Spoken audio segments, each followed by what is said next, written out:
You're rocking with the best.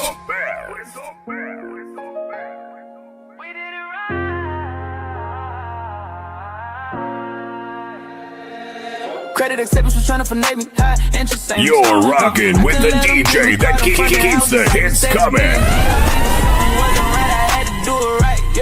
Sent the email with the proof, then I filed a suit. Yeah, judge saw the evidence, then they called the truth. Sleep just like that, gone. They settled quick, title on the way, and the debt was wiped away, and I ain't even had to pay. No, push the whip with a drip. You know I got the stick. You know I say the case. You know that they legit. Hey, proceed be the way. If you know how to play, get the win, drop order, then you get on out of the way. 50K right away. Thomas, I did it right. Now these haters gotta say that. Thomas did it right. Go real talk about what to do, but Thomas did it right. No guessing about the law, cause Thomas did it right. Interest rates high, but Thomas couldn't stand it. They tried to take advantage, couldn't put him in a panic. Yeah, little with the knowledge. You're rocking with the best.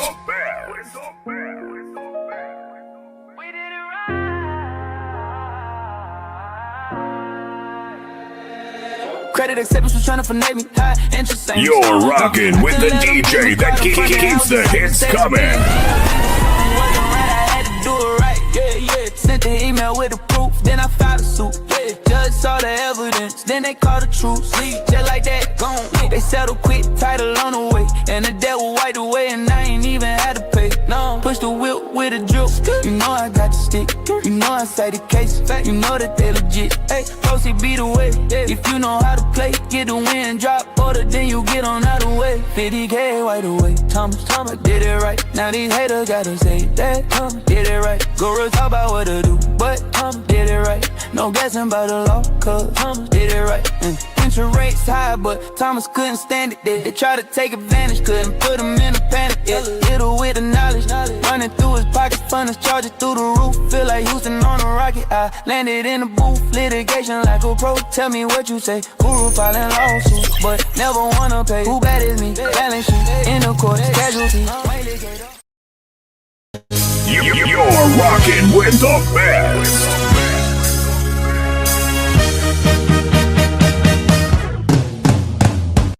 What if everything you've been told about mortgages is incomplete?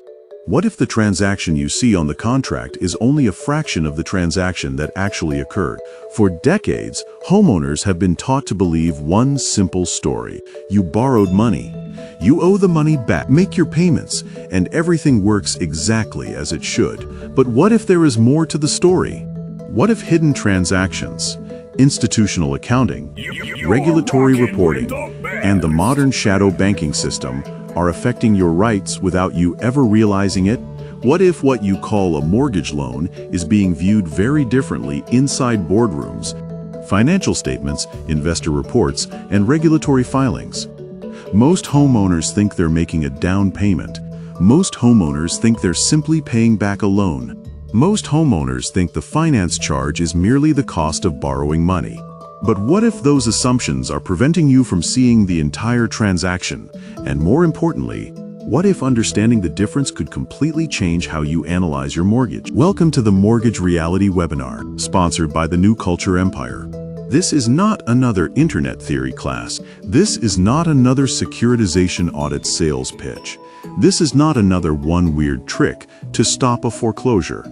This is a deep dive into the economic substance behind mortgage transactions. We'll examine the difference between what appears on the contract and what institutions report on their financial statements of position. We'll discuss why the finance charge may be one of the most misunderstood disclosures in consumer finance. We'll explore why the balance consumers believe they owe may not always reflect the full economic picture being reported elsewhere. And most importantly, you'll be introduced to the framework that has become the foundation of our analysis, the 5 lenses of the contract.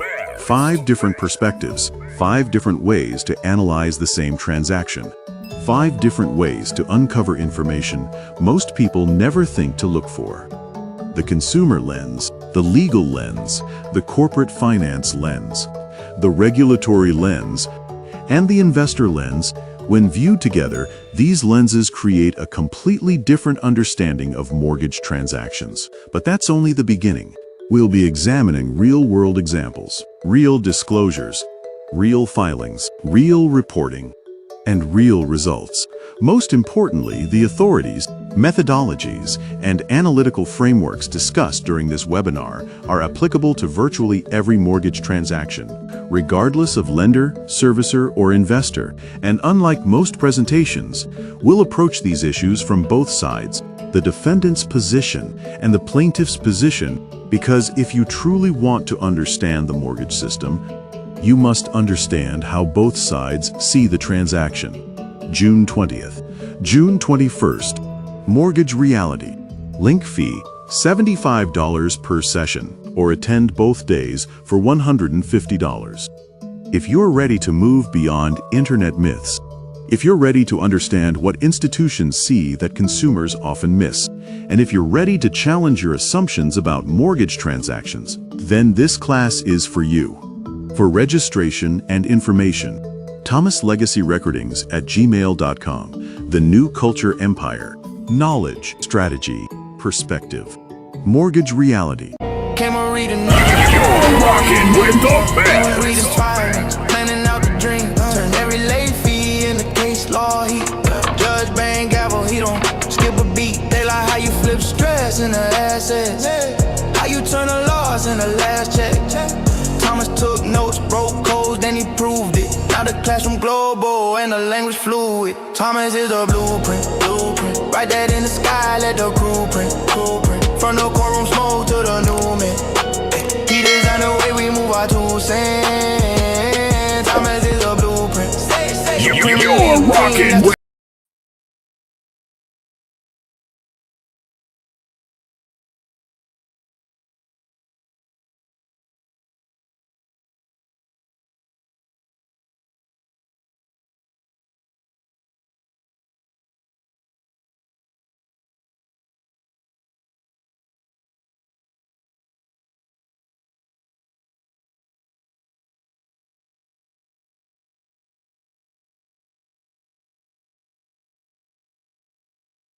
against someone that has way more experience than you, you're immediately going to be humble, and you are going to know of the term that I like to use, that you know very little about a system that you think you understand. Thomas settled the case.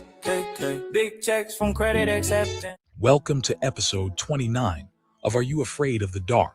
What was supposed to be a live debate with Alan Nagy from Facebook was canceled by Alan. Here is the highlights from yesterday's live. And don't forget to follow and subscribe to the New Culture Empire and the new channel Drama News. Run it up, run it in bang. Whipping up, he got sauce in my hand. She rolling the dice, got luck in that van. Smoking that leaf, going global stand. On my wrist like But we have a 23-year-old that wants to debate me. The pride and ego in him thinks he knows more than me. What is wrong with you? He wants to debate me on account, and part of the topic is accounting. Alan Nagy, let me just say you this. He says, yeah, you don't even learn this in regular school. Like, he barely pretty much should have said, where the hell you get this from? We don't even teach this here. This is highly advanced. And you want to know why I know the profession was true? Because when I was doing my research and studying and understanding, it was all highly advanced areas. Like, you wasn't learning this at the regular accounting level. It was always the people that was putting out the publishings, highly top. I go up against multi-billion-dollar corporations daily. Trust me, bro. You don't want to debate me. I'm not one of these online teachers. I've studied from the best of the best. The best of the best are my mentors. You don't want to debate me, bro. I'm telling you, everything that you think you know, I've already been there, done that. We're on a totally different level. If you ain't got the proof, then shut your mouth. If you got the proof, let the proof speak for itself. And with people's money, messing with their lives, messing with where they lay their head, and not knowing what you're doing will put you in a situation that you may not be able to come back from. Let the ego go and pass the bucket. It's when you have the opportunity to learn, you should do so. This is what I mean about the Dunning-Kruger effect. The Dunning-Kruger effect is often misunderstood as the claim that people with low intelligence are more confident in their knowledge and skill than people with high intelligence. According to psychologist Robert D. McIntosh and his colleagues, it is sometimes understood in popular culture that the claim is that stupid people are too stupid to know that they are stupid. Emotional, damn it!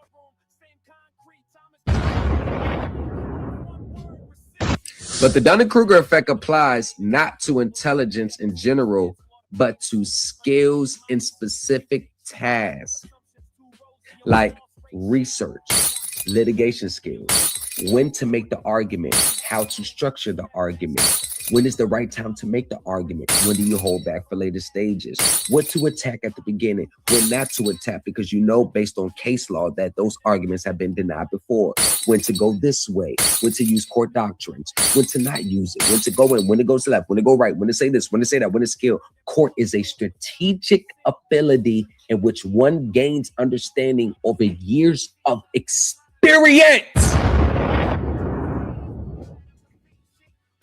You just don't start studying and researching and now you're there, especially at 23. People at 23, they're still in law school. Lawyers at 23, they're not challenging mortgage, they're still in school. The Dunning-Kruger effect. Nor does it claim that people lacking a given skill are as competent as high performers. Rather, low performers overestimate themselves, but their confidence level is still below that of high performance. I took someone with more experience than me and I measured me against them. But people like Alan Najee, all these other people online, Kiana Stone, they refused to take that inner look at themselves because according to them, they got it all figured out. Ain't got no results to show, but they got it all figured out. Kiana, she lost that $1.7 million home. She didn't even know she was going to lose it. She thought she was going to win. So she made posts lying to cover it up. And then her vehicle, you ain't see a lawsuit on that. But yet she's teaching and holding classes and master class. And I heard she's about to start a university, go figure, in a master securitization class with the overconfidence that she understands to the point where she can teach, but her own performance is still that of someone who does not have a clear understanding of what they think they understand, because her performance has been very low, but her confidence is which lets her to throw these classes out there, throw these master classes, but her actual performance has been very below average. This is the Dunning-Kruger effect that we're talking about. And Kiana Stone is a classic example of the Dunning-Kruger effect. She overestimates her abilities, but her performance is still below average. There is most likely no case law governing accounting.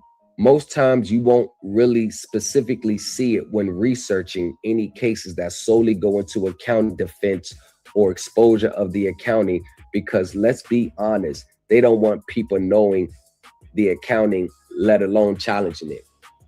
When the challenge of improper accounting has been the foundation of equity in the judicial courts of the United States, dating back to the 1930s.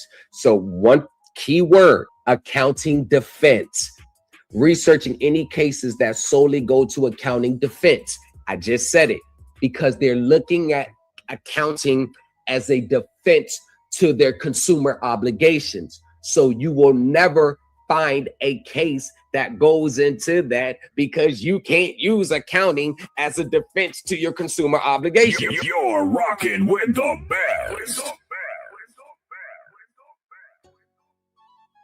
So number one, already looking at accounting from the wrong angle. But if you were a guru that understood these things, you will know that accounting is not used as a defense or your cause of action.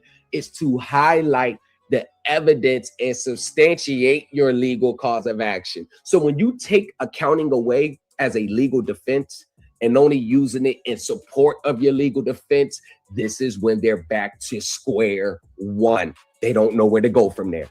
Attorneys are not accountants. It has nothing to do. It doesn't matter.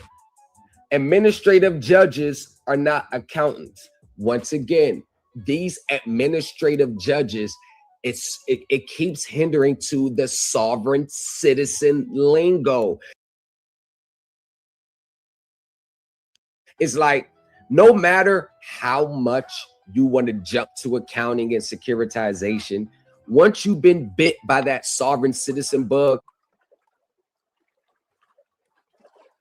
as reflected in this person's case filing with the $1.7 million home, it's always going to creep up out of you. Like, you cannot let, like, it's going to creep, it's going to seep up out of you.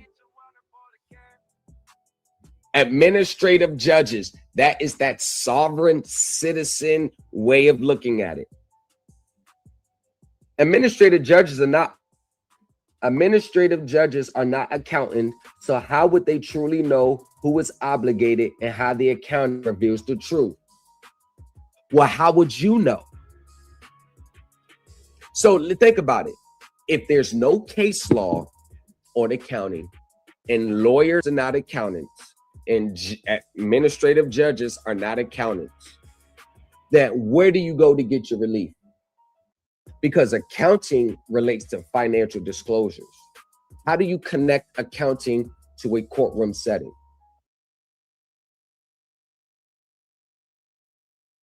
I mean, you got an auto transaction, you got a credit card case, credit card dispute. You got to know these things before you go into court.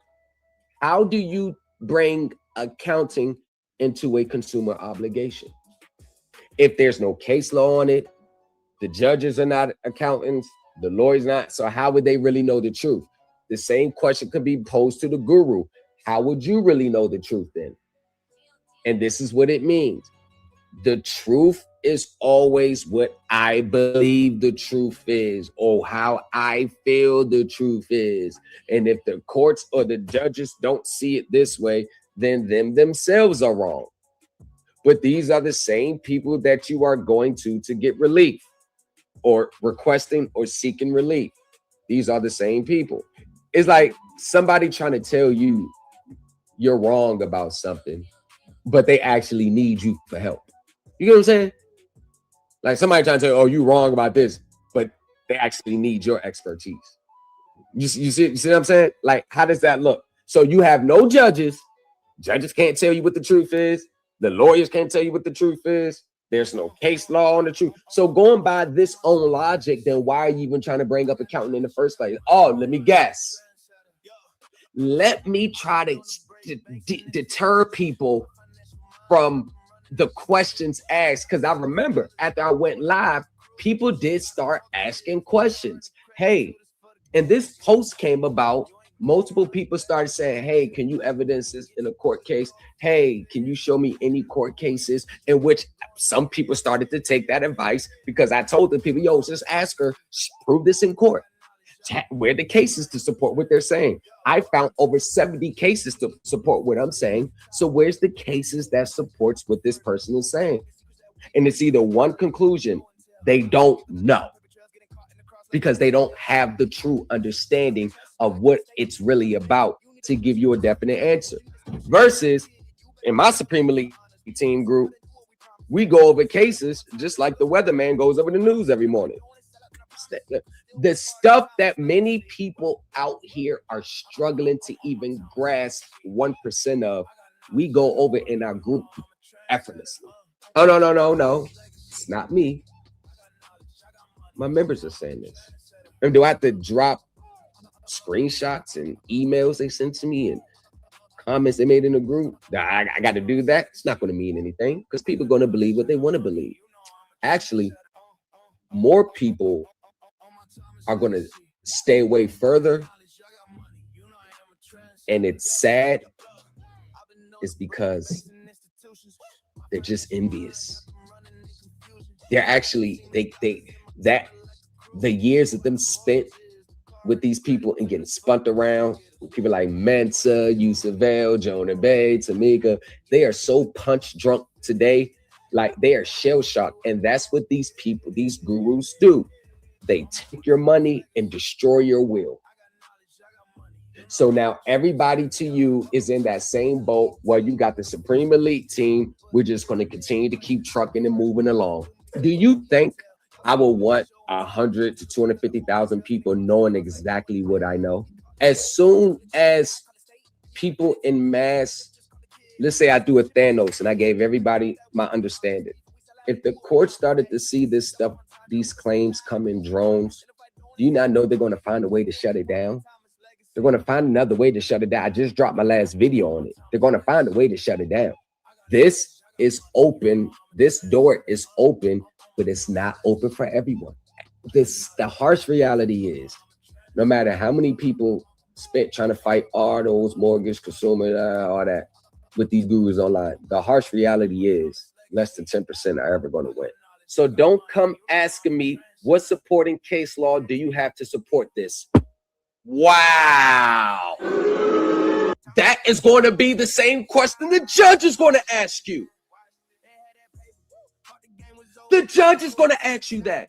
Anyone that's seriously about spending money with a particular teacher or whatever, that should be the question you ask. And if the teacher was on their ish, they should have had no problem citing multiple cases and explaining why those cases apply to us. What's the incentive for these teachers to get self-assessments of themselves?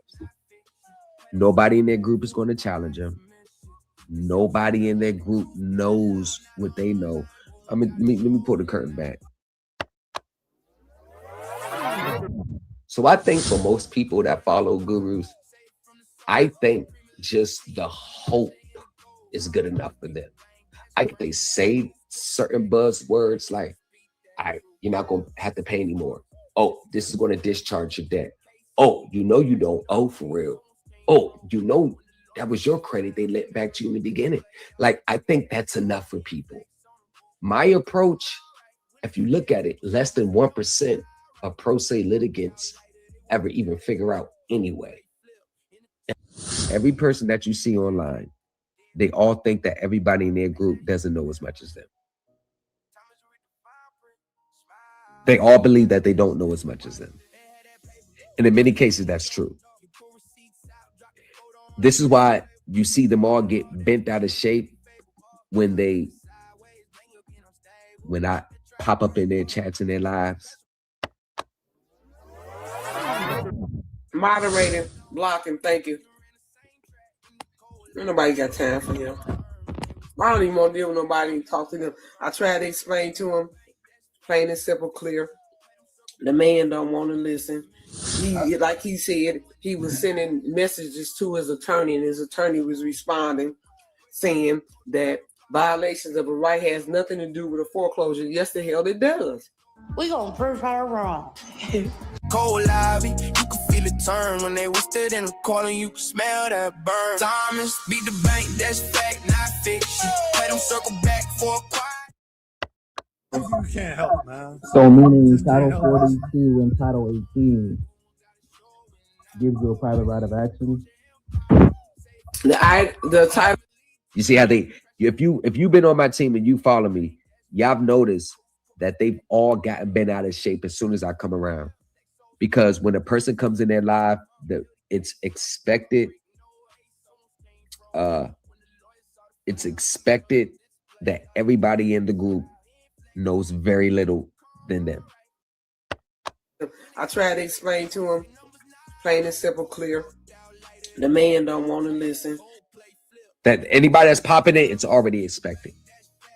And since they're not used to being challenged, they don't know how to accept when being challenged.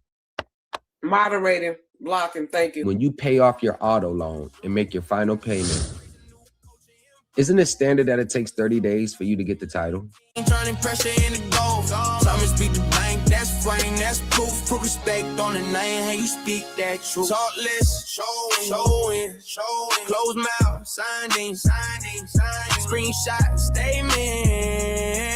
Isn't that in your agreement, your contract agreement? Oh, let me guess. You never read the contract through and through. That's standard 30 days. So when I was trying to tell him 30 days, where's the title? I said, it takes 30 days. Oh, that's bullshit. That's not true.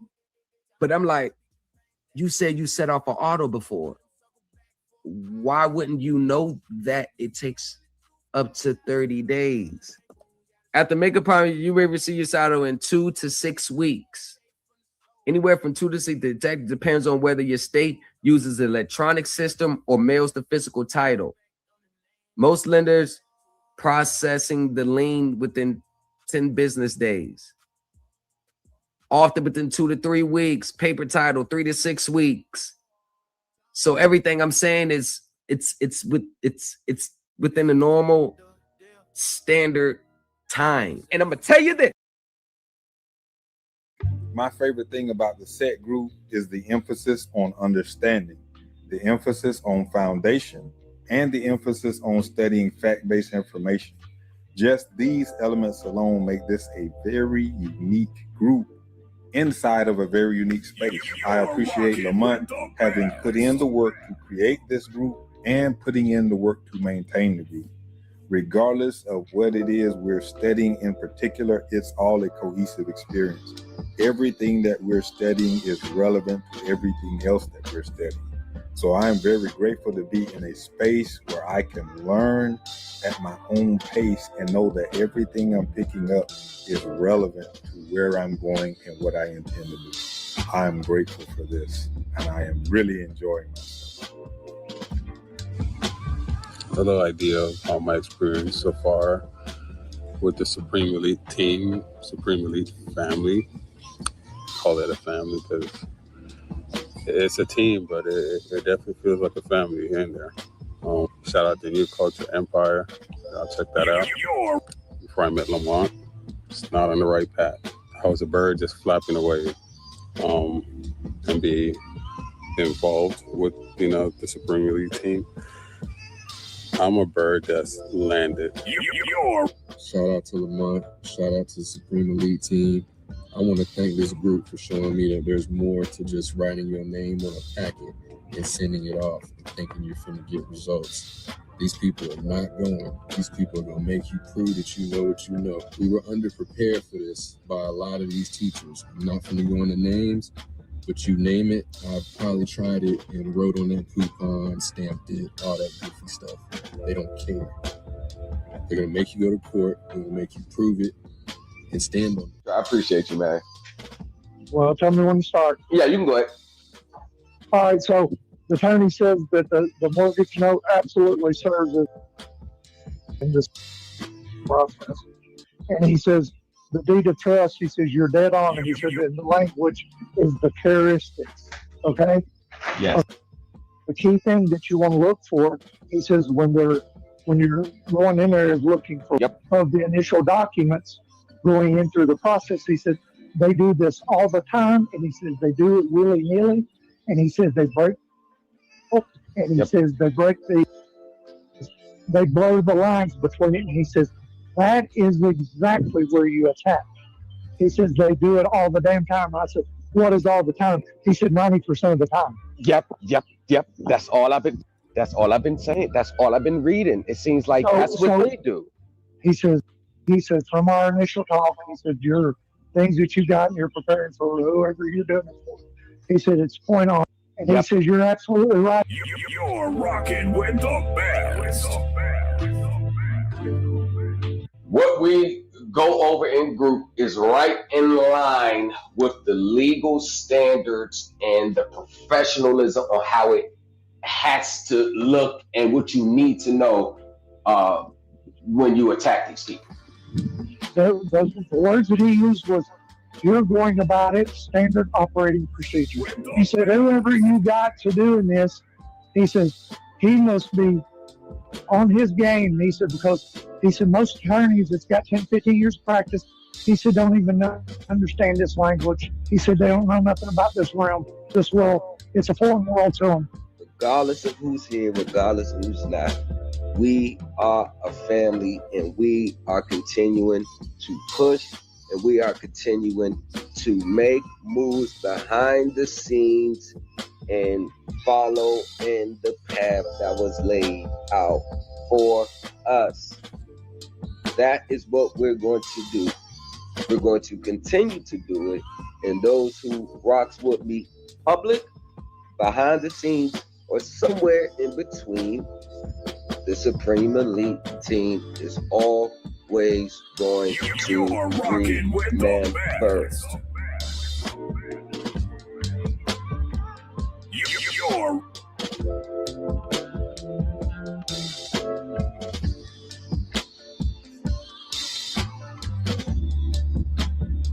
They realize that they're not going to be able to collect. They are risking exposure, and they're assessing the matters. Now, here's the thing. They're not going to do none of that NA and no past due payments, no nothing. You can't make a payment.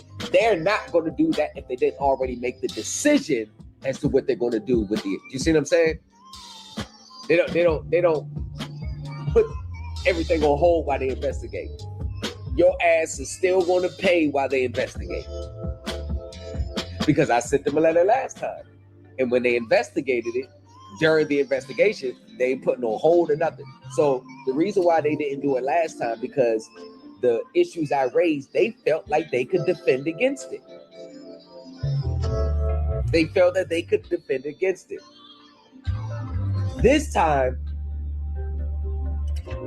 I struck a chord with them, and now they're like, oh, we may not be able to win this one. So let's go ahead and already start. And plus, if they continue to have those, they're trying to stop the paper trail. The reason that you're not able to access the information through our customer portal is because of the email that we or letter that we received from you.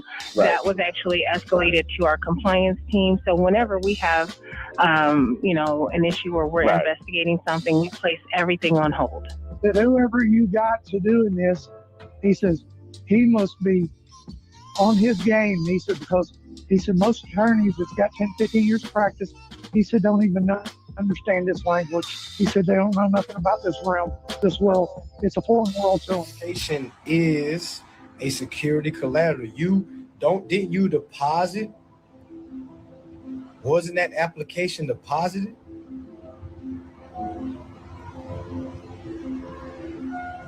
Exactly. When you put your securities in your bank account, you're depositing your securities. You're the depositor. This makes you the depositor. You see? Exactly. It's like we think it's like something else. Like, oh my gosh, that's them. Like, no, it's us. We don't know who we are. Okay? Before we go any further, let's clear up one of the biggest myths floating around online. Your mortgage or auto application did not create a credit. It's not a negotiable instrument. Under UCC 3-104, an instrument is only negotiable if it's an unconditional promise to pay a fixed amount of money. An application is not a promise, not a draft, and not a note. It's just a request for credit. So no, you did not fund your own loan. And the Federal Reserve has nothing to do with your personal lending. The Fed's role is spelled out in 12 U.S.C. Section 225. In the Federal Reserve Act, it supervises banks, sets monetary policy, and regulates reserves. It does not originate, purchase, or process consumer loans. People online quote 12 U.S.C. Section 83, Section 412, and the Federal Home Loan Bank Act as if your application is being routed to the Fed. It isn't. Those statutes deal with bank reserve requirements, collateral for Federal Reserve notes, and member bank borrowing, not individual borrowers. Your lender funded the loan, not you, not the Fed. No secret account, no magic check. Now that the light is out of the way, stay tuned for episode 18 of Are You Afraid of the Dark, where we walk deeper into the darkness, the knowledge they never wanted you to see. Breaking off another hot explosive mix.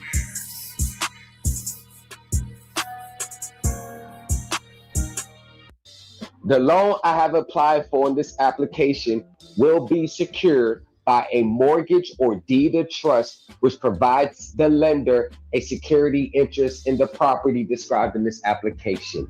The minute you fill out this application, that is a known fact, an agreement, and an understanding that the home that you're purchasing from this application is securing the mortgage.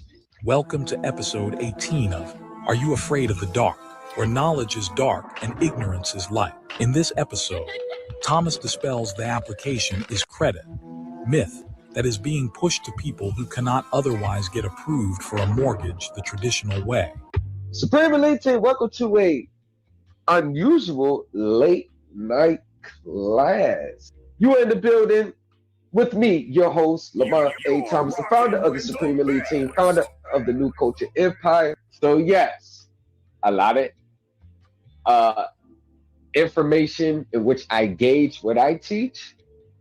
I measure it with professionals in that field, top level accounting firms like Deloitte, PwC, and college professors, as well as, other professional sources like the SEC, OCC, IRS, all that. But my main source of confirmations are professors in college and top professors and lawyers that cover these topics extensively. You're rocking with the best. So that is where that's who I consult with. Of course, the attorney that we are familiar with.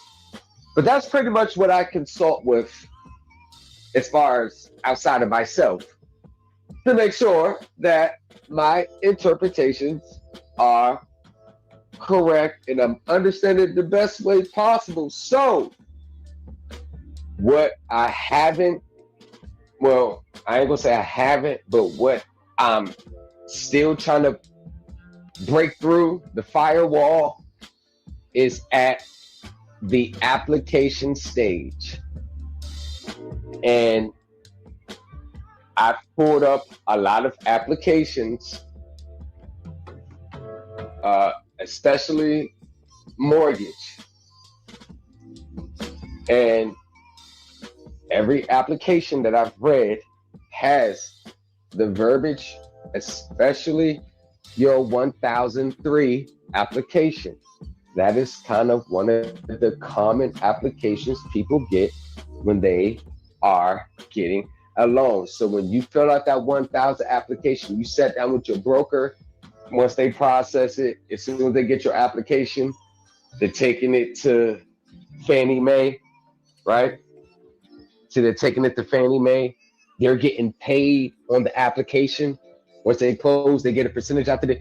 So one of the verbiages on a 1003 application that's going to be hard to break through or try to work this at the initial stage, because let's just be honest for a second. If you're trying to work this for the initial stage, let's talk about the elephant in the room. I'm a realist. Y'all know I'm going to keep it 100, whether it makes you feel uncomfortable or not. I don't know how to be anything else. I've been this way for a very long time.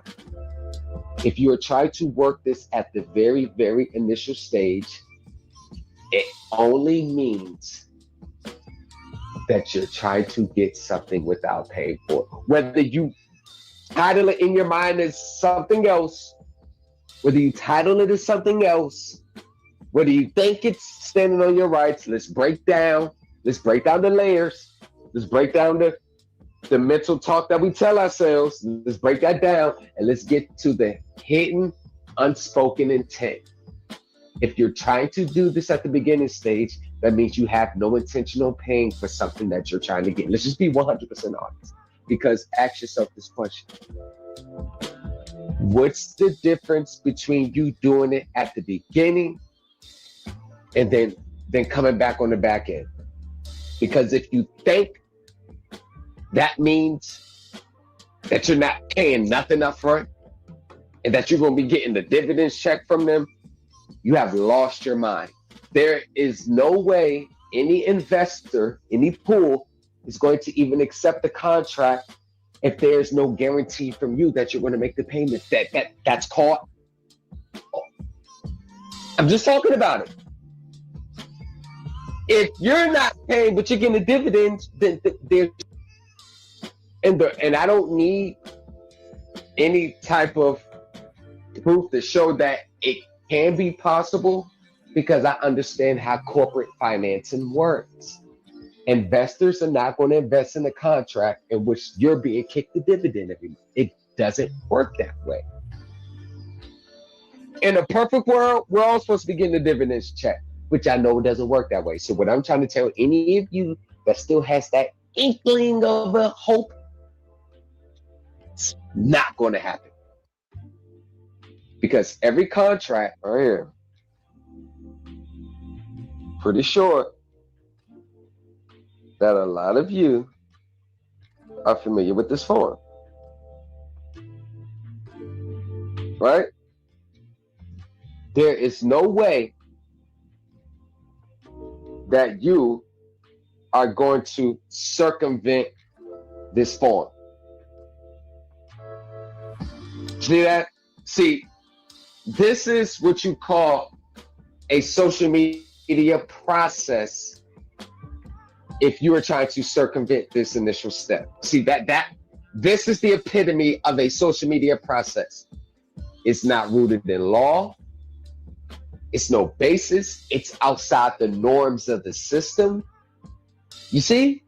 See, and guess what? 100,000 people will sign up if I had a class saying, hey, your application is the initial security, and once you sign it, it's being pledged. You don't have to pay for the house anymore. 105,000 people will sign up for this because they don't hear it's a security. They don't hear that it's pledged. The only thing they hear is house and not paying for it. AKA something for free. We have to get that mindset out of our heads. Nothing in this world is for free, and you know it's true with your everyday life, besides the obvious. So when you start to look at processes, you have to look at it from not just what you're expecting to get out of it, hoping it to be true. You got to look at it from how does this process sit in the normal system? You're rocking with the best. How is this way recognized? Because if that process was recognized, they would not have a system as you know it today. Because nothing is new under the sun. So if they recognize this process, only if you're smart enough to wake up and be aware of what's going on. There are no secrets in this world. If 5 people knew the process, it's going to expand to 1,000 people, then 10,000 people. Then you see what I'm saying? Everything is from a reality standpoint, not hopes and wishes, not because my situation dictates what I'm doing. It has to be independent. Any of that. You're rocking with the And this is what prevents you from falling in to these money grab traps. So if you go down here, let's go ahead and look. Property currently owned. They're just gauging your ability the likelihood of you repaying. What's the loan's purpose? Now, the number one thing that they all want you to check is tier. I would seriously think that they ask you 1,000,001 questions, And this is a standard form used for damn near over 80% of mortgage applicants. You don't even get to a mortgage without filling out this form. So ask yourself, what process is there to get around this? There is none. Sorry, y'all, there is none. Either you meet the minimum requirements or you don't. Do not let them gaslight y'all into thinking that there's some secret trick that only the host knows who's not in their own house when the process that's teaching. But this is after she said she accessed her estate, $19 million properties, living lavish. Well, let's see. It's called home since 2019. The Thorpe family recently evicted by the courts, a locksmith changing the locks despite a CDC moratorium on evictions. I provided her with the CDC declaration form and the courts ruled against me. That's the one that's teaching all this stuff that knows so much stuff. This is the real Tamika. This is the real her. Tamika's trouble started when her lease expired December 1st and her landlord exercised her right to not renew. When I received the termination of lease, I still attempted to pay. Termination of lease? I thought you was access your estate. Into the court date. I asked for an extension. I said, can we just work something out? It's in the middle of a pandemic. She said, I can't take any money from you because I'm taking you to court. Tamika tried to prove her case in court, but despite several appeals, she lost. The judge ruling her case considered a holdover, which means her lease expired and the landlord can opt to not renew. Now, definition. Lender includes the lender's agent, service providers, and any of their successors in assigns. See how they made it broad? Other loan participants, any actual or potential owners of a loan resulting from this application. Just go ahead, giving you the fair warning that this is going to be securitized. 2, acquires of any beneficial or other interest in the loan. See, notice that it's not contained to just you and the person you're filling out the application with. You notice securitization is big. They're letting you know what they're about to do. But we like to look for buzzwords. And with these people talk in a roundabout way, meaning you got to know what it means versus what's being said. And this is how people get tricked up every day because they're so focused on what's being said and not paying attention to what it really means. You look on social media today, look how many people automatically make their judgment off what they read instead of looking into the context. What does it really mean? Is it only in this context, like Title 18? They use the definition of a vehicle or car, some under Title 18 of the United States Code. Like in that specific section. Then you gotta look at the title. Oh, that's crimes and punishment. That's not my situation. See what I'm saying? They'll take that and apply it universally. People that do that, these are the people that have very little understanding of how words and context are used. They don't know. So they have the right information, but in reality, they don't. The information I provide in this application is true, complete. The information submitted, it changes, yeah. The terms and conditions of any real estate contract signed in connection with the application are true. The lender and other loan participants get it. Loan participants. What's a key word? There is a buzzword in there. Loan. Oh. Huh. Oh, securitization. Oh, investors. Oh.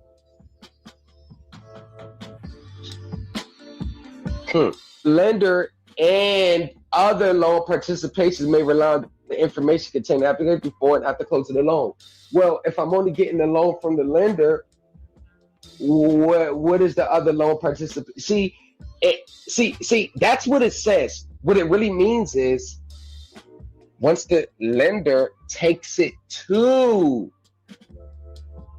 E&M and the investors agree to have it in the pool. You see what I'm saying? They got metrics behind the scene that determines if this application is going to get accepted or not. You see what I'm saying? What it says versus when you understand, you know what it means. All this, it's saying one thing. All this is saying one thing, but it has multiple different meanings. This is why you can never do a process to circumvent this. Now, and I'm talking about people that said purchase a home without any money based on the application.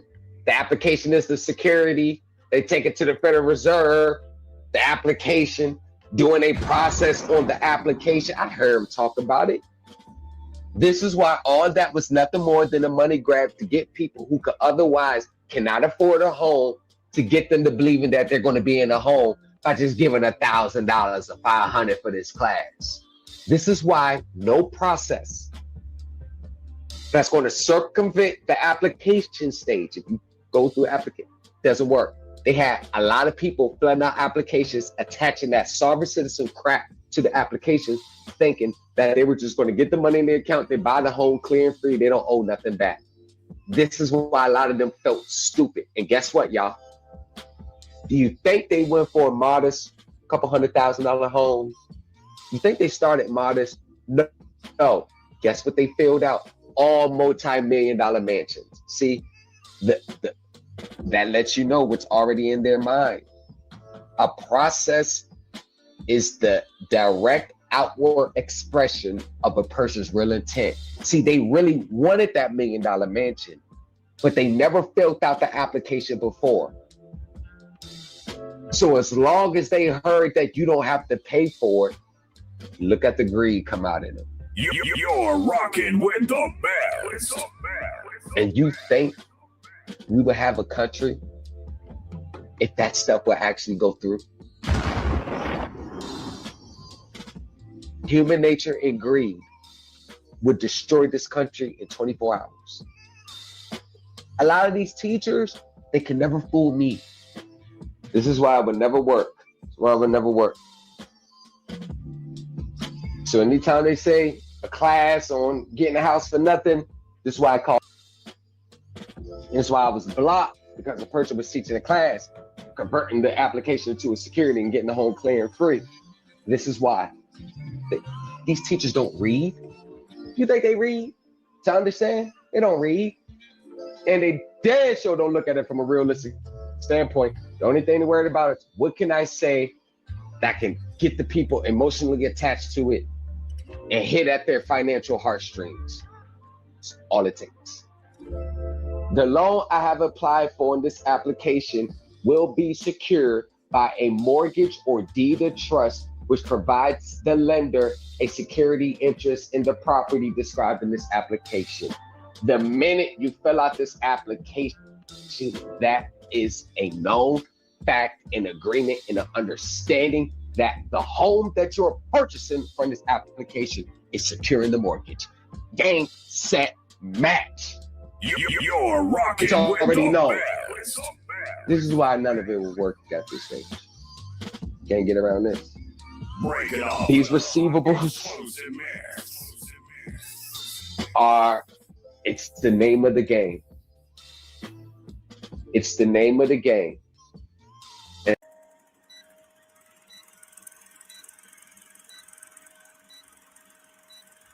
As the year wraps up, our members are already ahead. Don't get lost in the noise. Join us and shape the future. This is the new culture, where knowledge evolves into an empire.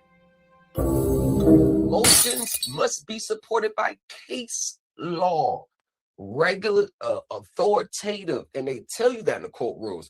The federal courts don't play that. It must be accurate case law in support of your motion.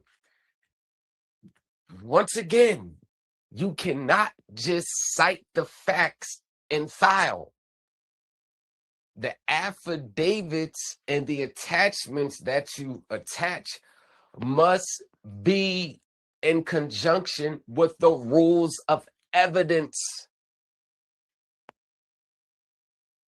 section of all 50 states, and the federal court has a section titled Rules of Evidence, Pleadings and Motions, the format, the style, what you must have in your motion. And in many states says if these things are missing, your case is going to get dismissed. So for everybody that's running around online complaining about one big conspiracy because their case got dismissed, internet conspiracy stuff, and me looking up the facts of their case, two things are missing.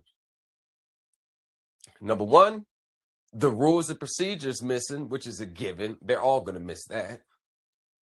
And another thing, there's virtually no case law that's being cited to support their claims. Whereas the other companies, when they file their complaints against people, they have case law backing it up. So let's just think, put yourself in a position as a judge. If you were a judge and you have one side that has case law supporting their position, but then you look at the response and it's just facts and statutes and regulations being cited in attachments and exhibits that may not even meet the requirements of the rules of evidence, and no case law cited, or very few not just case law, but there has to be a brief summary of the case on how it aligns with yours, how this case should be applied to you. Those are the two main things that are missing. And a lot of the court rules and even the federal rules say, hey, if these things are missing, your case is not going to be taken, it's going to get dismissed. It's right there in the court rules. So I'm not telling you about case citation and all of that as like, yo, we should be doing this. No, I'm telling you that it's a must. There's no getting around it. It's a must. And the lawyers, they have paralegals who does, and these are what paralegals do. They do case law, they do research. Okay, so this is how a lawyer works today.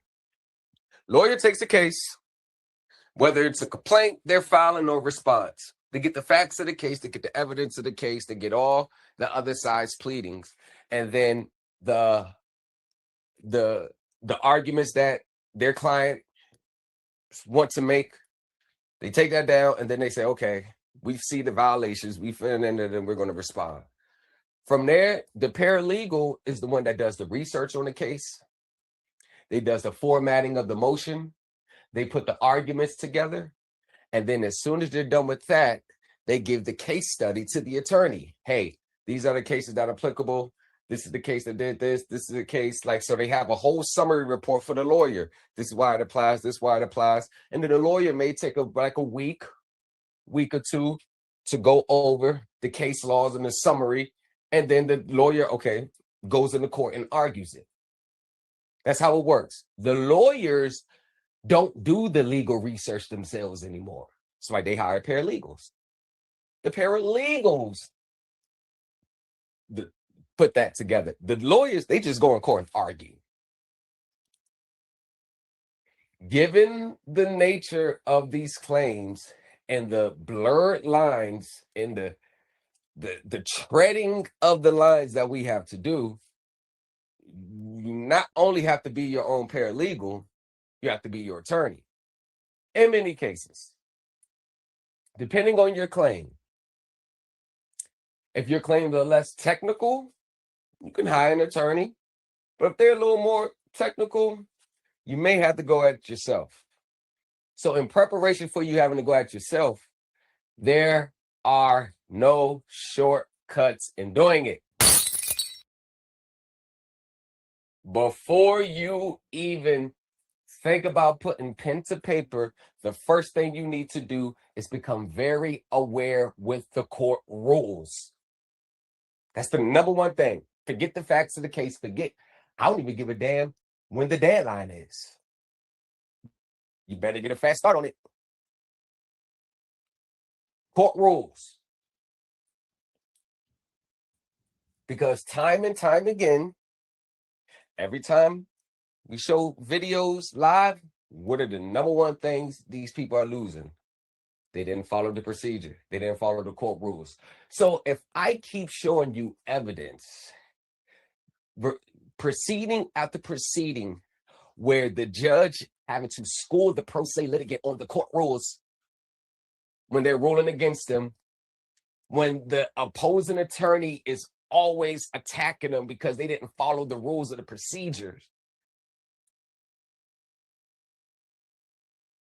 You're rocking with the best. You're rocking with the best. You're rocking with the best. Salute. New culture. It's been a while, one. It's been a while. It's been a while, several days, boy. Shit has hit the fan on the other side of the fence. Shit getting crazy and crazy about a day. Shit is looking spooky.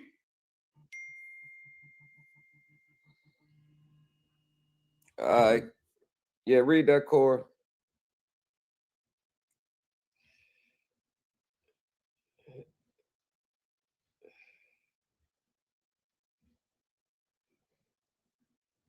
Yeah. So I've been conversing with Core B, the Core B show, who's put out amazing content, I will say, about Scamika and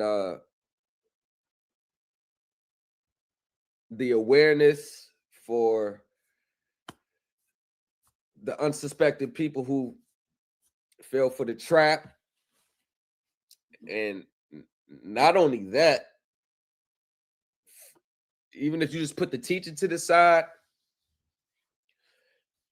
the way that lady treated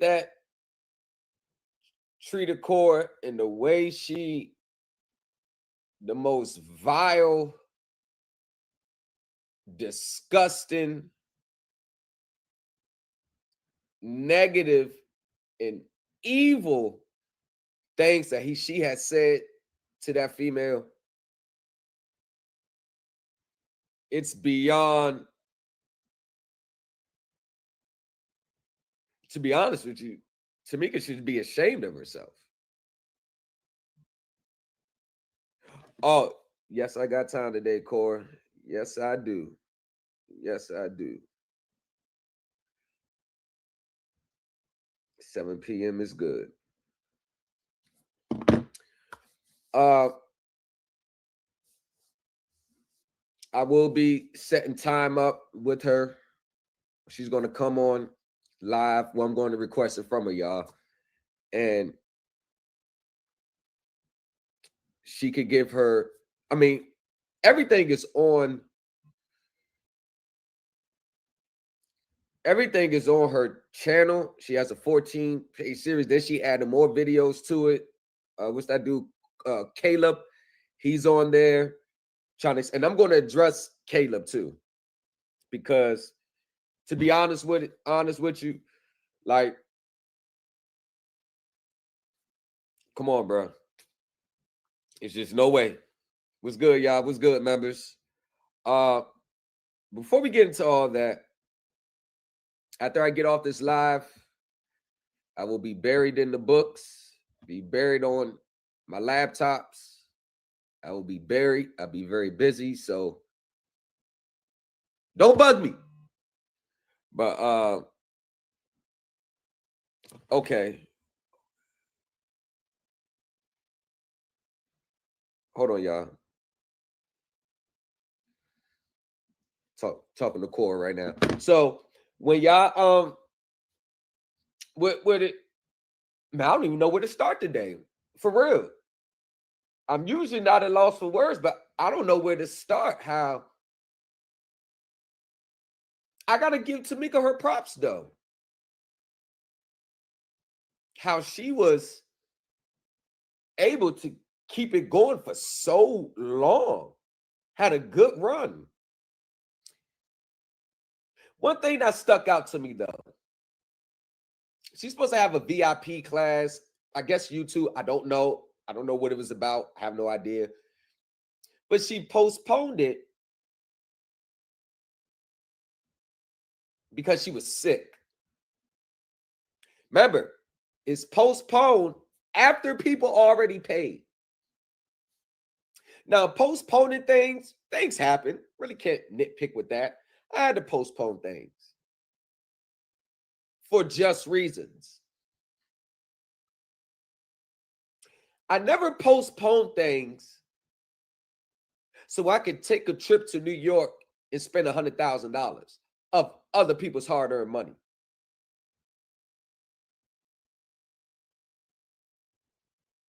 Now, that's exactly what she did. And I'm like, damn.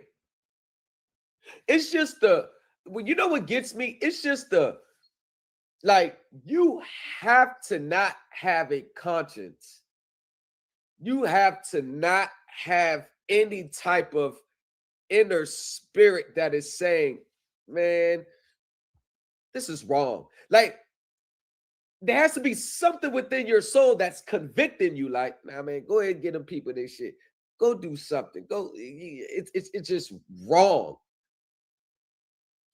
When you know the shit doesn't work. When you've been arrested for the same things that you're teaching.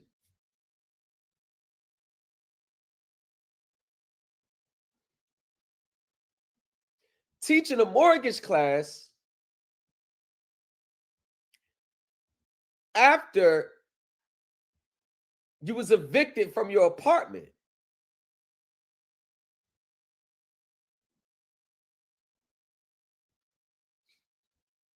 Now, teaching a mortgage class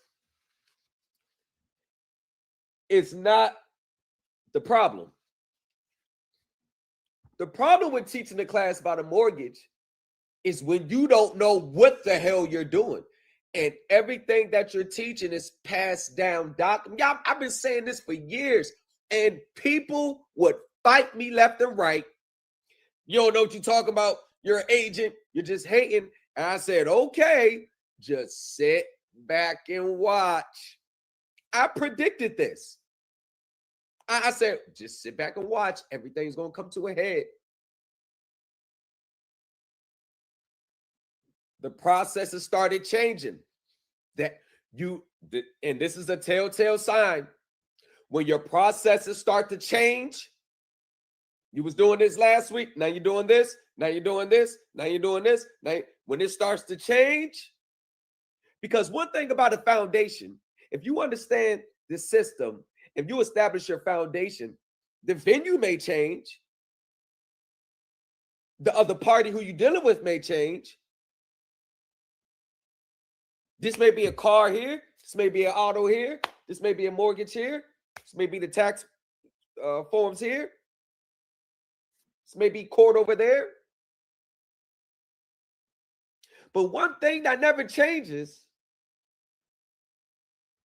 is how you go about it. The underlying principle, your underlying claim. You know, and that's never really supposed to change. There's only one way to do this. And it's the right way. Now, what is the right way to do this? Well, let me tell you what the right way is not. The right way is not what I say. The right way is not what Scamika says. The right way is not what Chris Hauser, Coach MT, all of the Midwest, King B, I don't know, Ms. Jackson. The right way is not what none of us says. The right way is the way that the people who are responsible for processing this says. It's what they say.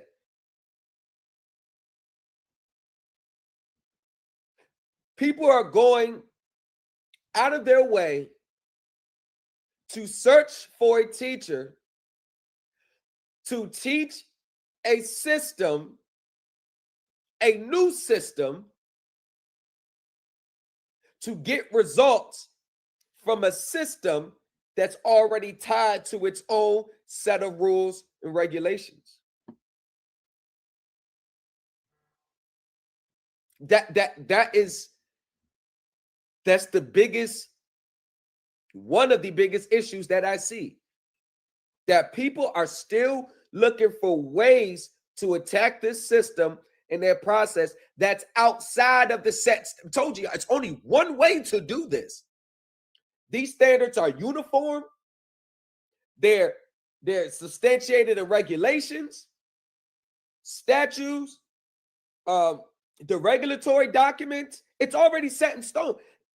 Even down to credits and refunds. It's a set regulation on what has to be substantiated. There's no makeup process.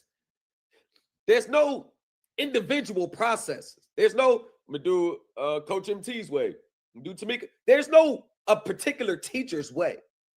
Either the teacher is teaching from the regulatory standpoint, from the people who are responsible for making a determination on your claim, or they're not. There's no in between. And I told people this in 2025, you're either going to know what you're doing or you're not, or you're either going to be moving closer to your goal, or you're going to be stuck on the side wondering what the hell happened. And look, there are people stuck on the side wondering what happened, to the point where your energy is supposed to be in your studying, your research, further your goal, but yet you got people now that just want answers. Should have never been that. It should have never went this far. But you want to know why it went this far? For the same reasons that everybody called me a hater when I pointed it out in 2022. You know what that was? What did I say? Yeah, it's not as easy as you think. It's a whole lot to the system what you think. If you're in a desperate situation, don't try to come here. There's no quick way to do it. There's no step-by-step way to do it. Everything that they're teaching, they've already tried it 30 years ago. It didn't work. I had the inside trick. I was locked up with all them dudes. When I was in the feds, I was with those Sabras and Moors. I see what they was doing. I'm like, oh, what the fuck is this? Some of them got re-indicted while in there. And then when I came on the scene, I said, ho. That was, no, those documents, nah. That UCC1 stuff, nah. They already tried that in the feds. Nah, that shit don't work. When I first came on the scene, I invalidated 98% of what was being taught. And I said, y'all, you may not like it. I'm telling you.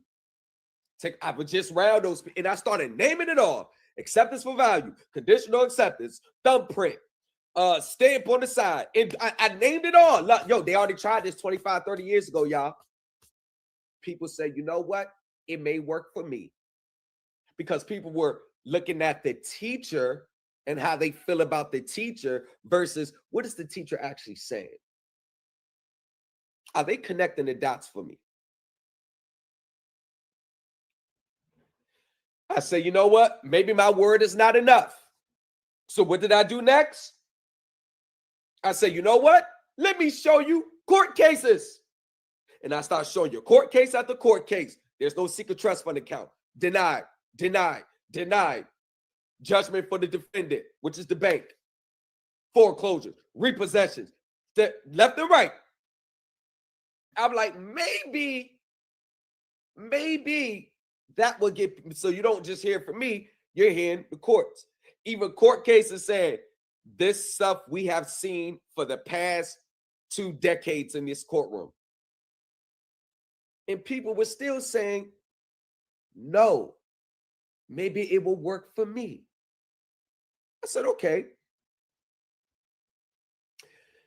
So the judicial branch didn't work. So I said, let me take it a step further. I said, let me take it a step further. I said, maybe that don't work. So let me take it a step further. And I said, well, let me show you what the FBI is saying now.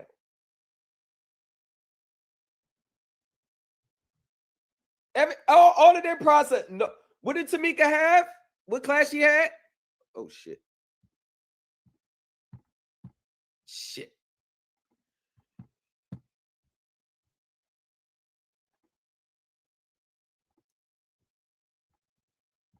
Fuck me.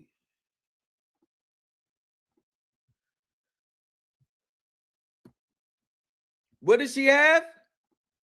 What did she have? What was this? Notice of arbitration. The notice of arbitration. All the billing error, all that. What was I saying? And I said, you know what? Don't let me tell you this. The same people, the law enforcement agency for the government is saying the number one investigative law enforcement for the government, the Federal Bureau of Investigation, saying this is a scam. You see that? They unclassified this. Law enforcement, FBI. And what did people go do? Pay $1,500 for the arbitration class. Now, I will give Tamika this 0.1% of credit. When I went into her live on Instagram, she was actually telling her moderators, don't block me, let me up. Although I feel like Tamika could have just added me right then and there because she was reading my comments. And the moderators kept removing them. I said, nah. And I made a comment say, you know what? Let me up. I'm going to show you exactly what the FBI is saying about your process. And Tamika was like, nah, let him up. Nah, you can come up. Let him come up. But the moderators booted me from the live, blocked me. I said, okay. Discharge that shit. As soon as I heard her talk about an indenture trustee, I said, Soon as she said, send it to the indenture trustee, I said, yeah, sovereign citizen. She don't know. Let me tell y'all about the indenture trustee, the AK 10K forms. You all think an AK 10K form is like, it's like your golden ticket to a remedy. An AK 10K form lays out the outlines of their agreements on their back end and what they do, how they securitize these assets for anything but to substantiate what they actually did, which ties into your rights and what you are entitled to on the books. All that other shit, just like these securitization audits, it's only good to substantiate your claim and paint your picture. Most people get a securitization audit, get the audit, and want to slam it in the court like it's not illegal.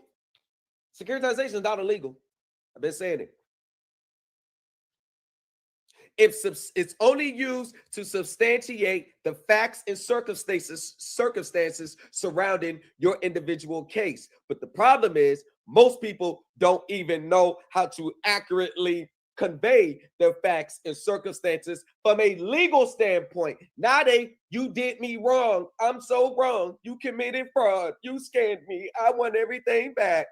No. Didn't I tell y'all? When you know what's going on, that's when they fight you the hardest. Remember I told y'all that? What is one of the number one things that I always say? I said, these people ain't going to roll up and play dead. You got to fight and fight and fight for every little thing you're supposed to get. There's no such thing as, well, if you do everything 100% right, they're just going to roll over and play dead and process it accordingly. No. Want to know why? Because obviously, people didn't read those AK 10K forms. I don't think they read them deep enough. Those are 400, 500 pages. So 98% of the people who scream at AK 10K, they don't even read at all. And you know what it says? Under no circumstances are any obligor is supposed to be released for obligation under the contract, and the indentured trustee, the collateral agent, owes sole loyalty to the participants of the securitization. Want to know why your indentured trustees never responded to your documents? Want to know why they never responded? That's why.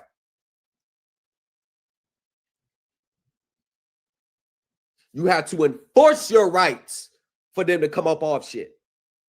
And it ties over to you don't know courtroom procedure. Not this indigenous sovereign citizen bullshit. I'm not a U.S. citizen. That they don't give two fat fucks what you claim. You're not.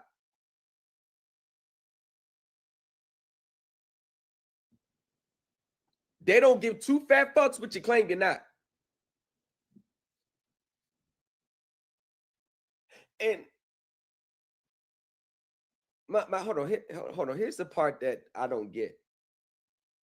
So you don't want to be United States citizen because you don't want to be under their jurisdiction. Okay, that's your right. But you do realize the IRS, FDIC, the government, and Core B in their live, the one that was put out like 2 or 3 days ago, you do realize that all the credits, the majority of your benefits and credits, they only apply to U.S. citizens. You're not really reading the regulations? Credits entitlements did not apply to foreign this. Oh, this doesn't apply if it's a foreign engine. You realize that, right? You realize as soon as you get out of the jurisdiction of the United States, or you're not a 14th Amendment citizen, or you're not a United States citizen, you realize that you kind of much X yourself out of all your rights. You realize that. But let me ask you, let me ask these people a question. Let me level set. Was you a non-U.S. citizen before you signed that contract and obligated yourself to repay the debt? Were you a non-U.S. citizen then? Were you a non-U.S. citizen then? Were you a non-U.S. citizen then? Because I find it very rich that a lot of people are claiming to be non-U.S. citizen, not jurisdiction. It's always after they're obligated to repay. You never see it before. And I may sound biased, and if it don't apply, let it fly, because I'm obviously not talking about everybody.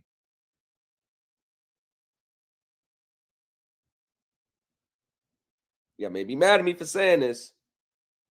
What I always say, I can afford not to tell you what you want to hear. And it may sound prejudice, but I stay the fuck away for anybody's last name that's Bear L. I'm just gonna be honest with you. I mean, I apply to everyone, and so don't take it the wrong way, but y'all get the sentiment. L bait, red flag. Michael Johnson 2 weeks ago, get caught up with some doping guns like Shamik Al-Shabazz El-Shabazz. Yep. You already know how that court procedure gonna go.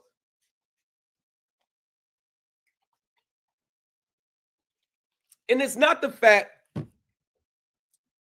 that my new culture members, my Supreme Elite team members, have seen black and white where your entitlements are, have seen black and white their liabilities to you, have seen black and white where the IRS says, oh, in this situation, yes, send the refund.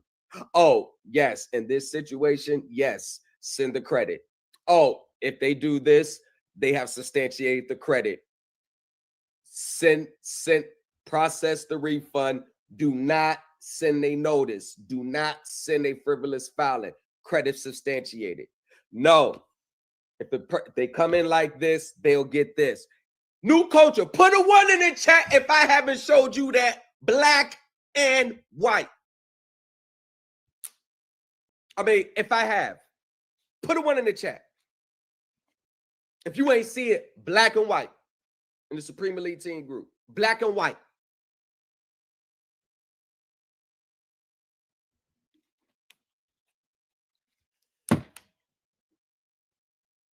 Black and white.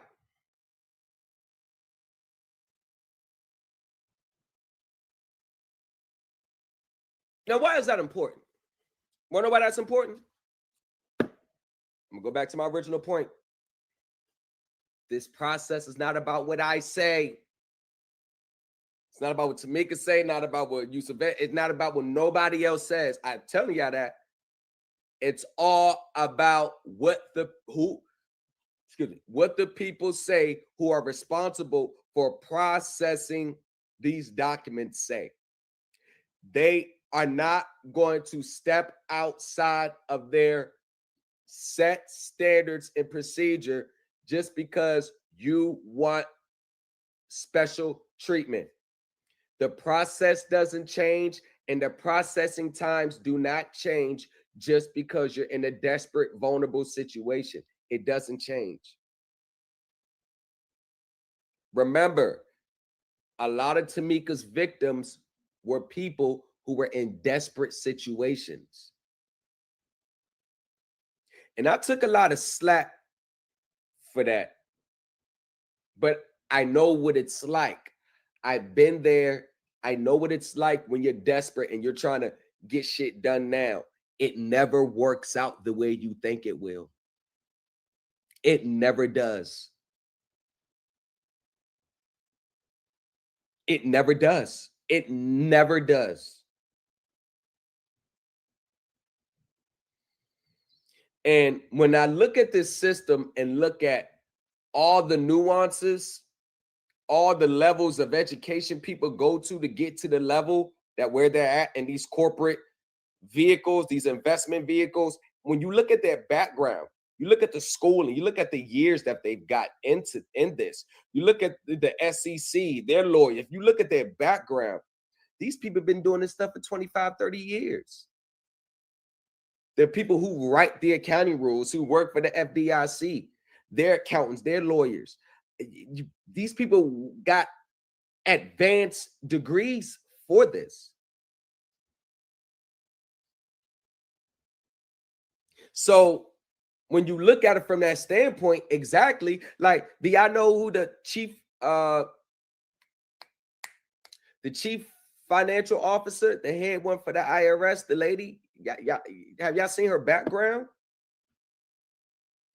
Now, I'm just being honest, have y'all seen her background? And this is the type of study and investigation that we even do over here. We research the people who we're going to be dealing with. We're researching the people who heads the department of where we'll be sending our stuff. We even research them. We research them.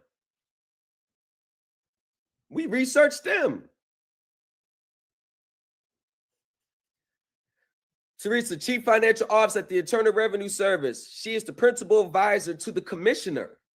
She's up there.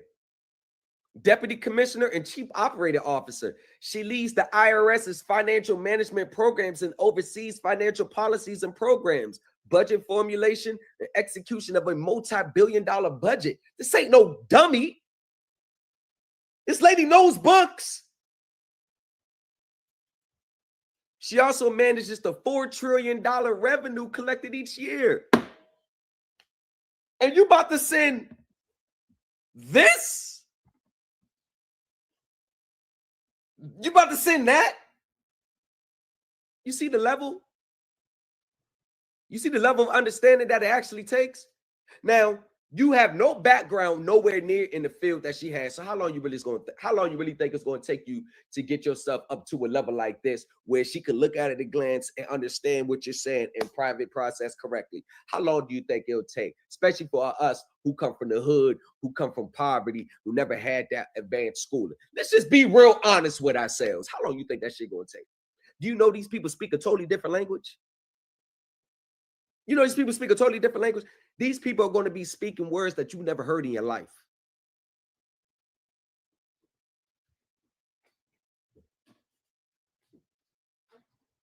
These people are going to be speaking words that it's foreign language. And that is why a lot of people duck their learning curve. This is why they duck the learning curve. It's more easier to find someone that's teaching step by step versus someone who's teaching understanding. Breaking down the system, not just getting to the, all right, do this, do that, do this, do that. Put this here, put your thumbprint here, get a ruler, make sure it's 85 degrees, 45-degree angle, lacerate your kidney, get a hair follicle, tape that on there. 2-cent stamp, 3-cent stamp, 1-cent stamp. Put the stamps, make an L with all the stamps. See, that's easy. Because it triggers something in our brain, because our whole lives we've always been told what to do in some shape, form, or fashion. Started out childhood with our parents, then it started with school, then it started with job. So we're already conditioned to just do.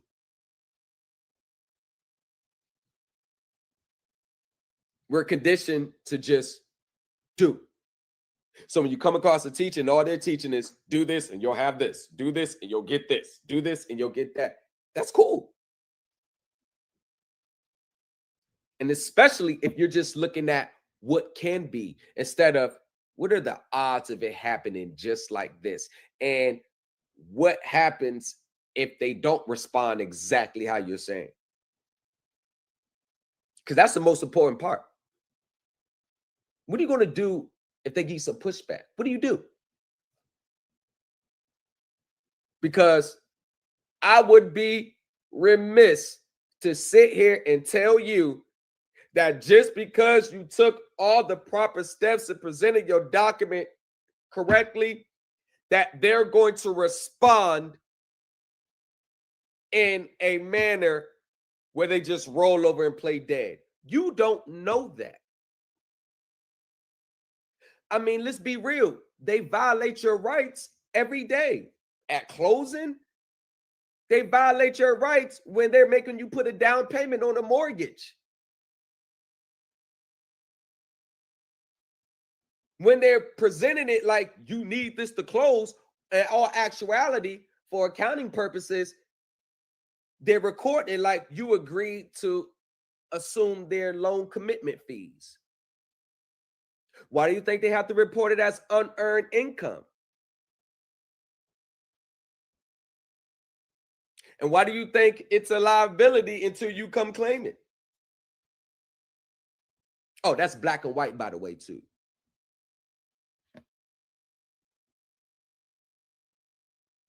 Huh? Right? Right? Couldn't they did the right thing? You really think that they're just gonna, they get rich off your ignorance? They get rich off all of our ignorance. You really think they're gonna be like, all right, you know what's going on? Here you go. All right, you know what's going on. No, if anything, they're gonna double down and triple down. That's what they do. That's why I say enforcement is the key. Because you're not going to be successful in this unless you pass the smokescreen test. Now, you can either pass the smokescreen test by going back and forth with them, or you can load it up like in a way where you're basically saying, regardless, we can settle this right here. But if you don't, I'm going here, here, doing this, and I'm still going to the IRS on you. So don't make me no good guy difference. No, I don't really care. I'm just giving you the courtesy to let you know this is how I'm coming. But I don't really give a shit if you don't set off this debt right here and now. Because best believe, when this account statement gets submitted, somebody gonna be on taxes. It ain't gonna be me. So it don't matter what you do. I'm just letting you know. If you're not willing to go 1,000% all the way, stay out this game. And this is what it's basically boiled down to. What is being exposed out here is everybody's weakness is being exposed. No more hiding behind a one-plate template. No more hiding about a conditional acceptance thing. No more hiding about the things that covered up. No more hiding behind the step-by-step templates that mask your ignorance of the system. No more hiding, ladies and gentlemen. It's no more hiding. Either you know you're going to go 1,000% all the way, or you're going to get out the way. No more playing defense. Previously, she served as the Deputy Chief Financial Officer at the IRS, so it looks like she got promoted. Served at the Department of Interior as the Deputy Director to the Office of Financial Management. She previously served as the Assistant Director in the Risk Management and Assurance Division at the Department of Homeland Security and the Internal Control Manager in the Office of Financial Policy and Operations at the General Service Administration. Man, this lady is certified. You know what risk management means? And this is why everybody that sits here and says, well, if it's a process and it's supposed to work and you're doing it right, it's supposed to work one way. It's supposed to go just like these if it worked. No. Want to know why it doesn't work like that? Because every financial organization, internally, externally, has a risk management department. You know what a risk management department is? How do we protect these assets at all costs? If that's the case, the banks would never defend in a lawsuit. How many times they get sued and they defend? Do they roll over and play dead just because they get slapped with a lawsuit? What do? They defend. Oh, they're going to defend. No matter how wrong they are, they're going to defend. So that's just probably the one correction I wanted to make with Core B with that young lady who's such a smart, intelligent lady that was speaking on last live. The ones that was really getting on what's his name, Caleb's ass. She got up in him. She was more thorough than him. And he a man. She was more thorough with it. I'm gonna be honest with you. Everything she said was 100% true. But that thing about when she was saying the system, and this is the problem. And not just her, a lot of people really think that all you have to do is just have everything correct. This right here. This right here. Do you know these gurus would chop my head off if they could get a copy of this? You know they would chop my head off if they could get this so they could sell it. Do you know the accountant for Keller Williams and the ex-SEC corporate attorney gave this an A+?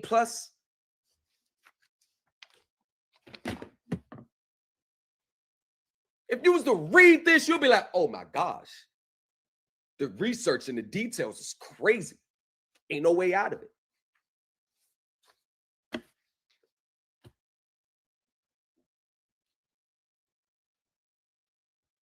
Oh, this is going to the IRS. It's not going to them.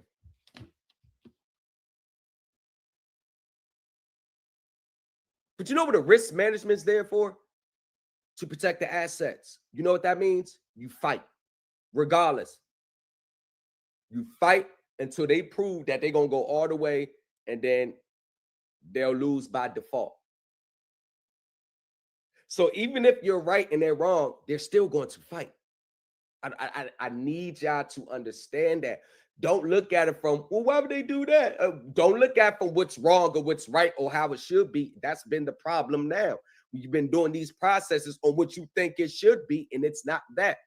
What would you do if you were a bank?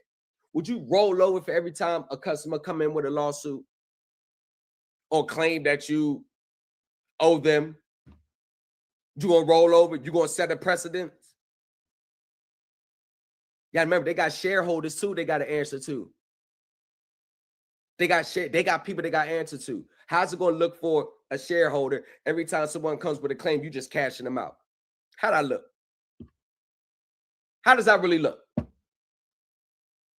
Makes you look weak.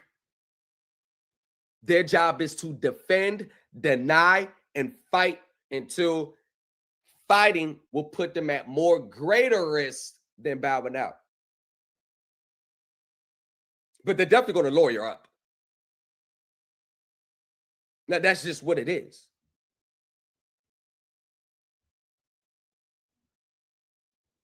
The question is, how do you respond?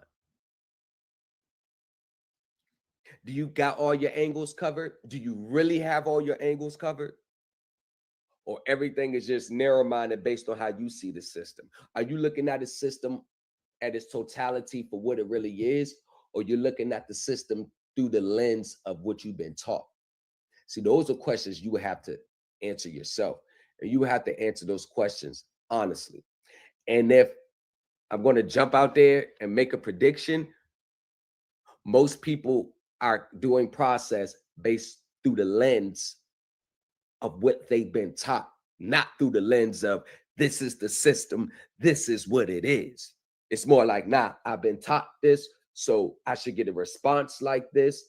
It should go this way, it should go that way. Why do people think mortgage is so easy to set off?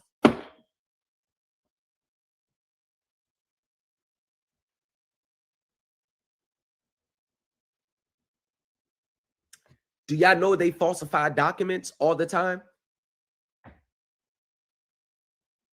The bank lawyer calling MERS and like, yo, change the dates on this. I got it black and white. I got the evidence black and white. Changing the dates on, hey, I need you to change this date. Hey, oh shit, I need you to sign right here. You're not supposed to do that. Why did they do that? Because they messed up. Now they're trying to get perfected security and trying to perfect their security interests. Went behind their back and did it. Oh, you don't think they'll do that? You send a claim in talking about, oh, you never had a chain of title. This is wrong. Oh, there's no endorsement here. There's no endorsement here. Lack of chain. You know what they're going to do? They're going to be like, oh, shit, they right. Okay. Let's just correct it. And send you a corrected version back to it. What now? Well, no, you can't do it now. You can't do it. They just did. What you going to do? Because you want to know why they fight? Because they know where it's heading next. We have a very low success rate.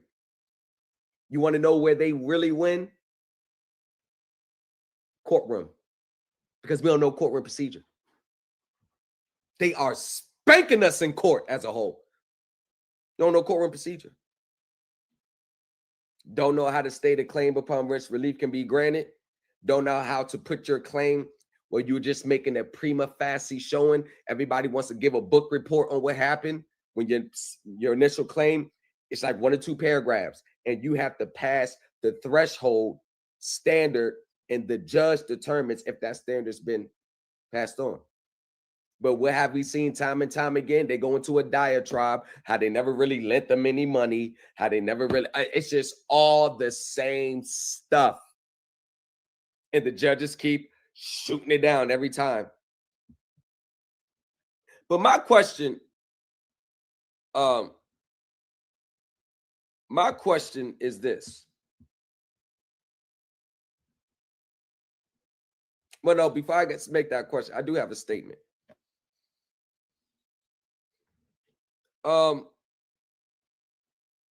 They say a smart man learns from his mistakes, but a wise man learns from the mistakes of others. So let me just say this. Let me just say this.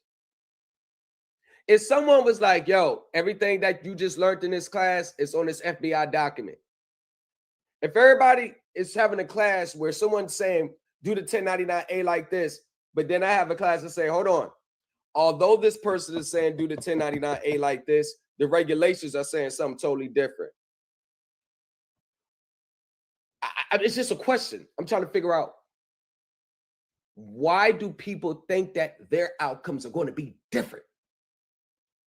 Is it the fact that it's not that they think it's going to be different, it's the fact that they need it to be different? Listen, you're going to be paying your bills. There's just no other way around it. And the only thing you can do is recoup. The system is set up a certain way. You're going to pay your bills. And when you want to set off your debt, you're heading into another battle with them. And they're going to treat your set-off claim depending on your understanding. And your understanding is going to be displayed through this. They know all the buzzwords. They know all the sovereign citizen trigger words. They know if that's what you hinting at and you not saying it and you purposely not saying it. They know if you still getting at it. They know if you understand courtroom procedure. And one thing about going in there pro se with these lawyers, they're nitpicking at every little violation.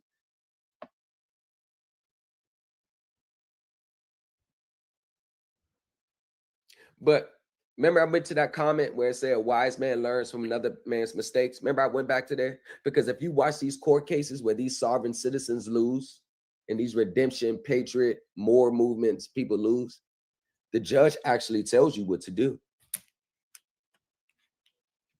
The judge actually tells you how to win. When they give their opinion, they always tell you how to do it correctly.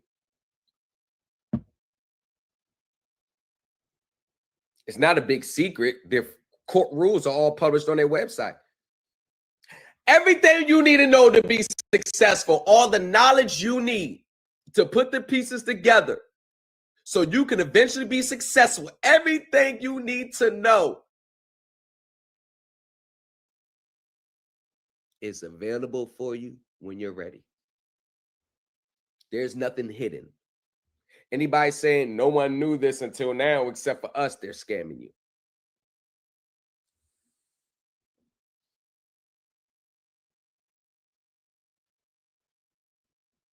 How is your process on the FBI domestic terrorist list? And people still spend their money. Tamika's processes are on the FBI domestic terrorist list. You are going to be deemed a domestic terrorist if you do her processes. Not just hers, that's 98% of the teachers out here. You're going to be deemed a domestic terrorist. Y'all want to know why they never respond? See, when, like the IRS, when they respond, you good. It's good. That's a good sign. When they're responding back and forth, when they just don't respond, those registered bonds, when they just don't respond,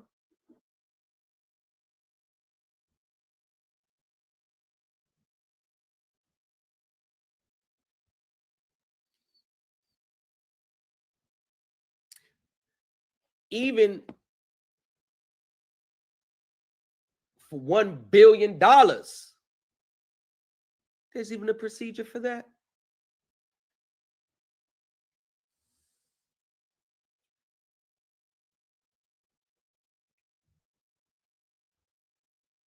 Why would I hold a class on a $1 billion process? Why? Why do you need a class on that? That's the question. Why do you really need $1 billion? What are you doing? And when I say you, I'm not talking to y'all that's lit. I'm definitely talking to my new culture, Supreme Elite team members. But for everybody else who does these outrageous process, what do you need with $100 million? What are you doing in your everyday life that's even going to bring you close to the $100 million through your own efforts?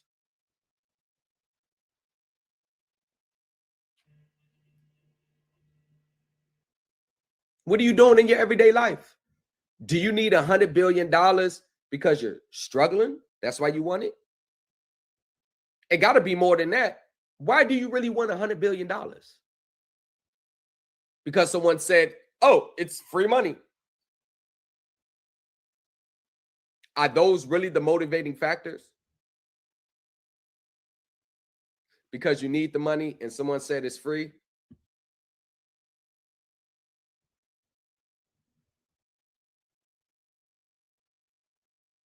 Why is every teacher's process centered around paying with an instrument that you did not contractually agree to in the beginning, getting out of an obligation by using a fictitious instrument and not being financially responsible? Why is that the pitch?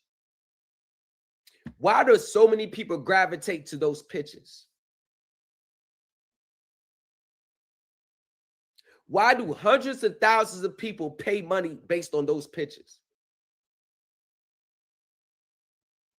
Well, all it's saying is commit fraud, be financially irresponsible, and not be accountable for your actions as an adult. That's all it's saying. So the people that normally fall for that, regardless of whether you see it like that on a conscious level or not, regardless if you don't look at yourself like that, regardless of it, but the processes that people follow is indicative of what's going on inside of them.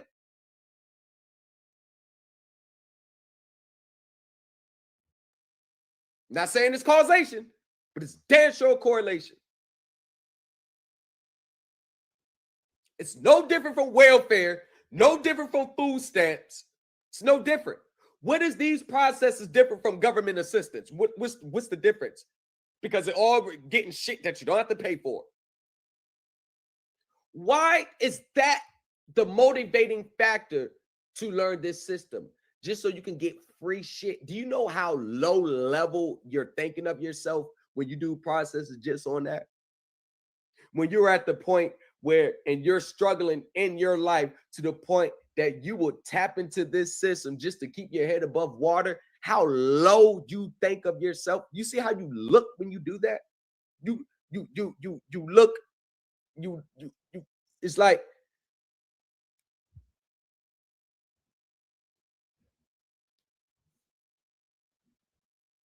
this is not a space to not pay a bill anymore. It's not.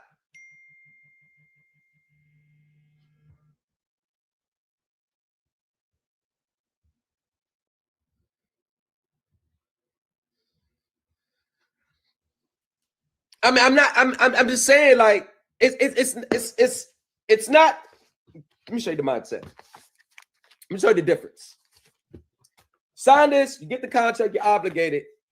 Damn, I don't want to pay this no more. Shit. This motherfucker. Woo.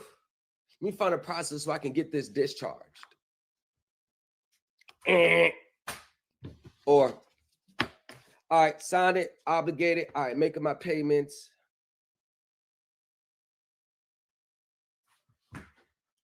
Well, hold on. So you mean to tell me this was the real nature of the transaction? Or I'm entitled to this? These are the elements? Hold on, let me do some more research. Let me see what the IRS. Oh, okay, that matches up. All right, let me look at these definitions. I gotta make sure. Okay, that lines up. Hold on, let me look at some court cases. Okay, the court giving this opinion, going over that. Oh, I can implement that. Give me that. Hold on, let me do some reverse researching. Hold on, let me look at it from this angle. Let me take myself out of it and look at it, see if I can find any holes. Wow, everything lines up.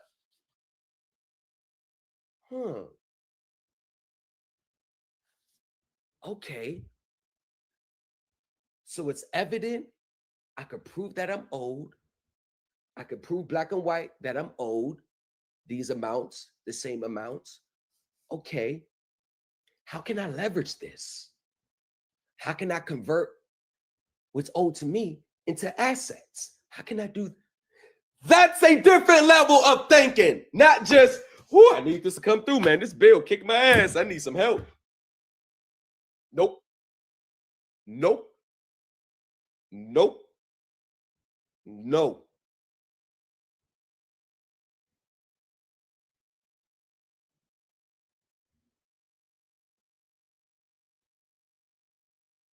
And let's just say that you were able to recoup your proceeds. Let's just say that. Let's just say that was the case. Do you realize that the IRS sends a check to you? You do realize it doesn't mean that you still don't owe on the contract. You do realize that. All it really is an advance back to you. I gotta leave that part out, y'all. I'm sorry. It's advanced back to you. you're really supposed to take that and go pay off the debt with that.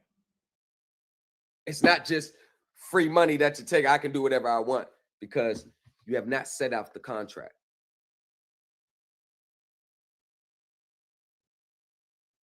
The receivables are still open.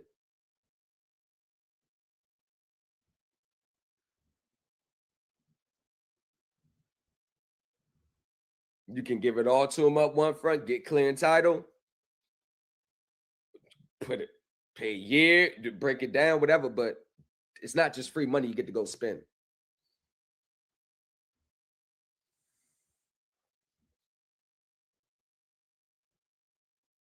And they're not going to keep allowing you just to keep coming back. That's what I'm saying. This is not a system that's infinite where you could just retire on.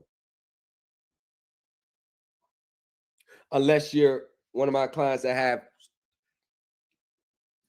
3 mortgages totaling over $3 million. Now that's a nice little lump sum for their age. That's something nice. For everybody else, y'all, this is not something you're going to retire on. This is not, and let me just say this for the last time. There is no secret trust fund account. Y'all, Supreme Elite team members, remember I posted it black and white with the IRS that there is never no account with your name on it. Remember you say black and white for their internal accounting control. There's never an account with your name. Never. Noted how they decoded everything in account. Y'all, let me know if you remember. I posted it like 2 days ago. That's why these people be sending these registered bonds, everything through the social security number. That's letting them know that you don't know what you're talking about because that's not even how they process it like that. It's a totally different language, totally different word. Hey, y'all, Supreme Elite team member.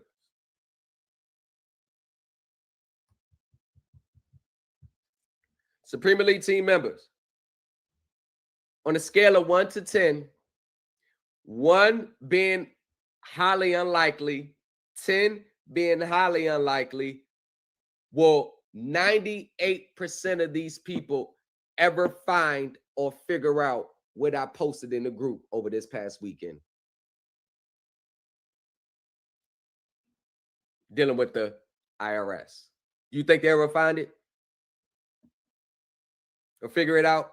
Or decipher it? 1 being highly unlikely, 10 being highly likely.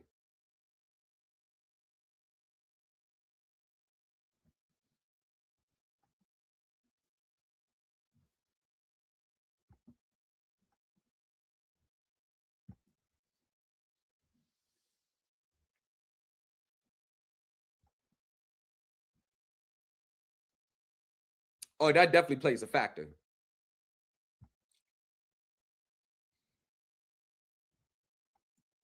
Pete with the super sticker. Super duper.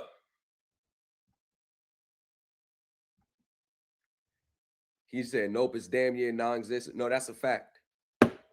That's a fact. Y'all, those don't even know it's there. They don't even know it's there. Y'all see what they put?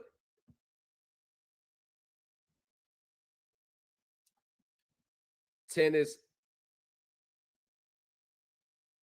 1 is highly unlikely. 10 is highly likely. So we have 1 thinking for 98% of people out there that 10 means it's highly likely that they'll figure it out. I think he may have made a mistake. I don't know. But judging off this, I think he got it mixed up. I'm just gonna be honest with you. My personal opinion. He said, excuse me, well, I figured that. But my personal opinion, I'm be honest with you.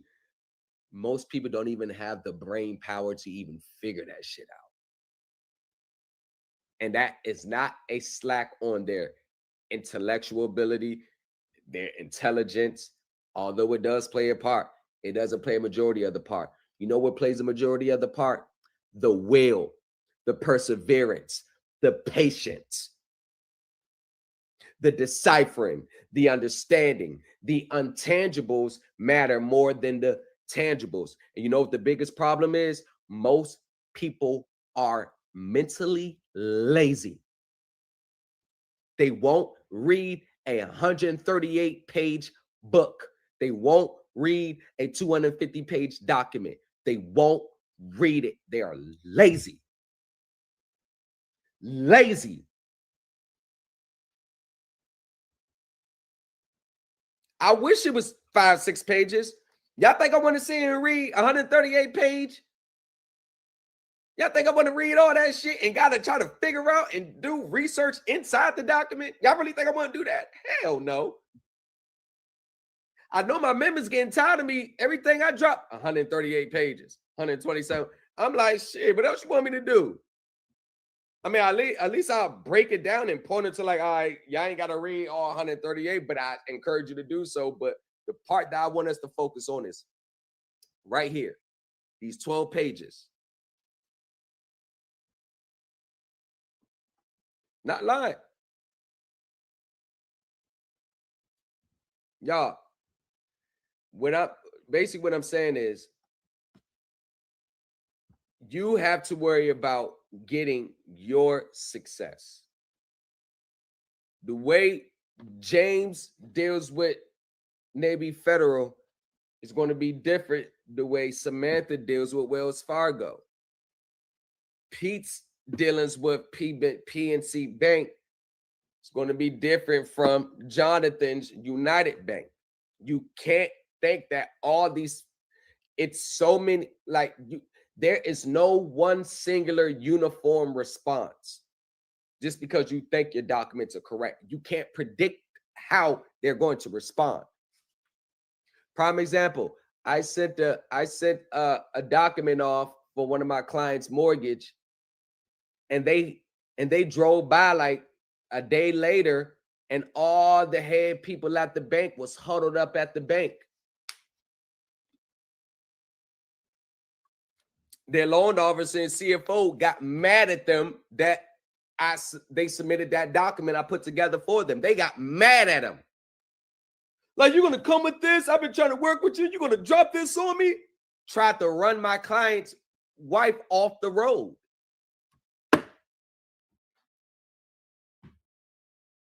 Y'all heard it live. Try to run off the road. Mad because they submitted that document to them. They knew what that document meant. They knew exactly what that document said.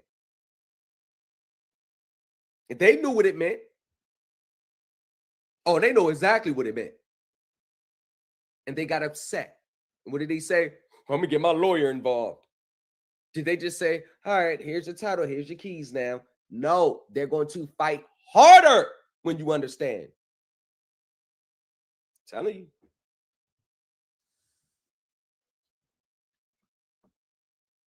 A sovereign citizen will file a notice of arbitration if a financial institution refuses to accept fraudulent financial documents.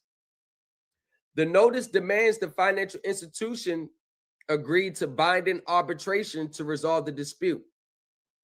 The terms dictate a friendly arbitrator who will ultimately rule in favor of the sovereign citizen, be used to mediate the arbitration.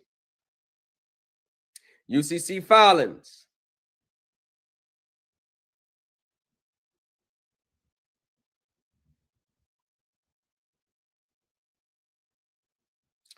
General tactics using UCCs. The sovereign citizen files a UCC naming themselves both the secured party and the debtor. This action is believed to lock their assets. Sovereign citizens believe locking their assets will require them to pay themselves before other creditors may claim assets. But when you're looking through the lens solely from what you've been taught and not looking at it as a whole, you won't even realize how foolish this looks.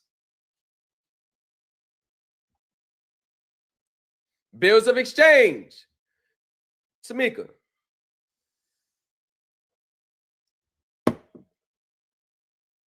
I will personally, fuck that. Let me just ask you the question. Tamika, why is it that you advocate for people to submit fraudulent instruments to pay their bills, but yet you're paying your bills with the same fiat Federal Reserve notes that you tell your students they have no value? It's no difference between a Federal Reserve note and a bill of exchange. Why do you not pay with the same instruments that you're selling? You don't use a bill of exchange. I heard Caleb and Corby's live the other night talk about he was still waiting on the international bill of exchange. And Caleb, I'm gonna go and say this before I get into you. You have a long way to go. Understand? No. I know you may think you know some shit. No, I'm here to tell you. I could sit down on the phone with you in 3 minutes and ask you 3 questions. I know you won't know the answer. And this is the stuff those corporate attorneys know. They have to know. I know you don't know this on a corporate standpoint. I know you don't know advanced accounting, advanced security. I know you don't. Trust me, bro. I've seen a lot of your work. Everything that you've done has been off someone else's work. You have not put a single process together from scratch based on your own independent study and research. Never. Want to know why? Because none of y'all do. I am the only one who puts documents together from scratch to fit that person's situation. Y'all will give them this one thing and make a broad application to it. None of y'all documents are ever detailed to fit that person's direct situation. None of y'all do it. None of y'all do it.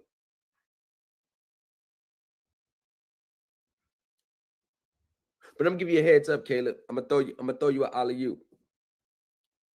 That international bill of exchange that you're still waiting on, when you get it, put it on top of your toilet paper. So when you gotta do a number 2, you use that first. Because that's as much value it has. Want to know why? The United States never ratified the Amsterdam Convention. They're not even a party to it. You know what that means? An international bill of exchange and an international promissory note has no full force and effect in the United States. They never ratified it. That is a gut blow to a lot of people who pay for an international bill of exchange or note. I know it's a gut blow. I know it stings. I know it hurts. But to be honest with you, this is how easy it takes for you to find that out. Look, let me show you how easy it takes for you to find that out. See, y'all see how, look, let me show you how easy it is. Look. So you can't be mad at nobody but yourself. Watch this.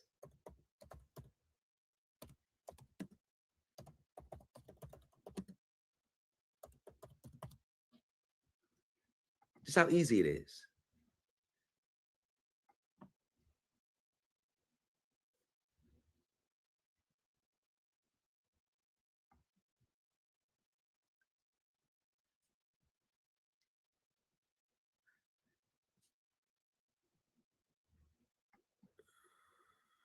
If I can find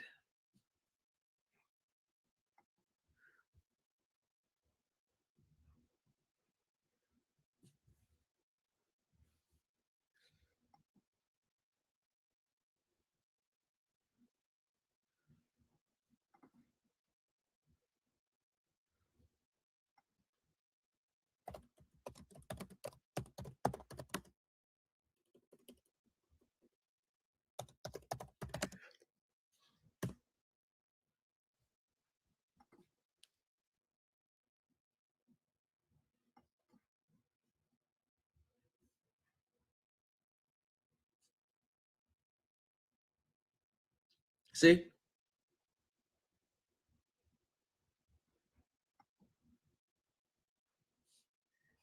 So if Tamika was saying, yo, we give you International Bill of Exchange, and while she was talking, she was like, yeah, it was put out by the United Nations. While she was talking, if you would have did this while she's talking, you would have been able to hit her with this. Okay, you'd have looked at it and said, ratification accession, it's going to be an asterisk with parentheses. If it's approved, it's going to have the cross with parentheses. Accepted or secessions, it's going to have those. Then you're going to look on the side and says entry into force. And if you look at it, you're going to come down to the United States of America, and you're going to see the signature, meaning they was present that day. 10 actions are required for entry into force. Entry into force means it has full force and effect. So if you look at it, ratification accession, Gabon, Guyana, Honduras, Liberia, Mexico are the only ones who ratified it. Russia, Canada, United States of America, as you can see, it did not ratify. And guess what? They need 10 countries. They need 10 countries, 10 nations for even to have full force and effect. They only have 8. If you look at the United States, nothing there. It was never ratified.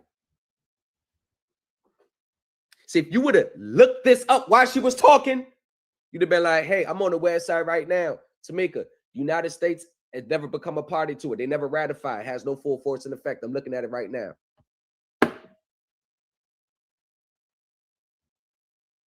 Now you understand why they will block you? See, they would have blocked her. So, Caleb, I heard you talking the other on the live that you was waiting for the International Bill of Exchange for what? What was you going to do with it? What use of it was going to be for yourself wiping your ass with?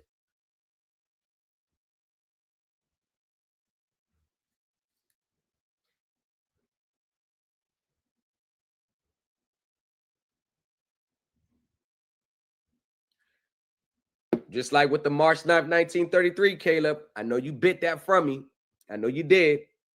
But what you didn't realize was you was about 2 years late.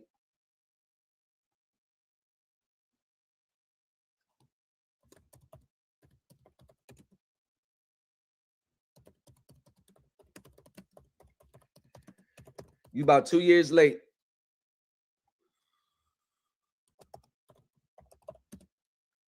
So for you, March 9th, 1933, still want to use that? Just go down here.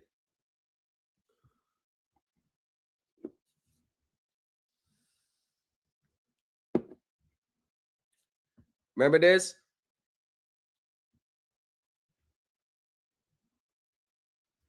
Declared a bank holiday from March 6th through March 9, 1933, using the Trading with the Enemy Act as a legal basis, the first of 4 emergencies cited by the Senate, and has never been terminated. So in 1973, they was like, yo, this shit ain't never been terminated.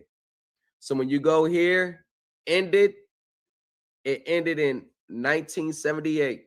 So start date, let's go down here. March 6, 1933. End date, September 10th, September 14th, 1978. Did we get to the, hold on.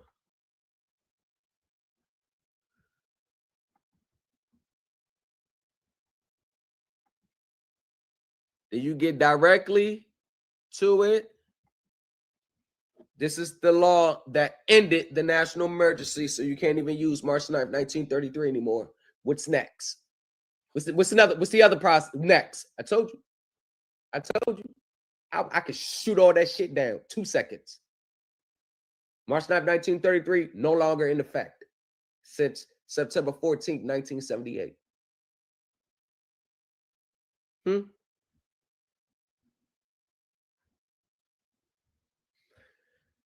Removal of national emergency powers. Removal of national emergency powers under the Traded with the Enemy Act.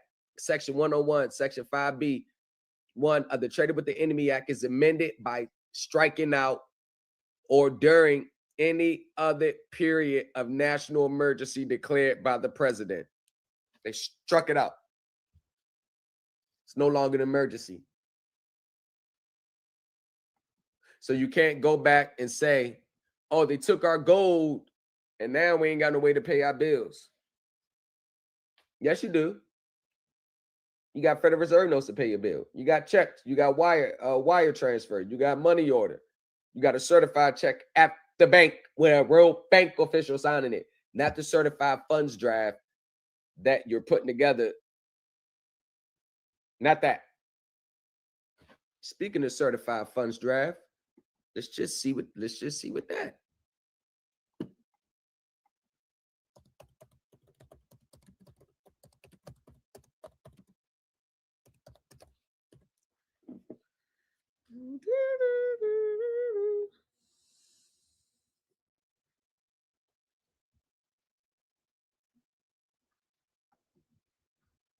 See?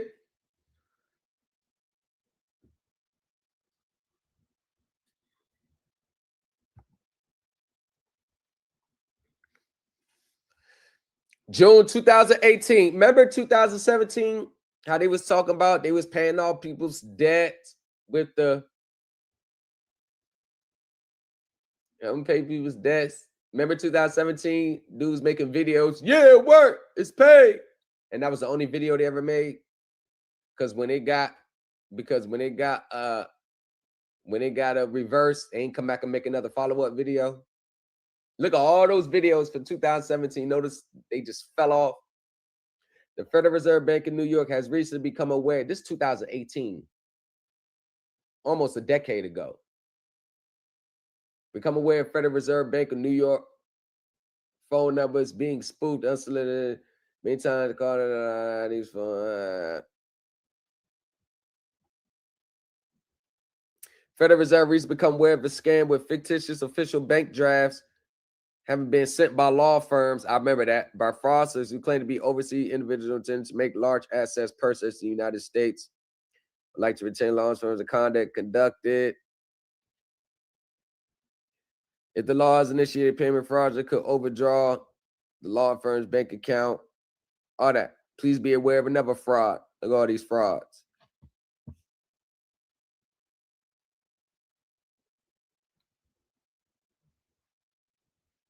Consumer alert.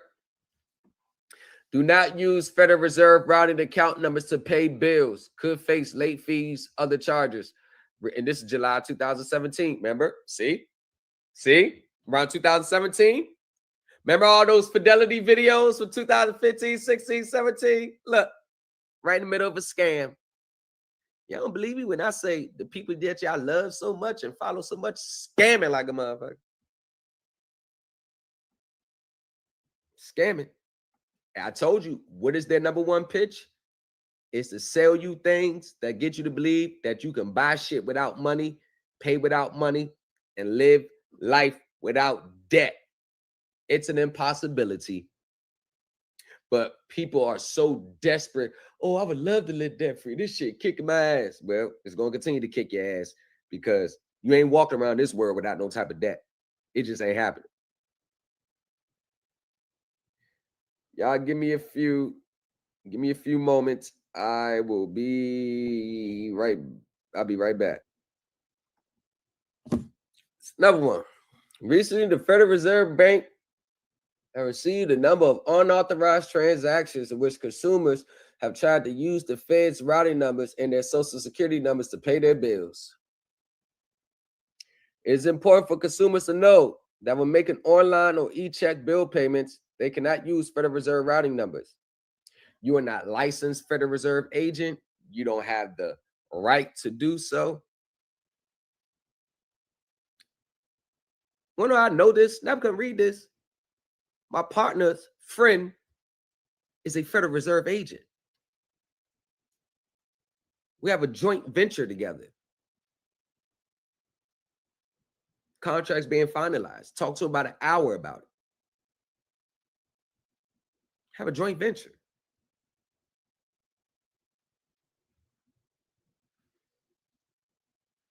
Think I'm lying?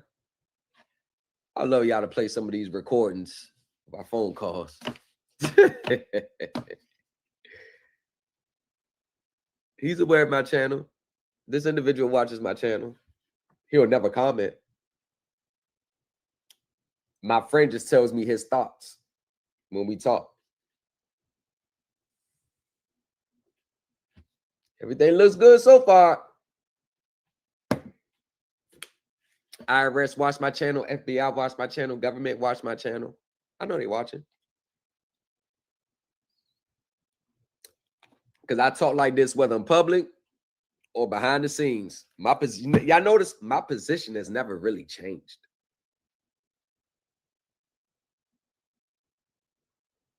It never changed.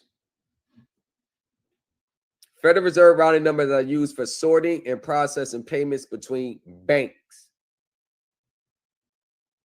not individuals. Any video, text, email, phone call, flyer, or website that describes how to pay bills using a Federal Reserve Bank routing number and using an account at the Federal Reserve Bank is a scam. The Federal Reserve provides banking services only for banks. Individuals do not have accounts at the Federal Reserve.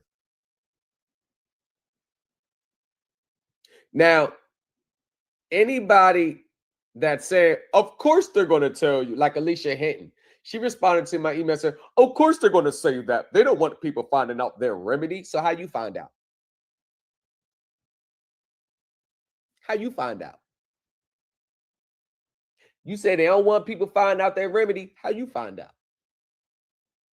You were just blessed from God, the Most High, just get you the information. Watch out for everybody always using the Most High for everything. Watch out for that too. Watch out for everybody that just so invested in random people that they don't know. So desperately want to help random people they don't know, the people.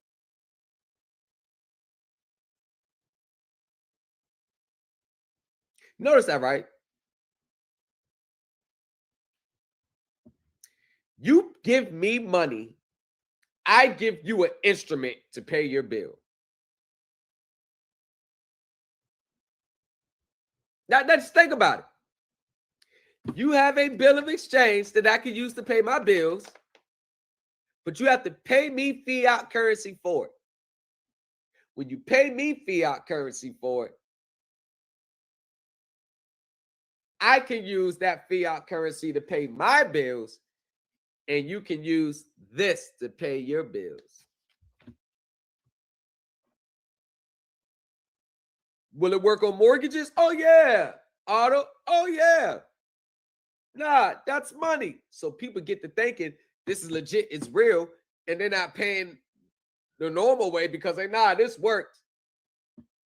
People that had their houses taken from Tamika. People that had their vehicles repossessed, accounts closed. And when they would panic and run back to Tamika, you know how she meets them?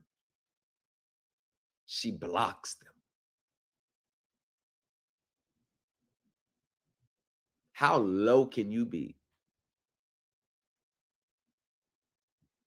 You knew that shit wasn't going to work from the beginning, and you still took them people last dollar. No shame. These gurus have no shame. They have no embarrassment for that, no shame. And guess what? It's never their fault.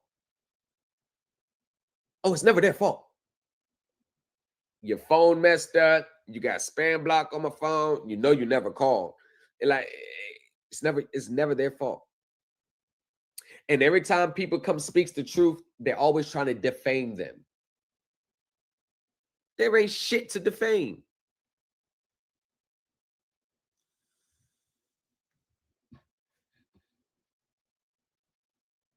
So, for you still thinking,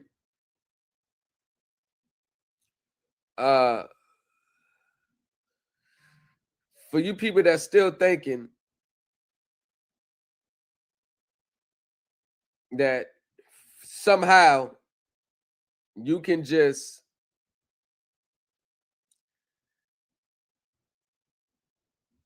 pay a bill without the agreed amounts, without the agreed on the contract.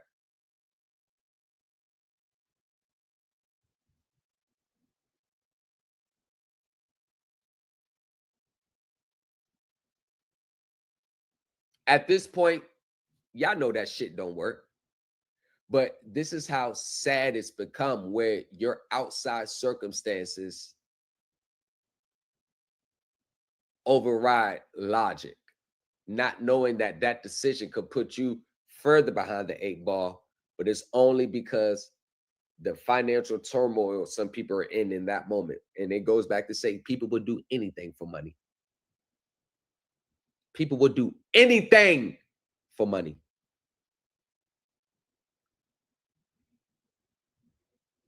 All you had to do is say you could get $100 billion in an account that you never knew was there. Oh yeah, $100 billion?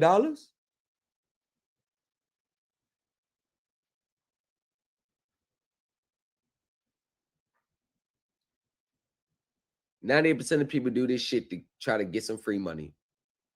And that's sad. That's it. Free money. If $500,000 dropped in their lap right now, they would abandon this shit.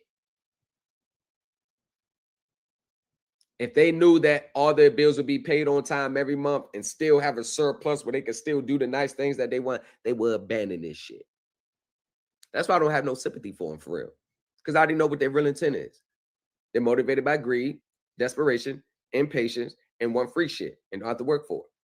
That's a recipe for a disaster. So I don't feel too sorry for them. They know what they're doing.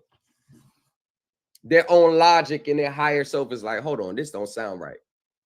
But in order to buy the process, you got to throw logic out the window. Scam involving fraudulent bonded promissory notes. And this is from 2010.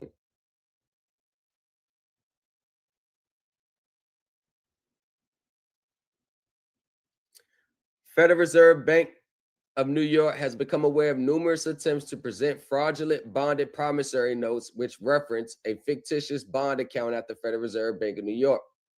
The fraudster claims to have a bond account in excess of $100 million established at the Federal Reserve Bank of New York or at another reserve bank, upon which he or she can issue bonded promissory notes as form of legal payment for debt.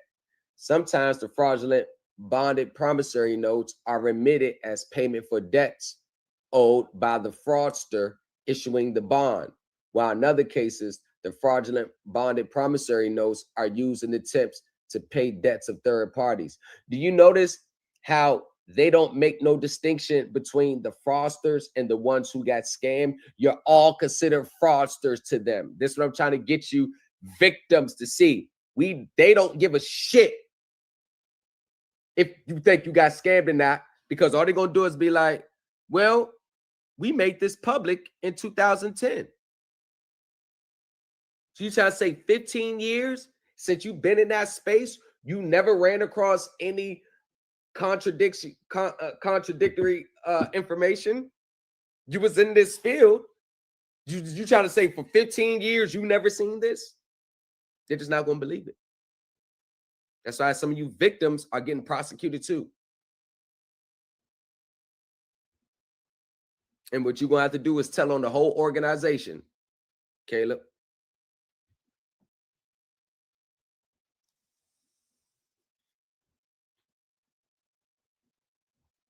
Okay, let me give you a word of advice. If I were you, I would stop posting.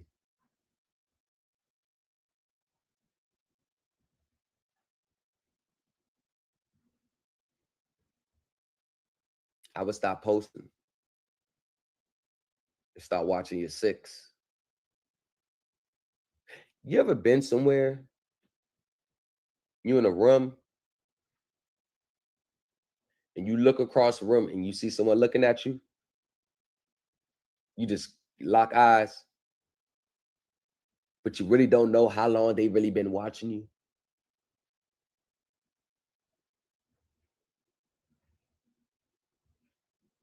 Caleb, if I were you, I would stop. I'm trying to help you out. Because I don't think you see it coming. I don't think you see it. But it's coming. And you're right in the middle of it.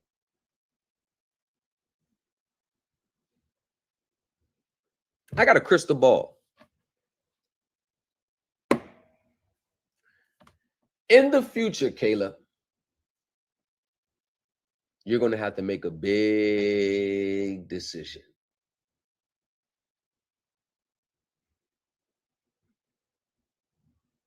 You're going to have to come clean about a lot of things. You may have to take some of those things on the chin. But at least it won't be a knockout blow.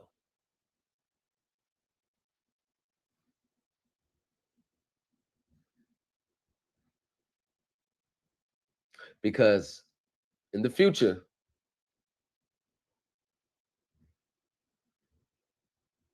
you're either going to make everything right, or you're going to be right along with the wave. Don't get caught in that wave. Caleb, you don't want to get caught in that wave. It's crazy. But you're going to be a centerpiece in the future. No. I know you don't know me from a can of paint, but you should trust me when I say this, Caleb.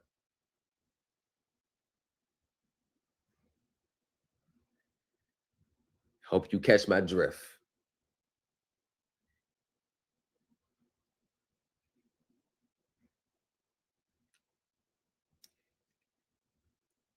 This fallout, and unfortunately, it's not just going to be swept under the rug and you can start over. You're going to have to make a decision. Oh, yeah. Your life. Yeah. Your future is going to depend on the decision you make. When that day comes, I hope you make the right one. Because you're going to have two options. You're going to have two of them.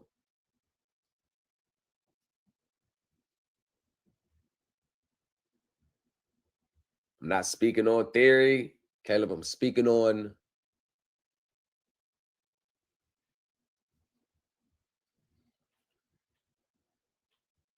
some things that I'm privy to.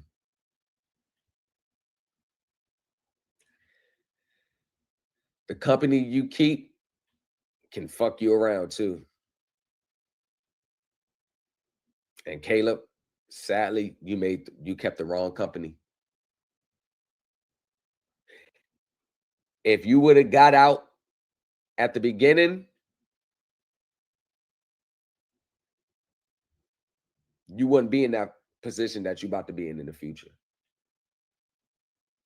And that's what that girl was trying to tell you.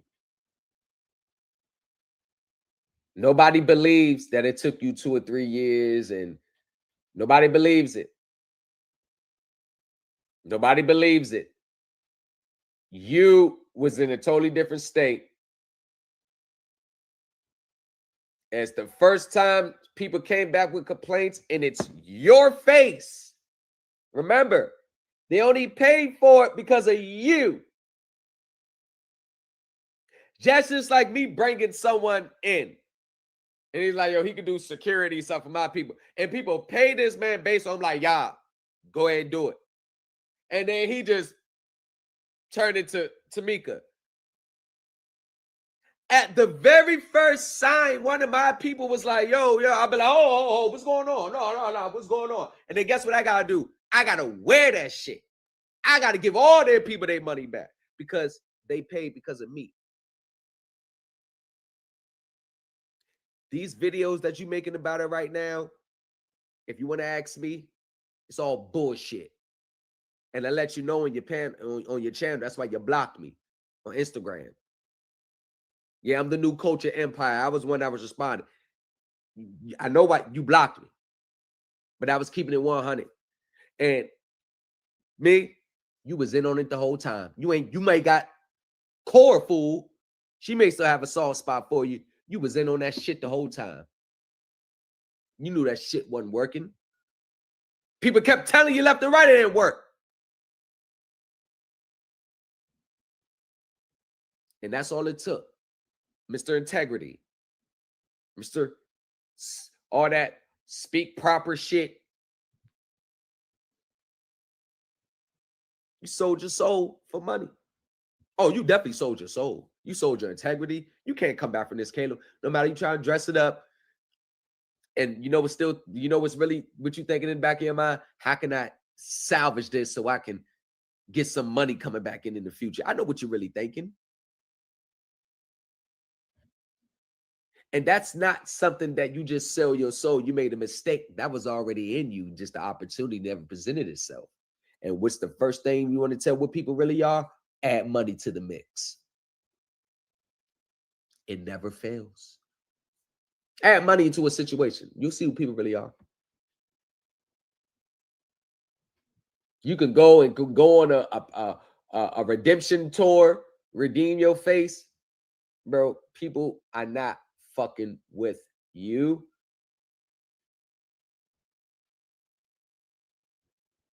I'm going to say the shit that Core ain't going to tell you. Nah, I think she will.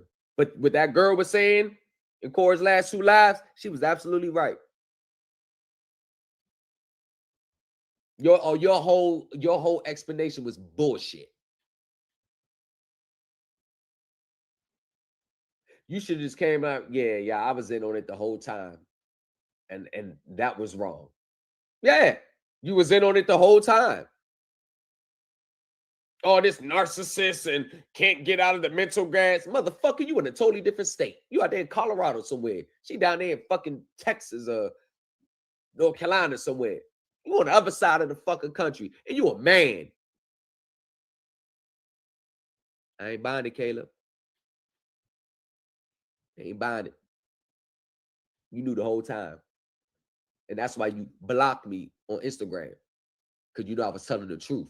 You was in on that shit the whole time. You know how that fucking purchase order, you know how she got that truck or that car, whatever, through that purchase order. You know that shit ain't come out of trust. And that girl was right. You sitting there promoting fraudulent shit after fraudulent shit after fraudulent shit. You kept promoting it. Why you promote something you ain't sure about? Matter of fact, before you bring this to your people, why don't you do your own fact check and make sure your people are protected so your face remains good with them? If you would have did that and then like, y'all, she on some bullshit, I got the fuck away from her in month 1, not year 3, because the money's slowing up. I know why you fucking left. You ain't got me fooled. Your ass would still be over there right now if the money was flowing in and you was still benefiting the way you used to. All this redemption tour, man of integrity tour, nobody want to hear that shit because you ain't had that integrity when you was promoting that shit. When them people giving their last, and you know they giving their last, and you bringing it to it behind the scenes, but you're not putting it out public and still making posts about the shit knowing it ain't work. Where's the integrity at in that?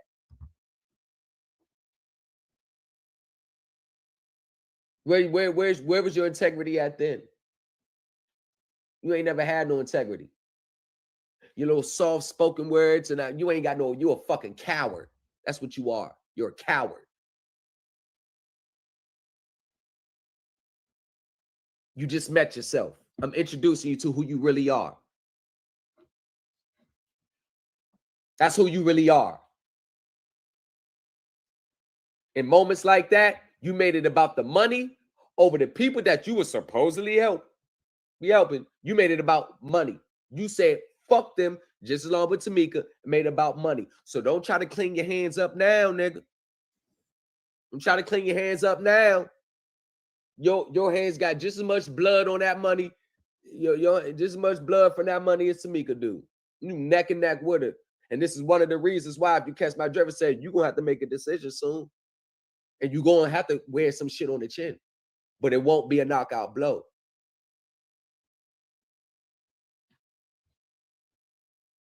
Remember I said, remember I said, you ever been in a room in a setting and you just catch someone looking at you from across the room, y'all just lock eyes, but you don't really know how long they've been watching you?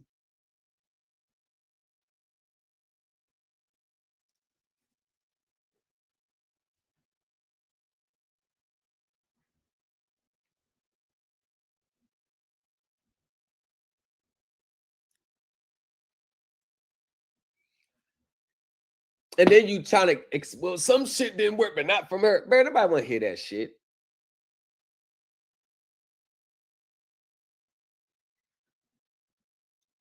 Why now?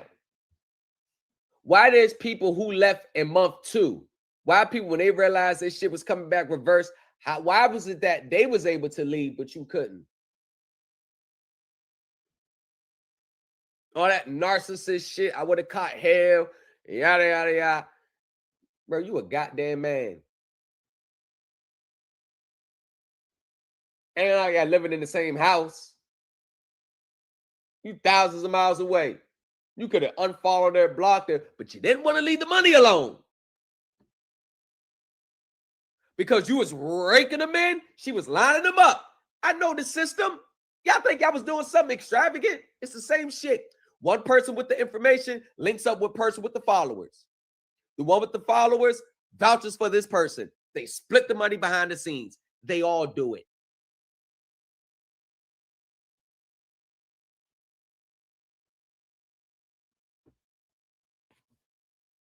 They all do it.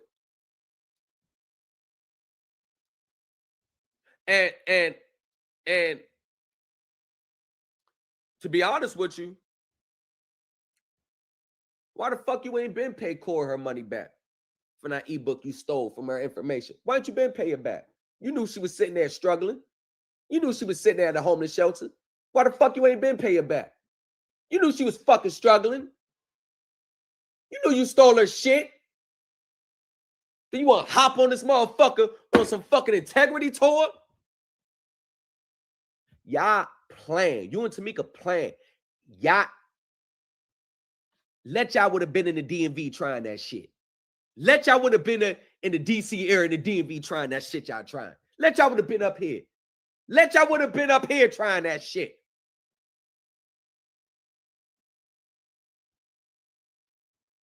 Let y'all would have been up here trying that shit. Oh, shit would have got ugly. Ugly. Fast. Take someone $1,500 here, up here, and where I'm from, that's a death wish. Oh, they coming. Oh, they coming for you. Broad daylight. You at a store with your peoples. You don't give shit. You playing. You playing.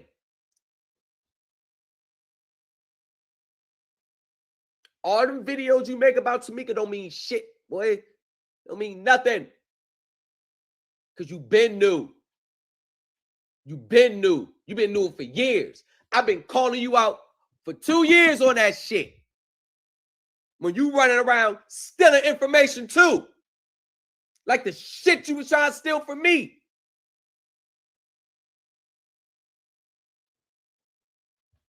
You ain't motherfucking innocent.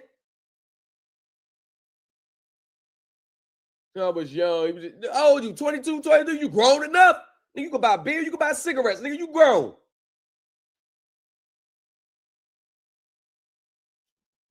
Talking about integrity. What fucking integrity?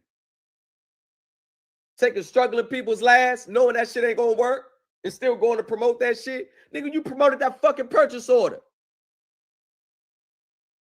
Nigga, you knew how she really got the purchase order, nigga. Because if it's really some secretive shit, she'd have gave it to you to do. She would have got 2 cars. Why she only get 1? It's coming out the estate. She could have, it's an unlimited account. She could have awarded you with a car, right? Right? You ain't get one then if it really worked.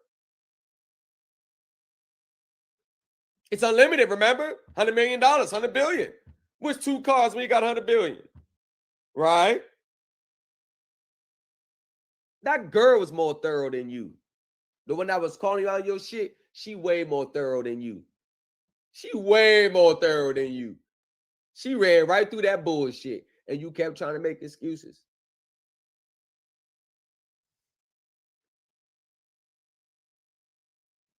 When you gonna give Cora B all her fucking money back? That's the question. When you gonna do that? You dead wrong for that. When you gonna give her all the money back? Not a percentage, not a profit. We gonna give her all the money back, or sign over your monetization checks to her. Add her to the payment, and all your monetization checks go to her. I don't care about no fucking book. If you and Tamika ain't never fall out, nigga, that book wouldn't have been free. Y'all really think y'all really, yo, I'm from the streets. Where I'm from, you got to keep your head on the swivel. Y'all think we going for that little sideways goofy shit y'all pulling? Like you can't pull the wool over a nigga like me, eyes. Nah, I know the real slick Willis who will pickpocket you from 10 feet away. Now all of a sudden the ebooks are free. Did you put that ebook together yourself? Did you put it together like this?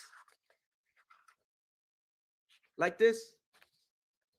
Did you put it together like I did? See this?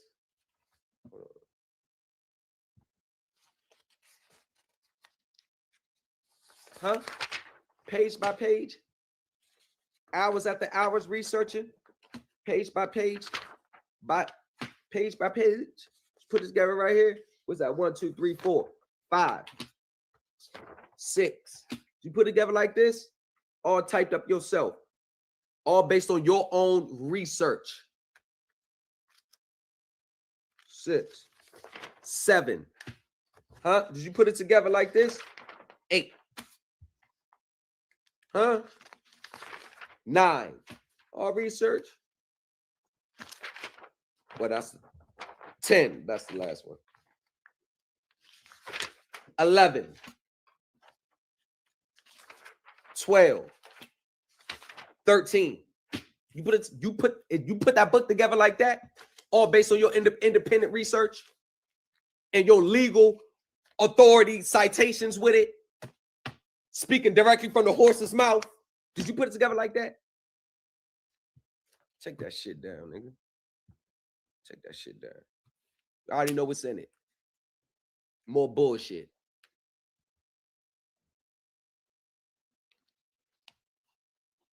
Everybody shit getting blocked. Everybody that complain, they getting blocked.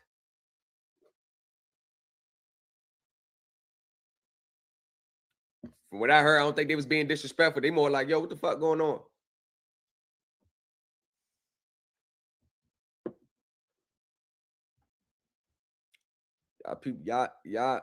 Y'all people playing. Y'all ain't played with the wrong person money yet. That's the problem. Y'all ain't played with the wrong person money where they actually looking to do something to you. That's what I'm saying. Y'all ain't play with the wrong person money yet. Y'all gonna play with the wrong person money, and that shit gonna get ugly.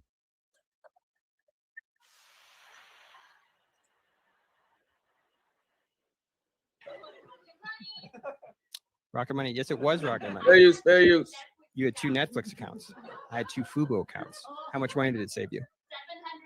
$700. I guess if you guys want to save some money, download Rocket Money. It probably will cover the drinks. This to make a do not enter notice taped to the front door of the place to make up teaching the mortgage class though. Friday, March 26, 2021. She teaches the mortgage class. I think in 2022, 2030, teaching mortgage class from her home. From her house that she owned debt-free from the estate. A do not enter notice taped to the front door of the place Tamika Thorpe and her 2 kids called home since 2019. The Thorpe family recently evicted by the courts, a locksmith changing the locks despite a CDC moratorium on evictions. I provided her with the CDC declaration form, and the courts ruled against me. Tamika's trouble started when her lease expired December 1st, and her landlord exercised her right to not renew. When I received the termination of lease, I still attempted to pay her until the court date. I asked for an extension. I said, can we just work something out? It's in the middle of a pandemic. She said, I can't take any money from you because I'm taking you to court. Tamika tried to prove her case in court, but despite several appeals, she lost. The judge ruling her case considered a holdover, which means her lease expired and the landlord can opt to not renew. The court ruled that I had to get out. And Tamika is not alone despite moratoriums. Landlords filed more than 70,000 evictions between March of 2020 and February of 2021. Since July, only 3% of evictions were denied. The problem, though, is the CDC moratorium does not protect against holdover evictions.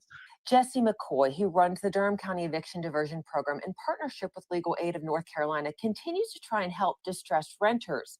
He says since we are a year into the pandemic, leases are up and landlords. The moratorium wasn't able to protect everyone. The I-team previously finding it did have an impact on eviction filing. Tamika, why don't you give them a bill of exchange to pay that shit off? The same shit you taking money, why don't you give them a bill of exchange to pay? Why don't you give them an international bill of exchange, the same what you was charging people to pay? Why don't you give your landlord an international bill of exchange and give her the accounting instructions to get it processed at her bank? Why don't you do that? Why are you taking their fiat currency? Why are you offering fiat currency to pay your bills? Lease, rent, that's a bill. Why are you paying with fiat currency?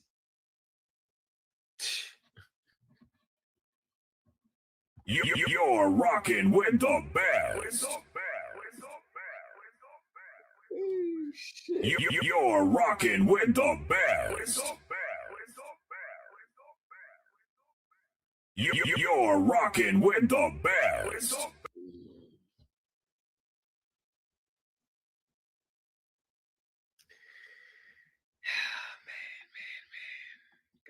Damn it, man. Damn it, Tamika.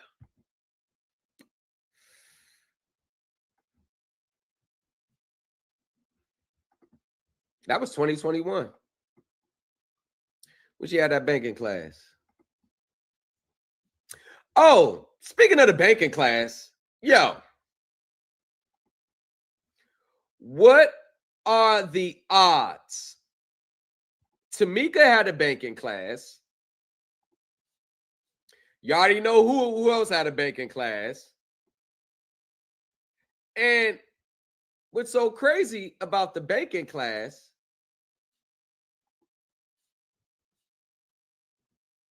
with Tamika's banking class, I found this to be very interesting. In her banking class,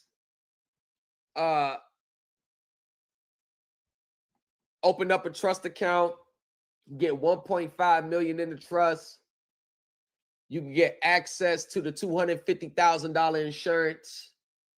And I was looking like, hold on. That sounds so familiar.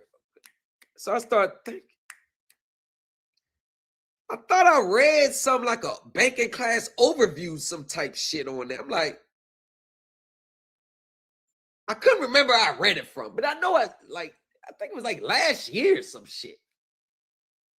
I read a banking class. I was saying the same thing. Just couldn't put my finger around it at the time. And everybody in the banking class was going to be able to get access to that $250,000, get your trust account set up, get $2.5 million. If you didn't have a trust account, you get $1.5 million. Then I started thinking again, someone else said that. Another guru. I'm like, yo, how are all these unrelated people popping up with the same banking class? What are the odds that the numbers are the same? The sales price of the class is relatively the same. The promise of the $250,000 is the same. What are the fucking odds? What are the odds? This lady had a class on buying a house through your business, LLC. Hold on, that sounds familiar too.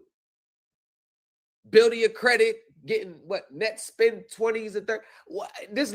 Yeah, the lady was what's her name? Alicia. I mean, not, what's her name? Elisa Hinton, some shit like that. Yeah. I'm like, why are all these different teachers popping up with the same class? Wow. Yeah. I found that to be very, very, very interesting. Take out the, take care of family first, then I take care of people. Tamika, you wish you could do this?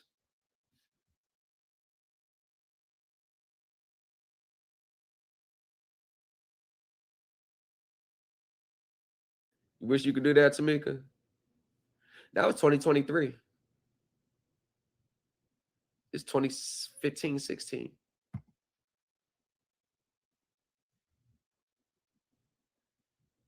That's 2015, 16.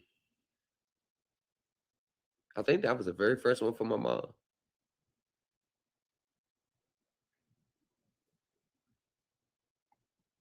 They teach you how to do that, Tamika. They show you how to do it. You got to follow the rules and understand the game, Tamika. Everything ain't got to be a scam 24/7. It may take you some time. Actually, it's going to take you a lot of time, but in the end, you was teaching classes on this, Tamika. Everybody paid $1,500 to get.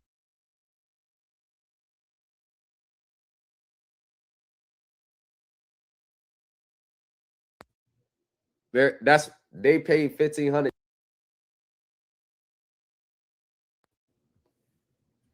All right. All right. That's long too, y'all. That's a long way. Woof, boy, they fight like a motherfucker, boy. Woof. That's long.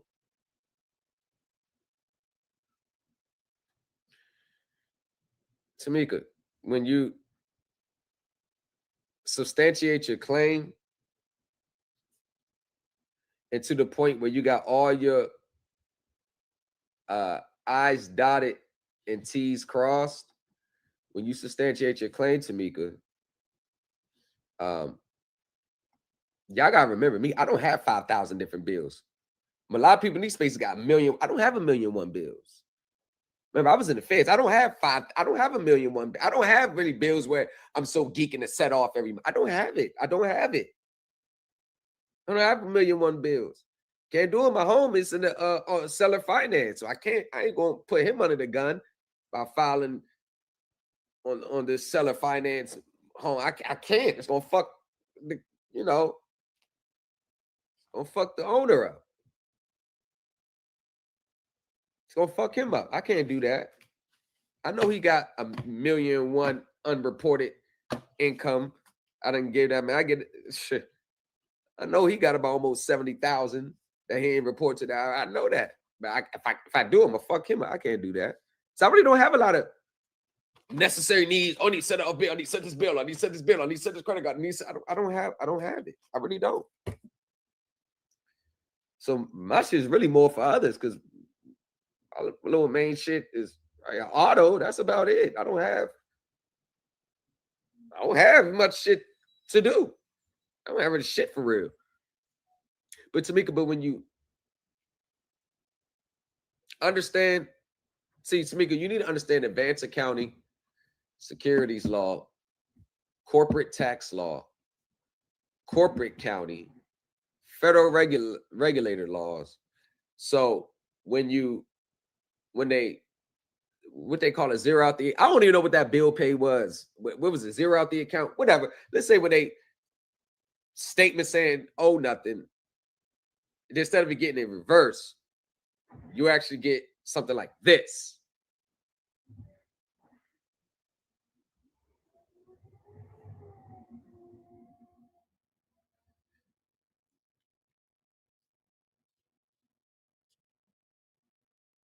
And I'll post the official document with my my name. They sent that to me.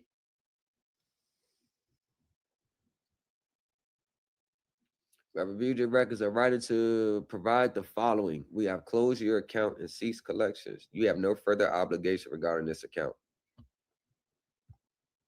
See, you're always going to get some type of correspondence from them. But I don't know. You done seen mortgage, you done seen tax, you done seen credit card debt. Like, we just, but guess what? Y'all really think that's something? Wait till this tax season.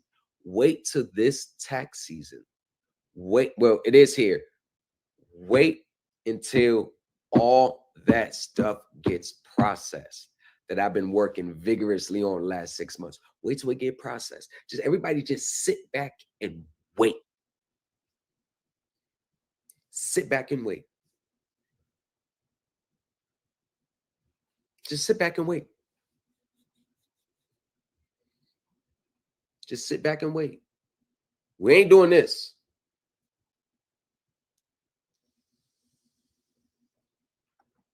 We don't get responses like this.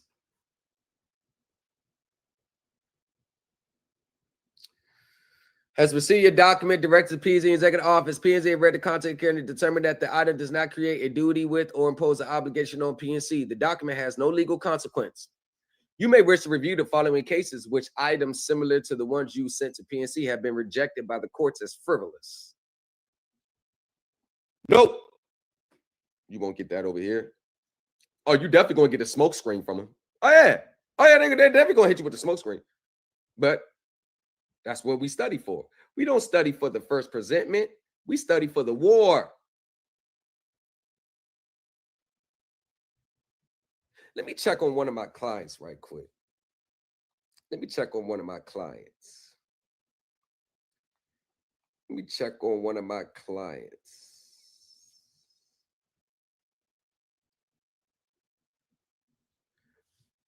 One second, y'all. Let me check on one of my clients. Give me 1 second.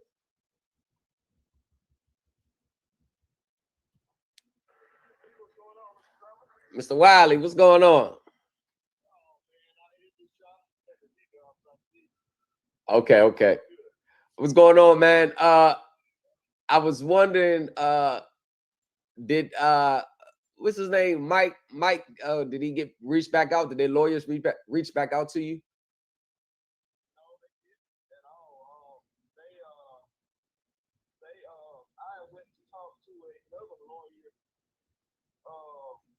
Southern case. Oh. My first lawyer didn't represent me right. And he actually knows like the person, I told he's from down here. Yeah. And I was just, I was just kind of giving a little bit of what happened. Yeah. And he's like, well, you want me to represent you? I said, no, I have somebody there. I don't want you to do that. But he wound up giving Mike a call, just because he knows, Yeah. And he was like, well, I got this letter they sent. Ask them what they want to do. Hold on.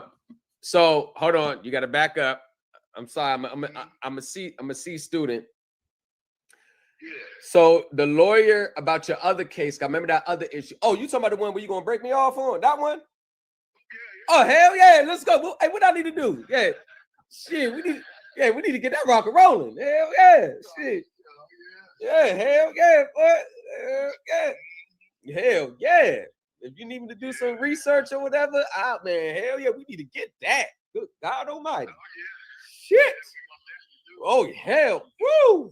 Man. So this lawyer actually knows the Mike, which is the CFO who I addressed the letter to, right? So he called Mike. Well, your lawyer called Mike, and what did Mike say again?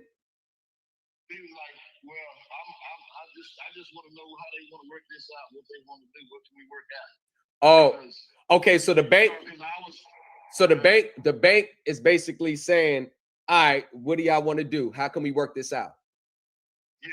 Mm-hmm. Why didn't you call me as soon as he said that? Yeah, I was going to call you today.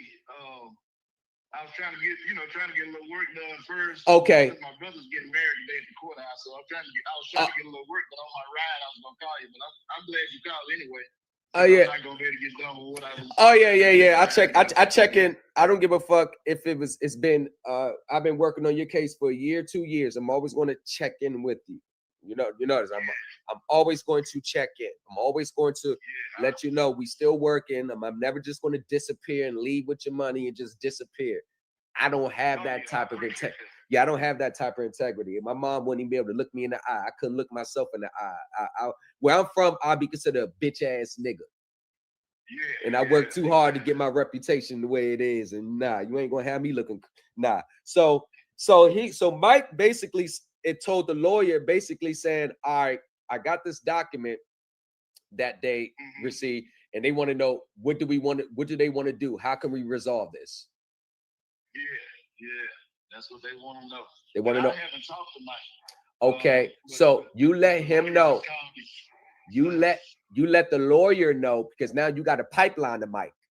You let the lawyer know that you're willing to work it out, and you will have your offer to them Thursday. Okay. Because I got to revamp the whole thing now. I was thinking we was about to go to war, but now they want to work it out. Then I guess I can restructure just a little bit. I'm still on their necks. But if they're willing to work, got the drawing board, I'm going to later on tonight in the evening, I'm going to look over your case again. I'm going to draft my proposal. It's going to be reasonable. It's going to be beneficial for you. It's going to be beneficial for them. And I'm going to draft a few proposals, because basically, if you read the letter, basically in the letter, as you can see, I explained to the lawyers and them how I'll be able to win in court, how I'll be able to win at the IRS, and how I'll be able to get them on abusive tax shelters and tax evasion. Exactly. That was in the letter. So and that's what I'll be trying to tell people. I'm prepared to go to war, but this first letter, I'm letting you know it ain't changing nothing. So whatever you say, I'm still coming at your neck. So I don't really give a shit how you respond. I'm still coming. So yes, sir. Okay, so now the letter. Okay, so now now I have to restructure it differently now, because now they actually want to sit down at the drawing table and work this out with y'all. Yes, and then I looked them up on the SEC. I think they found what they call a Form B, where they don't register their securities. Yes. The SEC. Yes. And then they got another letter filed with, I can't remember who it's filed with, but they said in that letter that we're in the business of basically selling securities. Yeah. Oh yeah. That's what they filed with their shareholders. See, before I did my research on the company and see what do they do on their investment side. How do they do with this? Who they get it? Who they package it? Who they sell it to? What they do there? How do you do that? How do they go? What's going over there? What's going over there? What's going over there? What's going over there? So I pretty much in the letter, if you read it again, I pretty much told them how their business operates. Exactly. I didn't say, well, you may do that. I say, no, this is what y'all do. Exactly. So basically, I gave them 4 options. I say, either we could settle this amicably, take you to court, go at your neck with the IRS, and hit you for tax evasion, SEC fraud, misrepresentation to the investors, get the FTC on your line, get the SEC on your line, and with Consumer Financial Protection Bureau on your line, get the CID of the IRS on your line, because y'all not big enough for the IRS not to come at y'all. Yeah, y'all ain't big enough. Y'all ain't a JP Morgan. Y'all ain't a Chase. Y'all ain't big enough. Y'all doing numbers, but y'all ain't doing numbers like that. Yeah, y'all ain't doing like that. Yeah, got several M's, so probably 100 M's or something, but y'all ain't in no billions. Yeah, so all right, tell him to tell Mike that Thursday you'll be having a proposal. Just tell him he's gonna have a proposal. Okay. Yep. Okay. Because I got a restructure. I can let off the gas on this one since they're willing to sit down and what can they do with this? And since they're trying to they're trying to settle and so right. Yeah, that's what he told. That's what the lawyer told me. Now, that's I have to take it as hearsay, right? Because these white folks will work together too. They'll work. They'll work together. But the lawyer you talked to who called them, he has no privy to the backdrop. Exactly. So he just coming in right then and there.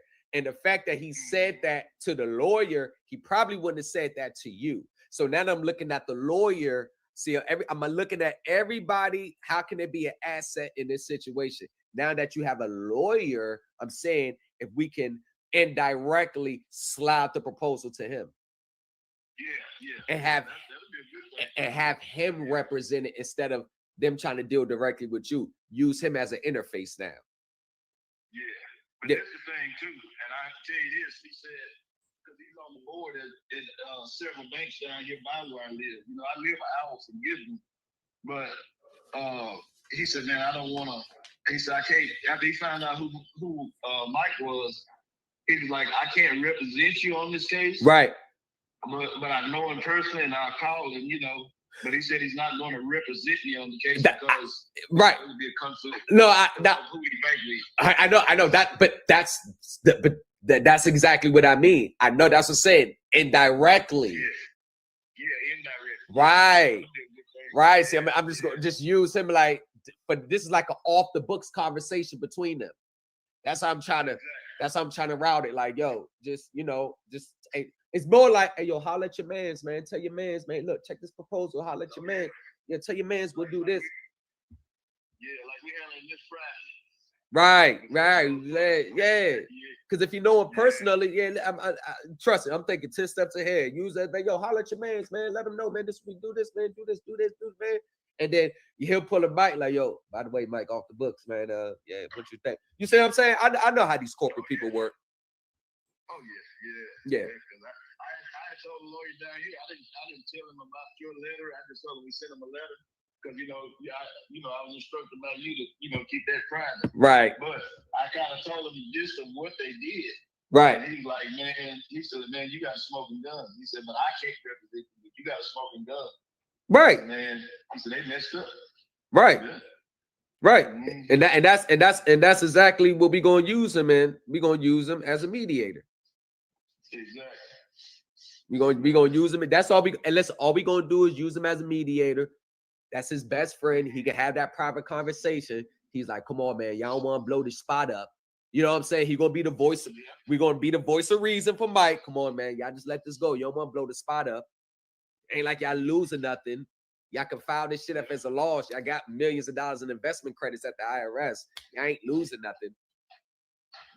And we're not gonna talk about it. We're not going to talk about it. We're not going to be all out in the public. Like, look, listen, we did. Nah, we're going to keep it close. They need to sign us a non-disclosure. We'll sign a non-disclosure with them. We can end this privately, but it's definitely going to be beneficial for them as well. Yeah, okay. Right. Trust me. Watch how I structure it. They're going to accept it. Watch how I structure it. They're going to accept it. Okay. Yep. Okay. Because we gonna use your gift and estate tax exclusions to pay the taxes for them. Okay. Yep. We gonna pay the gift taxes on them. On that deed of trust that was transferred, they owe taxes on it. And that's why he was like, yo, what y'all want to do? I like to know that. So that's an 8. See. Yeah. Man, boy. But I'm sorry. Hey. I usually don't do this. I don't usually do this that much. I usually don't. I really don't, bro. But God damn it, I'm like that. Yeah, man. Boy, you're the man. You're rocking with the best. But yeah, that's why I structured it and threw it out there like that, because I like, ooh, this is beneficial for them. See, long as I got how is this beneficial for them, then I can structure how it'll be beneficial for us. Exactly. I already know what y'all want. What y'all want, that ain't a question. We already know what y'all want. Oh, yeah. But what can we present of equal value? What can we present as equal value that will get them what they want from a monetary problem? Now, I don't have to report them for the taxes. We'll take care of the taxes. Yeah, okay. Yep. That'll work. It's all about structure. All right, brother, I'm going to let you go now. Get back to work. Please relay that message. Tell him Thursday he will have that. Okay. Tell him it's going to be beneficial to him. It's going to be tasteful, and all parties win. Okay. I'll definitely let him know. I'll call him right now. All right. Thank you, brother. All right. I appreciate you, Mr. Lakers. All right. All right.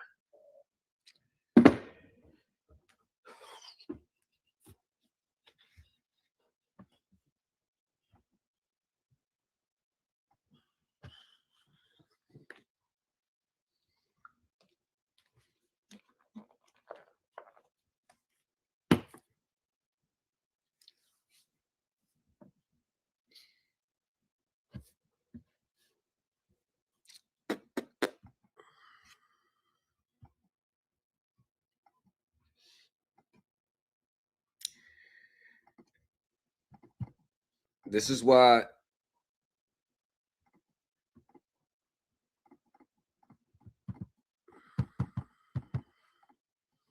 this is why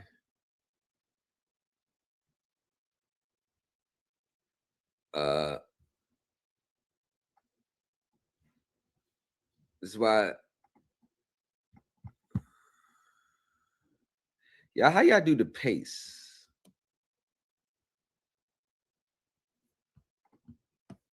Hey, what's the pace?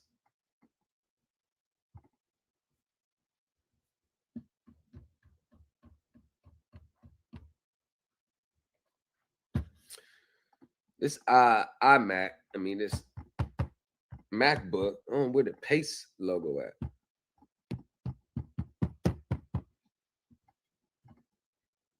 Oh, what the fuck? Thank you.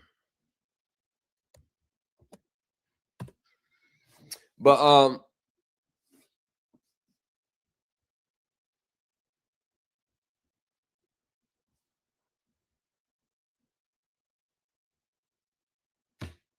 they're in real time. I told you I didn't, because I was like, damn, I ain't talked to him like a second.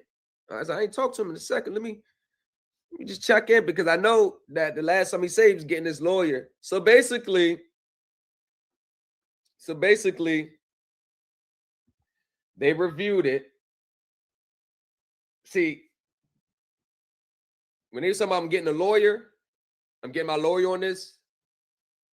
The lawyer read that document, and what's the number one thing they determined? Oh shit, y'all got exposure. Y'all got exposure. Y'all got exposure here. See what they want. See what they want to do. Because we're not really in a position of power. Like if we try to take action, he has enough evidence to bury us. Tax court. He has enough evidence to bury us. So see what they want. See what they want. You're rocking with the best. Welcome to the New Culture Empire. Mr. Tony in the building. Bro, what's them rims? What kind of car is that? What the Audi I got, the S6, it's some 3-piece, forged 3-piece. Oh, you putting the new rims on it? I see the picture, got the rims. That shit look nice. But yeah, man, I know that motherfucker fast as hell, bro. Whew. I know that thing's a speed demon.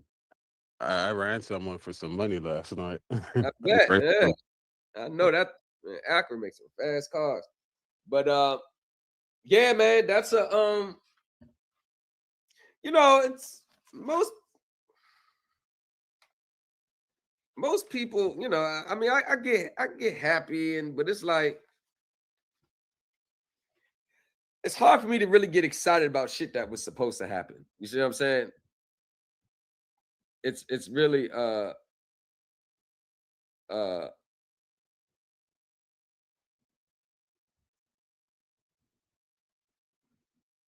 it's really hard to really get excited about it's supposed to happen. You see what I'm saying? Like, Yo, what up? oh, what's up, D? Oh, my fault. Forgot you was up this month. You're rocking with the best. Yo. What's going on? Can you hear me? Hey, man. Hey, you just spanking people left and right. I know. You got that leather belt. Hey, yeah, I know. It's crazy how we were just going at. I was just on another diatribe, and then I make a call and we hear that. Like, god damn. Hey, but you know, it's like it's when you know how to dribble. You know what I mean? You could do it in your sleep. You could pass it to the left, pass it to the right, behind the head. Like you're not coming up with a new thing to sell. You know what I mean? Oh yeah.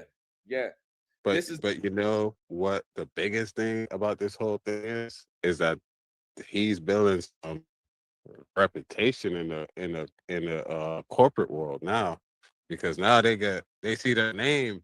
It's a whole different ball game, and he's going like they're gonna be lawyers that know that he don't know yet because he hasn't met them, but it's gonna run up the chain, bro. They're gonna be like, hey, yo, yeah, we got one. You know, we got someone that, hey, you get on the ass, but do right. You know, like that's what the building, bro. It's a whole different value, bro. That's crazy on the corporate world, because I think sooner or later they're going to buy me out.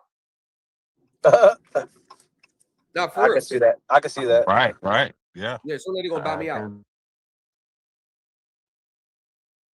Sooner or later they're going to buy me out. They're going to buy the rights to this. They're going to buy me out. And it's to the point where like I'm done trying to convince people. Like I trying to convince someone, trying to appeal to someone's belief system, someone that's going through post-process traumatic stress disorder. I have zero patience for that shit. Like you said, that leverage is a motherfucker. It's about identifying the leverage and knowing how to present your leverage. You don't want to over leverage. You don't want to under leverage. See what I'm saying? You don't want to be too egregious over the top. You don't want to be too nice. Like everything. Like I study the corporate world. I study the business world and how they do their negotiations. And one thing I've noticed, whether I'm watching TV shows or just watching corporate people, it's always involving some type of, I got you on this, I got you on this, I got you on this, I got you on this, I got you on this. All right, this is what we want.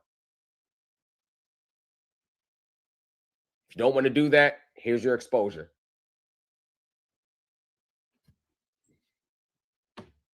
And I just follow the same model that the corporate people follow. Yeah, I'm not doing anything majorly spectacular, but it is when you know that we don't come from that world. But in that world, that's just normal everyday business. What?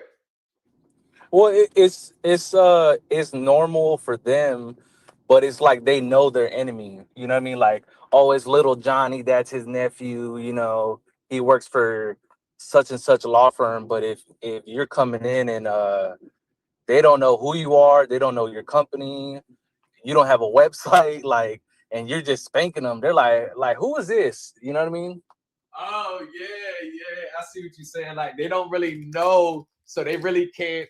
They don't know. Like they're like, yo, this motherfucker may be serious. They like, yeah, because like some of those other companies, they might have like, man, just call so and so. You know, they're pulling punches in a sense. they're not going all the way through. They just like, hey, you know, just do me a solid, go ahead and fold on this one, and then we'll get you on the back end. But you're coming in like guns blazing, you know what I mean? I'm taking away pensions, I'm taking away people's vacations, like, you know what I mean? I'm coming in and disrupting. And it's in such a beautiful way, because I'm like, hold on, IRS, I got something for you too. You can get a piece of this pie. They're engaging in an abusive tax shelter program. Here's the evidence. So it's basically saying like, damn. But that is true. It's not like it's an enemy that you're comfortable with, that you know. This is an enemy that you don't know. Right. And they know damn well if I report them, they're going to owe millions of dollars in back taxes. They know that. Oh, they know the liability with this one's is millions of dollars. Oh, there is no doubt about that. And you know what's so crazy? Everything I relied on to come to my conclusions, they know. I told them how it was coming. If I was to go to court, if I was to go to the IRS, I told them, this is what we're doing. This is what I'm doing if I go to court. I literally, in that correspondence, I literally told them everything that I was going to do. How I was going to come, what I was going to rely on, what I was going to say. I told them.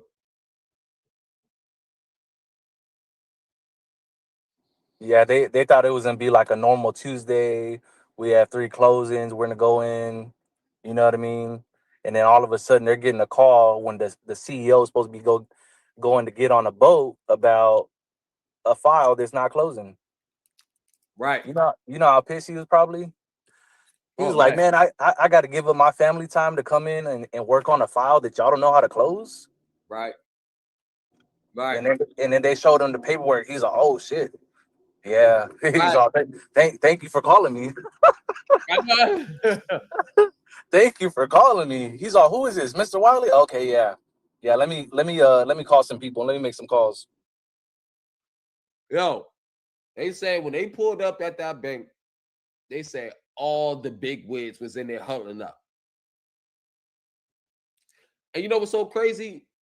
Like a week before they got that letter, when I was talking to Mr. Wiley and getting explaining them what I was going to do, the steps I was taking, I say now when they first get the letter, they're going to huddle up now. But I'm thinking like he's not going to see them actually do it. But by him actually witnessing it, that was crazy. I was expecting him to witness the huddle up.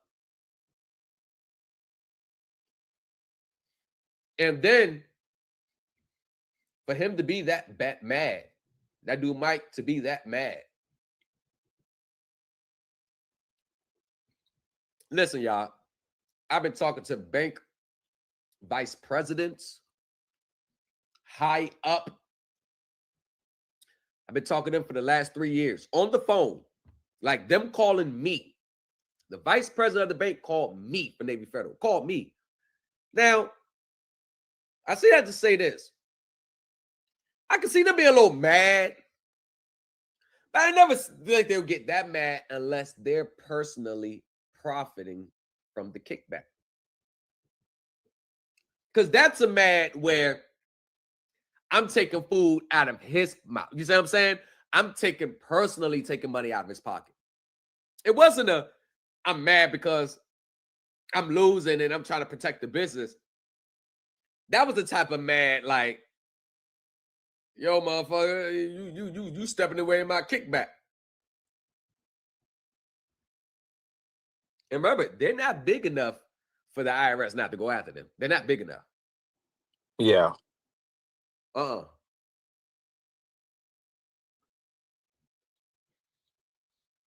And that's but let me just say this. I can't guarantee every bank official gonna be like, all right, what they want. You see what I'm saying? You see what I'm saying?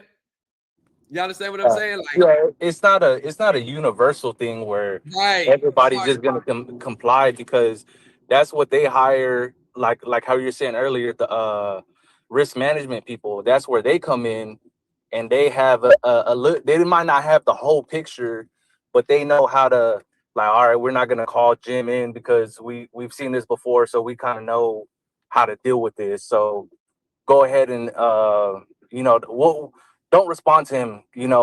Let's wait it out for 30 days, and then we'll kind of try to see what he's gonna send in. And then that's what eats up a lot of people, because then they're like, damn, they haven't responded. Shit, send them your birth certificate, and then boom, all right, just go ahead and do a default judgment. We'll proceed on. This guy ain't serious, like, right. And that's the part where a lot of people don't understand, because they're thinking these people ain't playing for real. Like, they don't even know if they received the documents. You know what I mean? So it's a game that's more vicious than what people think. Thank you for saying it. No, thank you for saying it. I swear to God, you took the words. They don't understand the vicious game these people play. These people are vicious. And they get this fairy tale, stars in the moon, stars in the sky, moon, full moon, everything's just gonna, and you don't understand these people will falsify documents. These people will, let's say they send you a notice of default, right? And then your counter to the notice of default is, well, hold on now, we got some violations here. Do you know that these people, instead of answering directly to your violations, they will try to sell the home right from up under you? Oh yeah, they'll move on. They'll keep moving, because it's like they're not gonna hold up their business just for like that one file. But if they know that it's serious enough where it's like it could implement their whole business, yes, hell nah. We gotta put two pairs of eyes on this, because that's our livelihood. That it'll crumble the whole business. Right. Like, they will literally, while you still thinking you while you still in negotiation stage, wait for them to respond. Like, they will be trying to sell the home from up under you while you still think you're in negotiation stage. That's vicious. And how would you ever know? You're So never gonna know. You're never gonna know. So by the time you get notice of it, you can't. Now you're looking at an extra 2-3 years of litigation in court now. Oh, that's a guarantee. Extra 2-3. Ain't that serious though.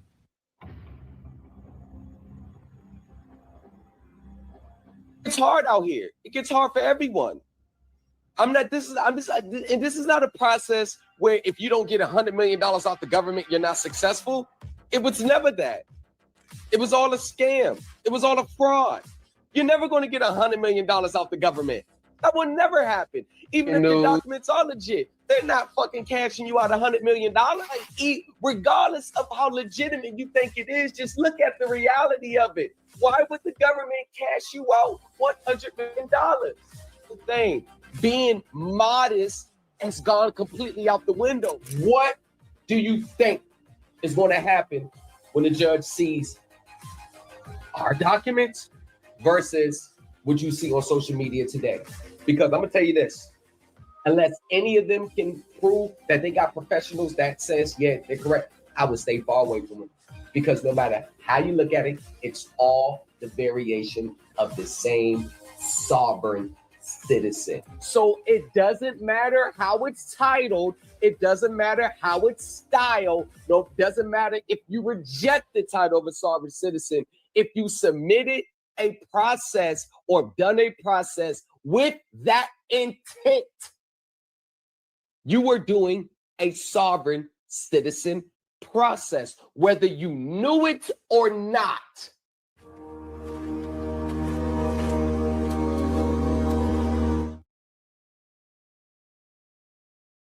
This email was sent earlier today.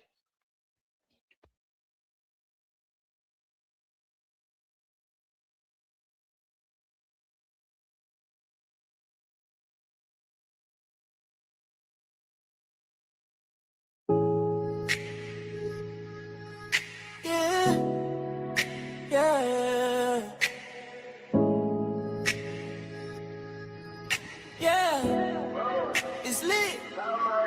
Okay, I'm almost wasted and my drip is on a spaceship. One more sip, yes, I can taste it. Come to my exact location. I'm so tired of my probation. Doing time for real vacation. I just toasted this occasion to give myself standing ovation. What I'm drinking, that brown, that white, up with the bar, sirs. That ass is attractive like a magnet. I never dodged her. Why drink my problems away? And that alcohol is my sponsor, and I will indulge it to the point of death. That's only if my heart hurts, cause relationships never last, and being faithful is a thing of the past. Everybody's only after one thing. Both sexes can relate to that. Can we place a bed when I hit it from the back? Get your face in my pillow when I palm on your ass. Yeah, I graduated from the bottom of my class. Now I'm sitting at the top, you see the bottom of my glass. We can keep talking, I know this won't last. The end of the university, you will know and learn how to put your own legit legal claims together. That's going to be the biggest thing. So you won't ever have, there's no better feeling than already knowing what to do. There's no better feeling than having multiple points of attack. There's no better feeling that knowing that when you send that document off to them, there's nothing they can say. There's no better feeling by taking their own words and language and using it against them. You're rocking with the best. There's no better feeling than being 100% control of your own domain. There is no better feeling. Not only to know, yeah, you may be charging me this amount on the contract, but this is not what I really owe. And then being able to say, see, look, this is how y'all account for it. There's just no better feeling. And how to maneuver and apply these claims to a legal, sufficient, legal claim in court. Knowing how to evidence this and knowing how to maneuver in court, knowing that you can prove this in court. Laser out of spaceship. Hey, yo, Carter, you going crazy.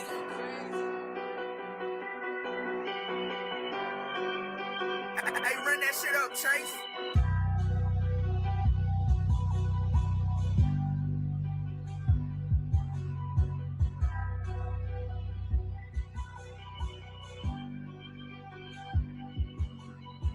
Put this dick in the thotty. This shit Jalo and gimme. Down on her knees. My pockets on sugar. My bitch cooking like silly. My weed color purple. Got me stuck to the ceiling. I order up dope. Yeah. She don't cut, she just send it. Watch how I whip. Finesse the niggas, watch it shake. How many? 100 pies, watch it bake. What's that? Package dropping off the route. Okay. Candy spraying like it's mace. I pull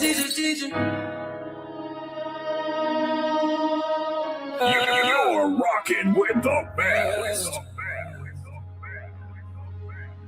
Started out with a stack of bills. Hand-me-down suit, no fancy skills. Library card, late night, cheap coffee. Highlighting on every page, e-copy. No letters on the wall, just notes on the floor. Scratch math running down the old front door.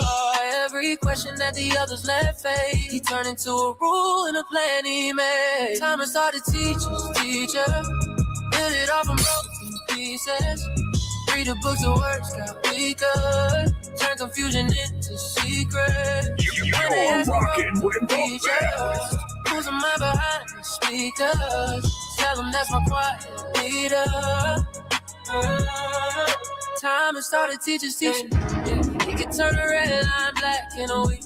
Balance out the numbers while he barely speaks. Spreadsheets open like a map of his mind. Sees a hidden pattern where the rest go blind. Court dates circled in a second-hand phone. Drafts every filing like it's carved in stone. Plain white paper, but the case shines through. Judge starts seeing what he already knew. Time to start to teach us. Build it off from pieces. Read the codes of words clearer. Found the cracks and close leaks in every form each line, each feature. He's a quiet, heavy thinker. Tell him that's my step leader. Time to start to teach us, teacher. Oh, no cap, no cap, no. You're rocking with the best. But he wrote every page. Self-taught, self-made, self-drive. That fire turned out into something higher. We don't just follow, we climb behind him. He draws a map, we rise inside it. Thomas taught the teachers. Build it all from broken pieces. Turn those late night scrolls and research into freedom, into defense. When they ask who shapes the future, who we call when things get deeper, we just point and say our leader. Time to start the teacher's teacher. Started with a stack of bills. Now we signing better deals. You're rocking with the best. To the speaker. Time to start the teacher's teacher. But they were in his classes. They didn't even know. They had to Google it while we was live. So you're teaching people about Forms 1099B and none of them knows the regulations that govern them? But as soon as I bring it out, now people want to start reading the regulations. I swear to God, when I say I'm your teacher's teacher, I'm your teacher's teacher.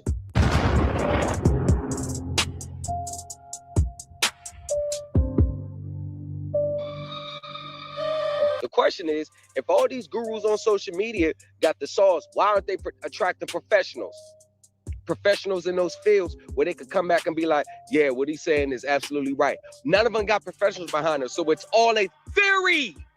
It's a belief system. That's all it is. They ain't got no professional. They could be like, yo, you're right. None of them. They don't give a damn about what, some on TikTok and social media. It is I want to tell the class and whoever that's listening is that if you pay attention to the things that he teaches in this class and start taking notes, do your homework. Do your homework.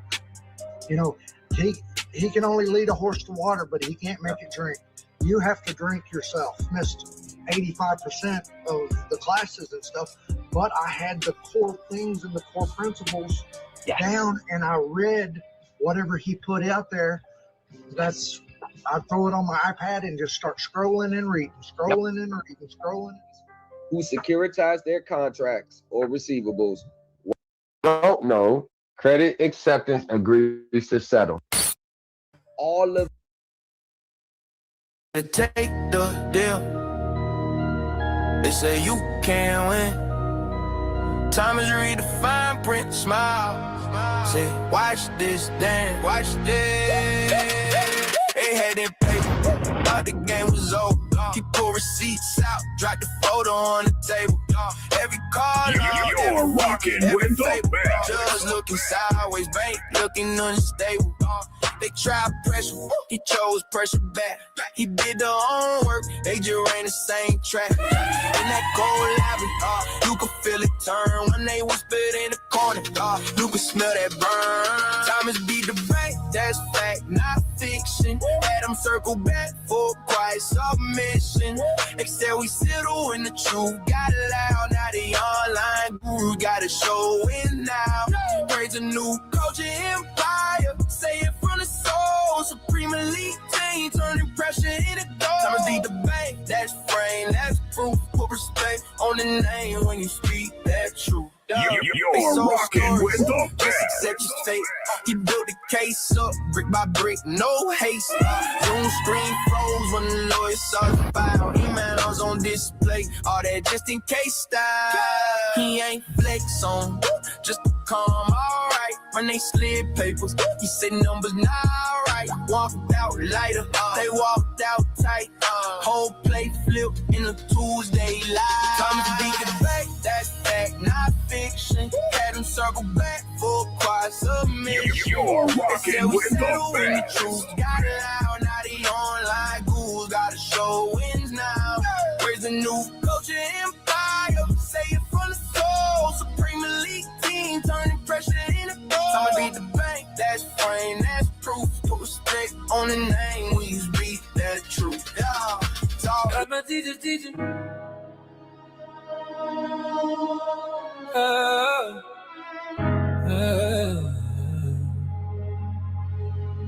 Started out with a stack of bills, hand-me-down suit, no fancy skills. Library card, late night, cheap coffee, highlighting on every page e-copy. No letters on the wall, just notes on the floor. Scratch math running down the old front door. Every question that the others left fade, he turned into a rule and a plan he made. Time and started teacher, build it all from broken pieces. Read the books, the words got weaker. Turn confusion into secret. When they ask who wrote the feature, who's the man behind the speakers? Tell them that's my quiet leader. Time and started teaching. Yeah. He could turn a red line black in a week. Balance out the numbers while he barely speaks. Spreadsheets open like a map of his mind. Sees a hidden pattern where the rest go blind. Court dates circled in a second-hand phone. Drafts every filing like it's carved in stone. Plain white paper, but the case shines through. Judge starts seeing what he already knew. Time to start to teach. You're rocking with the best. Read the coastal words, clearer. Found the cracks and closed leaks in every form, each line, each feature. He's a quiet, heavy thinker. Tell him that's my step leader. Time to start the teacher's teacher. Oh, no cap, no gun, no gun, no gun. Just a small hometown, but he wrote every page. Self-taught, self-made, self-drive. That fire turned out into something higher. We don't just follow, we climb behind him. He draws a map, we rise inside it. Hi, I'm Jim Bullock. Ever wonder why so many pro se litigants lose in court? It's simple, ridiculous, and stupid. They refuse to follow the rules. What did you say? What did you say? Because pro se litigants, they don't think the rules apply to them. They think that how they see it, and they can just do whatever they want, and the judge's supposed to just agree with them because they're right. What did you say again, sir? To follow the rules. They what? No, they refuse to follow the rules. What? They refuse to follow the rules. What? They refuse to follow the rules. Okay. No judge in this country is going to rule against his colleague and fellow bar member. We can easily and legitimately rule against you because you have failed to follow the rules of court, especially when they're available online for anyone to read and understand. When have you ever not made a payment since July 1st, but yet they're reporting the account as current, meaning they're not going to report negatively? Let's focus on that 1 second. Let's just figure out ways. Let's just figure it out. How is this mathematically? You don't gotta know what's going on. Because even the thing that's so good about using common sense is that you may not know what's going on, but the universe and Father God is going to attract you to the people that actually know instead of the people that's trying to scam. That's what I know. The vapor money theory states that any debt based upon a loan of credit rather than legal tender is unenforceable. This was argued in Johnson versus Deutsche Bank. This theory has been consistently rejected by federal courts as frivolous and insufficient to withstand a motion to dismiss. But these are the same things that they will tell you to send to the company. This is why they don't ever want you to go to court with it. They all want to administrative claim your ass to death. This is why they stay away from courts.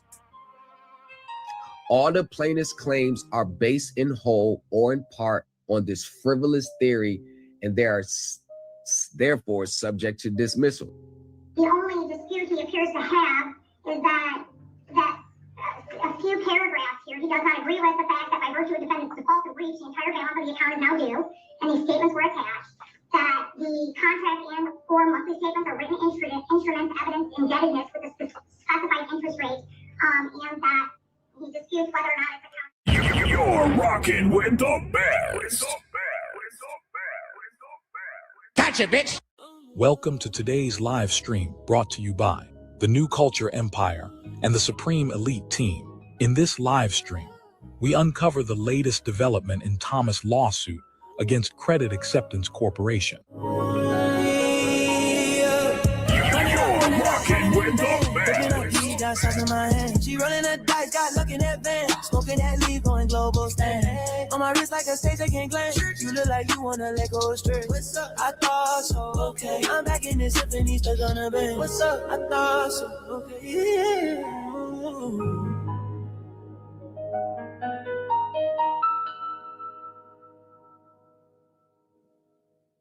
Run it up, running it bang. Whipping up heat, got sauce in my hand. She rolling the dice, got luck in that van. Smoking that leaf, going global band. It's bang. Fresh white tee, chrome on the rim. Big body slide, whole block looks slim. Wrist on chill, but the boy too hot. Turn my last L to a key to the spot. Plug on the phone, said, say, let's slide. Came from the back, now we front row live. Couch full of cash, can't see it, can't fold. Used to pray for a play, now it's overload. Run it up, running bang, bang. Whipping up heat, got sauce in my hand. She rolling the dice, got luck in that van. She spending that leaf, going global. Ooh, ooh, expand, blue, blue, blue, blue, blue.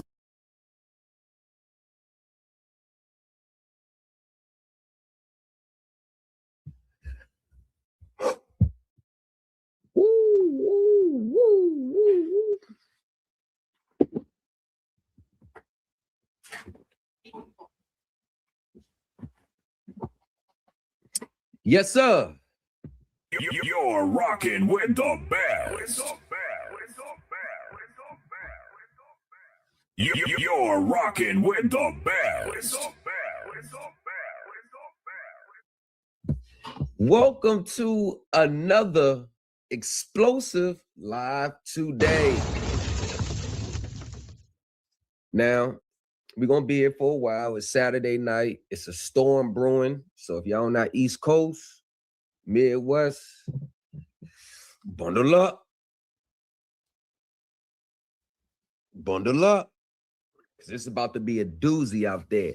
But today, we have some groundbreaking news. Now,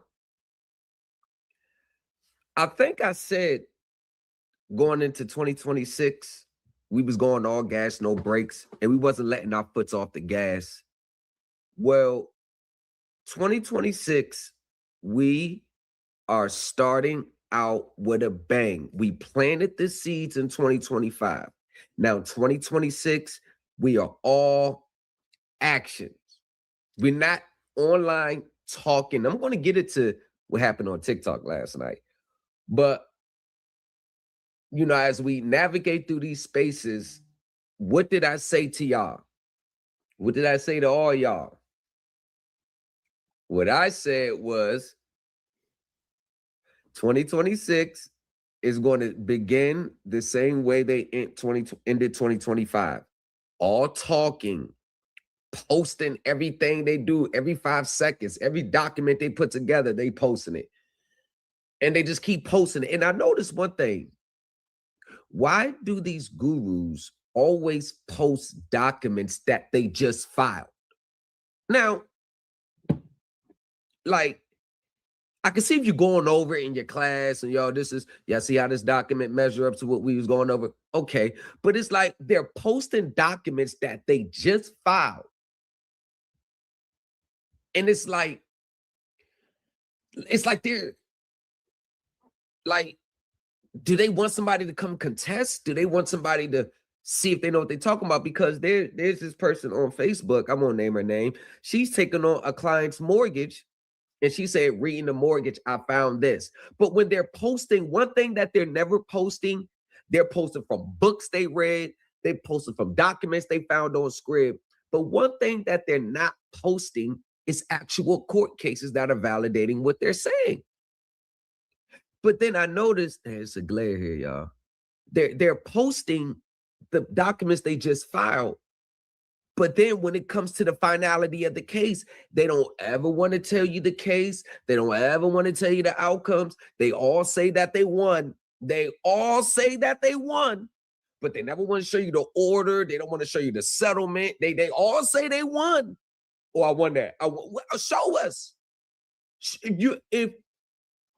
If you are a teacher and you are advertising or you're leading people, it's just like any other service that people want to gain clients.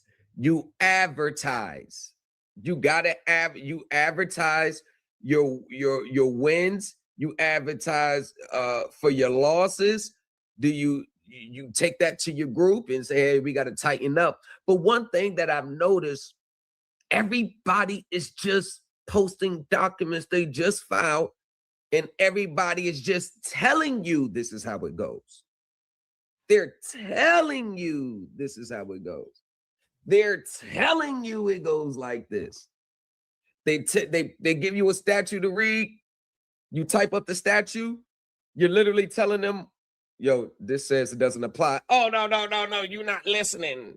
You're not I'm literally reading the statute you just told me to look up, and it's literally not saying what you're saying. Oh, no. See, you're not paying attention. Oh, you're not listening yet. See, all those gaslighting, filibustering tactics that they use, because one thing that I'm going to tell you, when I or the Supreme Elite team comes in your lives, everyone gets defensive. When I come into your live, everyone's mode gets thrown off. Because one thing, y'all, and I want to warn the people, they're only used to everybody just agreeing to what they're saying. No questioning, no, hey, yo, dig a little more. Let me get some context. Because, you know, I'm really trying to follow you here, and you may teach me something. I'm not above learning. But one thing that I've always noticed is in 2026, they still don't like to be questioned, and they still don't like to have to explain themselves. It's like they don't like to explain themselves. So before we get there, I just want to tell everybody that this has been a 22-month journey, 16 months of dedication, hard work, and research in preparing my lawsuit. And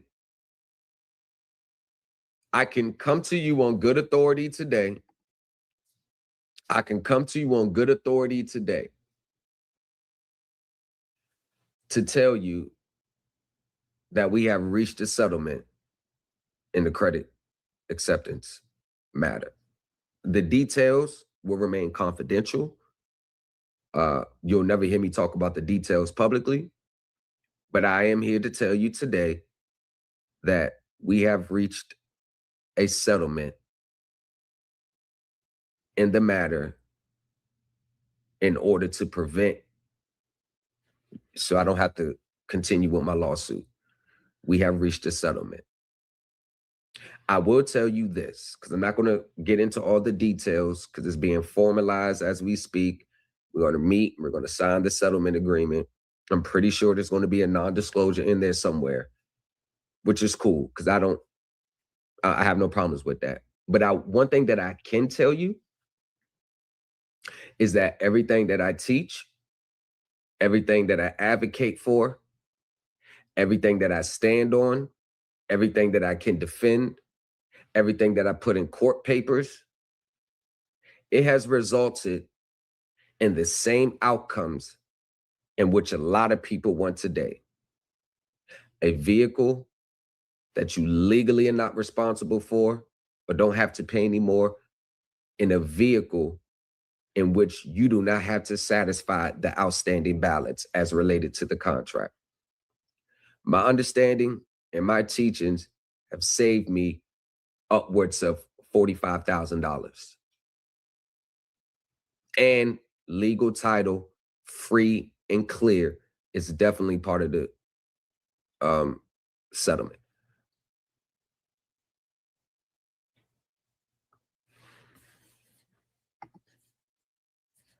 So it's not about what you want out of this. It's not about which, I mean, of course, we all want something don't have to pay for. We get all that. But when I say there's already a set way, there's already a legal standard to anything that you're trying to do. When I say it, I don't care if you don't like it. But at this point, you just have to accept that my way is the right way. The way I teach it is the right way. When you are going up against these attorneys, these companies, one thing that you got to understand, these attorneys are not stupid. Actually, the attorney that they hire is very qualified. And he is a hell of a litigator. And he is a dog too. And the way that me and him were communicating back and forth, but you'll see little snippets of our emails. It goes to show that the preparation, the time, through the years that I put in this, I am now on the level of a top litigator when it comes to financing and lawsuits regarding that. I'm on their level. We're not even going to act like it's not. But even more important than me is that my Supreme Elite Team University, in which a lot of what I use in my credit acceptance case will be incorporated in the curriculum, is going to put everybody else on that level. So you will start to be in control of your own domain, and you won't have to worry about someone telling you what to do step after step after step. This is not where, you get fed a little bit of information, then you got to come back for more. No, because these gurus want you to remain reliant on them so you can continue to pay them. Now, you don't have to listen to me. You don't have to care what I'm saying. You don't have to like it.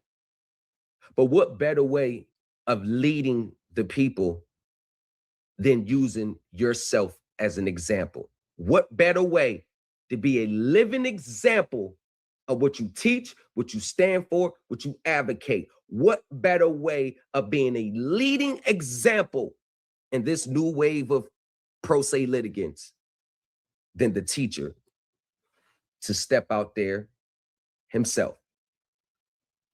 And that's more the reason why. Don't miss out on this opportunity to litigate like a seasoned professional. Join the Supreme Elite Team University. Thomas in the lobby, folded thicker than a skyline, credit acceptance on a resume with stories in the fine lines. If I would have lost or that case would have got thrown out, I can hear I can hear it. Now, we're going to get into a little snippet of my private Supreme Elite Team group that I host on Telegram, in which we go over the sauce that you will never get in any other class, teachings, space. You will not get in anywhere else besides that group, unless you are in a professional setting. That's the only way you're going to get it. If you're not in a professional setting, you're not going to find what I teach out here. Want to know why? Because a lot of information and stuff I employ comes from people that worked in the highest levels of it. So the average person's not even going to know exists. You get what I'm saying? It's a tad bit. But before we get into that, let's do a check-in. Let's go. Let's check in. Let's check in the comments. City, age, where your city, yeah, your age and where you calling from. Let's get the check-in. Let's get a 30-second check. I want to see you all. See who all's in here, man. Get a little check-in. Like, share the stream. Oh. Get it, bag it, get it, bag it, get it, bag it, get it. Get it. Check in. Get the check in. Where you calling from? Where you be? Where you at? What we got up in here? Oh, we go to the top. Go to the top. Drama news. Here for the drama. Damn, let's get it. MCC up. Run it. Tony. Let's get it. MCC up again. Yes, sir. One day at a time. One day at a time. One day at a time. Yes, sir. Ali, we are live. Dan, back again. What's up, y'all? Famous Nobody's in the building. I was blocked by a few people on IG and TikTok, all capping. Of course. He says no actual evidence, just BS paperwork. Like clockwork, Tony. Facts. He said they'll get mad when questioned. Past the freedom, prime example. Hey, shout out to Tamika for just being persistent. All I can say about that. As they should remain confidential. Yes, sir. Sir. Tapping in. All right. I know he think he get the whole thing. We just tripping right the head block. We's coming in a glass jar. The trappers moving like a NASCAR. Blessings coming from the trap guards. Bricks chopping like a hacksaw. Run through the money and push. You get to see us cooking. Master B, I got the hooker. We're laying no cuss like a hooker. We waiting on wax like a taxi. Okay. You're rocking with the best. Okay. So the first part of this stream, we're going to have it a little. I'm going to take y'all a deep dive into the Supreme Elite Team, which is a private group.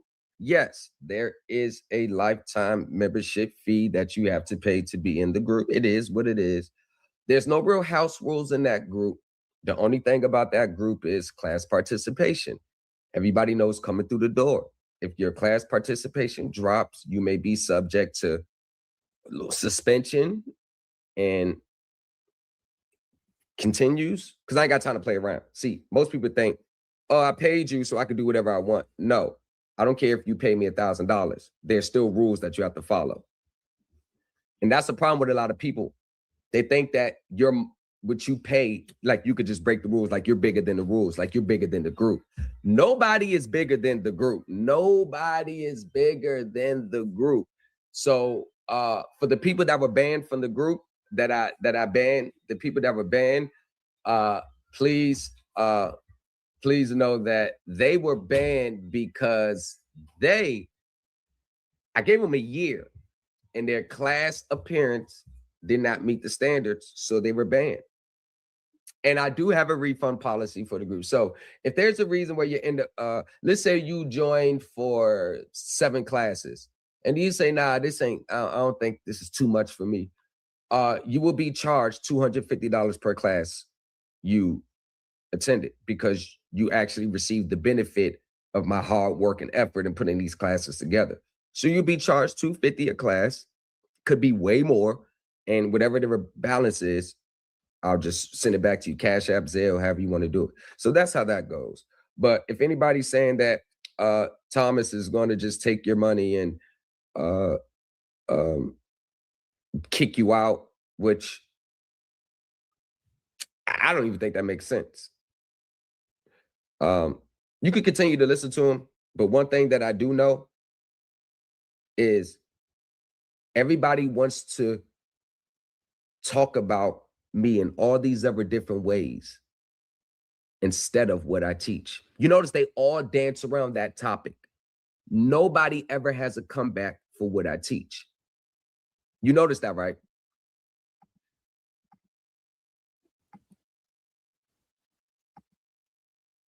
Nobody ever has a comeback for what I teach.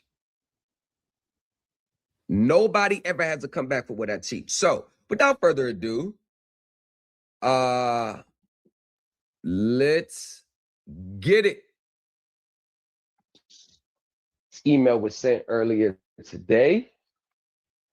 1 second, y'all. If you don't know,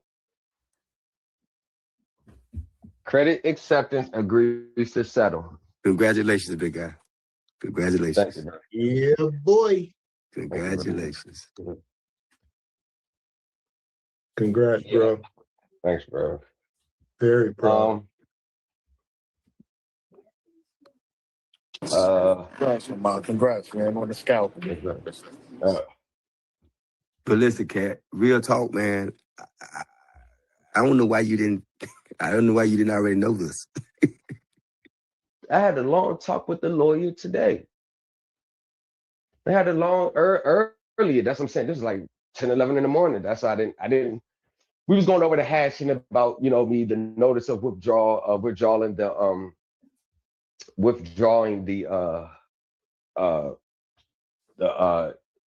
entry, the fault of entry.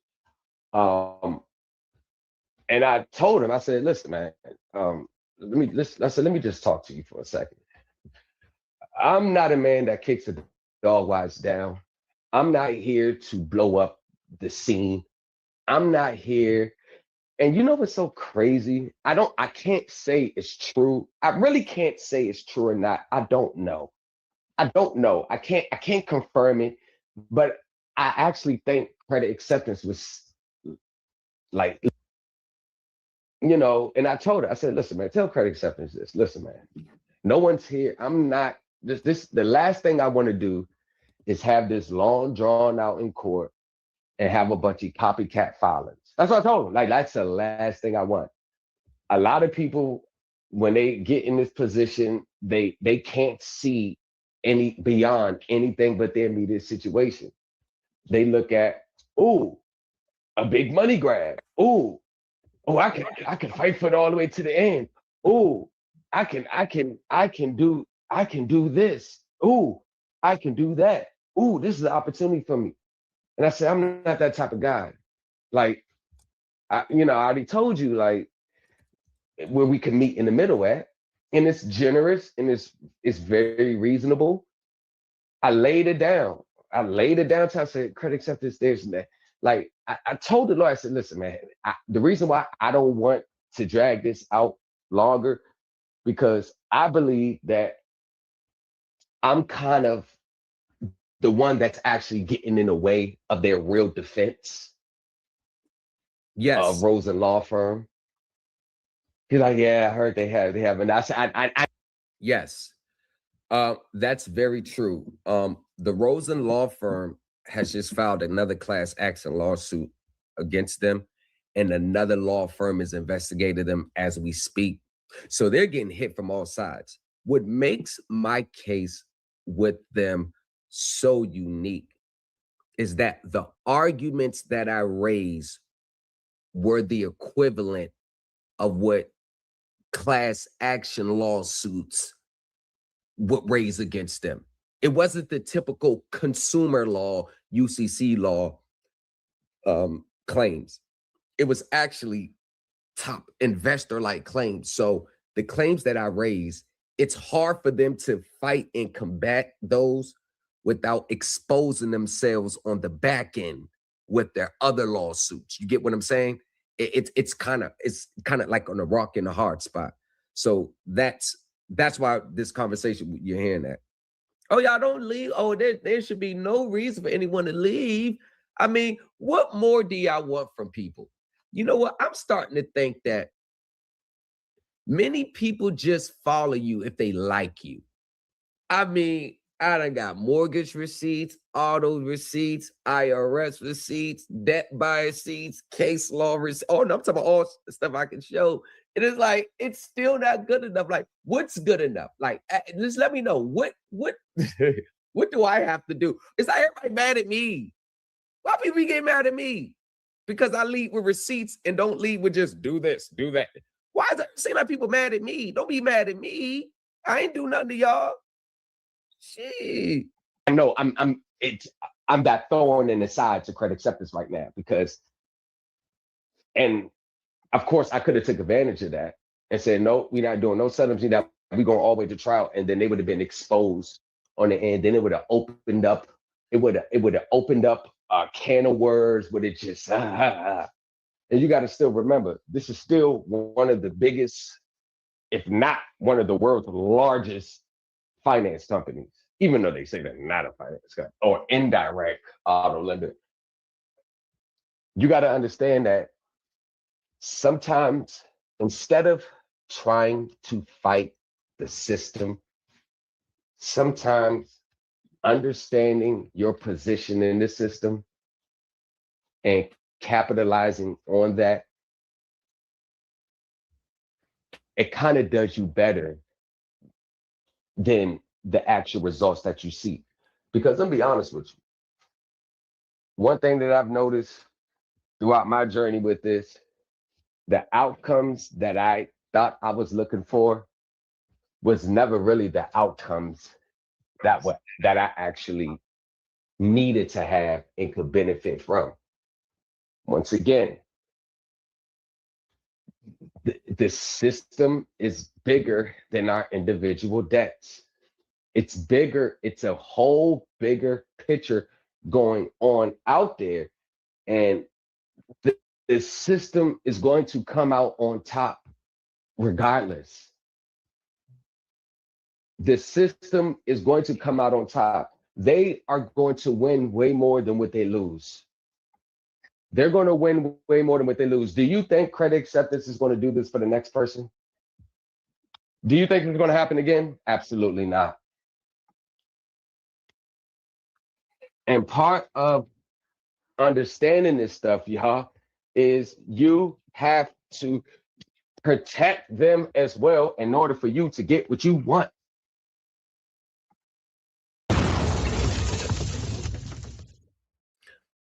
That is something that I wish a lot of pro se litigants would understand. It's not about exposing a grand scheme. No, because want to know why? When you come that hard, you're going to put the judge in a tight spot. And the judge is not going to face the backlash behind the scenes for their rulings when you fly too close to the sun.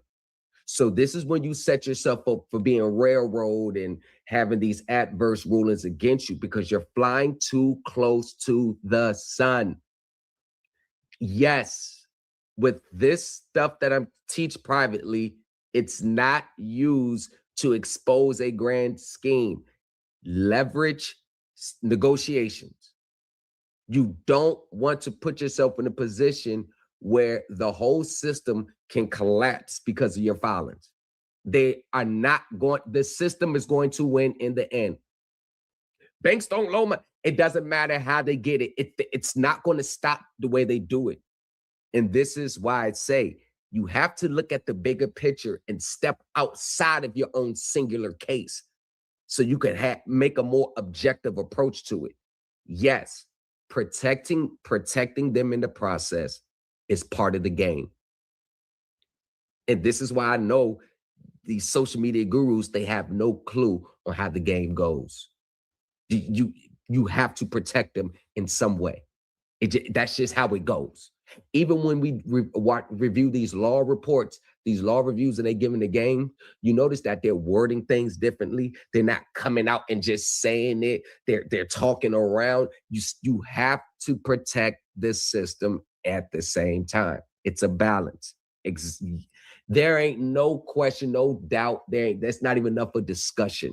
If you go any other way, you're going to find yourself at the ass end of the stick.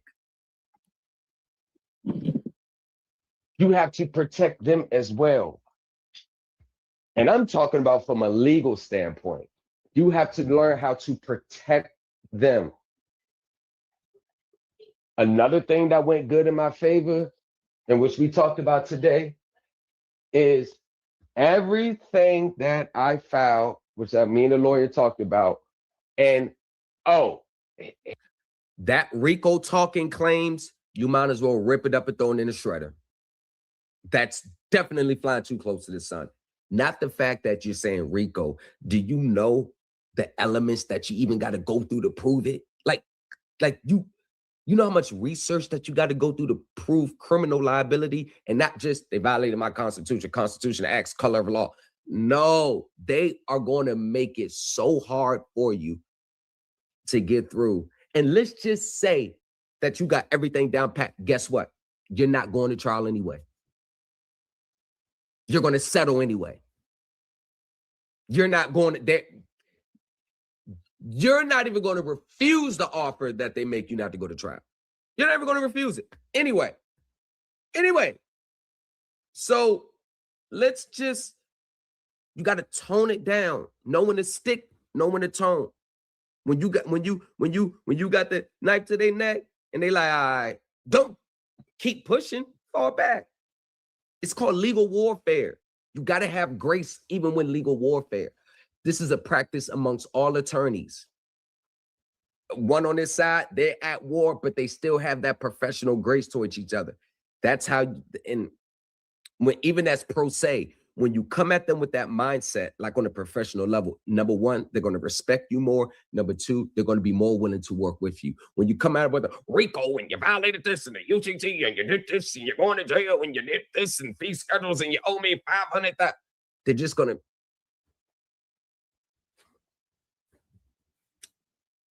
He did say that's one of the strong considerations that they were considering, that I was paying on my auto contract on time, even though I already knew what all this was going on, and I was still paying. Now, this is the part where it gets a little tricky in these spaces.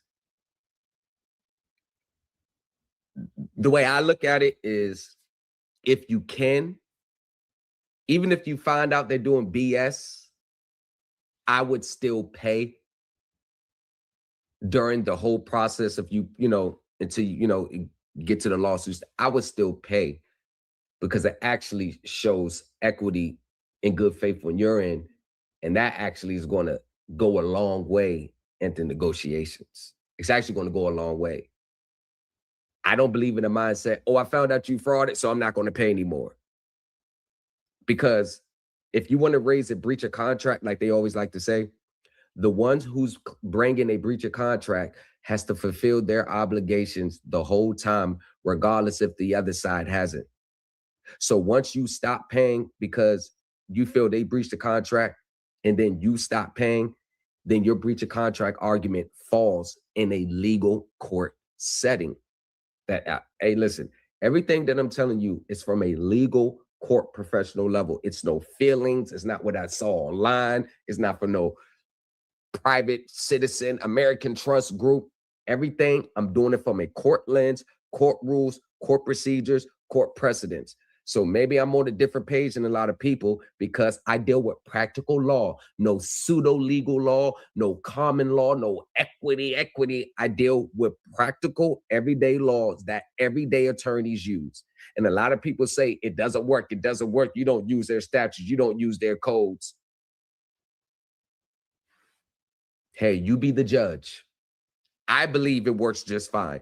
I believe the American justice system, civil system works just fine. Now, there may be some little holes, cracks in it, but no system is perfect. And newsflash, court is not made to be 100% fair. Court is not 100% fair. But how do I know this? Because 20 years of dealing with the court system, the in-court experience. Like most of these teachers don't even know what voir dire jury instructions are. They don't even know what they are. They don't even know how to strike a jury. correctly. They don't even know how to legally object. They don't know how to lay a foundation for their line of questioning. But they're teachers. Other thing that you have to understand, bringing lawsuits while you are in default is one of the worst things that you can do in this system. We could talk about securitization. We could talk about autos. We could talk about all that stuff all you want. I can lay it down from the time you make a down payment, from the time they close and what they're doing. I can lay it all down. But the thing about that is laying it all down to what end? What is the end goal that you are looking for? If your end goal is, I want to keep this property without paying for it, the equity side of that situation, you're gonna have to, all that stuff is weighed in. All of it's weighed in. Another thing that was being weighed in. But okay, before we continue, I do want to comment on this part. So when I was talking to my class and I said that you could bring up the accounting, you could bring up securitization, to what end? Court works differently from a lot of way people think. I'm just going to tell you, court works totally different. Court is not, oh, accounting and securitization, chain of title. Do you want to know why those cases fall? Prime example from a court case off the top of my head. A borrower cannot use the accounting as a legal defense because the accounting for the transaction is only for financial reporting purposes. Oh, a borrower cannot use lack of chain of assignment from a securitization as a legal defense because the borrower is not a party to the securitization agreement. I mean, there's court cases all over the world. So when you come with accounting, securitization, and that's your legal defense, you're going to fail. And that is what I'm trying to say. Your legal defenses and your legal vehicles in which you bring those claims are totally separate from just saying accounting and securitization. The accounting and the securitization, as I mentioned all throughout my filings, was only used to support my legal cause of action. It wasn't my legal cause of action itself. It was used to support my legal cause of action. That is a difference that only top professional lawyers know. Hell, shoot, he knows about not really hard to release him from the contract. You get what I'm saying? Like, these are things that, and so when me personally, when I was uncovering this stuff, I don't ever do this stuff for the sole purpose of, yeah, I ain't got to pay you no more. I ain't got to pay you no more. I ain't got to pay you no more. I uncover this stuff for the sole purpose just to be like, hey, come on, man. Like, I paid $10,077 on that. Come on, man. We are try to tax you as much as I can because many people lose out trying to look at situations like this as money grabs. Like you're trying to lightweight extort them. Yes. Yes. These fee schedule claims and these demands for release for $1 million, $2 million, $5 million, it's not from a legal reasonable standpoint. A lot of people base those monetary amounts because of their financial situations. I'm not getting on them for wanting $1 million. I mean, who wouldn't? But when you're in professional legal litigations, you have to. It just doesn't work like that. It doesn't work like that. It doesn't work like that. You have to be reasonable. Let them overshoot. Let them say, all right, you threw a number out there. Like me, I threw a number out there for the settlement. I threw a number out there. The number was so reasonable.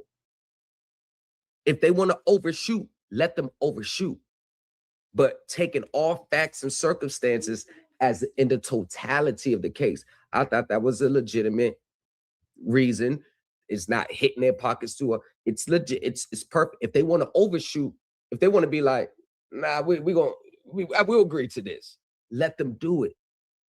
Remember, we're not talking like injuries or major stuff. I mean, we're talking contract instruments, transactions. And you also got to look at the fact that your position is always going to be stronger when you come in as the plaintiff, when you raise certain claims. The claims that I raise, you cannot raise them as a defendant. You cannot 100% all of them. You can use certain elements of it, but when you're the defendant, as I teach in my group, we sit back in the cut and lay traps. Prime example, besides my case, every other my clients' cases that started in 2025, which are still ongoing, coming into 2026, they were the defendants. Every single one of them had a complaint filed against them. Every single one of them complaints asked for a judgment. Once we responded to the complaint, every single case went to civil pretrial. They didn't get the judgment. You're rocking with the best. And then January 5th, Velocity tried to move for summary judgment on my client. What a coinkydink, because I was moving for summary judgment myself. They were just a week, they beat me to the punch a week ahead. So they filed it. I finished my summary judgment motion January 12th. I didn't know they already filed it January 5th. Do you know that the judge from January 5th until they went to court on the 22nd, January 5th to the 22nd, the judge didn't rule on a motion for summary judgment. However, the judge made them respond to our motion for summary judgment. So even when they attempt to move for summary judgment, which was 3 months down the line, even when they attempt to move for summary judgment, the way I teach, the professionalism in it, the case law, the precedents, it's always going to be hard for the judge to give them a judgment on their pleadings. But if you look all across the landscape with these sovereign citizen teachers, the other side are getting judgment on the pleadings. With me, at least, we getting to the next stage. You ain't about to get this judgment on the space right here. We get into this next stage because I take what they value the most. I take their biggest shield and I invalidate it. I could have lightweight extorted them. I mean, I could have said, nope, I want that. But I understand it's a bigger system going on. Your intent, your spirit, the way you approach this stuff, all that stuff has a lot to do with your outcomes. I know, hey, listen, I'm not God. I'm not here to judge people's spirits and intent. Hey, that's not my thing. I'm not God. But I do tell you that your inner spirit and intent, you can't separate that from this. You can't separate it. Even in times where it gets tough, it gets hard, shit is kicking your ass, I'm telling you, you have to weather the storm. Remember, this is 22 months ongoing with these people. This started, let me say, about March 1st, 2024. This whole journey started. But I got the contract February 29th. So the very next day, and this is how it started. I was in the house, I was looking over the contract, and I said, read it through it again. Then I started reading, and then I looked at the arbitration clause. I started reading, I said, Now, I ain't the sharpest knife in the drawer. I start calculating the finance charge and the interest. I'm like, these numbers are off. And it started from there. I investigated them for 16 months before I filed the lawsuit, paying during that time.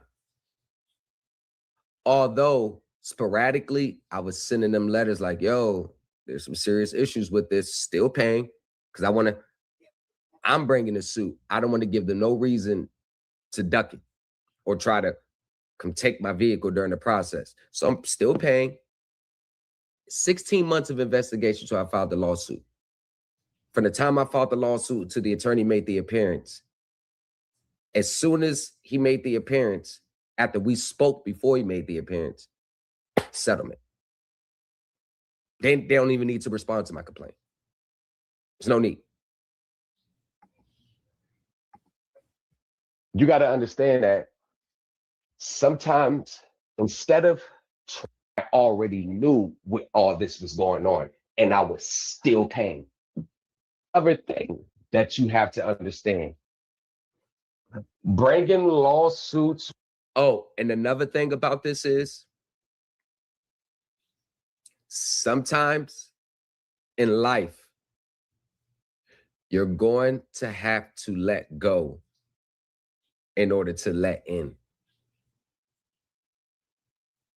There's some instances, and we try to save our homes. We want to save our hard-earned possessions. But sometimes you're going to have to learn how to depart. Because if you're real confident on you're going to get them on the back end, I'm telling you, some things, I always tell people, I don't know why people want to make me their last choice. Everybody wants to be their own attorney first, try this. Everybody wants to go to this person because they said they was going to get them out the debt by submitting this document. Everybody want to try here. So after you got like 3 or 4 people you got to work on your case, now people want to come to me with 3 or 4 different arguments, just all convoluted, just all over the place. I'm like, hey, Thomas, I need you to fix all this. People don't want to make me their first choice. They want to take the quick, fast, easy route first or do it themselves because they want to save money. But they always end up double back and talking about, damn, I wish I would have known you. I wish I would have went with you first. The quick, fast, easy route is going to be enticing to 98% of the people.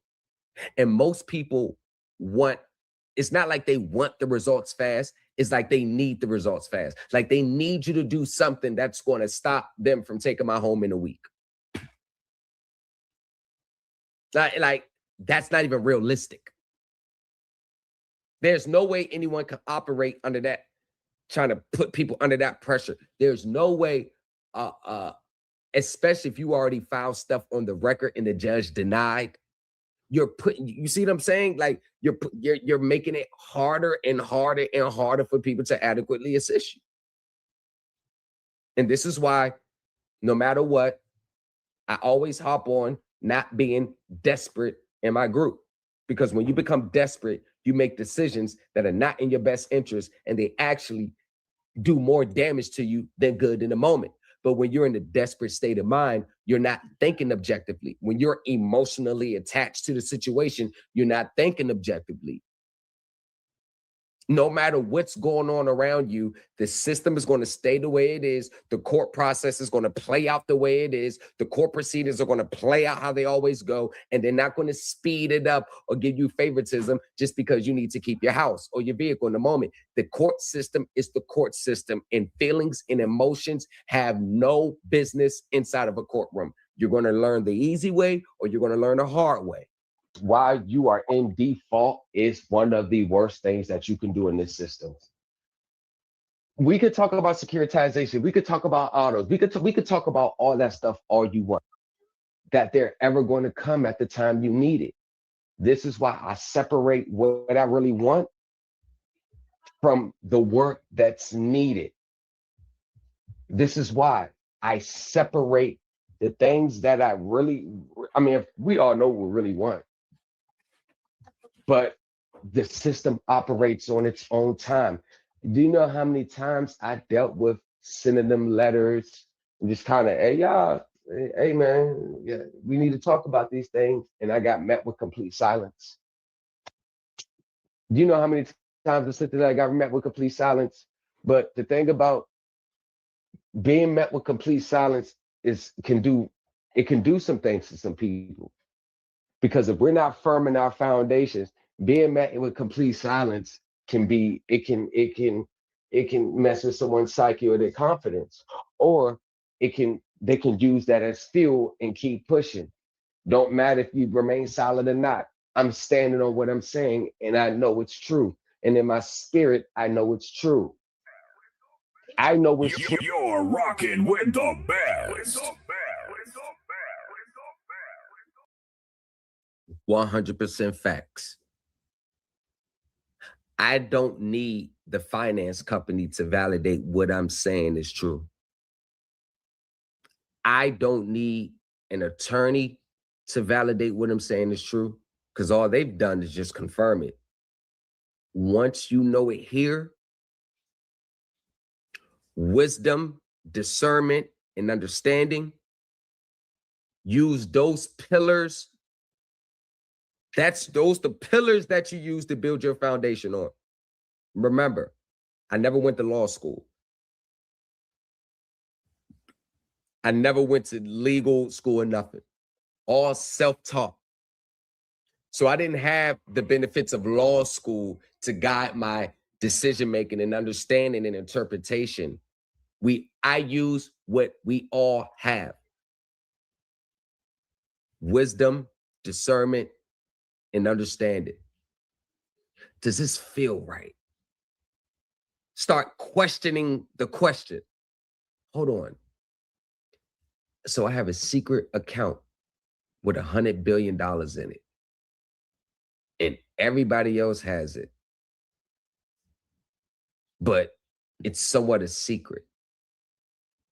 But if they give one person $100 billion, they got to give everybody else $100 billion. Better yet, since the banks are in cahoots with them, why don't the banks just tap into your secret account, hit it for the principal and interest, and then just let you go with the house? Because they lose money when they got to foreclose. They got to pay expenses. They got to kick back to the investors every month you go without paying. They got to spend money on getting it sold, appraised. They lose money because the highest bidder may not even be. Remember, when they sell them, highest bidder. So if the contract, you still owe $500,000, but the highest bidder is $250,000, that's it. Contractually, they lost $250,000. It's more a headache for a bank to foreclose. So this whole talk, well, they already got the money from the treasury, but they want to make you pay again. And this is what I mean, without no legal experience, wisdom, understanding, discernment. Hold on, logically, that doesn't make sense. Because if I'm a bank, why would I want to deal with the headache of foreclosure on you or worry about you got to pay me back or not for the next 30 years? Why don't just tap into your account? I get the principal, I get the interest, and let you go about your way. You see, when I started asking those questions and they started to dance around that question or just go back to a belief system type answer, that's when I knew this space is shady. And you don't have to be a professional just to even think like that. Like, hold on. That don't make sense. Y'all know how the saying goes, 9 times out of 10, if it doesn't make sense, then it doesn't make sense. If it sounds too good to be true, it's too good to be true. There is never one singular document that anyone can ever file that's going to get you out of your debt.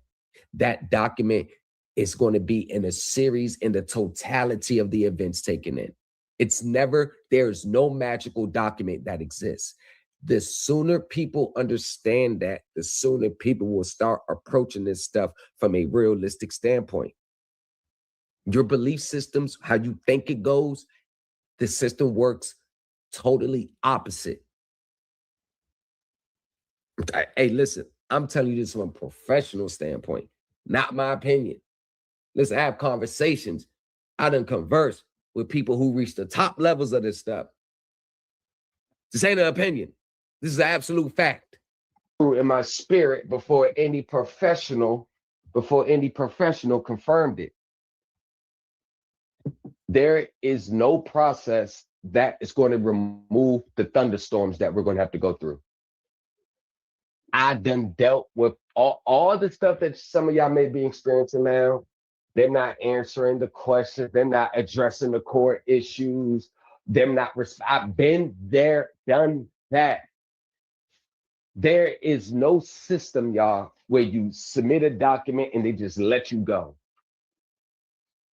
The only way that they're going to settle is you have to go all the way to the edge and stand on your square 100% and can't be wrong in any assertion, because that first wrong that you are really at, they're going to not take you serious and they're going to fight you tooth and nail to the end.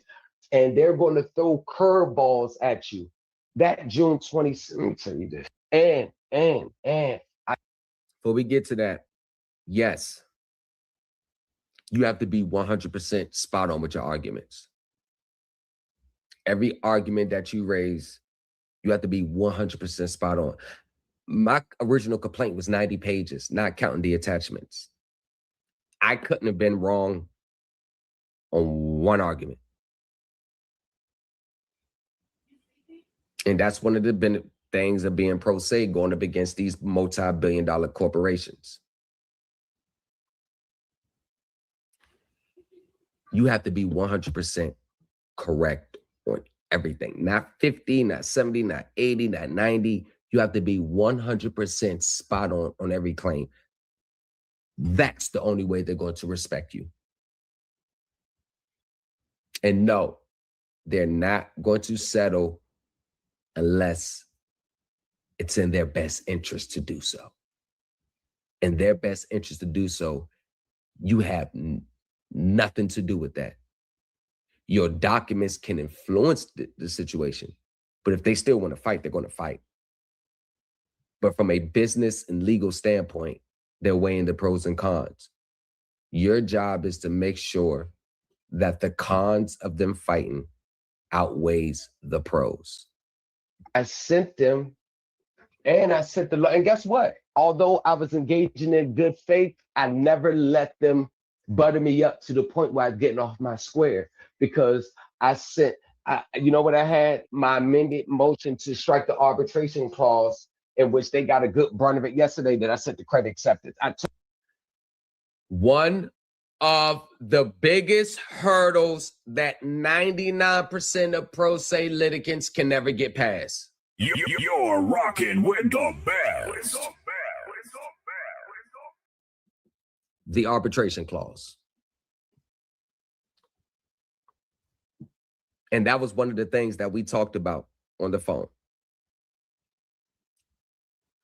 Actually, he already, in an email to me, he already said, I know you're going to fight against it.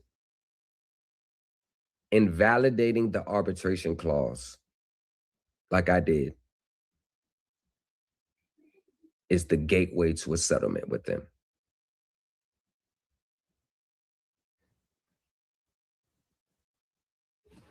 I'm not telling you anything that's wrong here. Many people do not know how to get around the arbitration clause. And then there's nuances with that, because each state law has their own different rules. Some states, you're not going to be able to get around the arbitration clause. Other states, you can get around the arbitration clause. But even in the states where you can't get around the arbitration clause, you can still get around the arbitration clause. There's always a back door. And this is the stuff I teach privately. I told them, hey, regardless of his gut, hey, lawyer, Jeffrey, I like you, man. I told him to find somebody, I like you, man. I'm gonna be honest with you. You cool. I like you, man. I like you, man. They couldn't hide. He is a very good, I like that guy. That guy is very cool. I like that guy. Like on a personal level, I like that guy. I like the attorney that they hired. I really like that guy. Like, I really like, hey, very decent man. Facts. A more, I'm not gonna lie. I thank God they hired him as a lawyer, man. That dude has been nothing but cool to me, man. I'm gonna be honest with you. Some lawyers they try to run over top of you. That lawyer, that Jeffrey, he's been cool as hell, keeping me up to date, keep me up to date. Let me know what the position every 5 seconds, no blindsided. Because me and him, when I first talked to him, I said, "Listen here, man. I operate in good faith. I know you on the other side, but let's operate in good faith, man. We just good faith dealers. I'm coming with clean hands. I'm not trying to, pull the curtain all the way back on them. Let's just want to know my position." He said, "Man, I totally agree, man. Like, same here, man. Like, I appreciate you.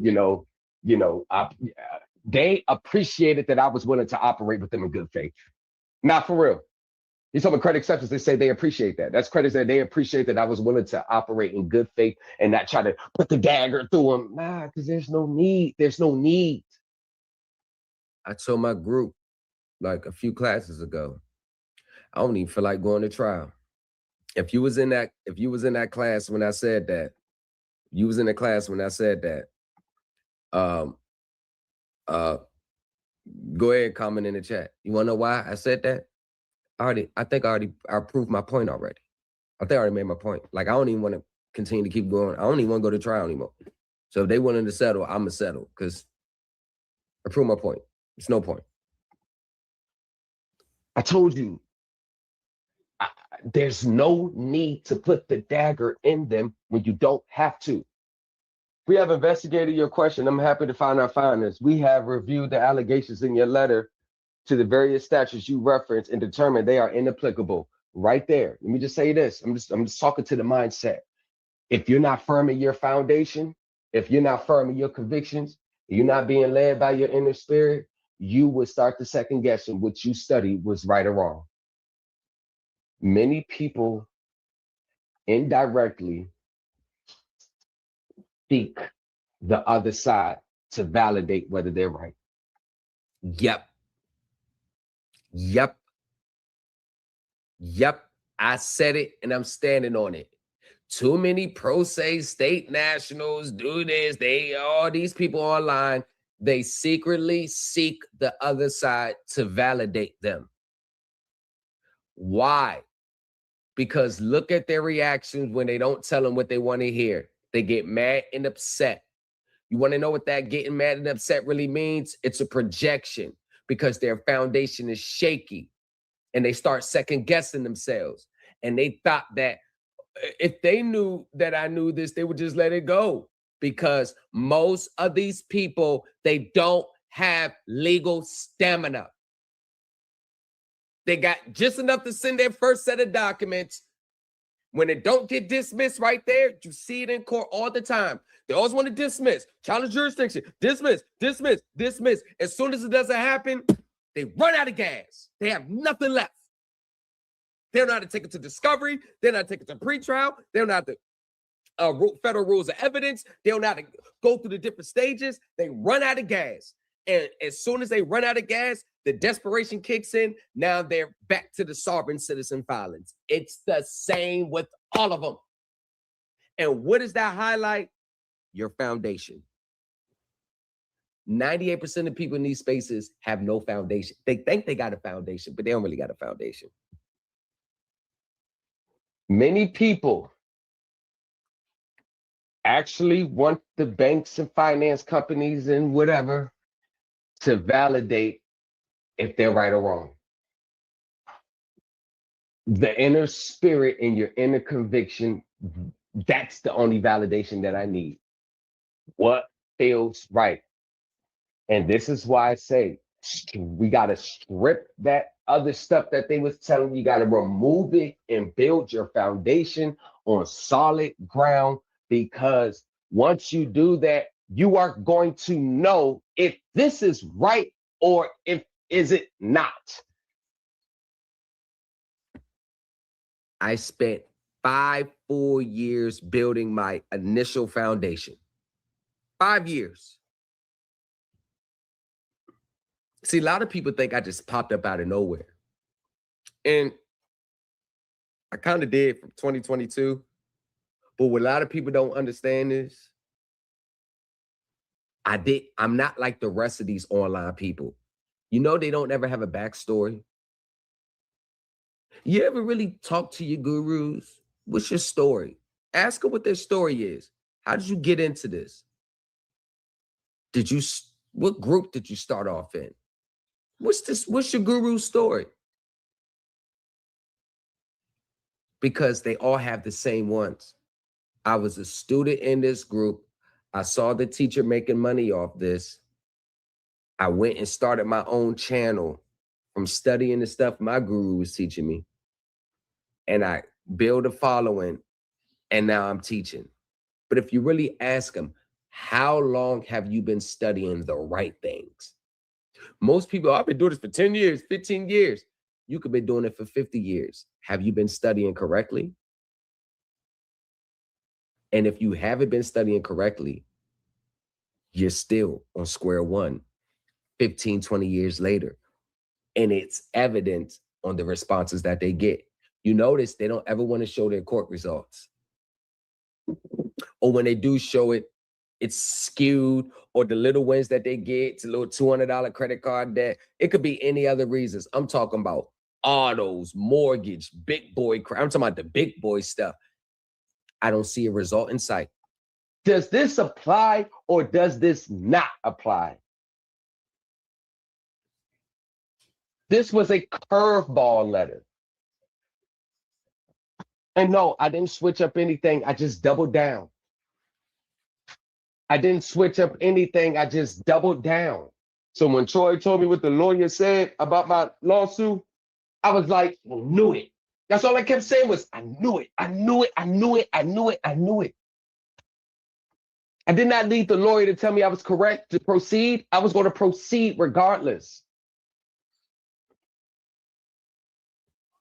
We also reviewed the details of your account and found no concerns with the retail installment contract you entered into with S&G LLC that was assigned to credit acceptance. Oh, a big money grab. Ooh. Oh, sorry, y'all. My bad. That lawyer, Jeffrey, he's been. Hold on, we get into it. Actually want the banks and finance companies and whatever in the credit plan. That's when I knew. I said, okay. So when Troy told me what the lawyer said about my lawsuit, I was like, I knew it. That's all I kept saying was, I knew it. I knew it. I knew it. I knew it. I knew it. I did not. That's the ex-SEC attorney that reviewed my complaint and said it was spot on. 27 years at the SEC, number 2 or 3 on the total poll, decorated career. He's the ones, like, when they show up, these finance companies settle and pay the fine. I need the lawyer to tell me I was correct to proceed. I was going to proceed regardless. We also reviewed the details of your account and found no concerns with the retail installment contract you entered into with S&G LLC that was assigned to credit acceptance. Oh, yeah? Oh, yeah? And when I read that, I said, okay, if that's what they want to stick to, that's all I said. Okay. That's it? That's it? You ain't got more? Okay.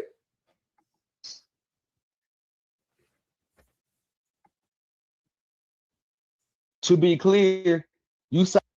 Listen, bro. Listen, bro. He says, every guru should be giving you props for selling the case with credit acceptance to let their people know it has been done recently. Bro, let me tell you this. This is what an old head told me about these spaces. These spaces are filled with haters. All the national, Moors, redemption, sovereign, state, national, all of them are haters. Because they know the arguments that they make, they've been making them for 40 years, so they know they're not getting nowhere. It's nothing worse for these people to see a person getting results that is so totally different than what they believe, because it's basically saying everything you know, everything you think you know, everything you think how the system goes, you've been wrong. And since it's now become a belief system to them, ain't no way somebody is going to tell them their belief is wrong. Oh, this is not anything factual that they can point to, because everything that they try to use as facts to support, it's always saying the opposite of what they're saying. This is a belief system to them. They believe it goes like this or it should go like this. These spaces are filled with haters. They don't want to see you with results that's different from the way they think about getting it.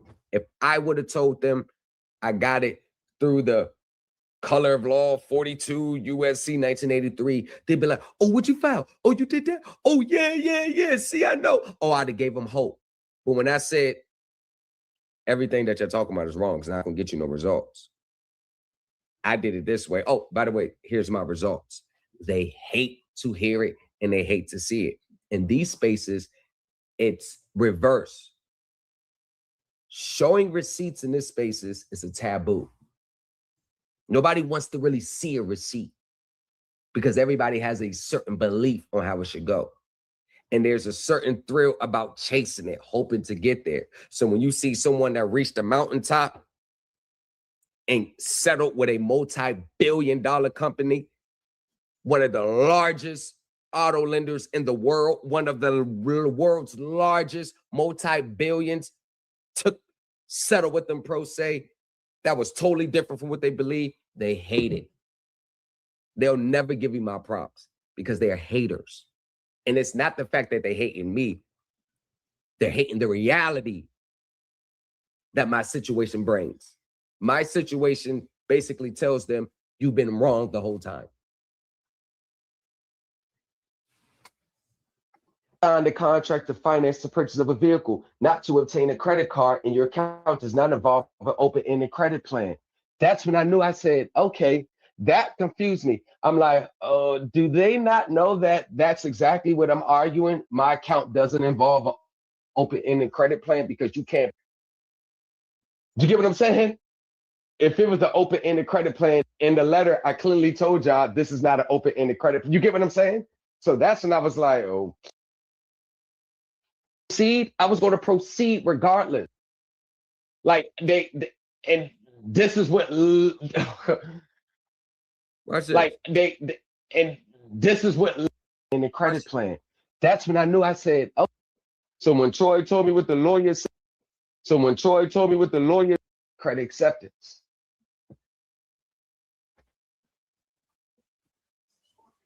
To be clear, you signed a contract to finance the purchase of a vehicle, not to obtain a credit card, and your account does not involve an open-ended credit plan. I know. That's what I told y'all. So the arguments I was going to use, I said, you know, I can, by the statute, I can use this because my account doesn't involve an open-ended credit plan. Why the hell would you say that? Okay, if that's what y'all, okay. That's when I knew. I said, okay, that confused me. I'm like, do they not know that that's exactly what I'm arguing? My account doesn't involve an open-ended credit plan because you can't. Do you get what I'm saying? If it was an open-ended credit plan, in the letter, I clearly told y'all this is not an open-ended credit. You get what I'm saying? So that's when I was like, okay. Do they not know they made my point? Like and this is what, oh man, they don't know, like, yo, this is exactly what I'm going to tell the courts, that my account doesn't involve an open-ended credit plan. Like, this is evidence against you. And yes, y'all, they don't make these rulings and agree to settle. They consult the attorney, they consult other advice, they consult the when they agree to settle, it goes from, it's the president, the CEO, the COO, that little board office. They meet with the representative for the investors, and then they make the decision. Remember, I sent my proposal to them. 24 hours, they agreed. You're rocking with the best.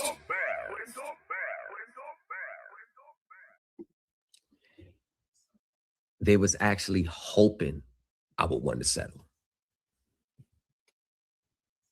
I sent them a proposal. What I required to make this, for me to stop pursuing, they agreed 24 hours later.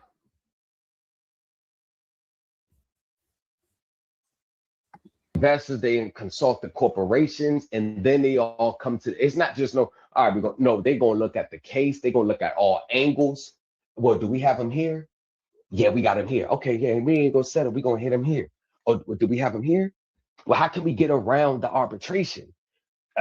Well, y'all, what have you known people to get them to not even want to pursue arbitration because they know your arguments against the arbitration clause after you've already signed the contract, agreeing to the arbitration clause, and still coming back and saying, so what?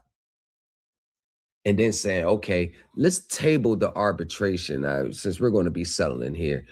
Just name a guru. Just name them. This stuff should be so easy to do. Everybody should be getting settlements left and right, just so. Because the way I look at it, I'm the only one who's got a settlement. No one else has got one on this magnitude. And we're not talking about no $4,000 or $5,000 car. Talking about upwards 50, 60,000. It ain't no little piece of shit car I got either.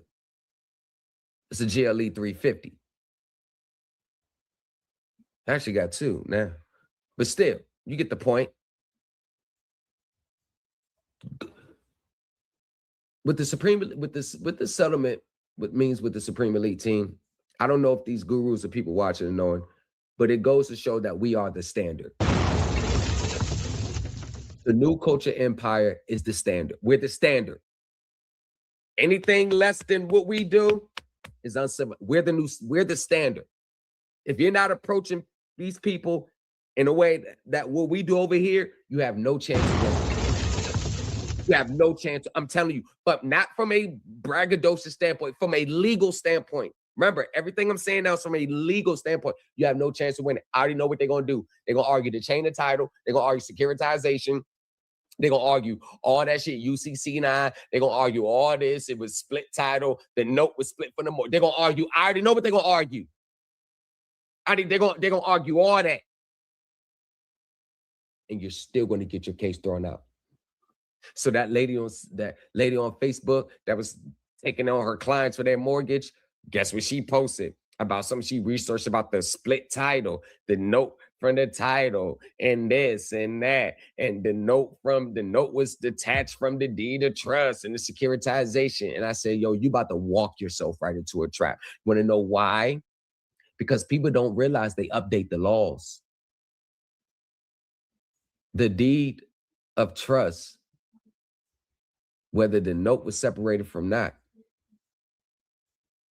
doesn't even matter anymore. See, that's a little doctrine that the judges came up with to slow down the floodgates of these finance companies losing.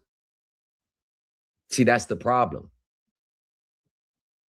The deed, and that's what she was fixated on. The deed of trust can be separated from the note. It's not really a big deal. That's what they're going to tell you in court. Want to know why? Because I've read plenty of court cases where all multiple different judges saying the same thing. See, everything I say, I can show black and white. When I'm talking an opinion, I'll give you the disclaimer. This is what I think. So, and what is everybody online? Chain of title. I'm telling you, bring up accounting and securitization as your legal defense in court. Watch what happens to you. And if you don't want to listen to me, the judge is really going to tell you. No, because the statutes that he cited, it's going to be hard for y'all to get around it. And then he brought up y'all internal operations. You know, you can't deny that here because you got an open case over there. You know what I'm saying? Like all these conversations they're having behind the scenes. When credit acceptance agree, or any corporation, this is why I watch a lot of corporate movies, corporate documentary, any corporations that agrees to settle, it always comes from the tip of the top. Right. And I'm not gonna lie, I truly believe kind of pushing for the settlement too, because that was the only thing me and Mr. was trying to get out there. No, let's just settle, man. Tell credit. He said, the first conversation said, all right, I think we should. Of course. I don't want to. It's not my job to expose the system, and I'm not going to expose the system on a broad scale. Want to know why? Because anytime you try to expose the system on a broad scale, it has an adverse effect in what you think it's going to do. Because many people who want to expose the system are only thinking about themselves in their own singular situation. I have foresight that I know this is bigger than me. This is bigger than my contract. This is bigger than their securitization operation. The whole world revolves around this function on how they operate with financing. Without this system, their functions on the secondary market, none of us will get access to credit.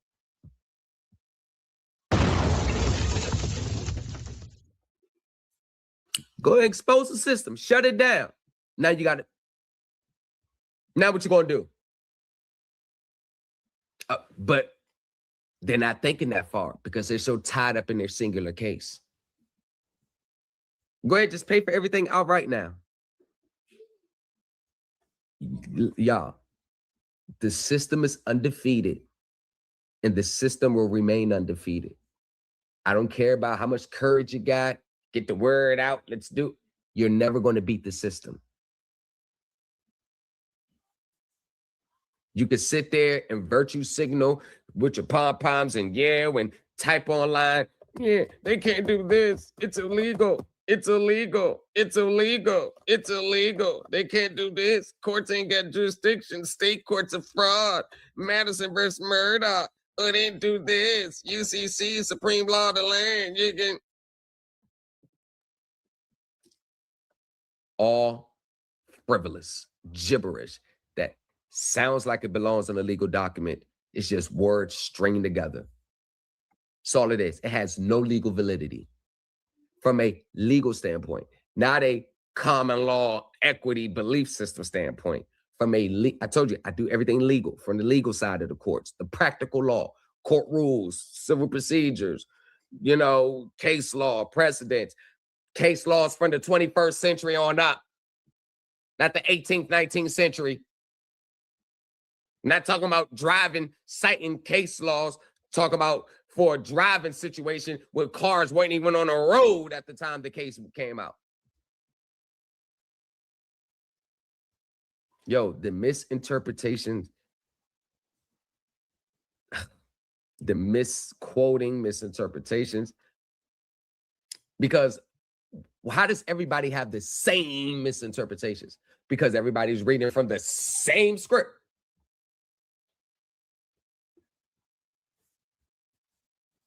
Very select few will get access to credit.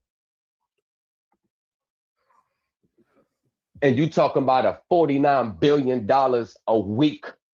That's just on the mortgage side alone.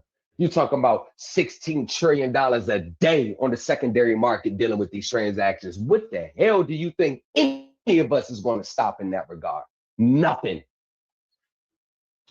But you got these sovereigns online. They swear they're going to be the second coming of Christ to expose it and bring it all down. Okay, you expose the system. You top of the system. What's next? So you got to keep that in mind. Like, even once again, this is why I did it the way I did it.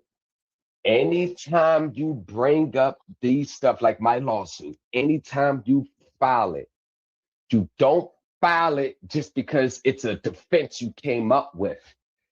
The communication is supposed to start with them behind the scenes, and then you come in as the plaintiff and you file it with court, and then you try to resolve it.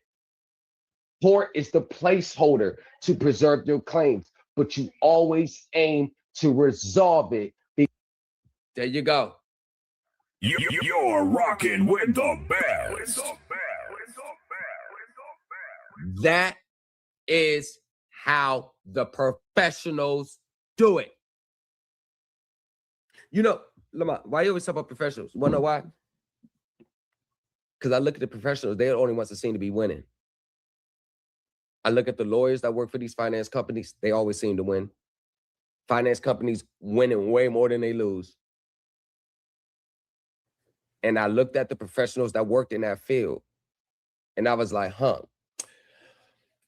I don't have no legal background in like court law, court cases. I went to college for business management and applied science. So it taught us how to apply different metrics and look at things from a different angle and just don't go off the first answer. That's one thing my professor said. Like, we don't just go, oh, we see it, all right, go. Nah, we dissect it, break it down. What does it mean? Put it in multiple situations. So I used that background. And of course, we just use common sense. So I said, who am I going to follow? Who am I going to chip away and study from? The people that always seems to win, the people that conduct these multi-billion-dollar transactions, the people that actually work in this field, or a social media group online where the guru is just telling you what to do. Social media posts online, or social media teacher, or the actual professionals that work in this field. Social media guru, the professionals that work in the field. Social media guru, the professional that work in the field. You know, come on, man. It was a no-brainer. Because they was getting scared when they didn't hear from me for a week that I was willing to go all the way to the box, and they did not want to go to the box. He was excited as hell when I called him yesterday. Oh man, thanks for calling. I said, oh yeah, y'all got into the spam for some reason. I just happened to check my spam. I didn't. He sent the email, formally let me know he was making an appearance on the case on the 15th. I didn't even know he sent the email until I checked my spam to delete it. But before I delete the spam, I always scroll and read and make sure and I seen it. Set on credit acceptance. I said, whoa, what the hell are you doing here? Click that. Oh, the attorney finally reached out. Let me call him. Got the ball rolling right there. You sent it. He's like, oh, okay. All right, thank you for reaching out to me, man.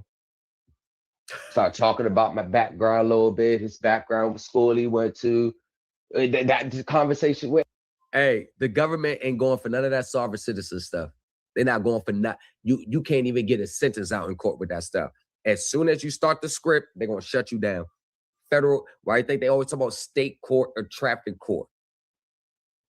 They are never, they are owing like $500,000 in federal courts with these claims, but they always want to seem to take the case to federal court, and they all get dismissed for failure to state a claim.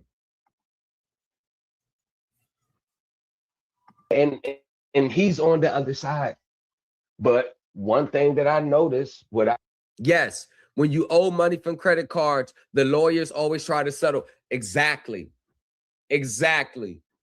They're, hey, you owe this, but we'll accept the reduced amount here. So we know, like, come on now. That's part of the game. Settlement is everyone's friend.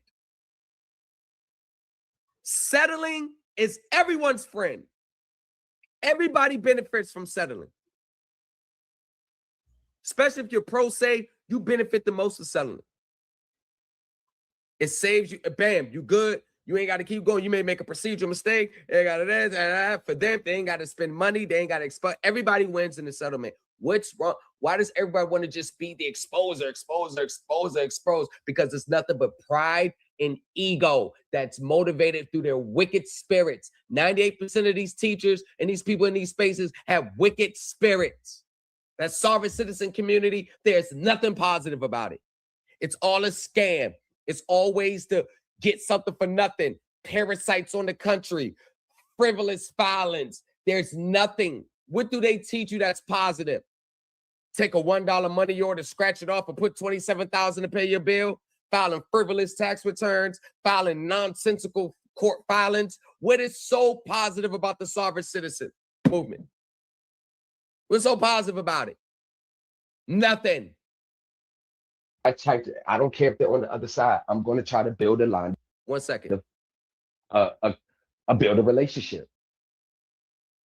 I have to build a relationship with people. That's the only way this works. He's the bridge. Right? He's the bridge. I know what I'm trying to settle.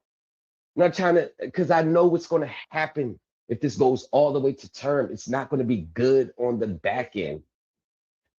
It's about 12 emails between us two. 12 emails. We're working together on this. No, we're literally working together. And I was like, hey, listen, how should I style the... You can say what you want about me, right? But one thing that you can't say, my ability to attract and network with professionals in this field and what I teach has been unmatched.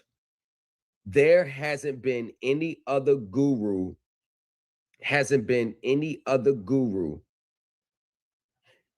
that can actually say they have linked up with professionals. They know people that know the professionals that work, and they got access to these professionals. I started this stuff with just me. And now I have professionals that I have attracted, that I've spoken to. The recent professional is the one who processes the payments to the investors for Fannie Mae. Who processes the payments. I had a 15-minute conversation with him. He said, yo, you were absolutely right. Because I asked him a key question. I said, it's like that, ain't it? He was like, you are absolutely right. So when you default in a mortgage, guess who knows how it goes? Guess who knows how it goes? Behind the scenes. What happens before a foreclosure starts? Guess who knows? Do I work for Fannie Mae? Nope. Do I haven't been hired by them? Nope.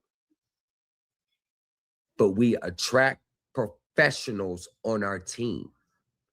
Why do we attract professionals? Because of the content of what I teach. What I teach attracts professionals, because only people with a professional mindset and a practical mindset is going to attract to me. If you are in a desperate mindset, you're looking for a quick fix, you want to get millions of dollars out the government, you're not from the United States, all that sovereign citizens repel away from me. The sovereign citizens, patriot, national, they can't stand me. Want to know why? Because when I challenge them, they only have their belief systems. But what makes it worse, they don't know enough about my lane to even challenge me, because they're closed mind. They don't study nothing outside of what they believe. If they don't believe it, they don't study it. This is why everyone in the sovereign citizen community is on a hamster wheel. Even their responses to being called a sovereign citizen is nothing but passed down literature. Do you know what they told people in the early 90s what to say when you got called a sovereign citizen? They told them to say, sovereign citizen, what? There's no such thing. Oh, sovereign citizen, that's illegal. Or sovereign citizen, that's an oxymoron. Or sovereign citizen, there's no such thing as a sovereign and a citizen. Ask a sovereign citizen today, tell a sovereign citizen they're one. What they're going to respond, there's no such thing. It's an oxymoron. There's no such, you can't be a sovereign and a citizen, or sovereign citizen is illegal. Want to know when you're dealing with a sovereign citizen? Call them a sovereign citizen and watch how they respond. Nobody gets called a sovereign citizen unless they're saying the buzzwords that most people who admitted that they're see, this is the part that they don't understand. When I call people a sovereign citizen, the reason why I'm doing it is because I listen to you ramble for 5 minutes. Haven't made logic hasn't made one appearance.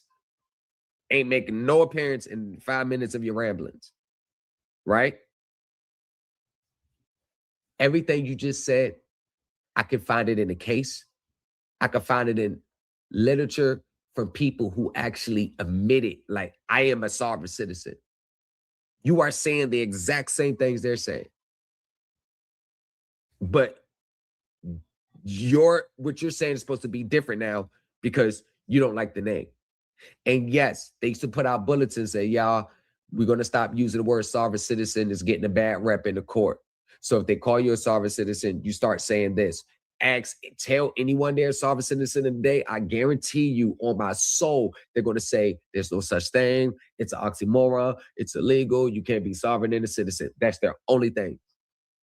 But ask them, what makes you not a sovereign citizen from your documents of what you said, where the people who actually admitted to it, stood on that shit, said and filed 40 years ago. You're filing the same things and the variations of it. So what makes you not one? See, they don't even understand the ideology. I know more about their sovereign citizen origins than them because I studied these people. The Southern Poverty, the Southern Law Review studied them. Colleges studied them. They are a case study. I know how everything that they do. All their documents dating back from the late 80s, early 90s. What you see today in 2026 is nothing but a different variation of it. It's all the same. Private discharge bond, private promissory, bonded promissory, all that stuff is old. They already tried it. They already found it in the courts. Affidavits of truth, fee schedules, the maxim. We don't respond with motions and pleadings. We respond with notices and affidavits. UCC is common law. How can the UCC be common law when every state has adopted its own UCCs in its statutes? So the UCC is actually statutory law. And this is the problem when you just jump on the bandwagon because it sounds good instead of doing the research into the things that you want to partake in. And I can tell because I trick them up all the time when I talk to them. I know these sovereign citizens, they'll ramble on a lot, but they don't really know shit. They don't know shit. These sovereign citizens don't know nothing. They don't know shit. They cite in court cases from 1968 that's already been overturned. The Credit River case, y'all. Remember the Credit River case, John Daly, 1968, the promissory note, that the case was discharged because the John Daly, I think that's his name, didn't get consideration. And the sovereign citizens like, look, that case right there. What did forensics law on TikTok cite yesterday? The 1968 case. What did the lady on forensics law cite yesterday? The John Daly case, the 1968 case. This is the one case law she cited. I told her to provide case law. She didn't want to provide case law that supports her positions under Title 42. So she cited the John Daly case. Let's take a ride on the wild side. 1 second. I'm not trying to lose what we got going on, but let's just look up the John Daly case because all the sovereign citizens like to cite it.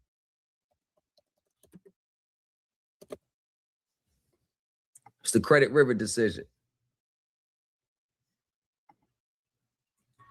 And it has the links. Right. Look, y'all. Scribd. Look, Scribd. And yes, 98% of these gurus go on Scribd, download those documents, and then come back and post it like they just came up with it. They get the documents, they reverse it, they revamp it, they come post it. Scribd is 98% of these gurus. That's where they go get their learnings and teachings from. Scribd. Scribd is a sovereign citizen haven. The 1968 Credit River decision, First National Bank of Montgomery versus Jerome Daly, okay, I had his name wrong, was a Minnesota Justice Court case where the judge, Martin Mahoney, ruled that a bank's creation of money through bookkeeping entries, fractional reserve banking, did not constitute lawful consideration for a mortgage, rendering it void. And that is why the sovereign citizens want to use that case, because that ruling, it fits their whole profile, right? Now, key details. Jerome Daly defended against a foreclosure by First National Bank of Montgomery by arguing the bank created the loan money out of the thin air via credit entries rather than lawful money. This is 1968, y'all. And they're still saying the same thing today.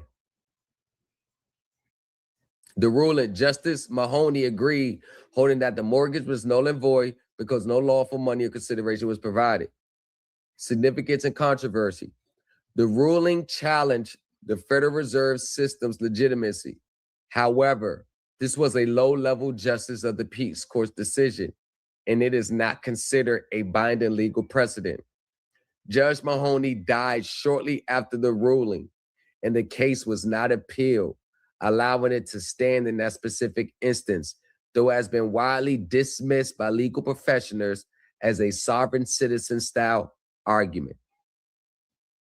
Now, let me tell you this. No court today is ever going to recognize that as a legal defense. How should I style the no court today is going to go into court and try to cite that case and watch what happens. No court today is going to recognize a legal defense. background a little bit, his background, what school he went to, that conversation with, and he's on the other side. But one thing that I noticed, I don't care if they're on the other side, I'm going to try to build a line of, build a relationship. I have to build a relationship. Hey, man, you got it. Hey, man, you already know what it is, man. Hey, your what was it, Fannie Mae or Guinea Mae, Freddie Mac friend? I forgot his name. Wherever he worked for. I want to see, if you can, beloved, if you can line us up for 15 minutes where I want to see if he can just come in and give about 10-15 minutes of insight. When I start the Supreme Elite Team University, no more than like 10 minutes, no more like 10-15 minutes. If not, we can just, me and him can meet privately, but I want to have him just as a special guest to see if that's possible. All right, I'll reach out to him and see. Just see what's the parameters, what I need to do, what he don't want, was anything that'll make him comfortable. Right, most definitely. I gave you his number, didn't I? Oh, you gave me his number? Yeah. They told me to give you his number. Let me make sure I did. Oh, hold on. If you hold on. Yeah.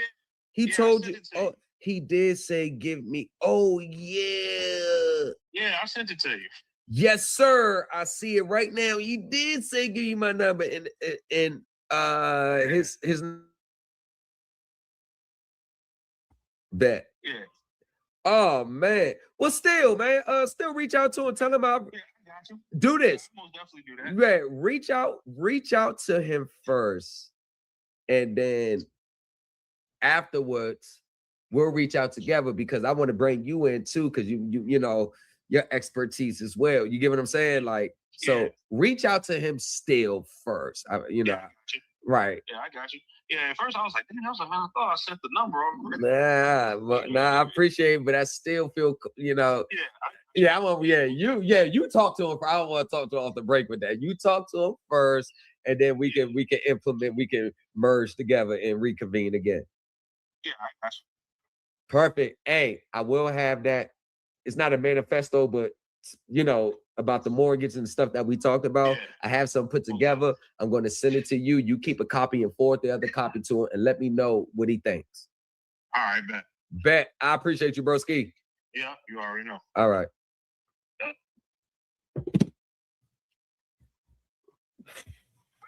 You're rocking with the best.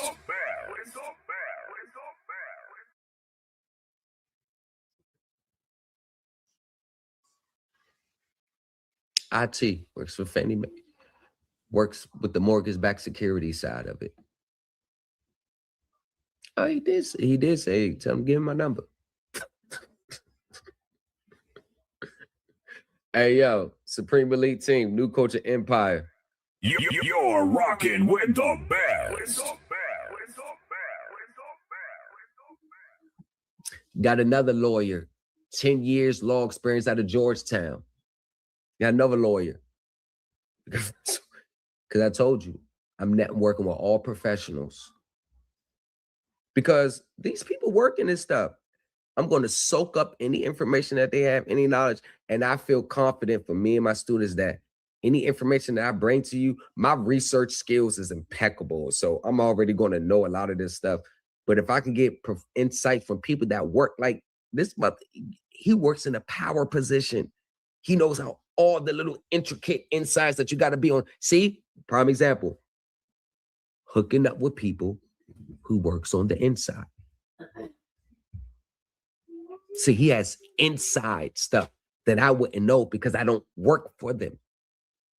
So we conversing on how the payments go, what happens in defaults from the internal side, not the study of law, UCCs, the internal. I mean, we work, process these payment sides. You're rocking with the best.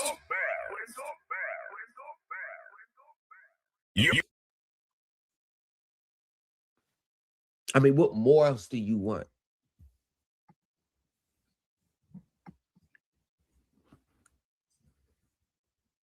That's the other one. That's the SEC one. That's the SEC Connect. That's the other one. This one works for Fannie Mae.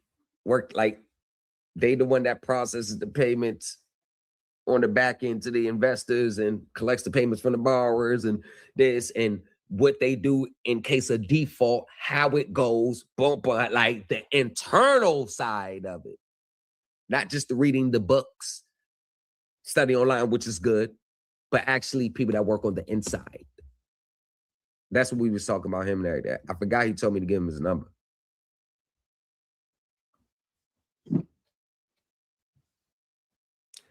As a matter of fact, watch this. Watch this. Watch this. I'm going to give him a ring.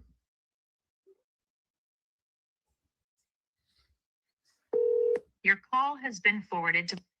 Woo. Try again. Your call has been forwarded. Voicemail. Catch him later. Get 2 times. I ain't blow your phone up. But yeah. Perfect. And we had such a brilliant...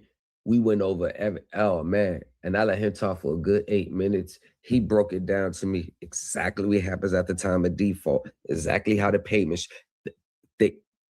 streams, how the payment streams goes there, and then he confirmed what I said because I was like, thank you for giving me the back end insight on it because I knew it kind of went this way, but thank you for confirming it. So now I got my research studies angle, and then I got the ones who actually works for him angle. Put that together. Can you imagine what type of lawsuit? If I have to bring a lawsuit, it's more like, and that's the thing. Even with credit acceptance, I knew a lot of their inside internal stuff. I didn't file with the lawsuit. I sent it to them. I know how the internal models work because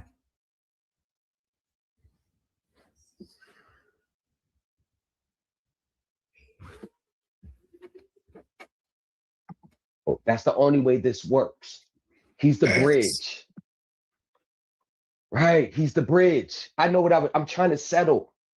I'm not trying to, because I know what's going to happen if this goes all the way to term. It's not going to be good on the back end.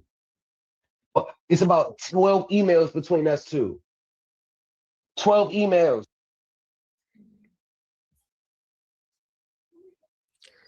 Now, let's take 30 seconds. And let's see if everybody can share the screen. Share the stream. Let's see if everybody can share the stream.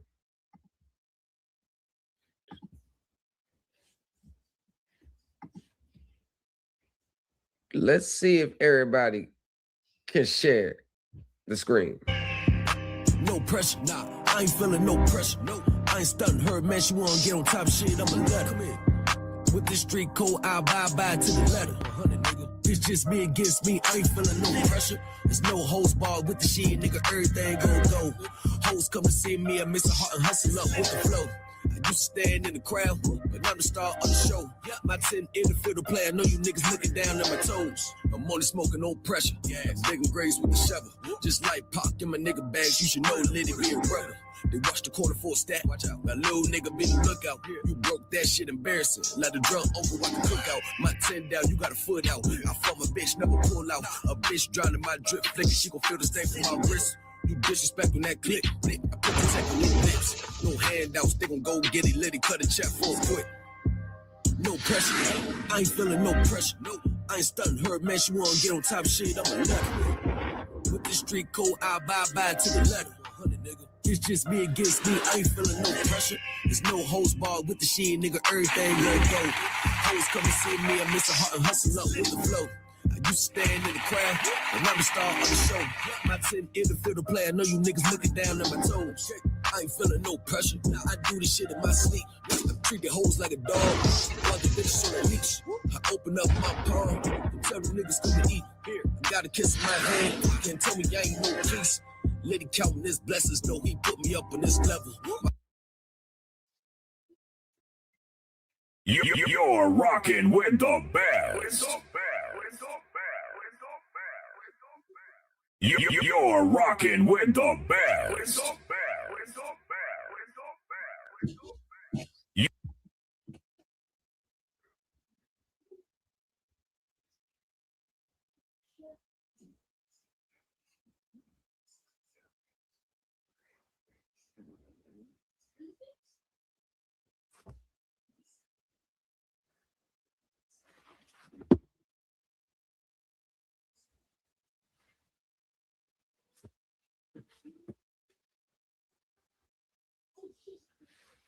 Told you,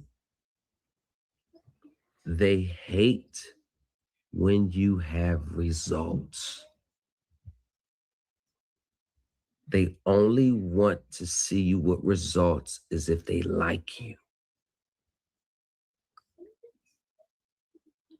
90% of people in these TikTok groups, Facebook groups, they trauma bond. Nobody has reached the mountaintop. Not the teachers, not the students. Hell, the teacher at least got to reach the mountaintop first so we can help the students on how to reach the mountaintops. But this is where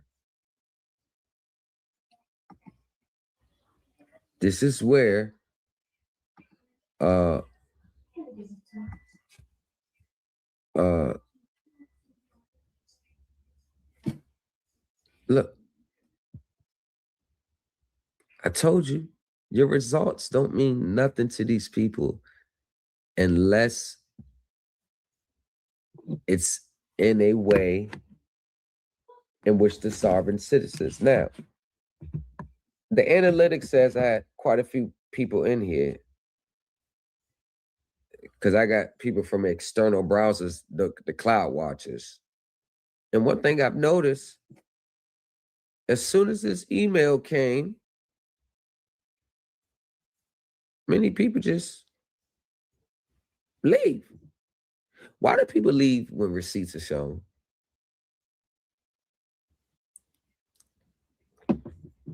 I thought people would be happy.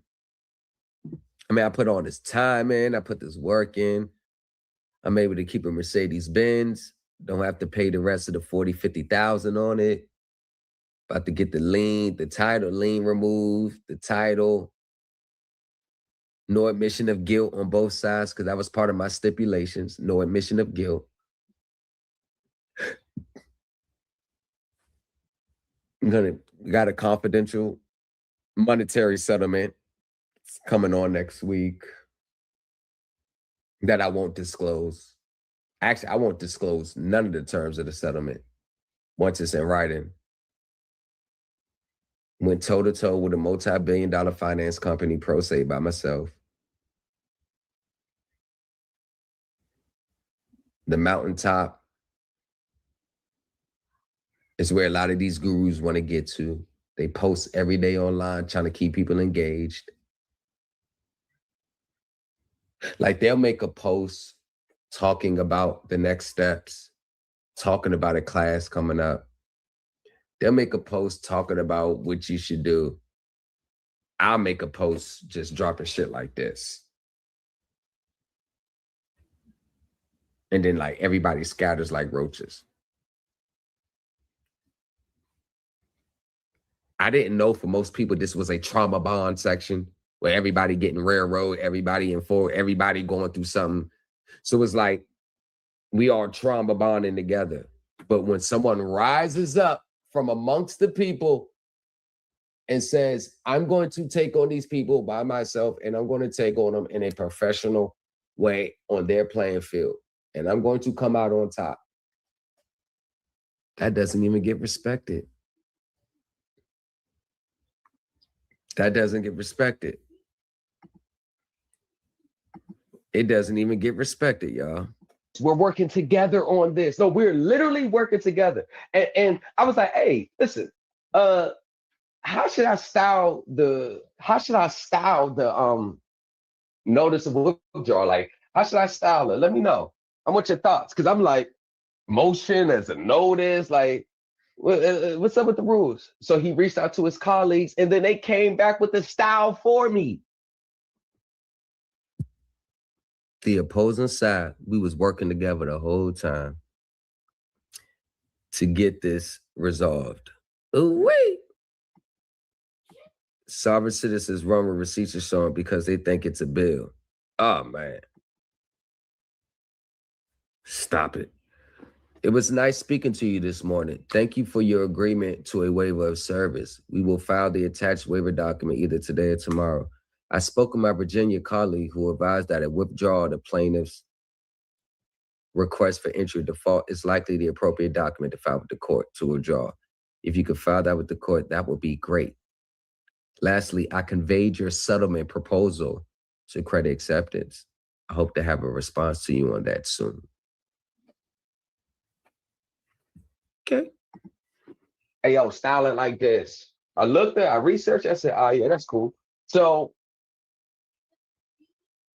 you'll see in the section entitled Truth and Lender Disclosures, you finance 22-72846 at 23.99%. I'm like, and They funny as hell. Man, they giving but you that's the thing though. Yeah, that's my whole point. You're just giving me more ammo, and this is more the reason why I didn't take it serious. I didn't get mad, but most people will get mad. They'll get mad because they're not telling them they're right, or they're not rolling over and playing dead. Most people would have been, all right, do you know that most people's response letter would have been so threatening and you did this or you violate this or you violate this or RICO. And now do you see why these people online don't ever get to these type of settlements? Look what they're doing. They're threatening RICO. They're you're violating this and the Constitution and RICO. They're too aggressive. They're coming at these people too aggressive to the no finesse. These people have no finesse. Corporations like, I ain't working with you. Forget you. They're too aggressive. Everything's a Title 18 criminal charges. And then they wonder why they will never reach any settlements of any nature, of any kind, any variation. I was coming at these people. That you talk about. They don't study, they don't put in the time, the effort, the dedication. They're not obsessed with the process or nothing. They just see what they want, like you say, and they're not even firm in the They don't even want to verify if what they're even arguing is right. They just right. Yeah. Not to mention they're loud and wrong. That makes it even worse. You're loud and you're wrong. Confident ignorance. Ignorance. But once again, when I say you got to somewhat be a gatekeeper and protect the system at the same time when you're doing this, exactly what I did. Y'all, I protected credit acceptance. Credit acceptance felt comfortable doing this with me because they know I was willing to protect them. Y'all get that? You get what I'm saying? They knew I Definitely. was willing not to expose them even further. I said, that's not my angle. You got my word. Let them know that's not my angle. That's not what I'm trying to do. And if we can resolve this outside of court, I will be open to any negotiation. I will be open to any and all of it. That's the last thing I want to do. He said, man, I appreciate that, man. Because, you know, sometimes I get some people and they just want to, I say, nah, I already know. I already know. I already know. That's not what I'm at because I understand the big, it's a, y'all get what I say? It's a bigger picture. Yeah, your Yeah, get what I'm intentions are saying? there. It's a, right. It's a bigger picture. It's like a puzzle, absolutely. Right. It's a bigger. It's not about just my day. That's the equivalent of never trying to outshine the master. You never try to aim to expose them. You will never win that way. In my situation, it's a whole system out there that's going to prevail regardless. So why would I try to $49 billion a week in transactions through mortgage-backed securities takes place. $19 trillion a day in transactions takes place on the secondary market regarding our mortgage and autos. Do you really think you're going to stop something? Do you really think you're going to stop something? Opulent when it's going to come out on top anyway. This is when you start to get to the railroading. This is when you start to put the judge in a tight spot where they got to rule against you. You get what I'm saying?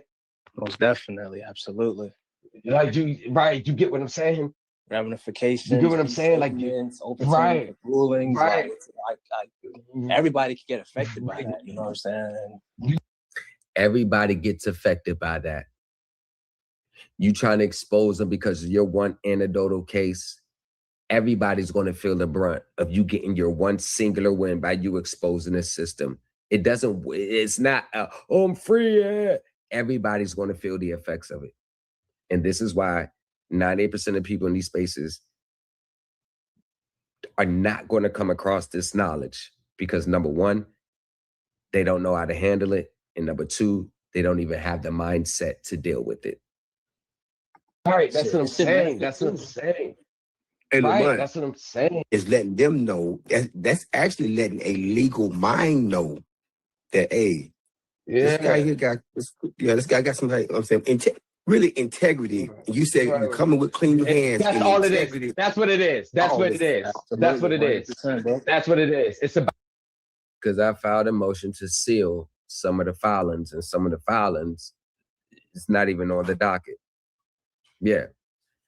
I filed a motion to seal some of them. Yeah, please seal this. I don't want everybody's, please seal it. I have to protect the system as well. That once you get into this position, you're going to know that's part of the game. And you're not bigger than the game. You're not bigger than the system. I know you sovereign citizens want to think that you're going to be the one to triumph, but y'all can't even get past the first stages in a lawsuit. They always moving for summary judgment and they already granting it. And you gurus who's teaching, y'all getting summary judgments placed on y'all clients based on the work y'all doing. Don't act like I ain't got the docket sheet for a lot of stuff y'all be saying because y'all like to talk. Y'all like to talk. Be checking the docket sheet. It be getting dismissed. I be going back to their page. Yeah, we won that. I be like, yo, they blatantly lying to people. You didn't win that. As soon as I post the order dismissing their case, I'm blocked. I'm saying, oh man. Just post right in the comment on their page. I'd be like, oh, you won this case? Well, why did the judge throw it out there? Like 2 seconds later, you have been blocked, bang. I'm like, damn. I thought you believe in what you teach. Oh, let me get it. You fucked up financially and you got to sell this shit to keep you afloat. If you really believe in what you teach, then you should be utilizing what you teach. How the hell you gonna try to teach someone of getting out of their mortgage and auto and helping them understand when you can't even get out of your own?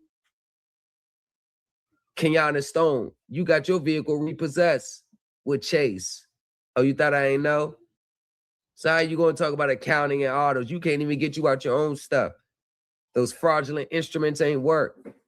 I can teach about helping people about autos and mortgage because I've gotten people out of both. See, I can teach. I lead by example. How the hell am I help someone else? I can't even get myself out of my own auto situation. How can I teach someone else? And that's the problem. Y'all be letting these gurus get away with teaching others about things that they can't even get out their own selves. 98% of these gurus are getting evicted. They getting repossessed. They getting foreclosed on. They just hide it because they don't want the students to know. I just show up and pull their coattail. And it's not based on anything but what they're teaching. It's about having integrity with it. Don't try to bury them. That's all it was. I don't know why I was looking for that word, integrity. I had integrity throughout this because, to be honest with you, I was in a position for them to say, okay, the lawsuits say 135,000. I want 90,000 cash, or we going all the way to the box. You get what I'm saying? Yeah, I could have got it, but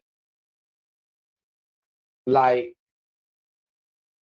you get what I'm saying? Like, There's no I know reason to go that I was far. like, yo, it's no reason to go that. It's no reason to go that far, y'all. There's just no reason to go that far. For me, it's no reason to do that. It's not. Come on, man. It's no reason to do that. But you know, I'm gonna get that on the back end regardless. But the ones who, these gurus who keep filing and I do got a question. Why do all you social media gurus keep filing in form of paupers? Y'all don't even want to pay the filing fee. Y'all that fucked up. Like y'all can't even afford the filing fee. Talking about you a teacher, you a guru. Y'all are these gurus. A lot of these gurus are up out here. Nah, they are up financially. They are up financially. They are in the day ain't no different from the students that's following them. They are in a ditch. Don't even want to pay the filing fee. Every time I see a guru filing, check the docket sheets of what they filed, they always file in the form of paupers. And theirs always getting granted. For real.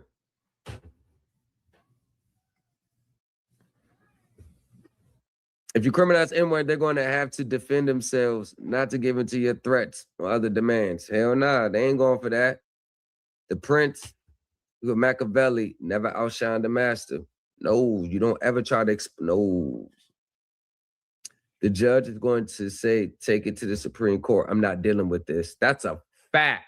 That's all they're going to do. No, you putting everybody in a tight spot, trying to expose the scheme. Exactly. They knew for you to put up a claim, for you to be a consumer and putting up a claim that they knew only investors put up. For you to do that, they know a lot of work had to go into that. And then with all that work you had to put into it. And then when he spoke to you, it all materialized from everything that you filed. You like, oh, he was like, okay, so this guy is for real. He wasn't gonna tell you that, but he said, oh, this dude is him. So for all that work you put in there, and you saying, I'm still willing to negotiate. You can't turn the man down. You gotta look out. Good example. Look at man. That's all it was. That's what it said. That's what it's like. Yeah. I'm not the best at everything. There's a lot of things that people know more than me.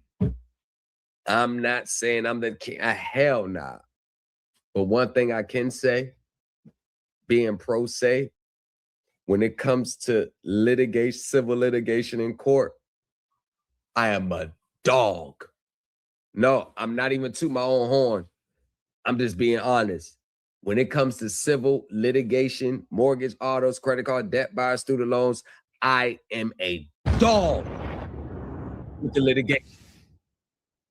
I'm professional, elite level with the litigation. I'm a dog with the litigation. I'm telling you, that's my brand. That's my ish right there. Before I even started teaching about accounting and securitization, legal court, I am a dog. 1000%. I'm a dog with the litigation.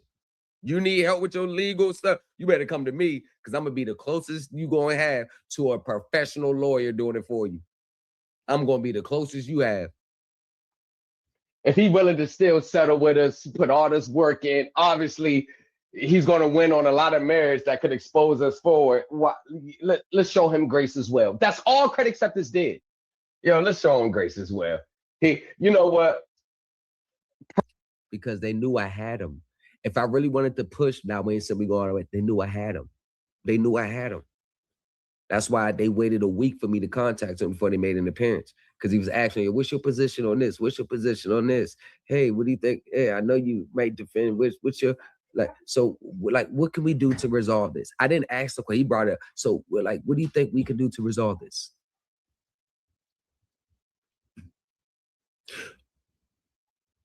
Do you think the lawyer actually came up with that on his own? Or when he first met with them, he asked them, what's your position in this case? Do you think the conversation may be like, well, if he wants to settle, we'll settle. Well, if he wants to settle, we'll settle. Hey, so what do you think it looks like we can, resolve the issue? He posed the question first. I said, oh, hey, perfect. Man, sir, I'm trying to resolve it as well. Tell them I'm willing to work with them. Anything, I'll put the proposal in writing. It's going to be gracious. It's not going to be astronaut, not going to be crazy. He's like, oh, okay, nah, I ain't going to be all that. It's going to be fair. I'm going to be very fair. But if they want to resolve it, hey, I have no problem with it. Please make sure you let them know. I have no problem with it. I have no issues with it at all. Why, Lamont? Why? Because I've already proved my point. Already proved my point. Remember, credit acceptance wasn't even on the real hit list. They're not even on it. It was just, I just saw you right there. I'm gonna get you right now. But they wasn't even on the hit list. I got a comeback 2020. He's going on 2 years. I got someone on the hit list. I haven't told nobody the name. I've been investigating for 2 years. I got one on the hit list.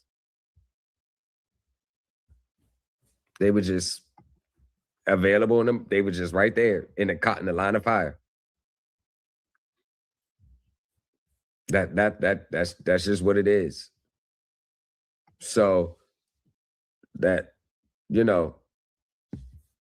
I try to, I'm always going to be fair. I'm not going to kick a, what you call it, kick a horse while it's down. I'm always going to be fair. And one thing, the best way to get what you want out of these people is when they like, all right, you got us. You don't overstep. Because you still got to recognize where you at. Recognize where you at now. Recognize where you at.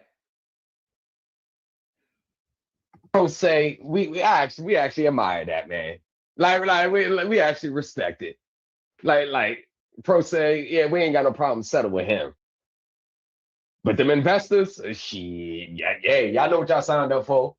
Oh, they about to lawyer up in Rosen Law Firm, tooth and nail. Y'all know that.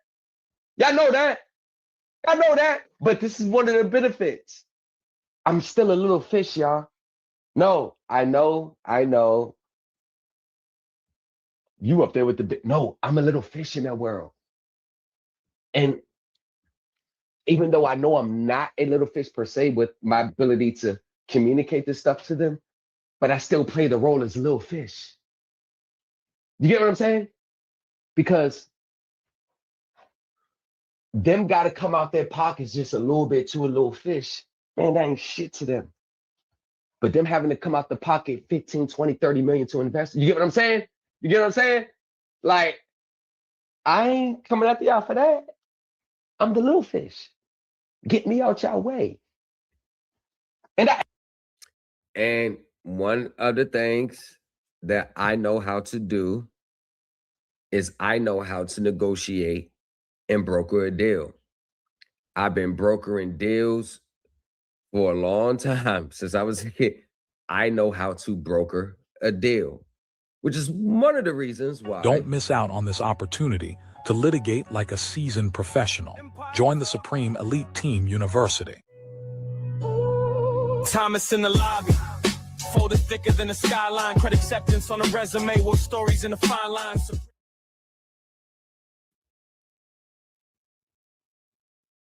And that's what I was pretty much telling them, yo, get me out your way, man.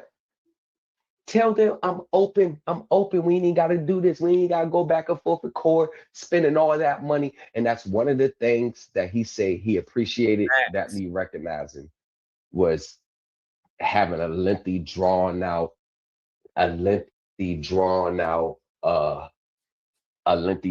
litigation. When I'm willing to help save them money, you get facts. And God can, like, bro, you're absolutely right. Most people, they take these routes in those groups because they're desperate and they just need the money. That's why they go so high, because they need it. Like,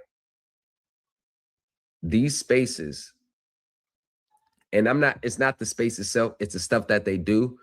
Now I get it. Everybody goes through tough times. So I'm not getting on it for that. But I think their belief systems and the things that they do has more to do with their financial situation versus what they really believe. Like, it's what they, like, would they still be standing on this if they got $5 million in their account right now? I believe 100% of the people that's in these online groups and spaces, if $5 million hit their account, they would drop their claims, their documents, their filings at the drop of a dime, pay off their bills, and go about their lives. They don't really stand on it. They're not really going to stand on it. See, over here, we're still going to stand on it regardless.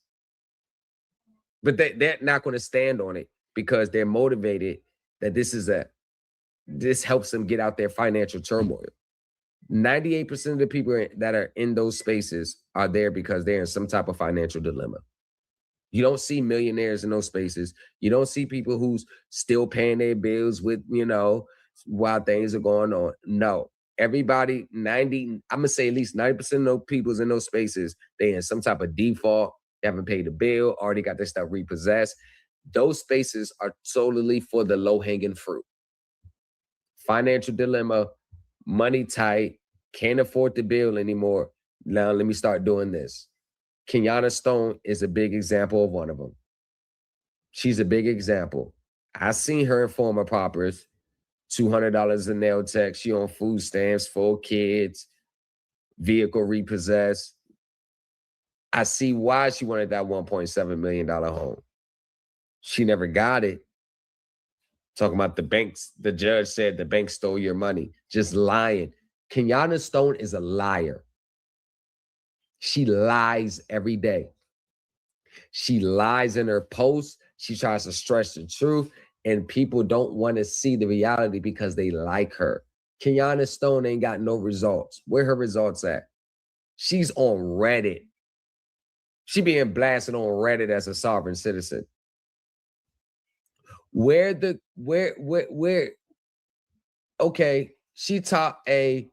Kenyatta Stone taught a master class on accounting, securitization, talking about the ASC. She did that about 2 months ago. At minimum, Kenyatta, why don't you come back with your own results that you were successful in? Why don't you get your vehicle back? Where your lawsuit at against the vehicle? Because everything I taught in my master netting class, I utilize with, in my situation. So at minimum, Kenyatta, where's your results at from what you taught? Where are your results at from what you taught? She has no results. People pay her to keep her nose above water. That's the number one thing for her. Notice when people start to challenge her, she makes posts and gets combative. She gets mad. She wants to block you. She's just like the rest. Kenyatta Stone is a sovereign citizen. Mentally, she's going to deny that she is. She already said there ain't nothing wrong being a sovereign citizen because you are one. Kenyatta Stone is a sovereign citizen through and through. Months later, she has not shut me up because she ain't got no results.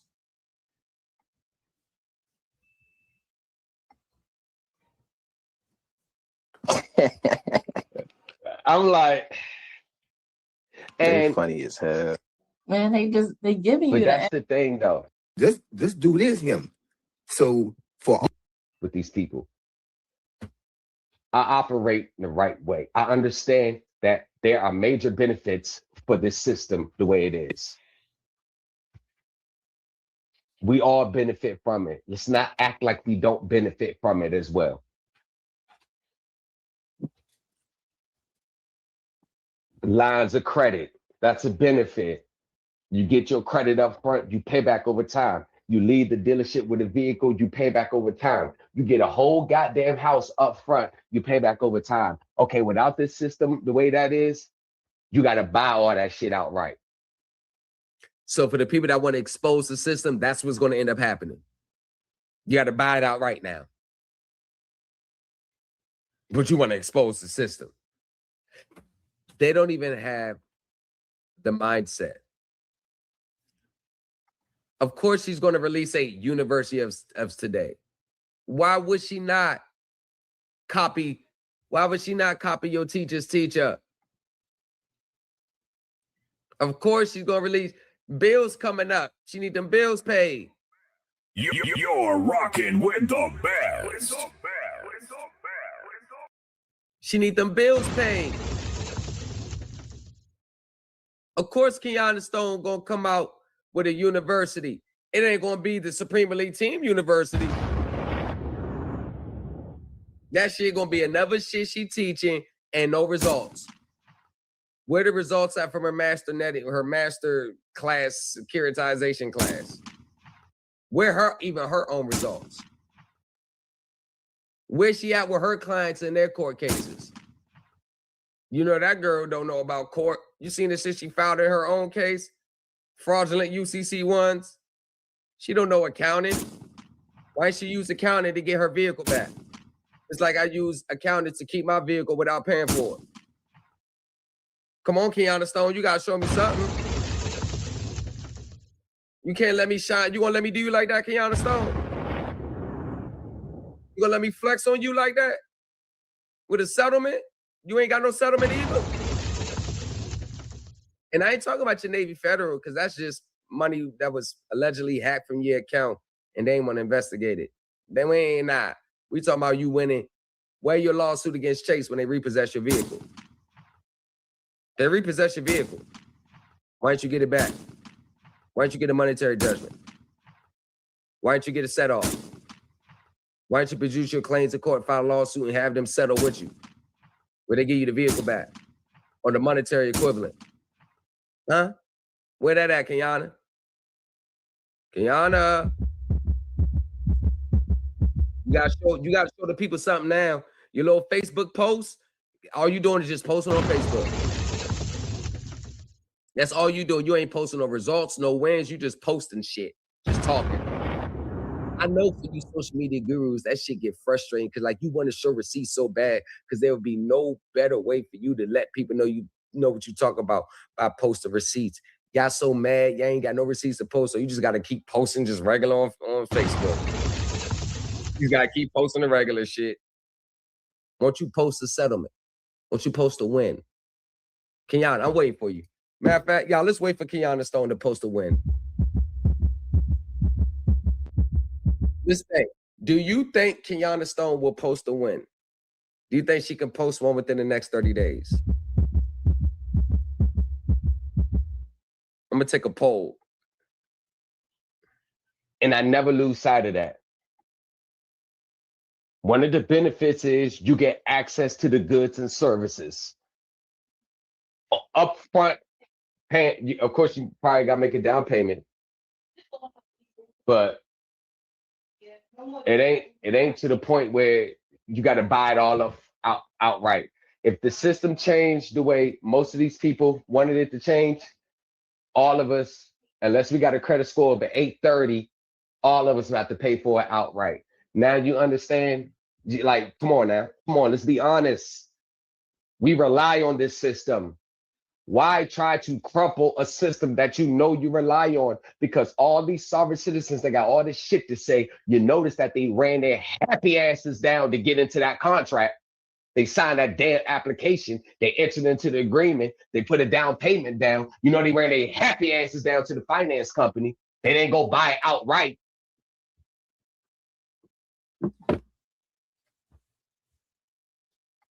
Nope. And there's benefits. Why buy it outright when you could get it on credit? There's benefits to it. But Kenyatta Stone, can you show that you at least reached a settlement?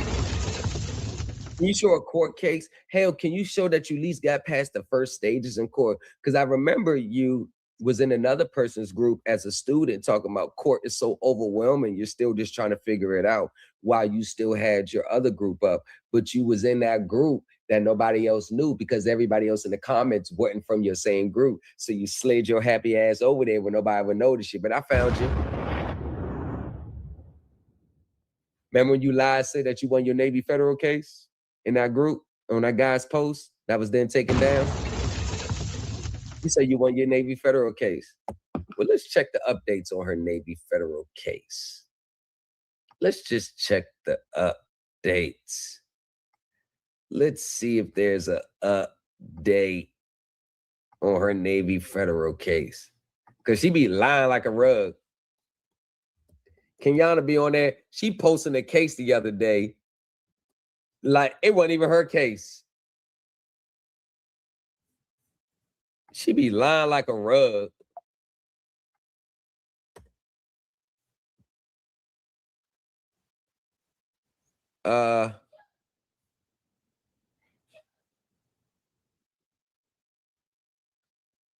Nope.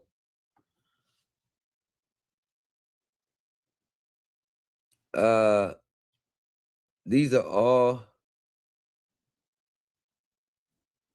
Let's see if we can go here. Still moving.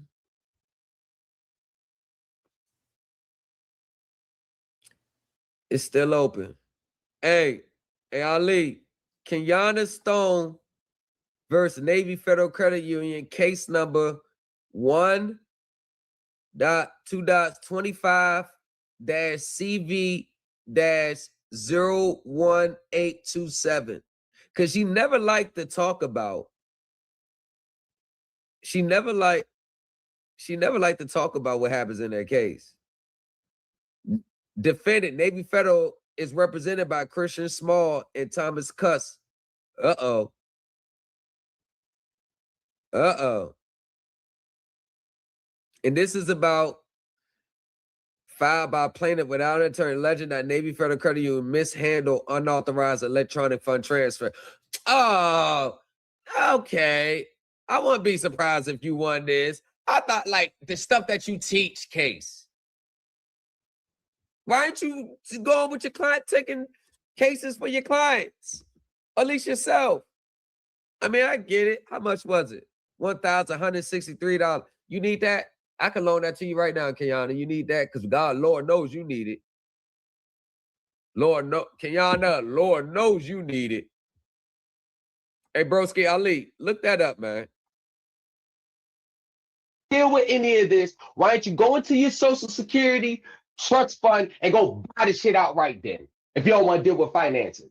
Anybody that want to deal with financing, they buy it outright. So why didn't you go buy it outright then?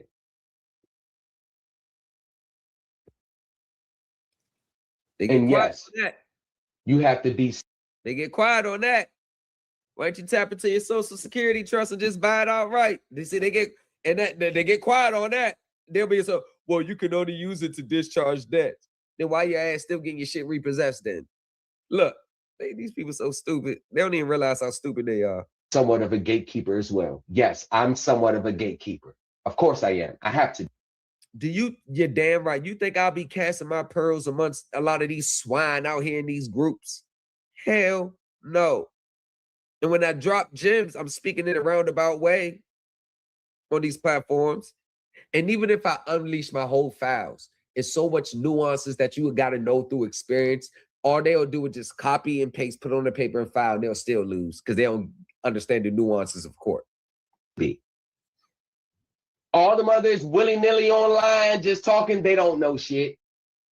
Anyone that's on Facebook post, tell Kenyatta Stone to produce that.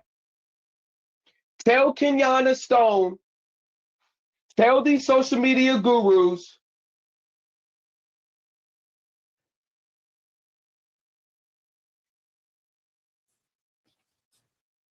tell them to produce this or the equivalent. And you know what's another act of good faith on their behalf? Wanna know why? Hey y'all, listen, let me just keep it 100. They know I could have stepped it with the entry of default. You know that, right? They know.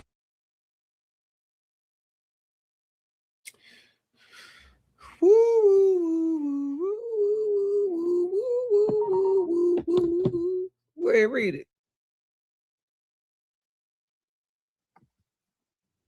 Go ahead, read it. Go ahead, read it. You got a chance to read it.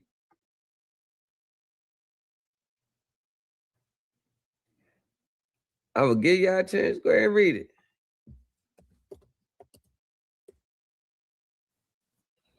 Let's read it together. Thank you for preparing and forward the notice of withdrawal. We appreciate the good faith shown through that filing because they knew I could have stuck them with it. I discussed settlement with my client and shared your proposal from yesterday. Credit Acceptance has authorized me to convey the following settlement order. Credit Acceptance will close your account and forgive the outstanding balance. Forgive. Okay. Okay. Credit Acceptance will agree to request the deletion of its trade line from your credit report. The parties will dismiss the lawsuit with prejudice. The parties will agree to mutual release of claims. The parties will enter into a confidential settlement agreement.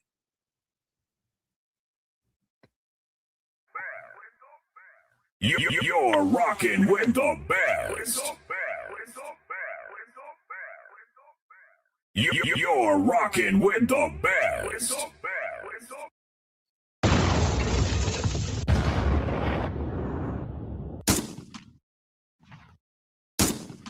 Kenyatta. Kenyatta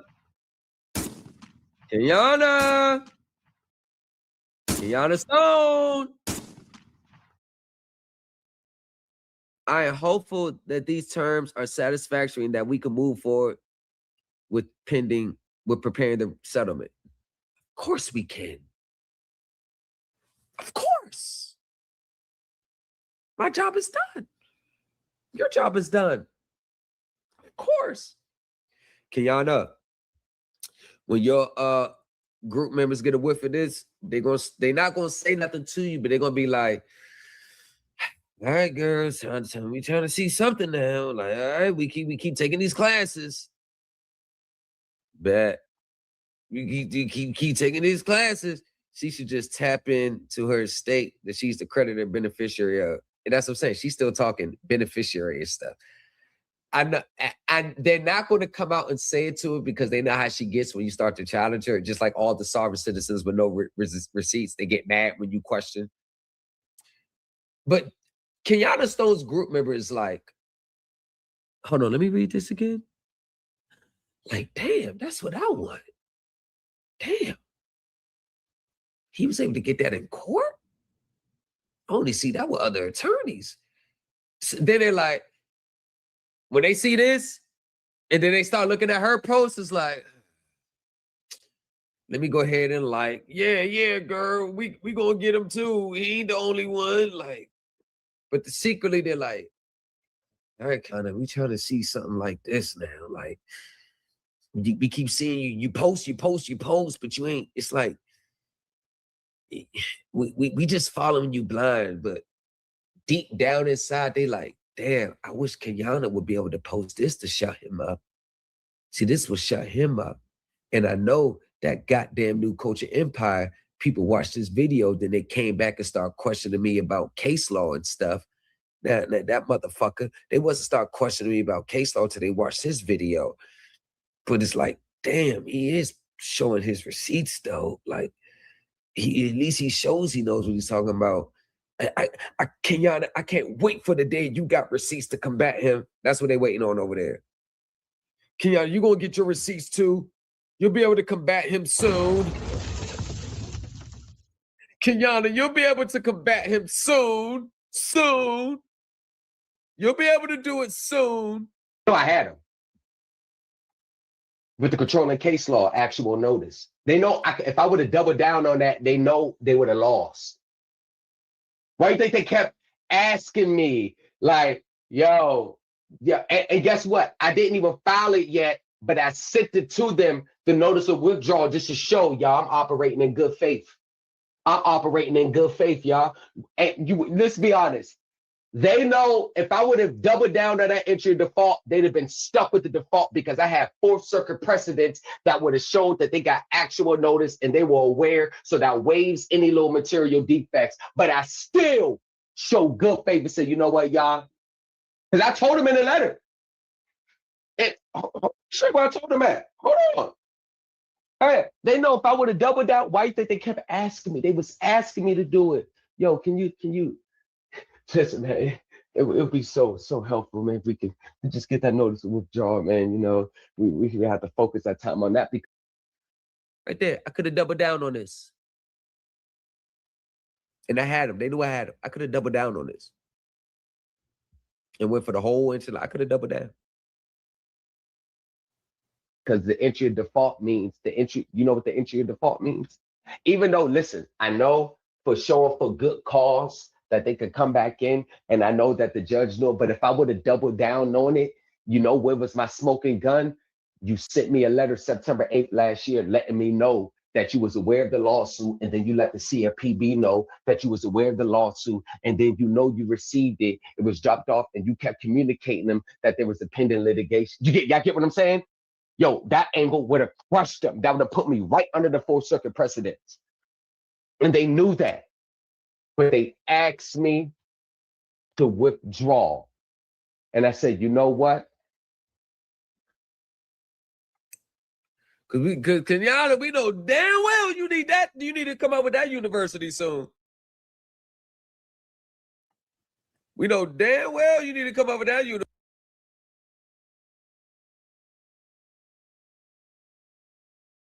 We know damn well.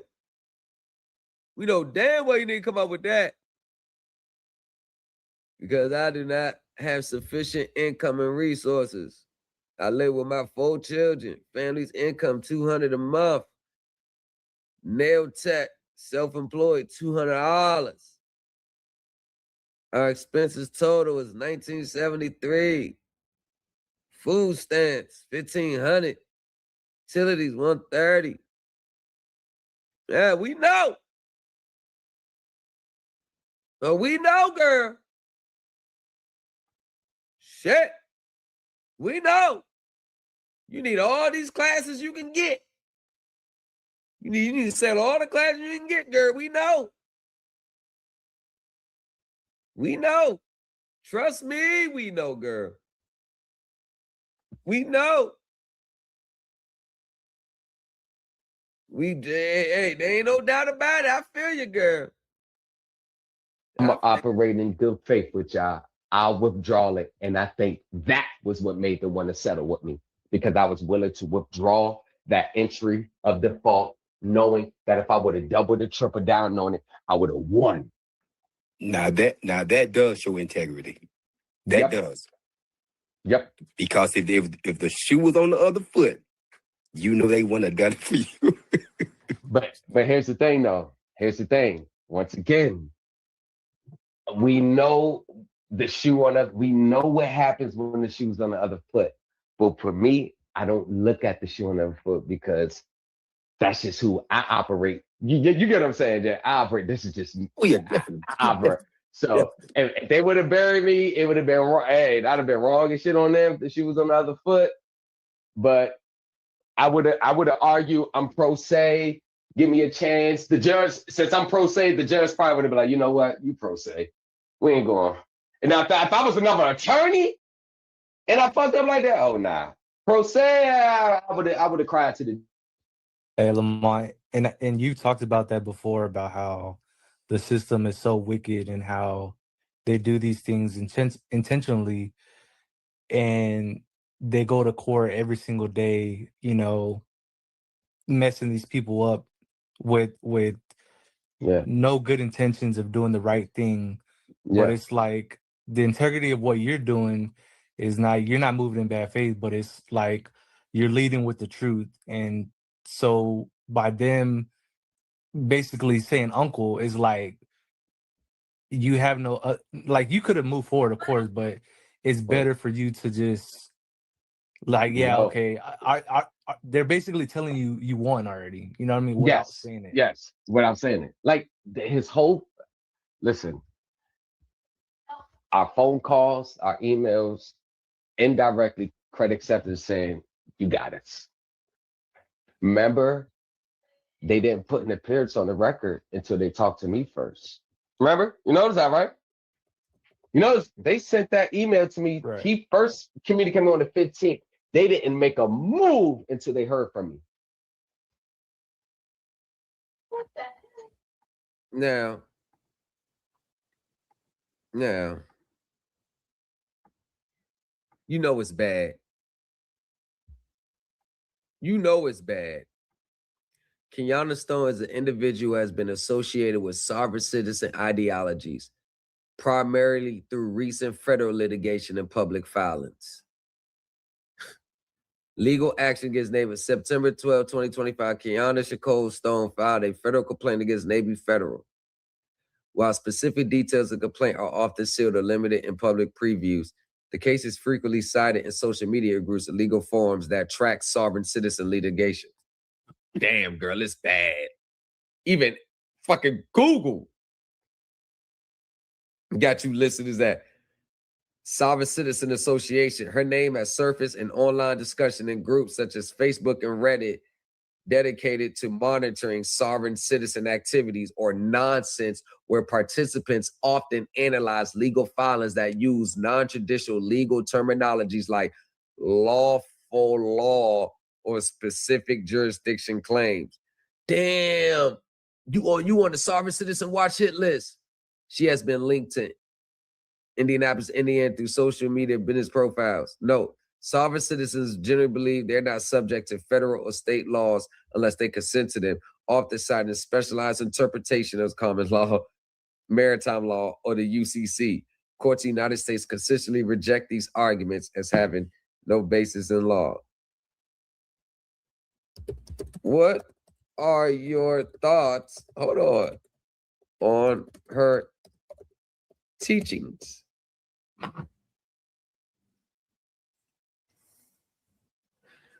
Kiana Shakoso's teachings and methods, often described as guru strategies within the sovereign citizen movement, center on the use of non-traditional legal theories to address financial and legal obligations.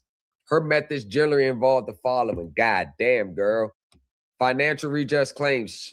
Stone promotes concepts such as the coupon method, which claims that individuals can use specialized documents or vouchers to pay off significant debts, aka debts they can't afford. Trust and estate misinterpretations. She utilizes her background in trust and estate planning to advocate for legal theories suggesting that individuals can separate their private sales from a corporate legal persona created by the government. Sovereign citizen litigation against financial institution.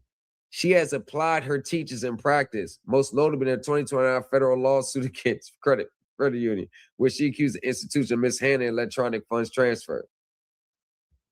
Legal and practical standing, lack of judicial recognitions. Courts and legal experts consistently find that these sovereign citizen arguments have no basis in law. Her theories are often categorized as frivolous or pseudo law. Legal risk. Adhering to these teachings can lead to severe. Hold on. Google is warning you. Adhering to these teachings can lead to severe consequences. For example, using vouchers as payments is often flagged by the IRS and banks as felony or fraud or forgery. The IRS also imposes a $5,000 penalty for each frivolous filing submitted based on these ideologies. Clip that. Social and expert criticism. Legal observers and online monitoring groups critique these teachers as delusional schemes that rely on the hope of clerical errors rather than sound legal practice. Clip that. While Stone portrays these methods as a path to financial freedom and legal independence, they are universally rejected by the U.S. judicial system and frequently result in legal and financial penalties for those who attempt to use them. Clip that. Damn, Kenyatta Stone. Online even got you labeled all off as a sovereign citizen. God damn. Look at this. Sovereign citizen guru, Kenyatta Stone with a coupon method. Look, you just all down bad out here. Look.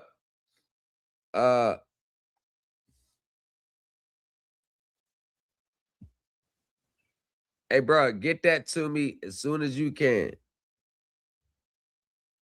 Kenyatta Stone, accountant. Accountant.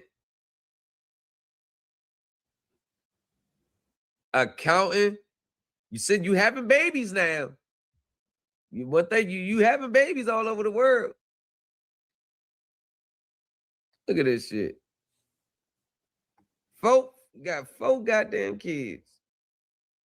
Probably ain't married at all. You don't know. Credit acceptance agreement. They said take. Oh, I'm sorry. What happens in the other cases? They make an appearance, boom, they do what they do. They don't care if they need to talk to you or not. They needed to talk to me first. And that's when I realized. Because we know you got all them degrees. You an accountant. You estate planning. Trust in the states. Accountant.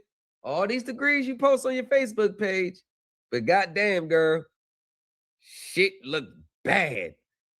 4 kids. Probably not married. Don't see a man in sight in your pictures. Nail tech. Oh, right. Food stamps. Woo, yeah.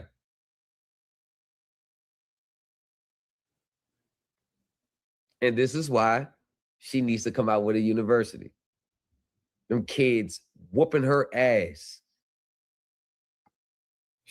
Damn, Kiana. That I had the leverage. I hold the cards. So when you follow the teachings that I teach, you and I'm talking about foundation. When you follow all the law reviews that we go over. Hold on, these motherfuckers is crazy. Yo, what the fuck, man? Like, for real. Like, this shit all makes sense. Like, everything this shit make, hold on, move all this shit out the way. This shit all makes sense. Pitch the screen, like, it makes sense now. It makes sense. We ain't got to get into it in case we know you lost it. But this shit makes sense now. Like, damn. Fuck no. All these sovereign citizen gurus don't ever want to pay the filing fee, boy. Like, Kiana, you couldn't even get this. Like, you couldn't even get this. But we know one thing that you did try before. Hey, yo, everybody thought they was about to be billionaires off this fraudulent document. One thing that we do know is you'll never get this. Thank you for your recent communication. This is me with Midland. We have reviewed our records and are writing to provide the following update. We have closed your account and ceased collections. You have no further obligation regarding this account. Please call customer service if you have any additional questions. Like, God damn, boy, I just keep, God damn, man. Shit just keeps, like, damn. Shit just keeps, like, what the fuck? That's me. That ain't Kenyana. Kenyana, can you at least get a letter like that? I mean, that's a credit card. It shouldn't be that hard. You should be able to at least get something like that. We know damn well you ain't getting shit like that. Now that's a mortgage. That's a mortgage. You out your league. You know damn well you ain't getting shit like that. You know damn well you'll never get your clients no shit like that. That's a mortgage set off. You know damn well you ain't getting that. Kenyana, don't even attempt, because when the boys down to it, I am your teacher's teacher. Kenyana copies me or tries to. Yusavale's been copying me. A lot of them copy me. I am your teacher's teacher. I like that background. We're going to put that back up there. 4 cases we go over. When we go over the spiritual side of this, when we go over, take the whole thing into account, and you present yourself in good faith, standing on your square. Yeah, you're operating in good faith, but I'm fully prepared to, and I told them, operate good, but I am fully prepared to litigate this matter. I told them, I don't get twisted now. I'm cool as a fan, but this scalpel is still in my back pocket, and I will not hesitate to bring it out if I have to. You cool? I'm cool.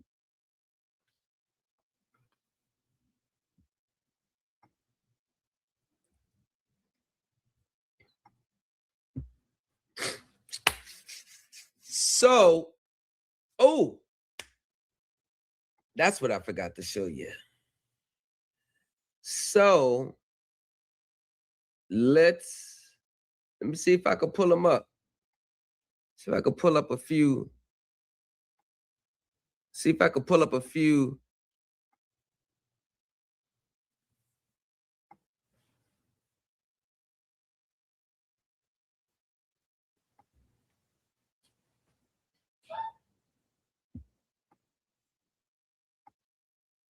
I got like 12 emails, but I wasn't going to post. I wasn't going to post all of them. I wasn't going to post all of them because it's still, private, ongoing. But even that one right there, that's enough. Now y'all run back to your gurus and ask them, can they, we got to do something to match Thomas. That's all you go. Nah, for real. Just go back and say, yo, he got a settlement based on his stuff. We was watching his videos. He started documenting it last July, and so everything he must have been saying from the start to begin is true, because it ended in a settlement in his favor. He don't got to pay for the vehicle no more. That's almost like $50,000-$60,000. He don't got to pay. He's about to get legal title to it. He hasn't made a payment since July 1st, so he already saved 6-7 months of payments. Now he has a vehicle and don't have to be responsible for, based on what he knows and what he taught up here. Isn't that the social media dream? Isn't that the social media dream right there? Isn't that the social media dream? Isn't that the social media dream? Isn't that what you want your gurus to get you? I'm just saying. But we did things the right way. And that's the difference between us and them.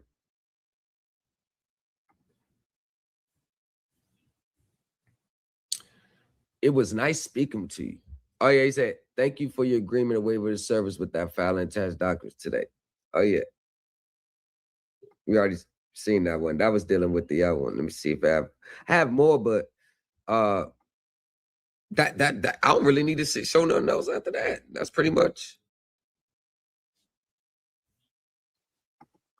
the preliminary settlement terms. I got you. This one email is more than what any of them ever got. Listen, I'm gonna tell you this. I'm the only one that has ever in these spaces in the last 30 years that could produce something like this.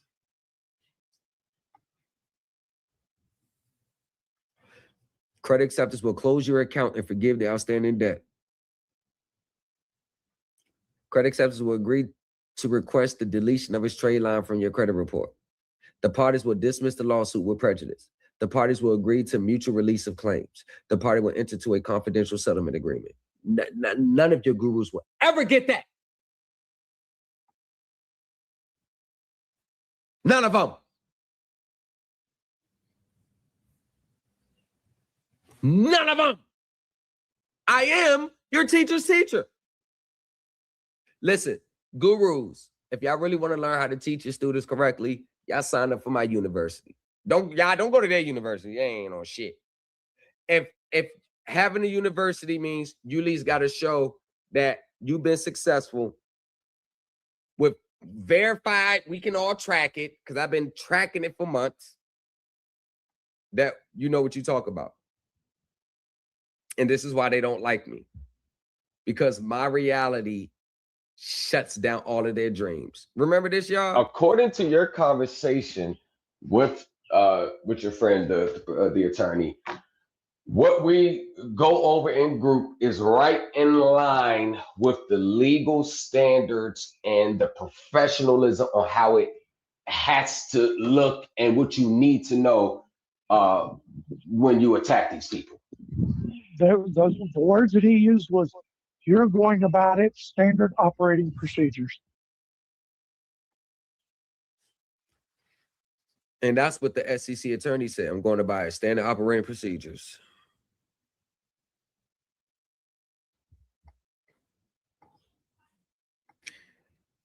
Hey, listen, all you got to do is put 2 and 2 together. This ain't 2 plus 2 is 5. This is 1 plus 1 equals 2. And this is more the reason why. Don't miss out on this opportunity to litigate like a seasoned professional. Join the Supreme Elite Team University. Thomas in the lobby, folded thicker than a skyline. Credit acceptance on a resume with stories in the fine lines. And it's not like arrogance, it's confidence. Because I know what I have in my chamber for my university. Now, this was a few weeks ago. This was a few,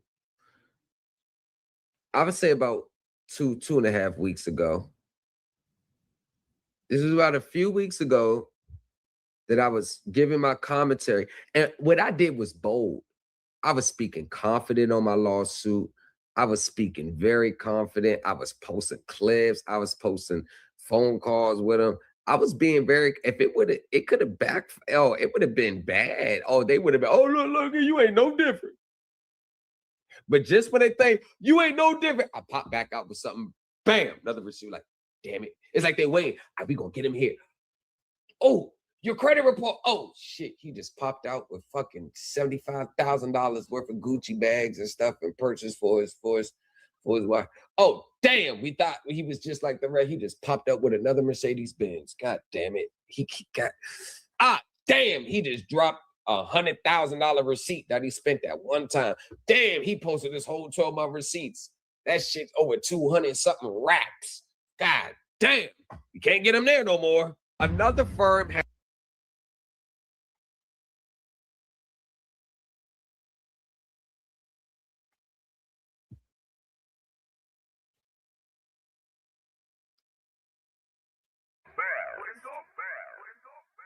You're rocking with the best.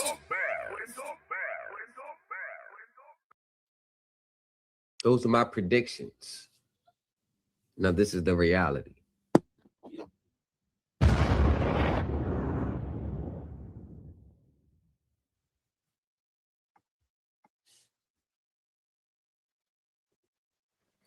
And anyone that says I don't know what I'm talking about, they're just lying. The writings was on the wall. Writings were on the wall. The writings were on the wall. All right. It was. Darren, it was. I went back and reviewed those. I was like, damn, I need to do some follow-ups. Yo, It was ahead of its time. The No Student Left Behind series.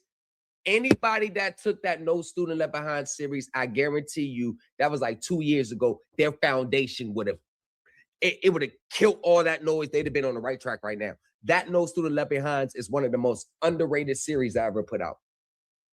The No Student Left Behind. This started back in the No Student Left Behind. Yep. That's when you started to see the cosmic shift. And I started to take off. Yep.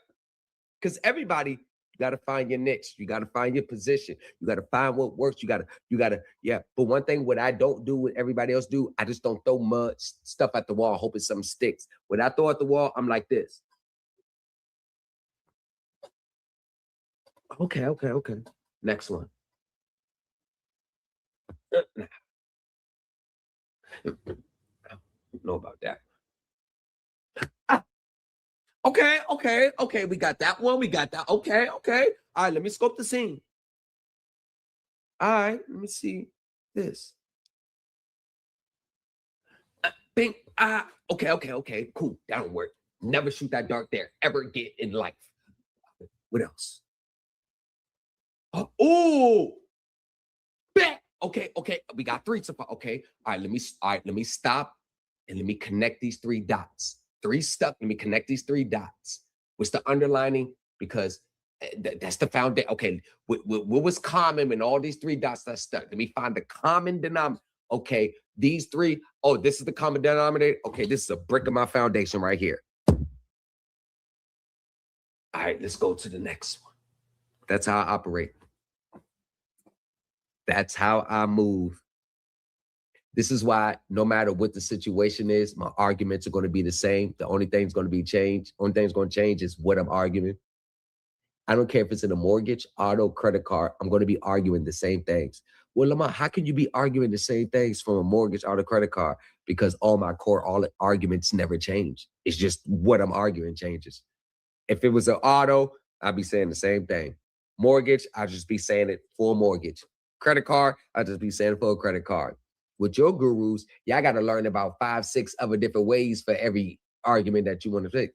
That's when you know what you're talking about or not, when your core arguments never change. The arguments are never going to change. The only thing that changes is the venue and what's being argued. Only thing that changes is it went from a mortgage to a credit card to an auto to a student loan.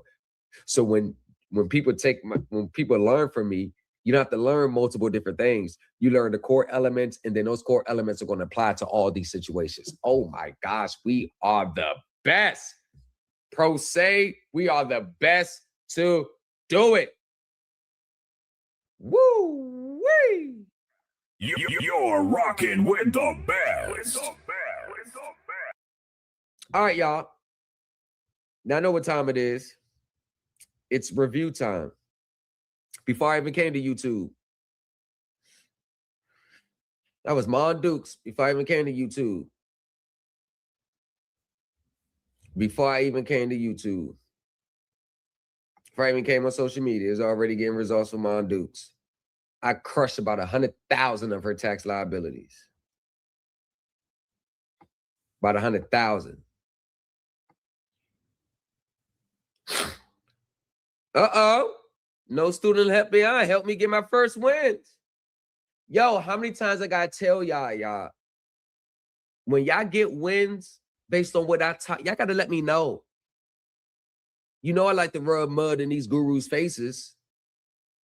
Y'all gotta let me know. Y'all, I be talking to them like, oh yeah. So yeah, man, I did that thing that you said, yeah, that shit worked. And then I'm like, damn, you don't want to tell me?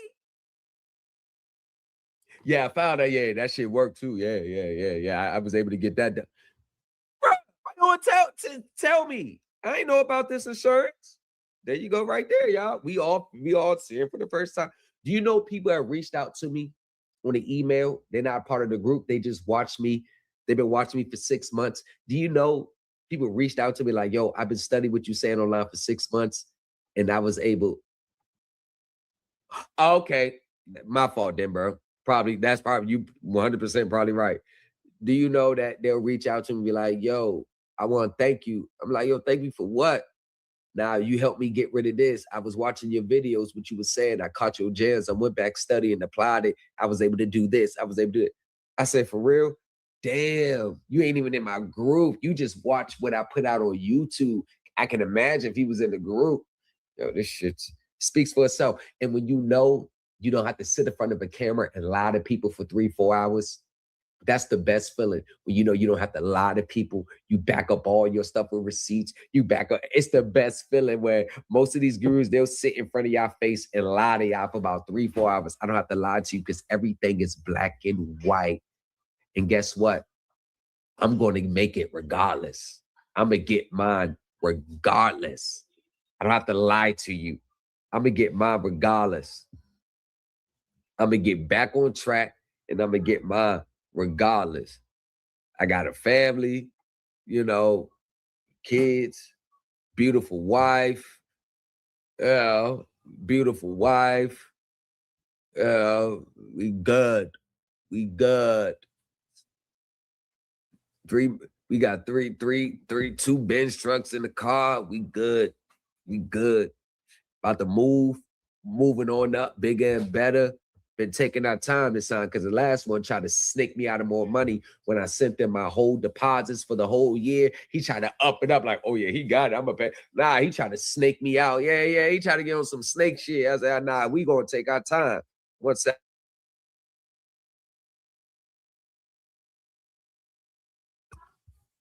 I'm one of the pillars in my family. When there's family meetings with all the elders, I get sent the link. I'm the only child of the ones from, you know, my cousins, my age, I'm the only one there amongst all those elders listening to my input. I'm the executor over my mom and dad's estate. Everything has been left to me. Their beautiful $1 million home has been left to me. Everything has been out of 6 kids. Everything was left to me. I'm managing it all. Like, come on, man. I do millionaires' taxes. Like, come on, man. Like, I am not only a pillar online, I'm a pillar in my family and I'm a pillar in my community. Catches in the spring and summertime, everybody in my neighborhood knows me. I'm a pillar in my community. I give away money. I give away clothes. I give away shoes. I pay my dues. That's what I want to hear. Shit what people got to say. I want to hear shit. I pay my dues.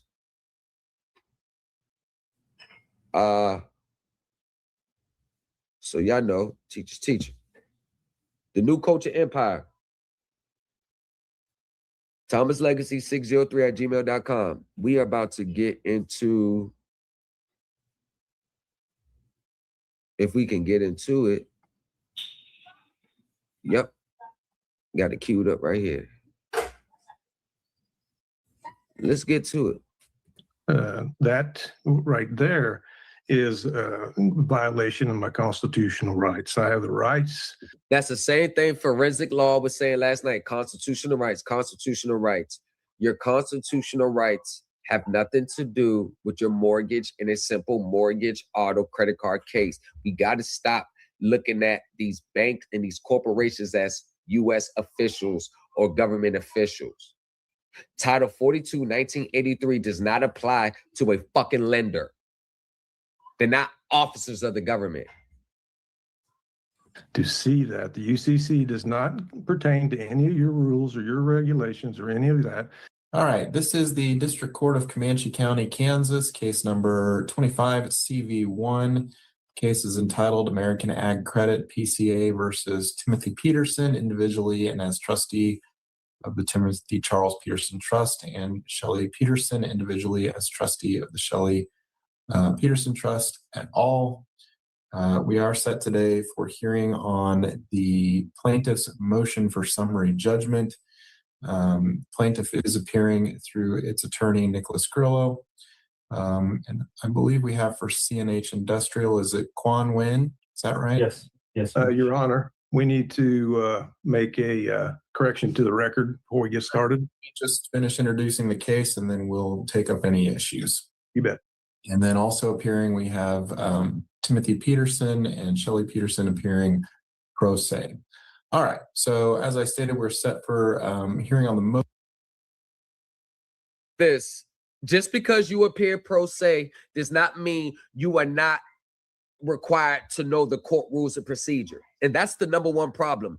People are appearing pro se. They have, you want to know why they appear pro se and fire their lawyers? So they can submit their fucking sovereign citizen documents, because the lawyers won't do it because the lawyers are getting in trouble.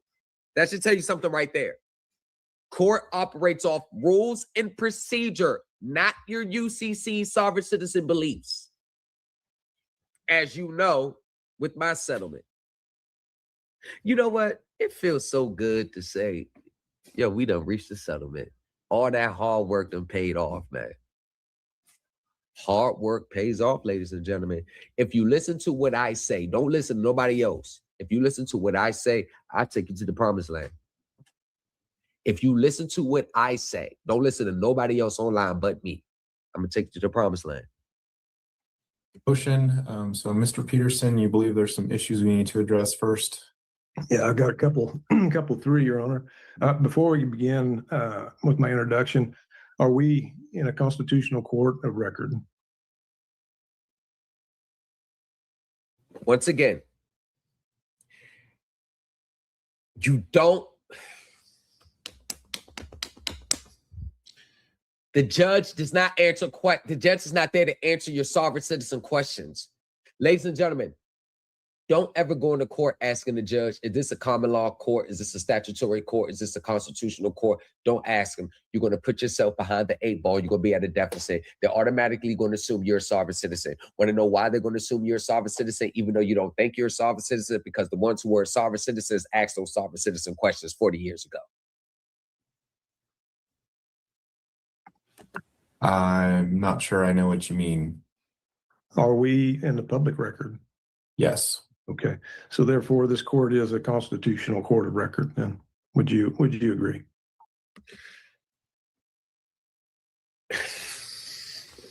Don't even matter. He's so old, he ain't gonna listen anyway. Look at her.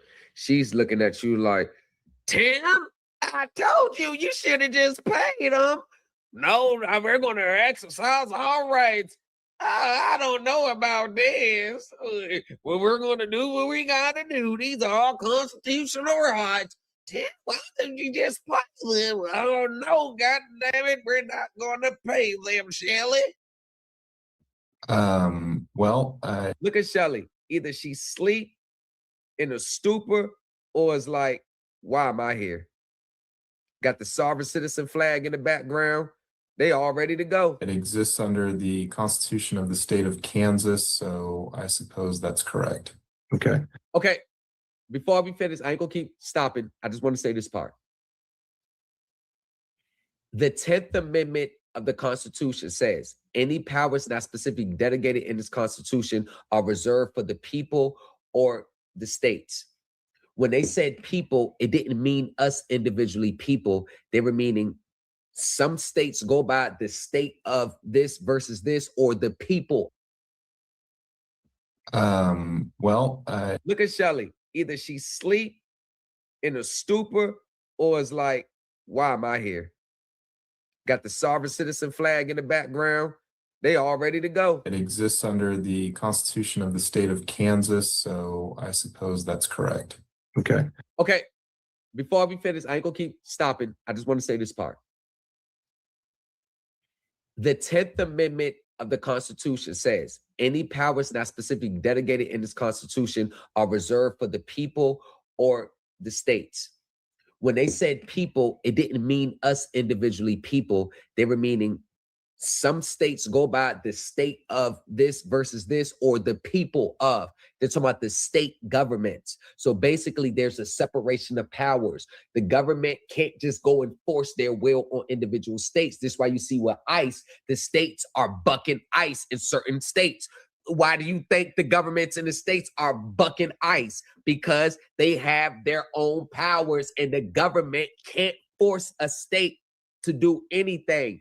They can sanction them, probably sue them, or use the government's jurisdiction just to go do it. In the states, that's why they're clashing right now, because there's a separation of powers. So that meaning whatever that wasn't specifically listed in the Constitution that falls under the jurisdiction of the government will reserve to the state governments. This is why you don't see driving in the Constitution. You don't see driver's license in the Constitution. You don't see insurance and all that in the Constitution. That means the 10th Amendment allows the states to set up their own courts, which are inferior to the Supreme Court, meaning no court in the United States of America can rule on a case differently from what the Supreme Court says. So if the Supreme Court says this statute goes like this, every state in America, federal, state, local, has to rule in that same manner. That's why they're inferior courts. Another thing, the states have their own state constitutions. Why do they have their own state constitutions? Because the 10th Amendment of the United States Constitution gave the states the right to create their own state constitutions. So state courts are legal under the Constitution, 10th Amendment, and you never hear these sovereign citizens ever want to address the 10th Amendment because they know that's where they lose. All the statutes are legal and legitimate, and if it wasn't true, then why does the Supreme Court take up cases concerning state laws every day? Why did the Supreme Court just strike down every state court as illegitimate? And this is just logical. So when they say state courts are illegal, but yet the Supreme Courts in which you rely on to say the state courts are illegal, they're still hearing cases out of the state. See, they don't even realize how ridiculous they sound. See, at least with me, you can come back to reality. Now, for real. At least you can come back. All right, this is just what it is. Let me maneuver. Let me navigate through it then. At least you won't be in La La Land like everybody. At least with me, you'll be in reality. You'll come back to planet Earth, at least. All right, thank you, Your Honor. And we are here sui juris, not pro se. And then underneath the UCC. I'm sorry, it doesn't mean no difference. It just means you're representing yourself. When you say sui juris or pro se, it doesn't mean no difference. 1-308, we reserve our rights under common law without prejudice. And no, Your Honor, we are not the defendants listed upon this court case. We are living souls and living bodies as living people upon the land. And as the sole executors and beneficiaries to the trust listed as the defendants in this case before the court, we are non-corporate citizens. We are U.S. nationals here in peace and non-combative in this constitutional court of record. Ladies and gentlemen, at least with me, you won't have to do all that babbling. Like, look at triple down on it. I would have won. Look at this. Nah, look at this. Just look how it flows, the wording. Just look. Plaintiff by time proceeding pro se respectfully submits this notice to withdraw his previously filed request for default judgment, federal to Federal Rule Civil Procedure 55A and Civil Rule 7F. Since the filing of that request, defendant credit accepted corporation has appeared through counsel and communicate with plaintiff regarding waiver of service in their defense of the operative complaint filed on August 25th, 2025. In addition, plaintiff and defense counsel have engaged in preliminary potential settlements of the dispute. In light of this development, in the interest of judicial efficiency and good faith cooperation, plaintiff hereby withdraws his prior request for entry of default filed with the court. Like, you see how just the tone is more, like, come on now. Y'all can't lie. Don't lie now. Don't lie. You see just the tone is perfect. You see how professional the tone is? Look at just the tone of it. Come on now. Like, come on, man. Sheesh. And we appear only as a special divine appearance to settle the business matters before the court only. And also, Your Honor, as you have addressed, this is a trust issue. The defendants listed here today. So that was one of the corrections that we needed to have made that hadn't been previously read into the record. Every single one of these attorneys, that's the judge top left. Those two attorneys right there, I will be able to go blow for blow, reach a settlement. I'll be right on their level. Talking, communication, court, I'll be right on their level. Before we begin, Your Honor. Pro se, y'all. Pro se. You don't get this type of work unless you're another professional. Pro se. I'm amongst the people. I'm still amongst the people. I'm no different from you. We're all the same to them. I'm not up here and y'all down here. We are all in the same boat. We are all in the same boat. I am no different from the average person out here every day. I'm no different. I'm amongst the people. So at least if we just know one that can rise up and defend against what's going on,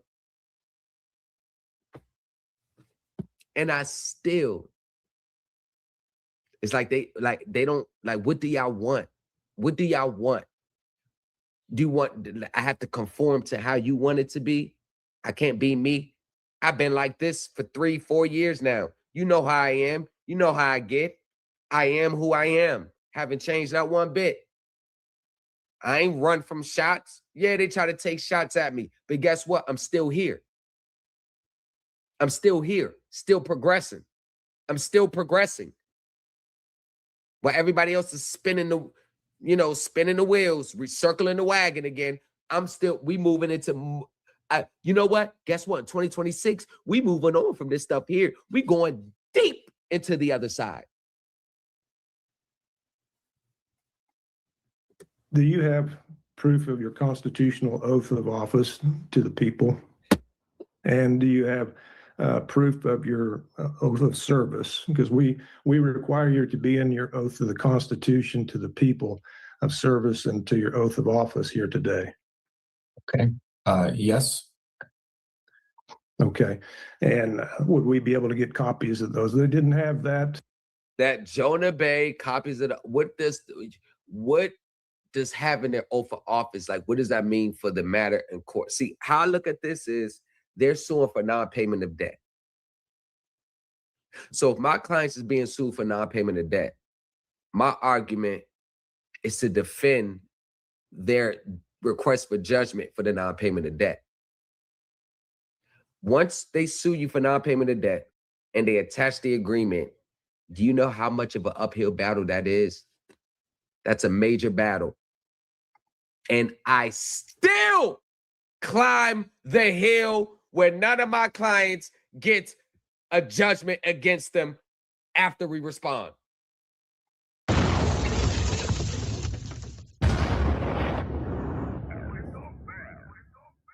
You're rocking with the best. Y'all gonna respect me. So is that 20 years from now, y'all gonna look back at these videos and be like, this group was a fucking trailblazer. Nor your judicial bond copy at the Comanche County Courthouse. They should. Those were circulated, but I can make sure those are provided to the clerk so you can access them. Thank you very much, Your Honor. In addition to that,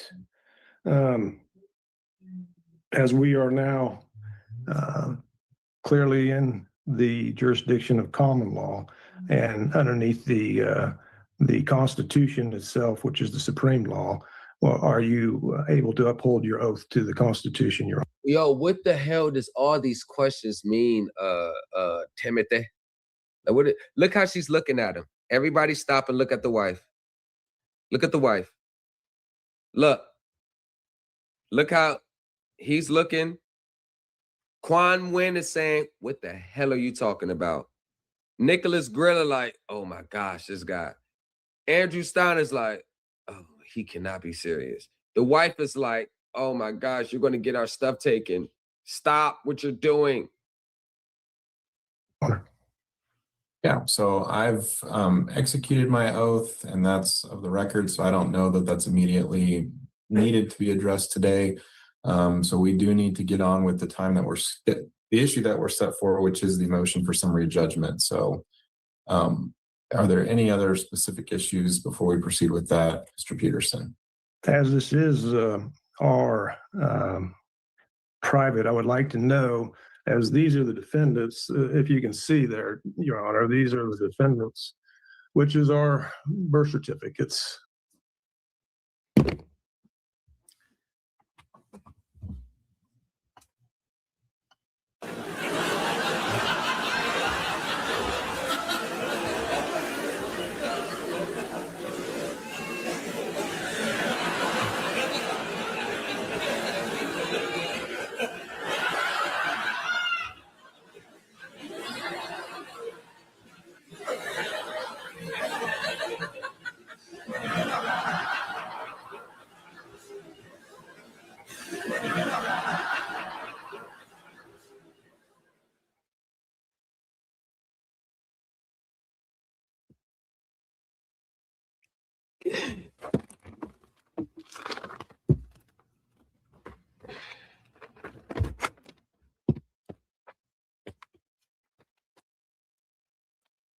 Your Honor, this is not us.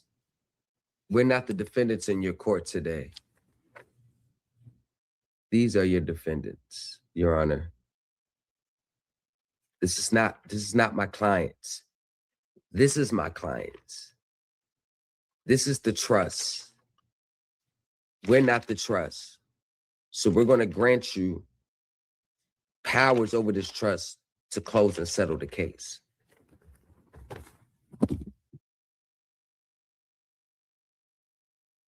But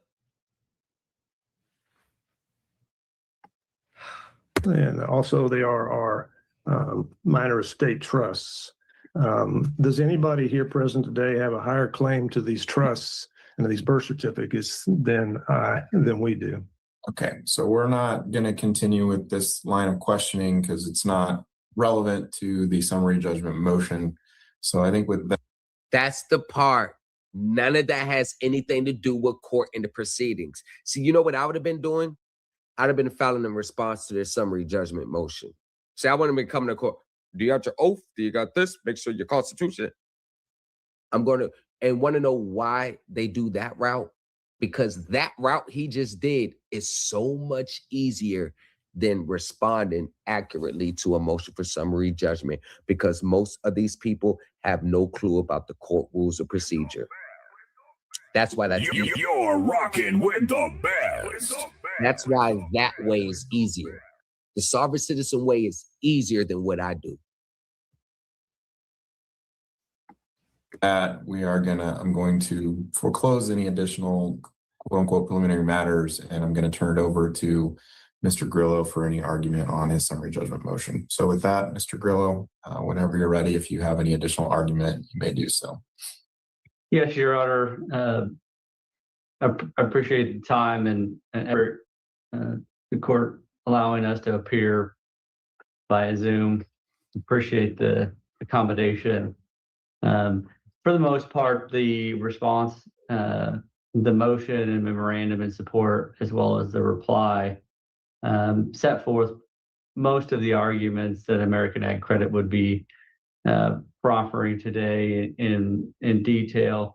I think that the main thing that I want to point out to the court, and although I'm sure the court's aware of it, in a preliminary matter, we had a motion for judgment on the pleadings, and that Your Honor ruled on that on June 2nd of 2025 and identified specific issues that remained in the case that were needed to be decided based upon further proceedings.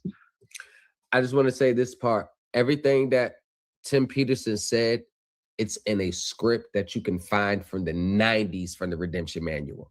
It's word for word. It's all a script. They don't study and then come up with their words on their own. It's all a script.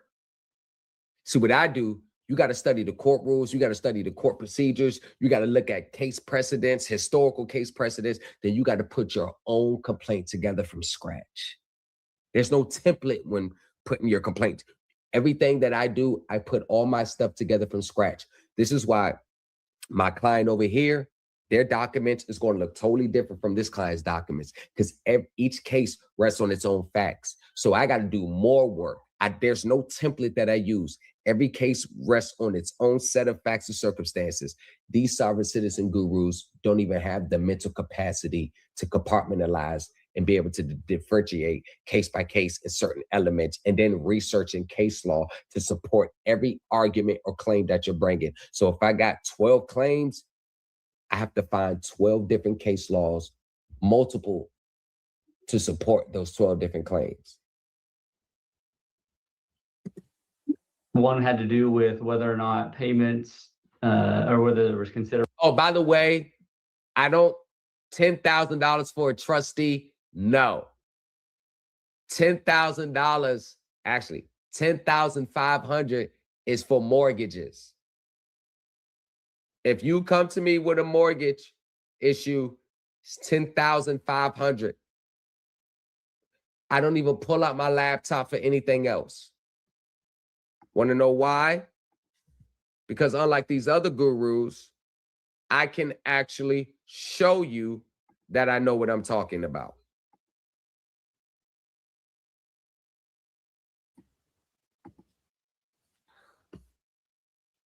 Autos. My laptop doesn't come open for anything less than 7,500. Okay, what this is, 7. That's what it costs for me to even open my laptop.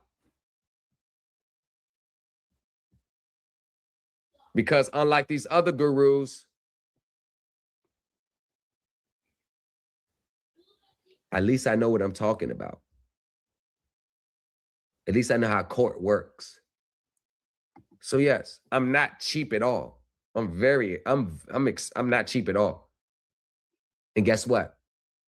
I got the receipts to prove that what I command.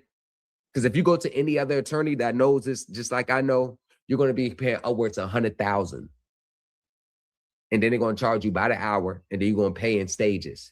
If it gets to the next stage, you got to pay. And they're going to send you a bill. I work 15 hours. You got to pay about never 4 or 5 racks before they continue. So actually, I'm cheaper than a professional. And you can't say, well, you're not a professional, but my work is professional, like. My work is just like a professional. For not just the original note in August of 2019, but also the renewals that were executed by the Petersons in 2020, 2021, 2022, and 2023, as well as whether or not there was any proof that the Petersons have paid American Ag Credit in terms of that. In terms of its note and mortgage and security agreement. And Exhibit 6 to the memorandum of support, American Ag Credit produced a verified payment history, or essentially loan accounting for the line of credit the Petersons took out in August of 2019. That detail in Exhibit 6 shows all the loan advances that were made, as well as all of the payments that were received by American Ag Credit from the time of the inception of the line of credit in August of 2019 through the non-renewal of the line of credit effective on August 1 of 2024. And I think that shows the detail to the court that payments were made, not just from the Petersons to American Ag Credit, but also that loan advances were made to the Petersons throughout the life of the line of credit. And it would be American Ag Credit's contention that shows adequate consideration for not just the original note, but also the subsequent renewals, as well as reflects the lack of payment that was received from the Petersons on American Ag Credit's line of credit. So in other words, it specifically addresses the 2 remaining issues that the court identified. And what do I always say? What do I always say? Oh my God, the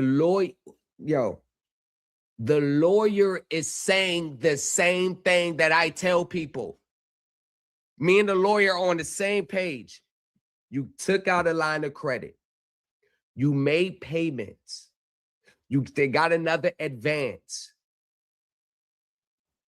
Once you make payments on it and you stop, you can't come back and say, where's ink signature? Where's this go? I highlighted that in one of my videos. And that's what I was telling people online. No. I'm like, you idiots don't know what you're talking about. Once you make payments already, and then you stop, You can't come back and, well, I ain't get this. I ain't get this. They ain't validate this. You've already made payments. Every judge, every court is going to center on that part. What they were supposed to do is pay it all off and then sue. But see, that's, I don't want to do that. I'm trying to get out of paying. I'm trying to get out of paying and not have to be responsible for it. No, because it shows 98% of people in these spaces, they're real intense. They don't move, or they talk all this good hands and clean hands and good faith, but they never show it through their actions. Tim Peterson is only doing this because he's in a financial bind and he's trying to get out this obligation. This is the hallmark of what you're going to see in these spaces. 98% of the people in these spaces are Tim Peterson, Tim and Shelley Peterson. You got something, now you don't want to pay. Now you're trying to use some pseudo law to get out your obligation. What type of character? Think about that. That's what these spaces breed. Financially irresponsible. No accountability. You want to get something all on your face, but you don't want to pay it back. At least I stay current and I made a final partial payment before I stopped. I did it the right way. And I was current when I brought my lawsuit.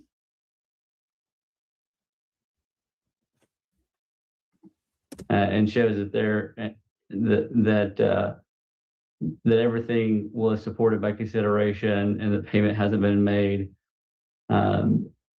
More importantly, there was no contention in response to Exhibit 6 or no affidavit or other material piece of information or facts that were presented by the Petersons in their response to American Ag Credit's motion for summary judgment that shows that there's a dispute in terms of that payment history.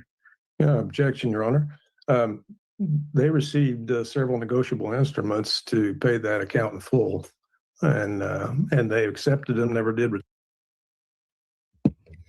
Once again, what did he do? What did he do? He did the same thing that Kenyatta Stone did. What did he do? Look, this is what Kenyatta Stone did. He did the same thing. Paid to the bearer $1,328. That's how much she was behind. That's her past due amount. Look, scheduled payment amount. She had to pay $429 a month. Look, she had to pay $426 a month. Total payment due, $1,328. So she was behind 3 payments. And look, given for patent right, accepted for deposit, and this is the coupon. So she looked at the definition of coupon. Look, she looked at the definition of coupon from this book. Look how this how idiotic she is. So she looked at the definition of coupon, clips, coupon, like example is non-cash items. So she think that the coupon was a non-cash item that she can use to pay. Now look, that's 3 months of payments she was already behind. Loan payment coupon. You know what this meant? This coupon meant once you attach a real money order in that amount that you gave $1,328.97 in cash, or what's the limit? $500, $600. You got multiple money orders, or you got a check that written on an account that actually has that real money in. Attach that coupon to it. So when you send your check or money orders, you send that coupon to so they can process your payment fast. If you just send a check or coupon, they gotta, who is Kenyatta Stone? They gotta look it up. That helps them identify your account fast and process your payment fast. That's all it means. But they did what her did, a negotiable instrument. It was a return because it was shredded, and that's not payment. Because if they would have responded back saying this is not legitimate payment, you sovereign citizen, yes, it was. The UCC says it was. There you go. Return any of those, and by acceptance, therefore, that discharges the liability. So there you go. So basically, so they're saying that since they didn't return the negotiable instrument, since they didn't return the negotiable instrument. Matter of fact, I hate to do it, y'all, but we got to go here. Well, we got to go here. Let's go here. Hold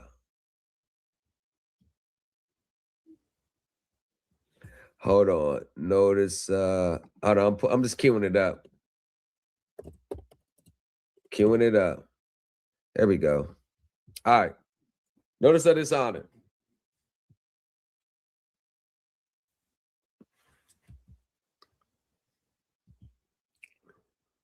Look. Notice of dishonor may be given by any person, may be given by any commercially reasonable means, including the oral, written, or electronic communication. And it's sufficient if it reasonably identifies the instrument, indicates that instrument has been dishonored, has not been paid or accepted. Return of an instrument given to bank, return of an instrument given to a bank for collection is sufficient notice of dishonor. In respect to an instrument taken for collection by a collection bank, notice of dishonor must be given by 30 days at midnight the next banking day, or by any person within 30 days. Notice, right? Presentment or payment acceptance of an instrument is excused if the person entitled to present the instrument cannot with reasonable diligence make presentment. Bam. Presentment for payment or acceptance of an instrument is excused if the person entitled to present the instrument cannot with reasonable diligence make presentment. 2, the maker or acceptor has repudiated an obligation to pay the instrument or is dead or in sorry proceedings. By the terms of the instrument, presentment is not necessary to enforce the obligation to endorse a drawer. The drawer endorser whose obligation being enforced has waived presentment, otherwise has no reason to expect or right to require that the instrument be paid or accepted. The drawer instructed drawer not to pay or accept the instrument. Notice of dishonor is excused by the terms of the instrument. Notice of dishonor is not necessary to enforce the obligation of a party to pay an instrument by the terms of the instrument, meaning it's so frivolous that we don't even have to let you know it hasn't been paid. This is why they don't know nuances and context.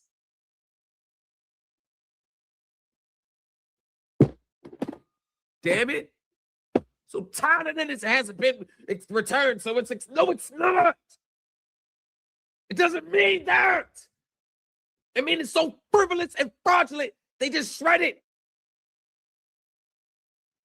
God damn it, I get so tired of hearing that crap.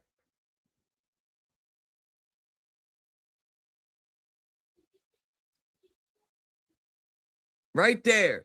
Notice DB. Notice this honor excuse if by the terms of the instrument. Notice that dishonor is not necessary to enforce the obligation of a party to pay the instrument. Evidence of dishonor.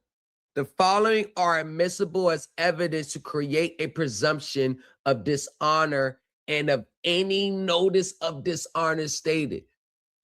Document regular forms provided subject purports to protest, purported stamp or writing of the drawee, banker. Look, this is purported stamp or writing of the drawee, payer bank or presenting bank or accompanying instrument stating that the acceptance or payments have been refused unless reasons for the refusals are stated and the reason not consistent with dishonor.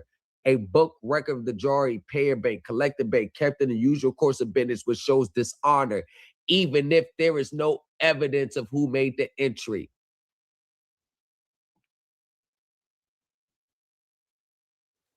Basically, as long as they show they didn't accept it on their books, they don't have to let them know because it's not a negotiable instrument. This statute is dealing with legal negotiable instruments, not self-created instruments like this. This is not a negotiable instrument, so it doesn't fall under this statute because this is dealing with actual instruments. This is a fraudulent one with no legal validity, so it falls outside the scope. And if I was the attorney, I would argue that just like every other attorney argued that, because this is not a negotiable instrument, so it's not governed here.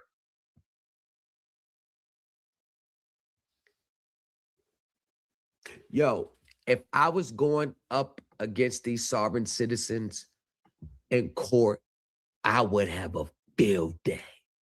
They don't know how to interpret statutes. They don't know how to interpret laws. They don't know context. They don't know how to research case law. Yo, if I was just going up against sovereign citizens in these spaces and there's gurus, I would have a field day. Oh my God, I would have a field day. I would love it.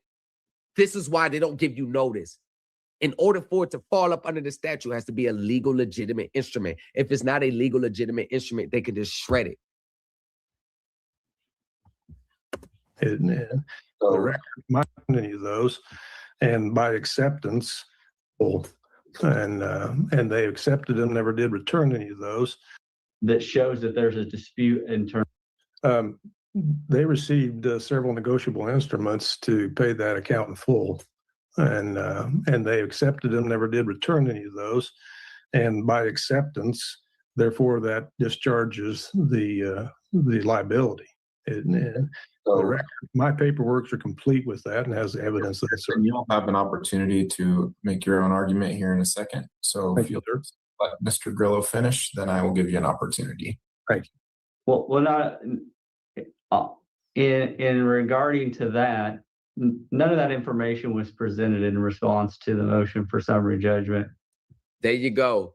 So what he said right then and there, even though it wasn't going to win anyway, but at least you're supposed to put that. He was supposed to put it in his response to a summary judgment. I told you, they don't know court rules and procedure. The lawyers are going to attack you on the rules of procedure once they sniff it out that you don't know it. You can tell here, this lawyer knows that I know rules of procedure. He knows that I know the rules of procedure. He knows I know them very well. I lived in the federal rules of civil procedure and state law. Oh, not just by state law. Wherever you are situated in the United States of America, I can take your case. All 50 states. I'm equipped with all 50 states. Doesn't matter. Right there, I got people in Illinois. I got clients in Ohio.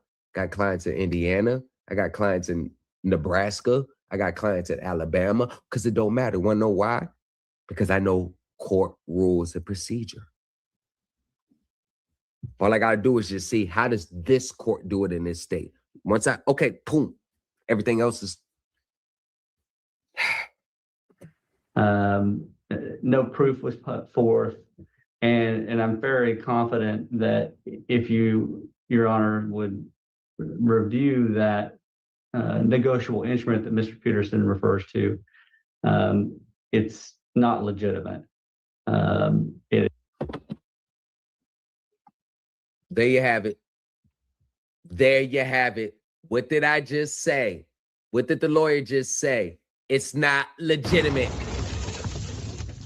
That statute only applies to legitimate negotiable instruments, not your self-created fraudulent instruments. So the statute itself, by definition, doesn't apply to your fraudulent document because it's not a legitimate negotiable instrument. So y'all using UCC to back up your fraudulent instruments, fraudulent claims. Damn, y'all got it. Yo, these people, y'all got it down bad out there in these spaces. Y'all got it down. Y'all down bad. Like, y'all don't even know the little shit. I'm talking about the people like that's out there. Y'all don't even know the little shit. Damn, y'all got it bad. Who did y'all start learning from? Y'all got it down bad. Y'all, it's going to take y'all 5 years just to learn the basics. You ain't even got the little shit down pat. Feel sorry for y'all. Attempts to draw on some sort of Social Security trust on the Treasury of the United States to pay American Ag Credit the balance of its loan in full, and there's no consideration. There was no money that was going to be paid. It's just not a legitimate argument or payment. And so, but more to the point, in terms of the procedural aspect of this case, none of that was presented in their response to the motion for summary judgment. There's no dispute that American Ag Credit maintained a note, mortgage, and security agreement against the assets the Petersons owned. There's no dispute that the loan hasn't been paid, or no proof of a legitimate dispute that loan hasn't been paid. And there you go. What the lawyer is saying, that's how the court works. That's what your responses need to be. You need to be defending against that. All that I sent them to go, none of that, throw that crap in the garbage. That's what you need to be defending against. Shit like that. Not the non-payment part. But all these sovereign citizens, they always want to just tiptoe over the fact that they ain't paid and can't tell. You want to know why they don't never get into why they didn't pay? And my lawsuit, and with them, when I sent them an email, I got into the legal reason why I didn't pay. From the accounting standpoints, from legal standpoints, with case law to back it up, I show why I legally did not pay and why I was legally not entitled to pay. I show why I was legally not entitled to pay, and I show from an accounting standpoint, Keanu Stone accounting, right? And I show from case law, precedent, why I did not pay. The reason why these people that think like him, they always want to sidestep the non-payment, because the reality is, if they're truthful, they'll say this: the reason why I stopped paying is because I got into this group and they said, and I learned that you didn't loan me nothing or this, so I didn't have to pay my debts anymore. So I stopped paying my debts. That is 98% of why many people in these spaces stop paying their debts. And why did they do that? It's not because they just read a piece of paper. If they got the money to pay, they were falling behind on their bills anyway. Money was tight already anyway. So that's the operating event that starts to trigger these beliefs. I can't afford it anyway, or it's kicking my ass, or I don't want to pay it anyway. So since that's the inner reason, now I'm going to use, I found this online, I researched this, I studied this. So now the real reason is that they just can't afford it, don't want to pay, but they'll use these, I just found the fraud on my rights. That's the vehicle that makes it make sense in their mind. They know logically, stop paying your bills, that's foolish. So they'll start to bring up all these other reasons. But in the reality, when most people are in these positions, it's because they found some shit online and they told them they didn't have to pay, coupled with the fact that they already couldn't afford the bill anymore anyway, or didn't want to pay. So that's the psychological conversation they had with themselves to, okay, so it makes it easier because you don't really want to pay the bill anymore anyway. That's all it is. That's all it is. If anyone tells you different, they're lying to you. That's all it is. Want to know why? Because none of them can ever provide a legal explanation why they stopped paying their bills. It's always going to be some fraud. It's always going to be some breach of contract or deception. They never loaned me anything. Once you strip that away, why did you stop paying your bills? Because you already was getting tired of that bill and you couldn't afford it anymore. So you're looking for a way out of it while still keeping the property. That's all it is. American Ag Credit is entitled to a judgment foreclosing its mortgage and security interests in the Petersons' property. As a matter of fact, American Ag Credit set forth 41 statements of uncontroverted fact, and a single fact was responded to, not only in the appropriate fashion required by the Supreme Court, but in general. There was nothing in the responses the Petersons filed that shows that any of those specific facts were in dispute. But even then, it's not the court's job to, ferret out those items in the record, which is why the rule is the way it has been implemented. And the Petersons were well aware of that rule because they faced the same issue in response to CNHI's motion for summary judgment. So this wasn't a new concept to them, at least in this particular case. And so, Your Honor, I don't see there's any dispute of material fact that exists. I think American Ag Credit is entitled to judgment. There are no affirmative defenses, and there are no issues as it regards to the remaining two items that the court had identified in its ruling, that American Ag Credit is entitled to judgment on those issues. All right, thank you, Mr. Grillo. All right, Mr. and Mrs. Peterson. Now, they did receive these payments that we sent them, and they were not returned, Your Honor. They are writing in their rules and regulations, evidently, that do not apply to the Uniform Commercial Code on negotiable instruments. So their payment was secured. There was no reason to go any further than that. You talking about what we just looked up? Because I just invalidated your whole argument. If I'm invalidating your whole argument, like as a pro se litigant, you already know the lawyers are going to crush that. Marbury versus Madison was Marbury versus Madison. Oh my gosh, these people don't ever stop.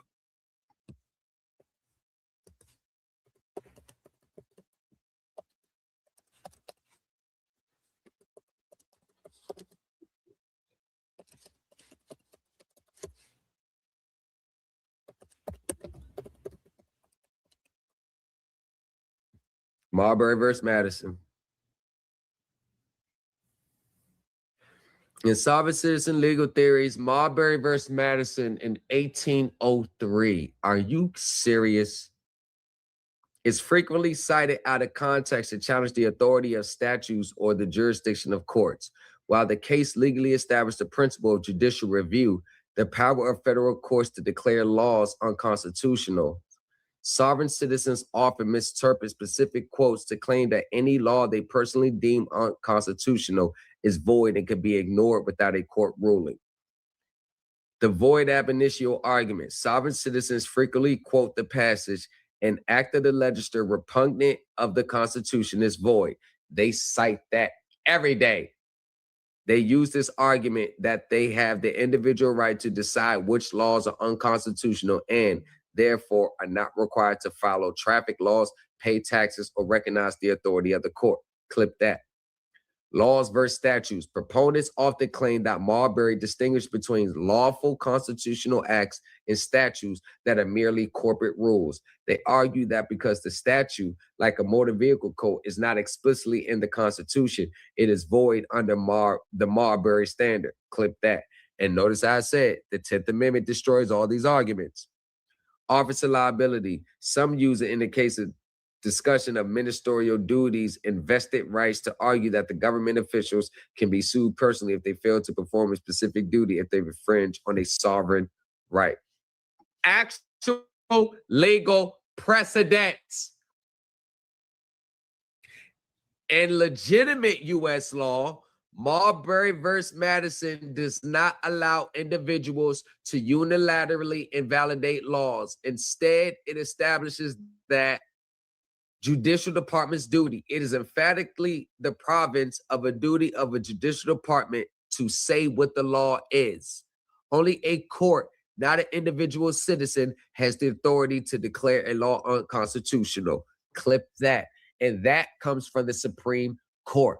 How did all these sovereign citizens ever not mention that when they cite Marbury versus Madison? How they leave that out? Is because the hallmark of dealing with a sovereign citizen is they're going to cherry pick a sentence out of a whole case and say, this is how it is. That's typical sovereign citizenry. Cherry pick certain, so they'll read a whole case and they'll read a part where it's clearly invalidating their beliefs. So they'll skip over that and then they'll find a sentence that, oh, yeah, and psychoanalyze it and do some deep esoteric meaning. See, you know when it says blue, it's not blue, but it's blue. Yeah. See, the color blue is not spelled B-L-U-E. It's spelled B-L-U-E. You get that? Yeah, we get it.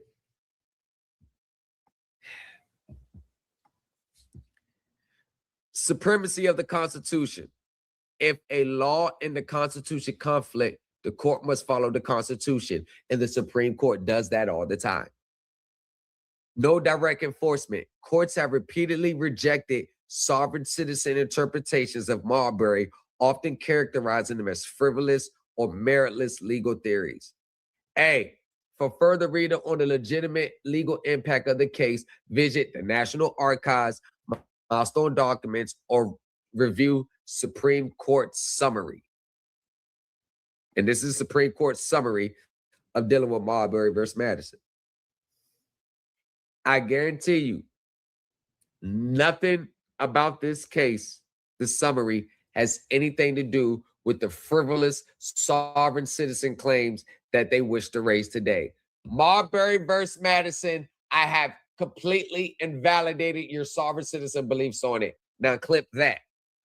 It's very clear in its decisions that rules, statutories, rulings of even yourself, Your Honor, do not apply to the people. These apply to corporations.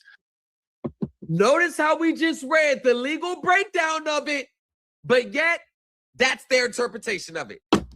Motherfuckers crazy as a roll lizard. We just broke down the legal, what it legally said, and got links to the National Archives and the Supreme Court summary of the case, but yet they're interpreted as statutes and rules don't apply to individuals, apply to corporations. This is how delusional these people are. This is why they will never get nowhere near close to anything like this. Nowhere near, because of their mindsets. It's not about the intellectual abilities. It's their mindset is what kills them. Oh my God. And non-legal, non-living entities, dead entities, if you will, Your Honor. They do not apply to us here today. But upon that note, and the word note, we do demand presentation of the original note at this time. We've been asking for the note and has been. You didn't argue it in your summary judgment, so it's a moot point. Remember, court's about rules and procedures. You didn't argue in your summary judgment, it's a moot point. Been denied time after time from these gentlemen. It needs to be the original note. It must have the original endorsements, the wet ink seals. It must have all allonges or any allonge that attached to it. And if it does not act in their possession, any of these notes, then they have lost the rights to the note. The question is,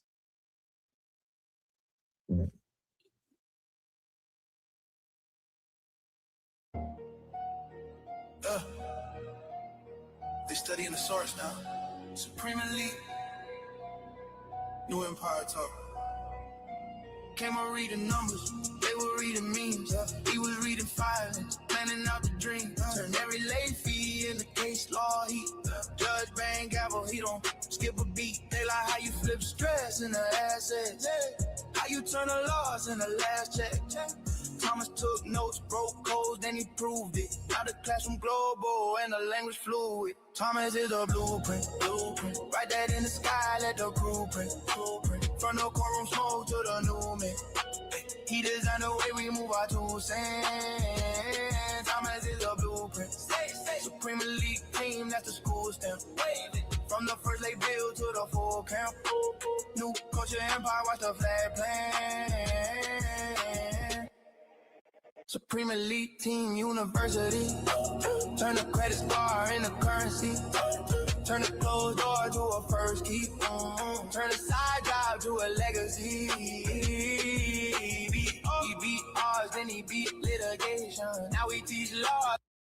about dollars and I'm talking at the tax. That check ain't about the home, what's coming after that. From when his laws been silent, as always, I had open. No way to hell, no way to hell, no way to hell,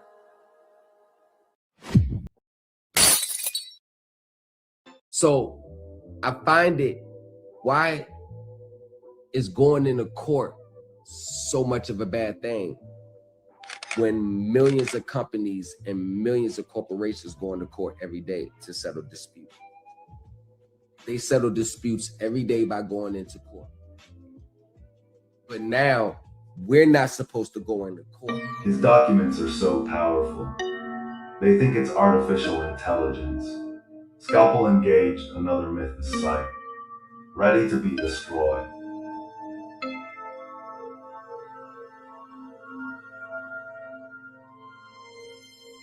You're rocking with the best. Gotcha, bitch! This show is not suitable for all audiences. Listener discretion is advised.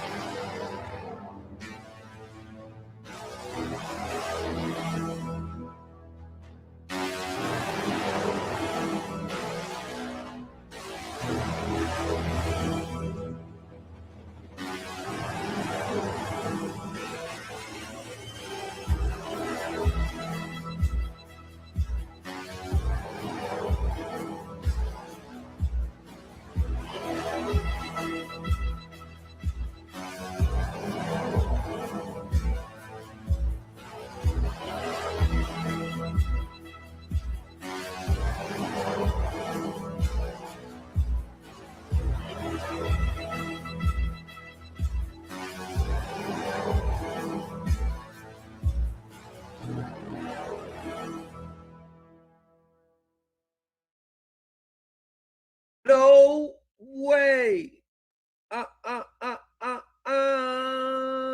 You're rocking with the best. No way. You're rocking with the best. It has case law. You're rocking with the best.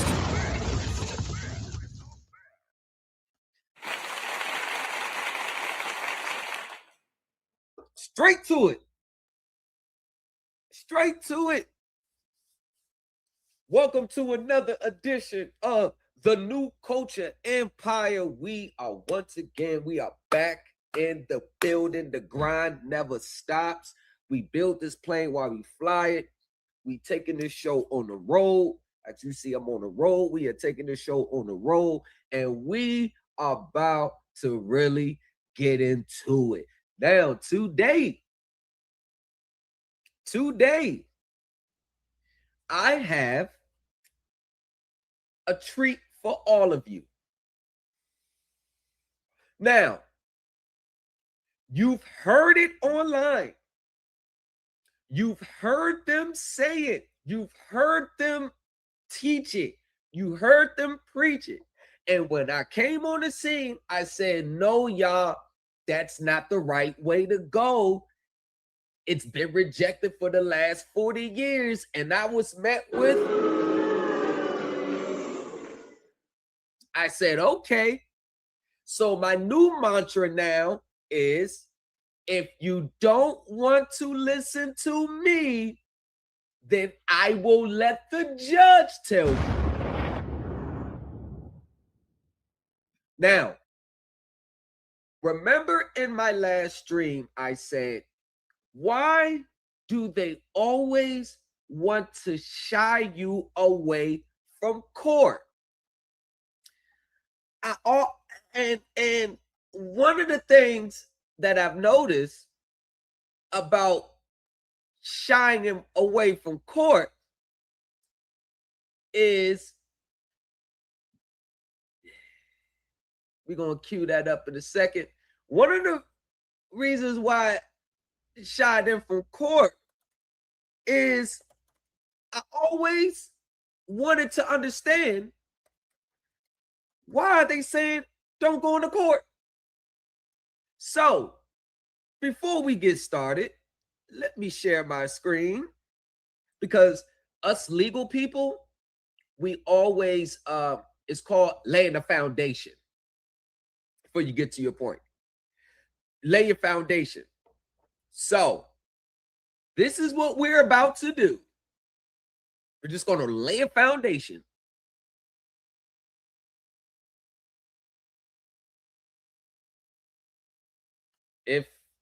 Okay, so this is not. That I call peaceful non-compliance, then try to attend a court of their making. So if you go to court under the impression that you are going to get justice, you are in for a big shock. Once you enter the court, do not believe for a second that you have any rights, God-given or even granted by man. You have no rights. Do not go to court and tell them that you have rights. Don't say, I have my God-given inalienable rights. Do not do it, because you truly have no rights once you have entered that ship. All you have are services, privileges, and benefits. What that tells you is that you are a slave. What are your privileges? Well, you can go to jail. That is a privilege. What are your benefits? You can pay tax to them. That is a benefit. I'm unsure who it actually benefits, but it is definitely benefiting someone other than you. The entire system is rigged, and the odds are all stacked in the favor of your overlords, these so-called elites. I prefer the term parasites. You can't win in their courts. There is no remedy in their courts. When you enter a court which is their court, you are going on board the slave ship. Truly, the only time you should enter any court is when wearing shorts and carrying a tennis racket. Otherwise, I would never. What do you see? You have no rights. Don't go to court. You can never win in court. No, don't go. Okay, hold on. You don't have to go to court. I don't care what your criminal or what kind of a crime you've committed. I don't care how big it is. You don't have to go to court. You don't? What do you have? No. What if you're... You have to you have to fill out a particular kind of form, send it to the Secretary of State, and say to the Secretary of State, I wish to settle out of court. You can settle anything out of court. You can? Of course. If Ford Motor Company is suing General Motors, they can settle out of court. So you won't know what they did to settle the thing because it's out of court. Out of the water. It's out of the water, right? Right. Now, that's partially true. You can settle out of court. But what he left out is, in order for you to settle out of court, there has to be an action initiated in court. Let's do another one. You will go to court if you have collections. Now, does this happen for every single person? Not always, but after 3 years, this client was taken to court with a judgment. Now this client has to hire an attorney, probably going to pay high interest fees, and also have to pay the collection amount, which she could have negotiated way lower before. If you have a collection, whether it's been there for a year, 2, 3 years, they can take you to court for the next 7 years, guys. So if you need assistance with disputing collections, don't go to court. What advice, information, life experience would you give to men who are currently in situations where they're not being able to see their kids? Okay. Ready? Now look at this. Aim! Fire! All administrative documents. So you get the point. You get what I'm trying to say now, right? Well, hold on. I've been working all the summer, getting my bread up and shit, moving from place to place, from plane to plane, spreading my word out and shit. 10 reasons why not to go to court. Right here. You are not allowed to direct anyone, not even your priest or your religious person that you may have, to contact Ms. Bain. You are not allowed to direct. Look at these horror stories. Look. Okay, so we got that out of the way, right? Right? So the consensus is don't go to court. Don't go to court. Don't waste your time in court. Don't do anything that's to do with court, right? Okay, so now that we got that out the way, so the consensus is You don't go to court because you're not going to win. You don't have any rights in court. But what I'm about to show you is the real reason why they say don't go to court. The real reason why they say don't go to court. Don't go to court, don't go to court, don't go to court. I want you to take about 10, 15 seconds, if you will, and share the stream wherever you at, because what we are about to read, I guarantee you, you're going to find it on TikTok, you're going to find it on Facebook, you're going to find it on X, you're going to find it on Rumble, you're going to find it on all these social media platforms, that no matter which way they go about doing it, no matter what words they put on it, you are going to read for yourself the core beliefs of 98.9999999% of people who have gone down these paths and who has done processes, submitted documents, regardless if you reject the name of a sovereign citizen, regardless if you say there's no such thing as a sovereign citizen. Oh, you can't be sovereign and a citizen, or a sovereign citizen is an oxymoron. Regardless of the script they told you to respond with, you are going to find 98.99% of people's belief system in this court case. Take 15 seconds and please share the stream. Oh yeah, we are definitely about to get into it. Mo, tell them to come on in here. New Empire talk. Came on reading numbers, they were reading memes. He was reading violence, planning out the dream. Turn every late fee in the case law heat. Judge bang gavel heat. Skip a beat. They like how you flip stress in the assets. How you turn the loss in the last check. Thomas took notes, broke codes, then he proved it. Now the classroom global and the language fluid. Thomas is a blueprint. Write that in the sky, let the blueprint. Mo! Yeah, let's get it. All right. Let's go. You're rocking with the best. Let's get it. Think, brother, think, They think, And one of the reasons I found it so funny, when they telling y'all not to go to court, it's because they already tried it. And they read stuff like this. So they say, damn, we ain't gonna be able to go to court and get this victory. So y'all, we gonna do an administrative process. This is why they tell you not to go to court. In the United States Court of Federal Claims,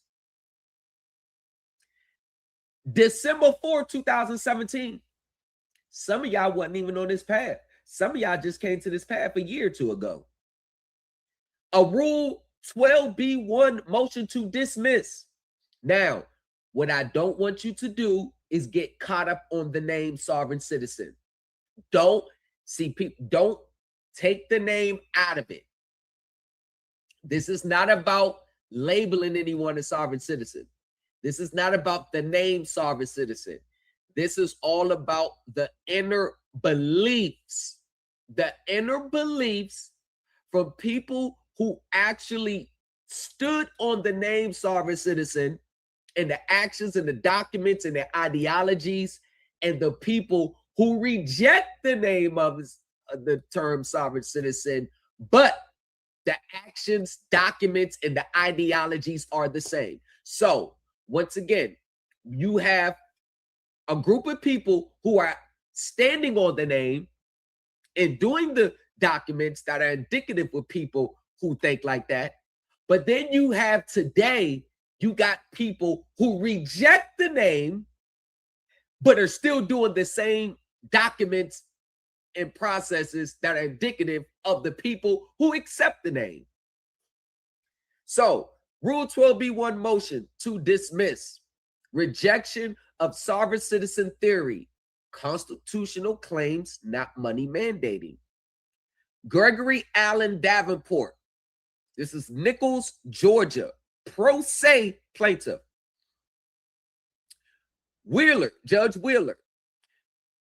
Gregory Allen Davenport is currently incarcerated. A currently incarcerated pro se plaintiff seeks relief in this court, claiming that the government nationalized him through his birth certificate and social security documents. Let's stop right there. Is it one of the core beliefs, the social security number? Isn't one of the core beliefs starts with the social security number? Doesn't it start with the social security number? Isn't that right there? The social security number, put a check right there, social security number. Thereby violating statutes and constitutional provisions. Mr. Davenport also claims to have created his own sovereign entity and renounces his United States citizenship. What's your own sovereign entity? The all caps name, the trust, the estate. The government has filed a motion to dismiss for lack of subject matter jurisdiction. Mr. Davenport has filed a motion for summary judgment. Oh, man. For reasons explained below, the court grants the government's motions to dismiss and denies Mr. Davenport's motion for summary judgment. Background. Mr. Davenport is being held at Coffee Correctional Facility in Nichols, Georgia for armed robbery, aggravated assault, and related criminal charges. And one thing about the penal systems in the United States, it is a melting pot for sovereign citizen theories, because a lot of them try to use these theories to get out of prison. Whereas people in society are mainly using these theories to extract large sums of money from the government or get out of their financial obligation to pay a bill. I mean, it's never because this is what they really believe. This is how they live their life. They're never going off the grid. You don't see them in their own town. You don't see them building their own houses by hand. You don't see them kids being born at home, homeschool, their own community, and the only thing that they do is barter. No, they don't go off the grid. Y'all don't go off the grid. Y'all very much dependent on the same system that you say you hate. But let's keep going. In order to, okay, we can move second one. In his complaint, Mr. Davenport alleges that the federal government nationalized him through his birth certificate and social security documents, enabling the government to assign his properties and assets to the Federal Reserve System. I don't care how you word it. I don't care which steps you go about to express it. That is one of the core beliefs of 98.99% of people in these spaces. In order to recover said assets, Mr. Davenport demands the closure of an alleged trust account derived from the nationalization process and claims to renounce his U.S. citizenship. The alleged trust account, that is the nucleus of why many people do what they do. In lieu of his United States citizenship, Mr. Davenport instead declares himself to be a sovereign citizen with his own constitution, flag, anthem, and pledge.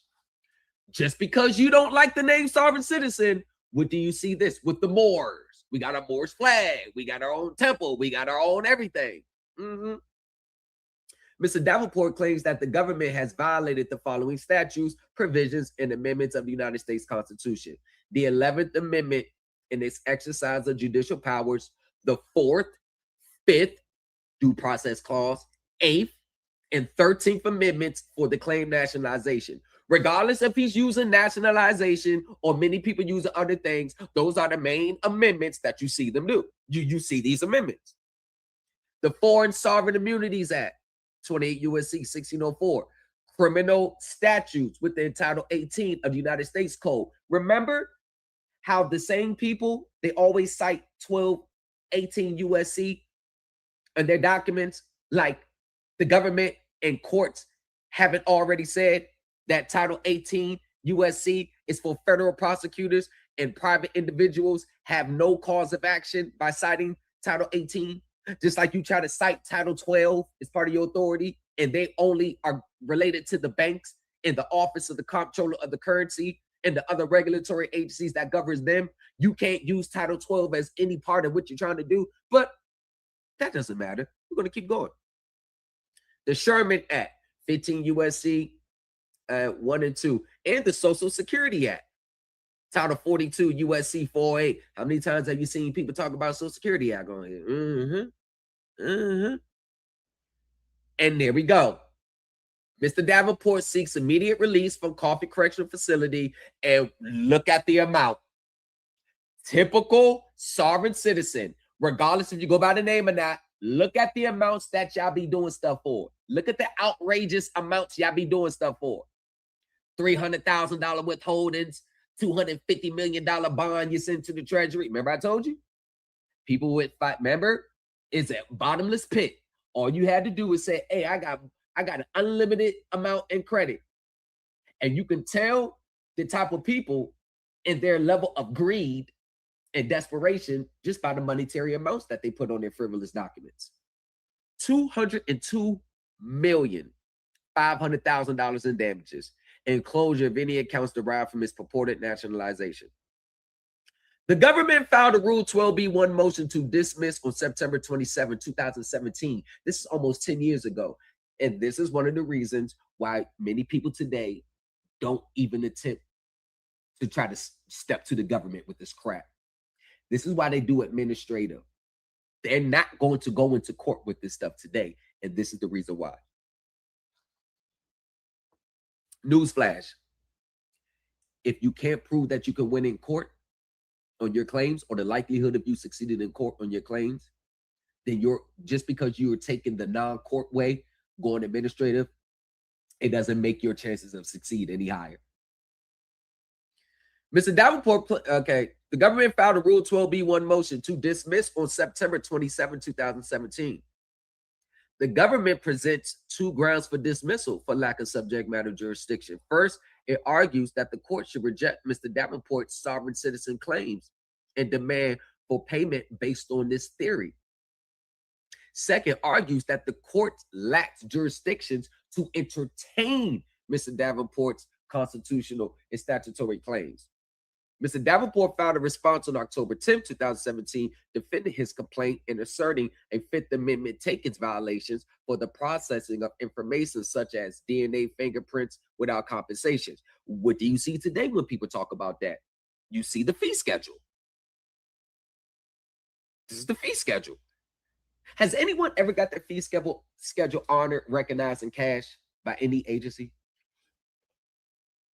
You know when they be online talking about, nah, because I got my fee schedule. Has anyone ever got their fee schedule cash? Now, the government filed this reply to Mr. Davenport's response brief on October 19th. Mr. Davenport then found a surreply on November 2nd, claiming that government counsel agreed to settlement. The government denied this assertion on October 9th. On November 9th. On November 20th, 2017, Mr. Davenport filed a motion for summary judgment stating that both parties agreed about the important facts and again claimed that the government agreed to settlement. The court has deemed oral arguments unnecessary. You know what that means? Like we don't even have to have a hearing on this.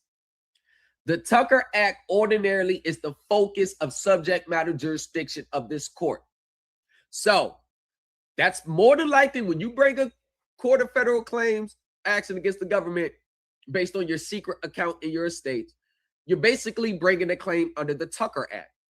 So this is where it moves from your beliefs and your theories and what you heard on a packet or that confirmation bias document that someone put together and posted online, and you take that as law. The Tucker Act states, the United States Court of Federal Claims shall have jurisdiction to render judgment upon any claim against the United States founded either upon the Constitution or any act of Congress or any regulation of an executive department or upon any express or implied contract with the United States, or for liquidated or unliquidated damages in cases not sounding in tort. Now, if there was an express contract, implied contract, founded upon the Constitution, an act of Congress, or any regulation of an executive department that remotely resembles the theories or confirms the theories that you see online today, then the Court of Federal Claims would be a proper venue. Because what do you always say? Y'all always cite the Constitution for your claims.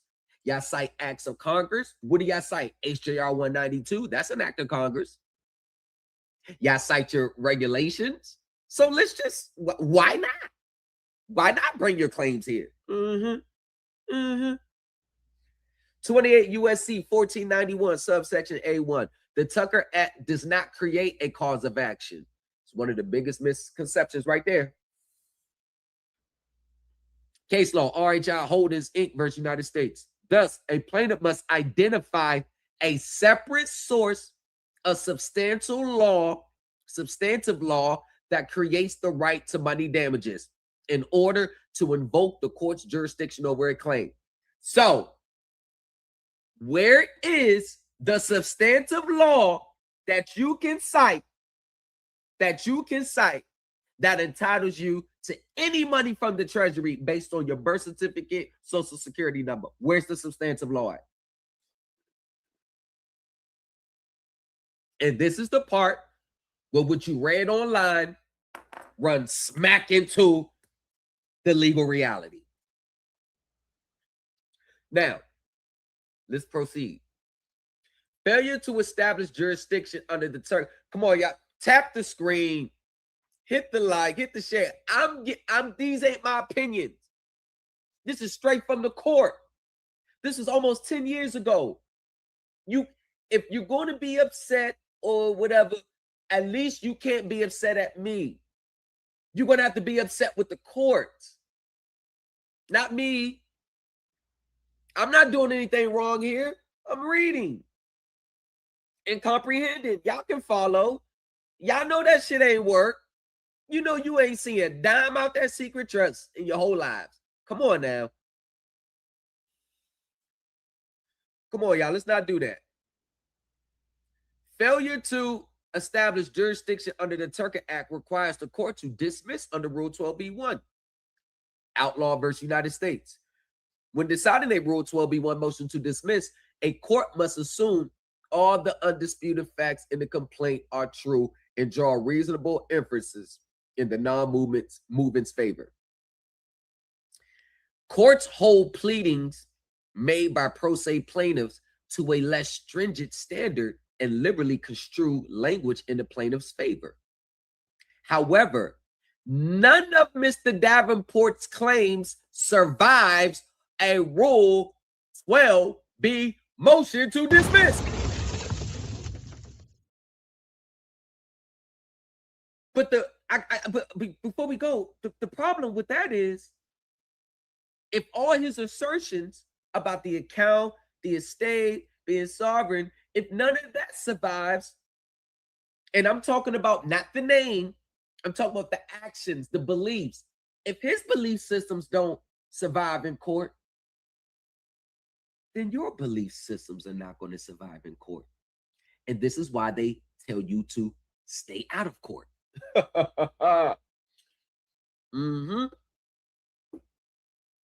A sovereign citizen claim.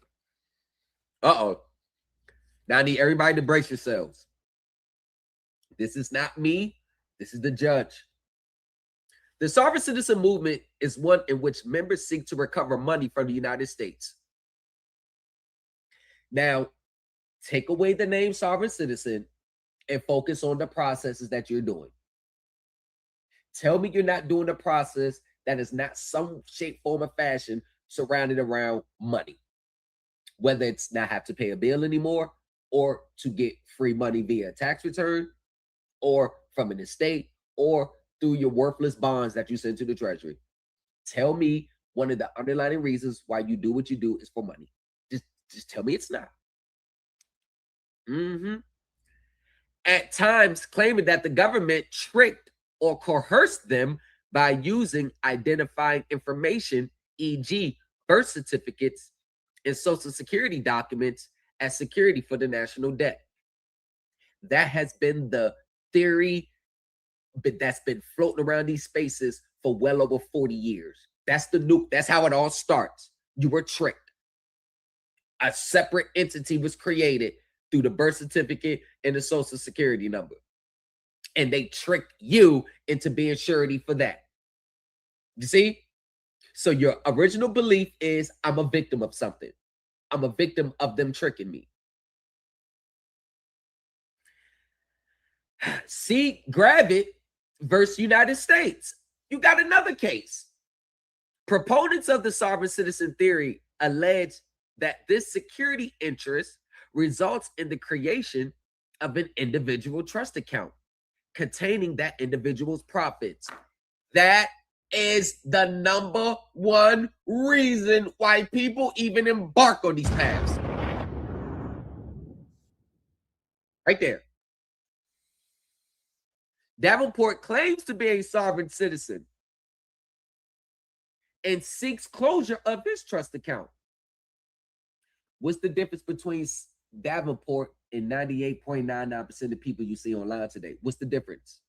If we're talking beliefs, ideologies, documents, and the things that they do, what makes him so different from the people out here? What makes him so different? What makes him different?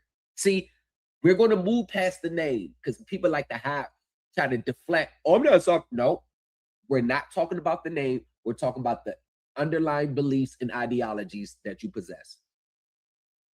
The Tucker Act precludes sovereign citizen claims as neither birth certificates nor social security numbers recognize or impose contractual rights, obligations, or duties. As such, this court has held that claims involving sovereign citizen theory are nonsensical and should be dismissed as frivolous pursuant to 28 U.S.C.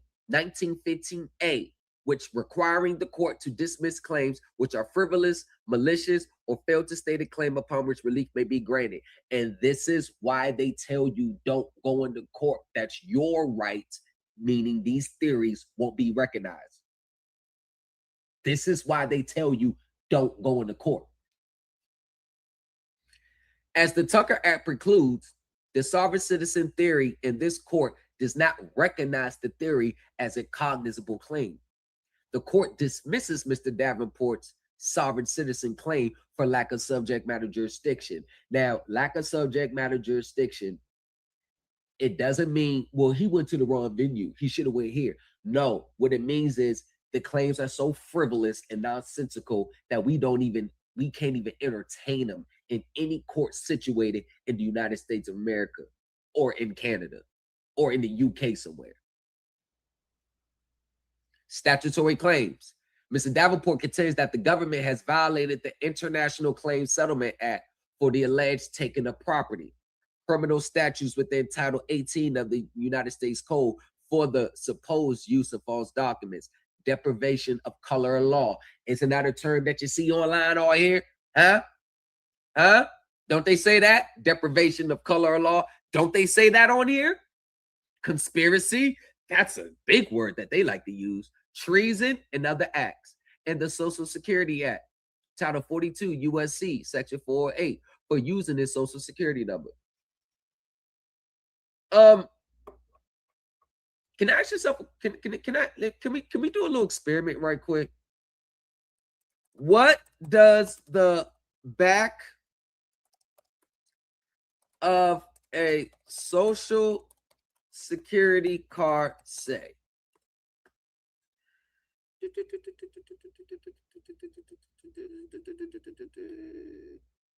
I think we have one right here.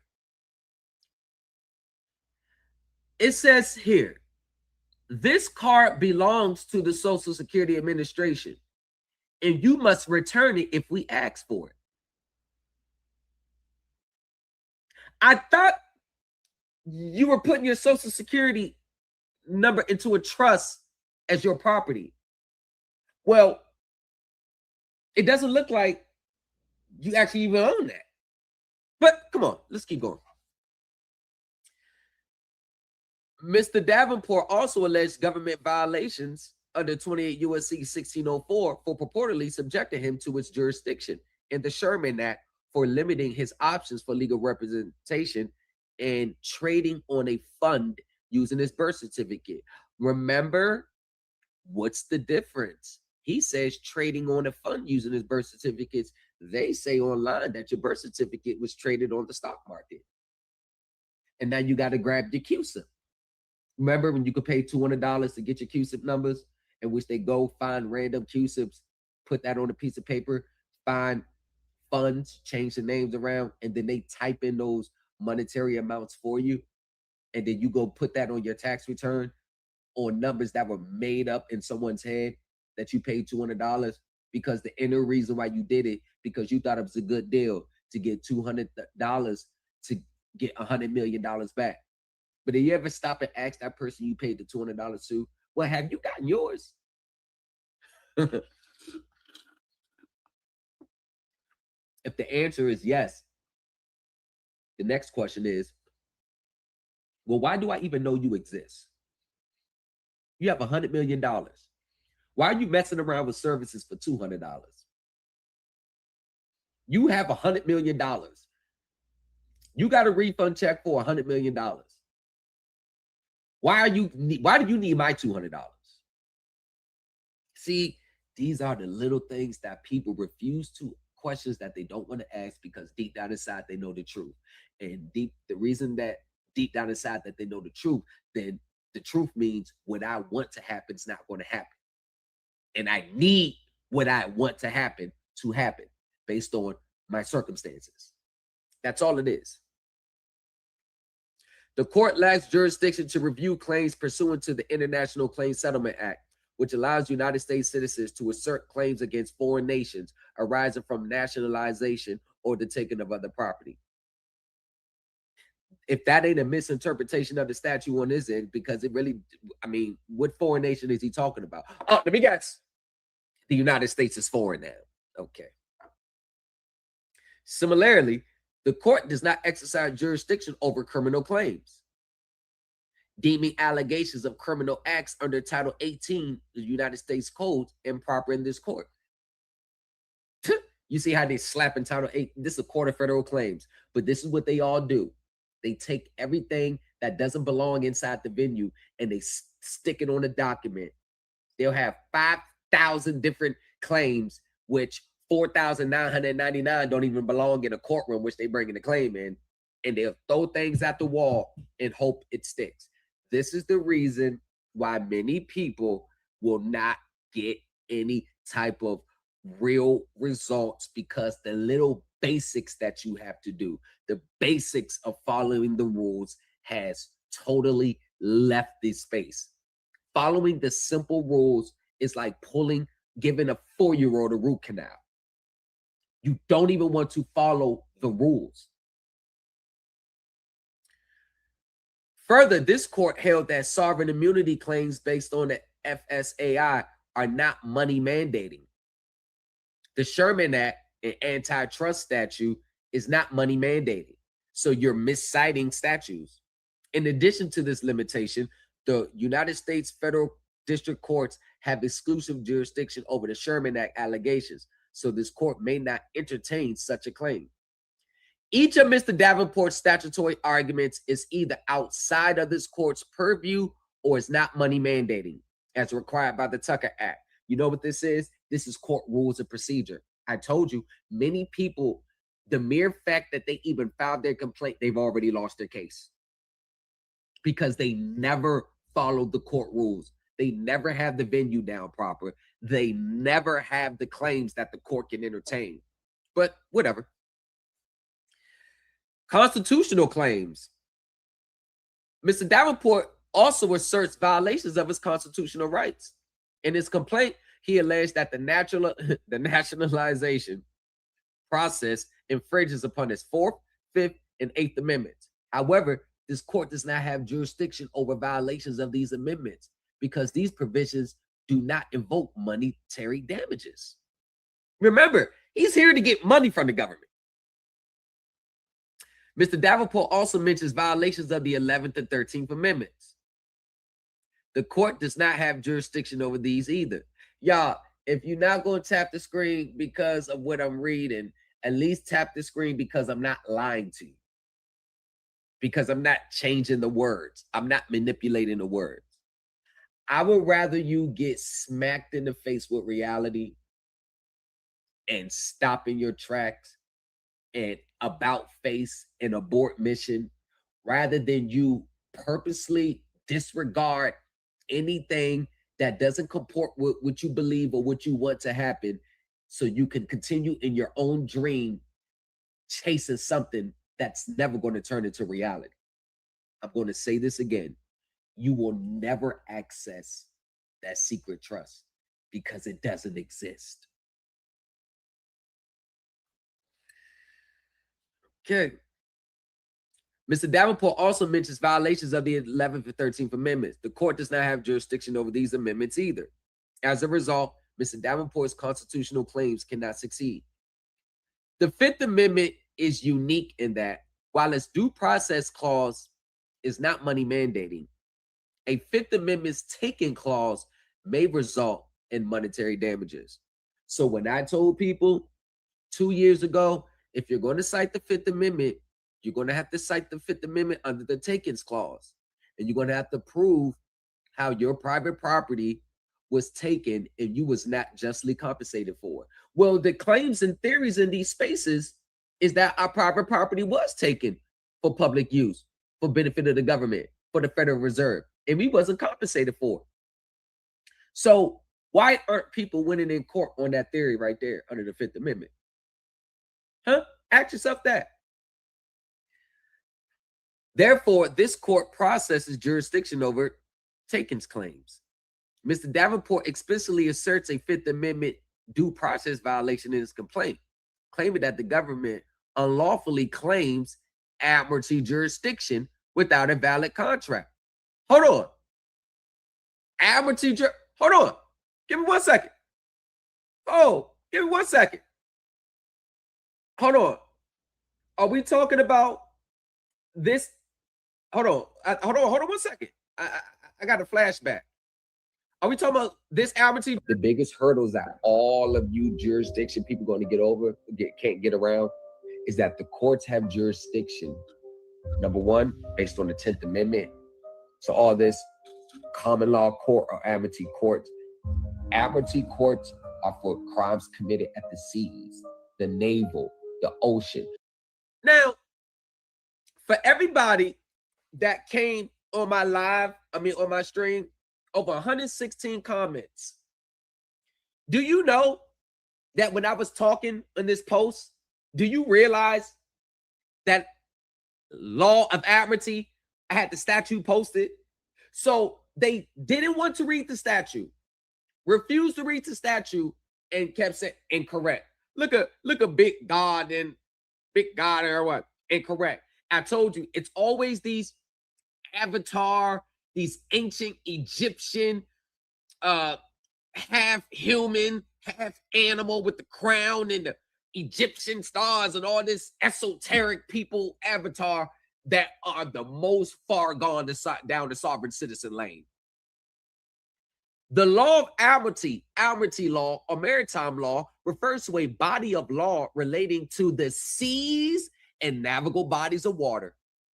Admiralty law extends to incidents that occur on the oceans, lakes, rivers, canals, and wetlands.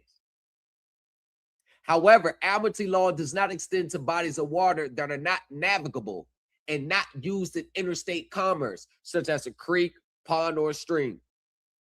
Right there. It didn't say nothing about your state traffic court.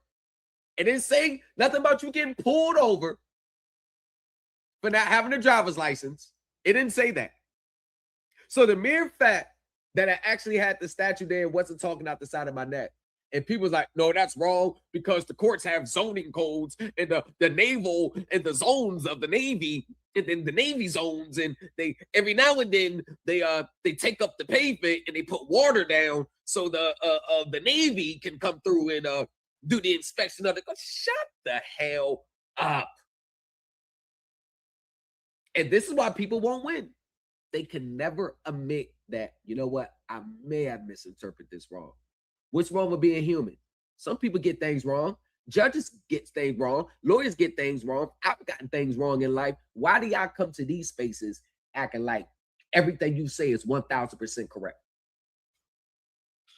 Just 1,000% correct.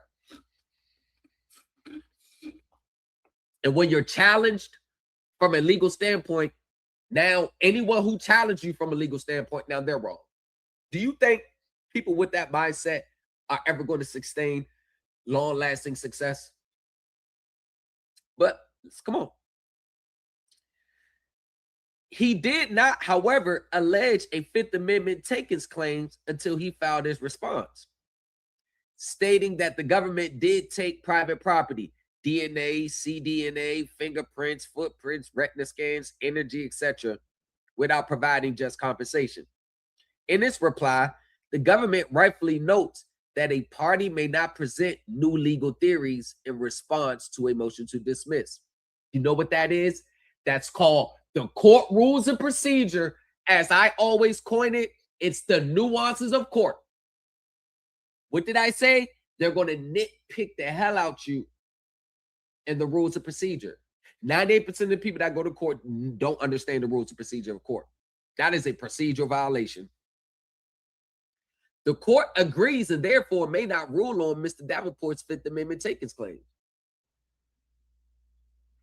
And you know what's so crazy about that? The government basically said, we're not even going to entertain that claim because he didn't follow the procedure. So they don't even have to get into it. Even though it's still frivolous, that's the easy way out for the lawyers. You know, pro se, yeah, I know y'all be giving the lawyers a way out the way you word your claims. Like, they don't even have to address your issues. All they got to do is just hit you on the procedural violations. And these are why people get frustrated and tell you to stay out of court. In the event that Mr. Davenport argues that he indeed made a Fifth Amendment takings claim in his complaint, as he referenced this amendment twice, once generally and next specifically identifying the due process clause, the court will address this claim, generally referring to a Fifth Amendment identifying particular cause. In doing so, the court finds that Mr. Davenport's argument fails for 3 reasons. So even though the court said, you know what, we're going to entertain your takings clause claims, it's still going to fail. Remember when I said it's going to fail anyway? Remember I said it's going to fail anyway? First, Mr. Davenport's takings claims is founded upon the sovereign citizen theory rejected by the court. Now, we're not just talking about his specific claims. The claims that the government took your property, via your birth certificate, via your social security card, all those claims fall under this theory. This is why they tell you to stay out of court. This is why they tell you don't go to court, send those documents to the Treasury. But you know what the Treasury attorneys going to do when they see those documents? It's going to write in the shredder because case law is already out on it. If the courts have already rejected it, what makes you think the administrative agency is going to allow it? But they'll tell you that. As in such, it has no merit. Second, the Tucker Act confers jurisdiction in connection with claims against the United States. Mr. Davenport does not, however, explains the federal government's involvement in the alleged taking of his biological information. He refers to biological information perhaps taken by the state, but does not explain the federal government's connection to this alleged taking. These are the little things of court. These are the particularities that you got to have with your complaints. You can't just throw it out. And this is a typical sovereign citizen pro se complaint. You throw it out there, but you never expound. You never do the who, what, when, where, how. You throw it out there and then you move on. And plaintiff fails specifically allege that the federal government was involved in the taking. The claim must fail for lack of subject matter jurisdiction. Further, the court does not exercise jurisdiction over claims against individual states. So any claims that the state of Georgia, for example, effectuated and taken in this case also fails for lack of subject matter jurisdiction. Lastly, Mr. Davenport alleges that his taking occurred in 1991, over 26 years ago. A 6-year statute of limitation applies to the Fifth Amendment takers claims. So all of you who just found out that your property was taken at birth, guess what? Guess what? The original taking was at birth, right? So that means you would have had to bring a claim against the government when you were 6 years old, or your parents bring it on your behalf. That alone kills your theory. As Mr. Davenport's takers claim surpasses the limitations period, it is again not within the court's jurisdiction. And you know what? The court is not leaving the door open like, oh, there may be a chance for someone to do it right. The court is just use a procedure to deny it because he can. He don't even have to expound. Finally, the Tucker Act grants jurisdiction to this court based on the money mandating provisions or a contractual relationship between the plaintiff and the United States. As explained above, Mr. Davenport's claims fail for lack of subject matter jurisdiction, as they are not grounded in money mandating provisions or simply cannot be heard before this court. Regarding a contractual relationship, the only other route to recovery, Mr. Davenport concedes that no contract exists between him and the government. Agreeing that his claims are not based on the contractual provisions with the government, Mr. Davenport extinguishes any possibility of recovery on that theory. For the reasons stated above, the government's motion to dismiss is granted. Mr. Davenport's motion for summary judgment is denied. The clerk of court shall enter judgment accordingly. No cause. It is so ordered. This is what you're going to get when you continue to follow these sovereign citizen theories, regardless if you don't go by the name or not. Regardless if you don't go by the, just because you reject the name doesn't make your documents to be looked at any different. I know they tell you, well, take this word out. Don't put this word here, because if you put this word here, they're gonna do it like nope. No. So let's no, we're not gonna do this one. We're not gonna do this one. Actually, we can do this one. We could do this one. I told y'all, this is from 2022. John Lee Basie versus United States. Pro se. Sovereign citizen allegations dismissed for lack of subject matter jurisdiction. Now pending before the court is pro se plaintiff John Lee Basie's motion to seal these proceedings and the defendant United States motion to dismiss. Mr. Basie, a Texas state inmate, once again, another person locked up trying to use this to get out. But it's not because of their situation, them being locked up. It's the same ideologies. Mr. Basie, a Texas state inmate, has filed a complaint in this court alleging that when his name is spelled in capital letters, such as on his birth certificate or court filings, his name does not identify him. Rather, he argues that his name in capital letters identifies his corporate entity, a legal fiction controlled by the government. He alleges that when the United States issued his birth certificate, the government placed him, the living man, as a quasi-corporation surety for the all caps name Private Business Trust. and that this was done without his knowledge or consent. Now tell me that this is what they talk about online every day. So you mean to tell me this is not the theories online? Remember, if what you're saying is true, you should be able to step into court and get your claims acknowledged. This the part that I don't get. If it's so true, it could be true from a legal. It should be true from an administrative standpoint, from a legal standpoint. It shouldn't matter which venue you go in. If it's legit, if it's true, if it has merit, why all the pushback? Mr. Basis therefore claims that the issuance of his birth certificate created a unilateral contract by fraud for the sole benefit of the government. He requests, among other injunctive relief, that the court order his release from prison and that any and all past or present cases shall be void, nunc pro tunc, ab initio. He additionally asked the court order the United States Treasury to discharge all debts attached to his private business trust estate. This is the same core theories that you see people. These are the core theories. And set up a monthly allowance for his use and enjoyment. He seeks $250 million in damages. What did I tell you? All they had to do was tell you that you had a bottomless pit of money, and everybody who never even smelt the type of money that they're putting on their documents and their claims today, they are going to start 250 million, 100 million.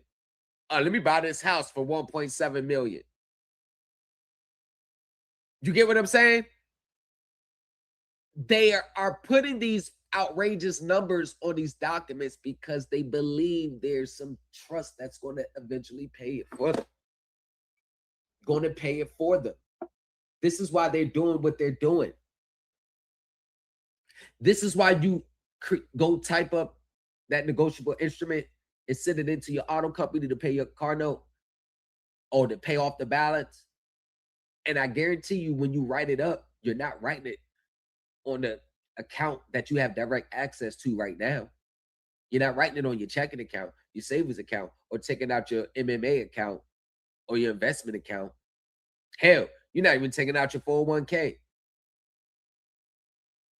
You're writing it based on the fact that it doesn't matter the amount because I'm not going to be responsible for it. Someone else can pay. It becomes, it becomes so sad that many people have fallen into this pit of desperation that they will literally make fools out of themselves. No self-respect, no self-pride. Several weeks, you talking about the motion to dismiss. We ain't got to get into all that. Let's get down here. The government then filed a motion to dismiss Mr. Basie's claims, arguing that the court lacks subject matter jurisdiction, or alternatively, that Mr. Basie has failed to state a claim upon which relief would be granted. The government argued that the complaint neither identifies a viable contract with the United States nor a money-mandating source of law as required by the Tucker Act. So, instead asserts claims under a sovereign citizen theory of recovery, which the court has rejected on several prior occasions. I find it very interesting that everybody that's talking about we got this accounts, we got all this stuff, we can do this, they can never find a direct statute that confirms it, which you need in the Court of Federal Claims. You notice that? So when I put that video out this morning, the government never authorized it. It was never an act of Congress to set up accounts. Money can only be issued from the Treasury through an act of Congress or appropriations. If every other time money is spent in this country, every other time that money is printed up is either act of Congress or voted on for appropriations. Why is it that the process that has been running the same for the government for hundreds of years, it just so stops when it gets to us in the secret account? Why is it that any other time you get a monthly statement under federal law when you have money sitting in an account? Why hasn't the government sent us a monthly statement? They'll do it if you got other accounts with them. They'll send you a statement. Oh, but for this, it's a secret. But if it's so much of a secret, how do you know? The mere fact that people are trying to teach that is evident that people 40 years ago were teaching the same thing. They're just following the footsteps. For the reasons discussed below, the court denies Mr. Basie's motion to seal and grants the government's motion to dismiss. Beginning first with Mr. Basie's we ain't got to worry about the seal. Like we ain't gonna worry about the seal. Let's get down to it. So the court next turned to the government's motion to dismiss for subject matter jurisdiction, lack of subject matter, under rules of the United States Court of Federal Claims. They don't even read the Court of Federal Claims rules before they put these frivolous complaints together. Under the Tucker Act, the action may be maintained in this court if it is founded either upon the Constitution or any act of Congress or any regulation of an executive department or any express or implied contract with the United States. So I have a question right there. These are all the grounds which you could bring a claim against the government. Why is it that none of you can ever point to a rule, regulation, statute, constitution, implied or express contract? Why is it that you can't be like find one? Want to know why? Because, as I've been trying to say for the past few years, it doesn't exist. You were duped by Roger Elvick. Roger Elvick created the secret account theory. Roger Elvick had ties to the white supremacist movement. Now look at my African-American brethren and brothers and sisters. Y'all be taking y'all beliefs and ideologies from white supremacists. You see what I'm saying? You don't even know the origins of what you do. Now,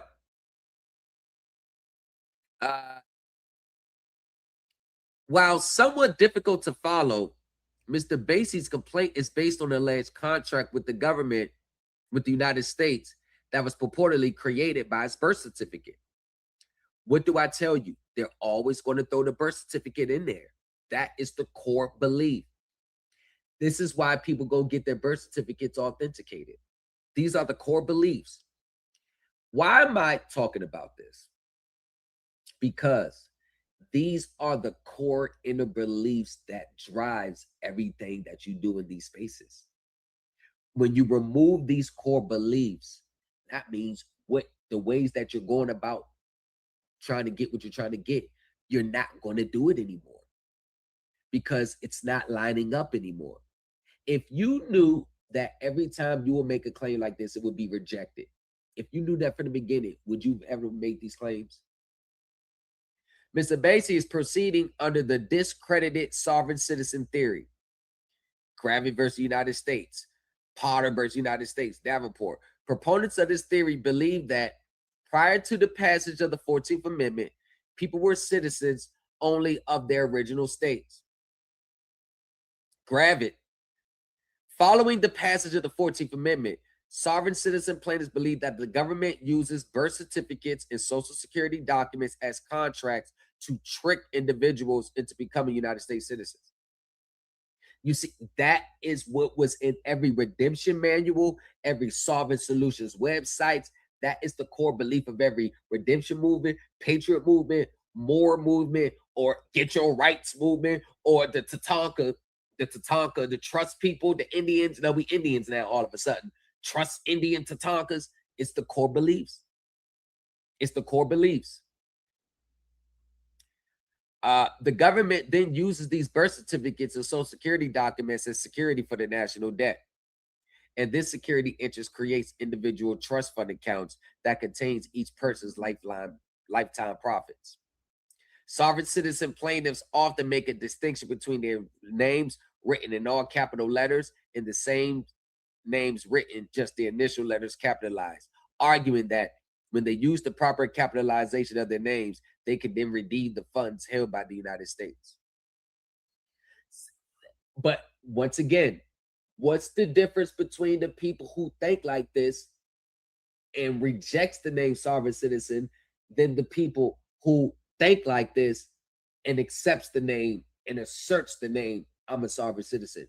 What is the difference? What's the core difference? What's the core difference?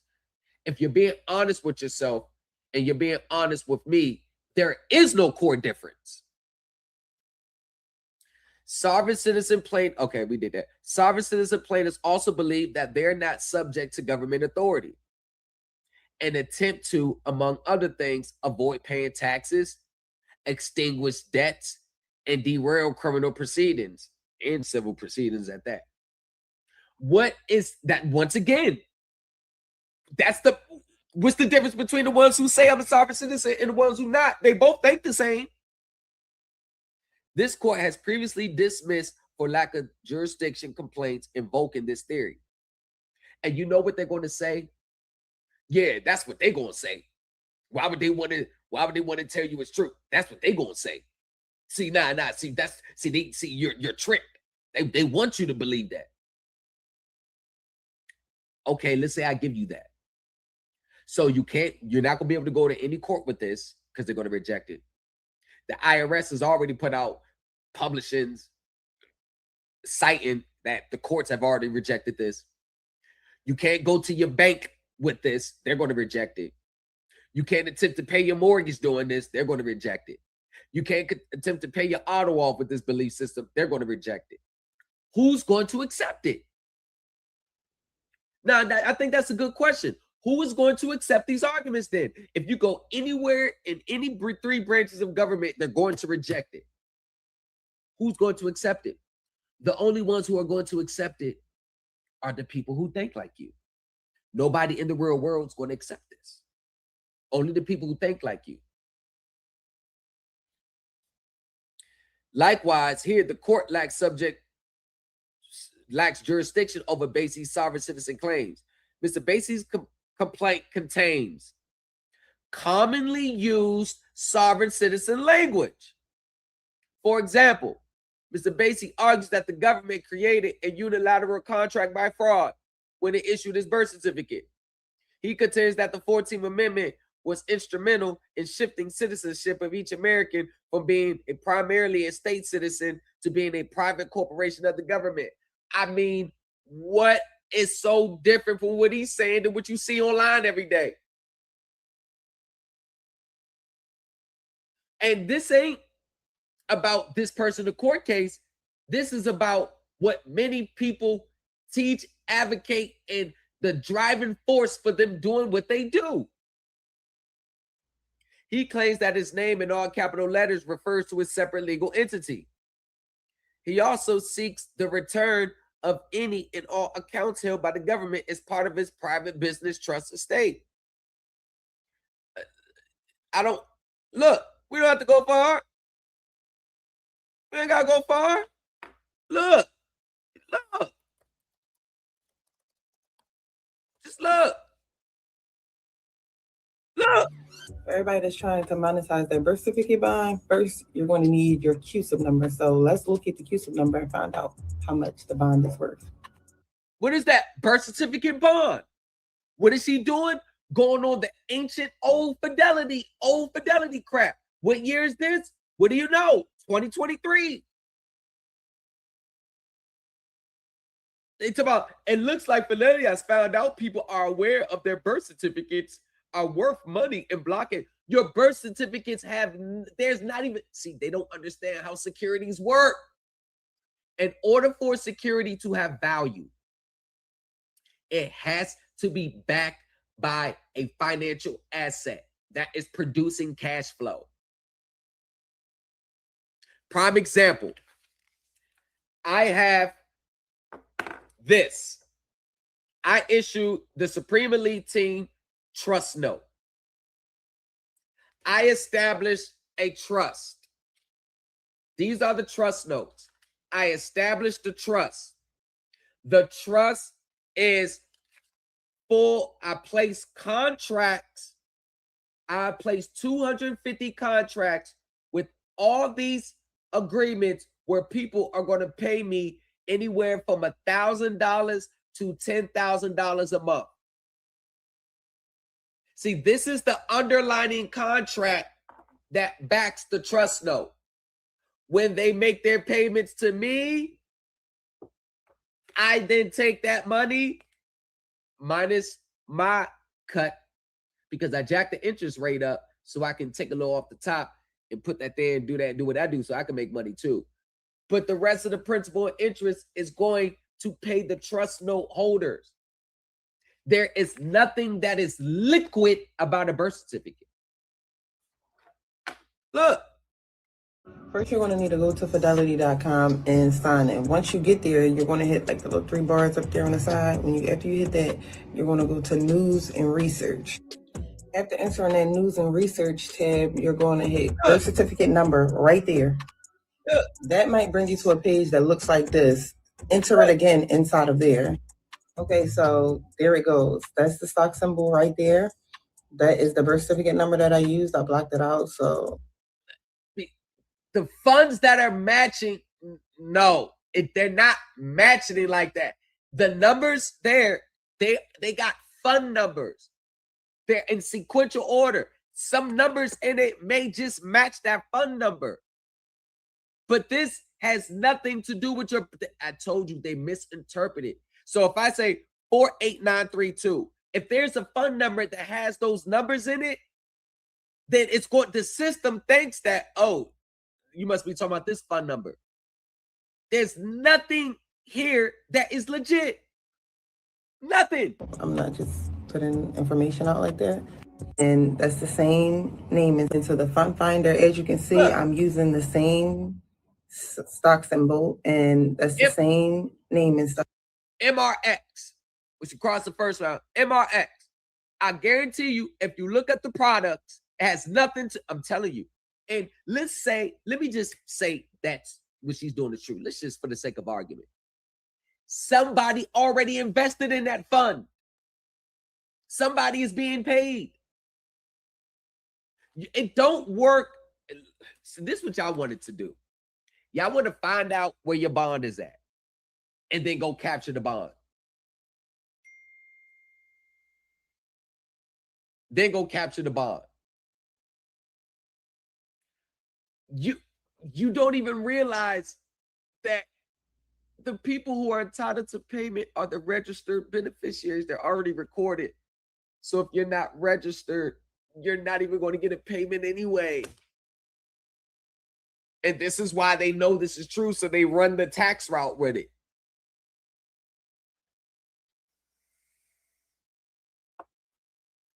Yo, this is becoming scary. 1 second, y'all.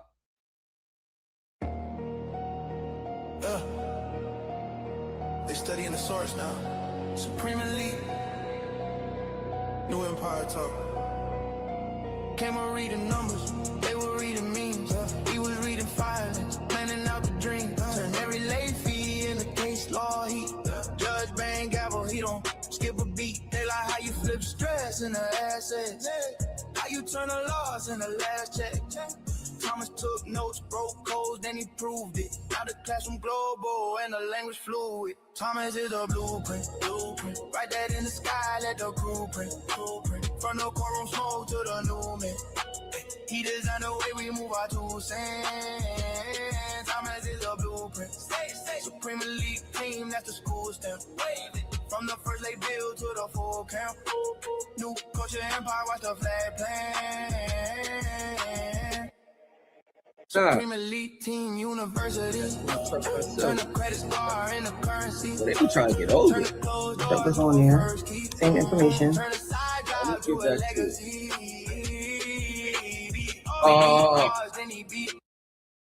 get back to it. Look at this crap. So all of that will bring you to a page that looks like that now. Look, see all this right here? See, this the manager. This the yield today.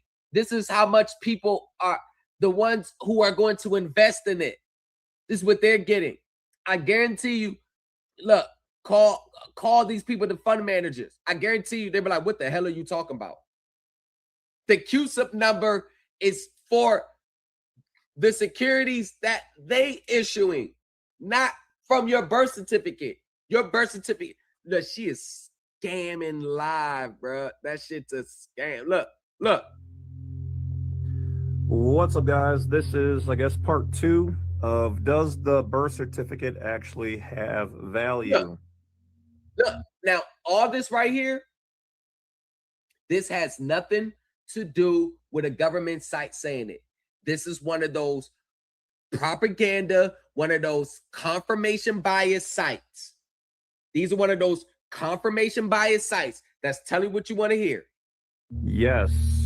Some people wanted me to flip the camera. I know I didn't realize when I was recording it that it was going to record backwards. So I'm going to apologize because it's never going to be perfect, guys. You know, it's on the screen. He's reading for 2018. That vital record, that's what I'm saying. They be misinterpreted. Look, I've been studying deeply for years. Look, down the wrong path for years. You want to know why he's studying deeply? When I studying deeply, want to know why? Want to know why? Because he heard free money.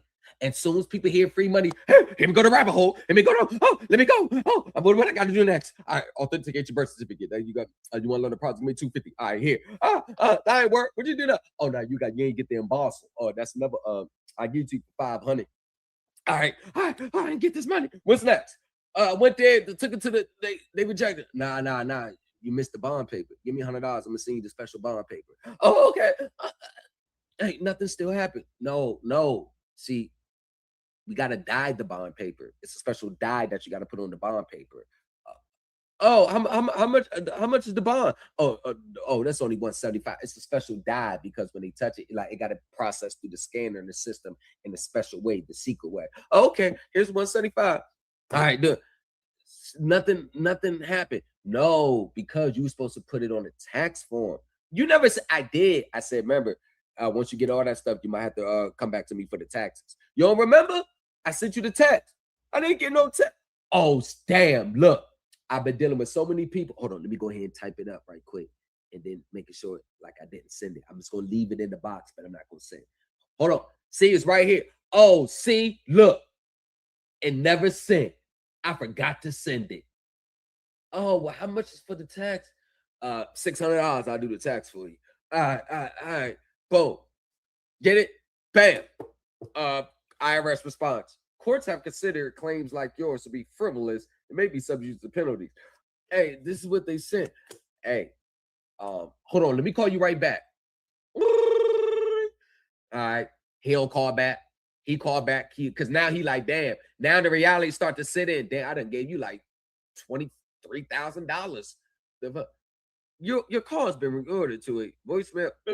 Your call has been recorded to it. Hey, man, that's fucked up, man. You're scamming. Block. Next live. Yo, got the birth certificate process, y'all. That's all it is. That's all it is. That's all it is. That's all this shit is. Look, birth certificate.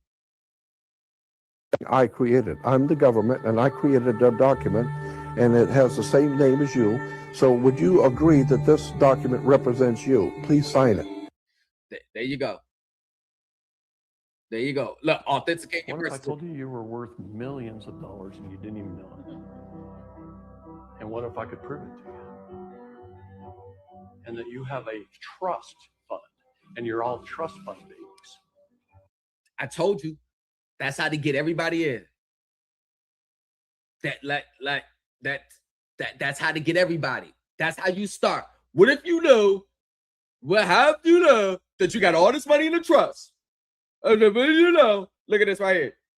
There's not been one person that is collected on these bonds. Prove me wrong. Now look at everybody. You think they would come back and tell you? Look at this now. You think they would come back and tell you? You think you would come back and tell you? You think you could come back? Look, I told you. So they'll tell you the process. Then if it just so happened to work for you, you will never know. Look, you see how stupid you think they would come back and tell you? Well, you done told the goddamn process. Why wouldn't you tell if you got $80 million? Like, why wouldn't you tell if you got $80 million? Why wouldn't you tell? What's see how secret it gets now when it gets down to the black and white facts? You were absolutely correct.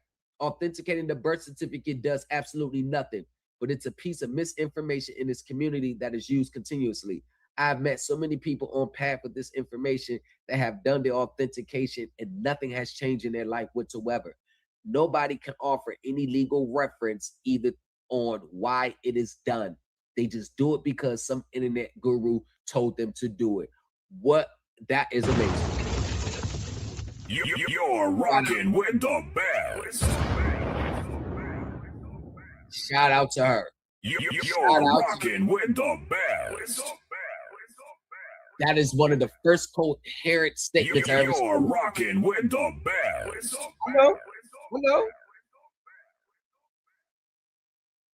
I know. We know. Look, any such person will have to chew on this one. What if I told you? Look at this right here. Look at the mindset. Chew on this. What if I told you were worth millions? Look at the mindset. Now it's any such person will have to sign a non-disclosure now. Now look at it. Now you got to sign a non-disclosure. Because of everyone trying to figure out a secret process instead of uniting us, the people, and demanding what is our money should not be an issue. God did not put a man on a working week thing till he dies and don't believe. He gave us everything we need for free. We're the only species on the planet that's the pay to live. Only thing you choose is where you live and work. That job comes before. Shut up. The Bible says you don't work, you don't eat.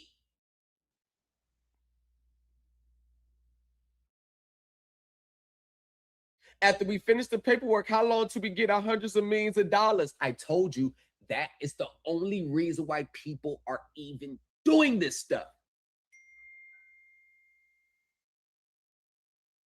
That is the only reason why people are doing this stuff. This is the only reason. This is the only reason.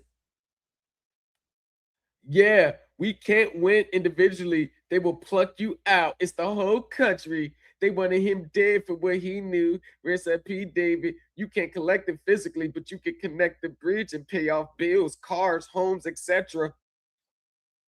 Now, here's the thing. Look at this. Look what he said, right? He's saying you can pay off bills, cars, homes, right? This is the person that made the statement. Law student, right? Now look on the channel. Nothing that shows that he paid it off. Nothing. I told you. They come, give their little, yeah, you can do this and do this, and get the fuck on. Looks like he remodels and does remodeling work. Don't look like he's look like he does remodeling work. Don't look like he's living out a secret trust account. And don't look like it. I don't see no secret trust account living here. Look, you don't. I told you they all do the same. What if I told you were worth millions of dollars? They all do the same shit. Now look at this. I could not wait to do this video. Authenticating your birth certificate is just one of the many requirements for achieving status correction, and I'll explain. For one, let's get a clear understanding on exactly what status correction is. When one corrects their status, they are pledging their allegiance to the state in which they were born. And you're already that via the 14th Amendment. Pledging your, what does that mean? Explain what that means. Do this by rescinding and revoking the contracts that you have in place with that guardian. You are declaring yourself harmless and to hold indemnity. You are also straight out the redemption manual. Straight out the redemption manual. That is straight out the redemption manual. That's all it is. Straight out the redemption manual. This seal is entitled to full faith and credit. That just means the seals are valid and the person who fixes said seals has the authority to do so. That's exactly what it means. Look at this. Look at this reply. Look, no reply. Where do I take my birth certificate to get it authenticated? You see the mindset? It's always a step by step. What do I do next? What do I do? What do I do? What do I say? How do I walk? How do I talk? What do I do? What am I supposed to do next? Okay, I did this. What's the next step? Just like fucking robot. What do I do next? Do I talk? How do I walk? Do I put my left foot before my right foot? How do I do it? What's next? What the fuck? God damn! Look at this shit. What do I do? Where do I take it? You take it and shove it up your ass.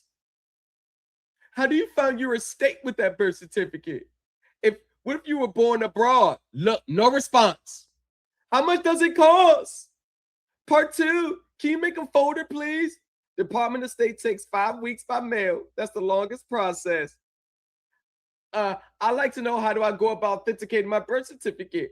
What about if you're married? Can you still do it? Thank you so much for posting. You are truly appreciated. And you know what they do? They do some stupid shit like, we got to protect her at all costs. We got to protect him.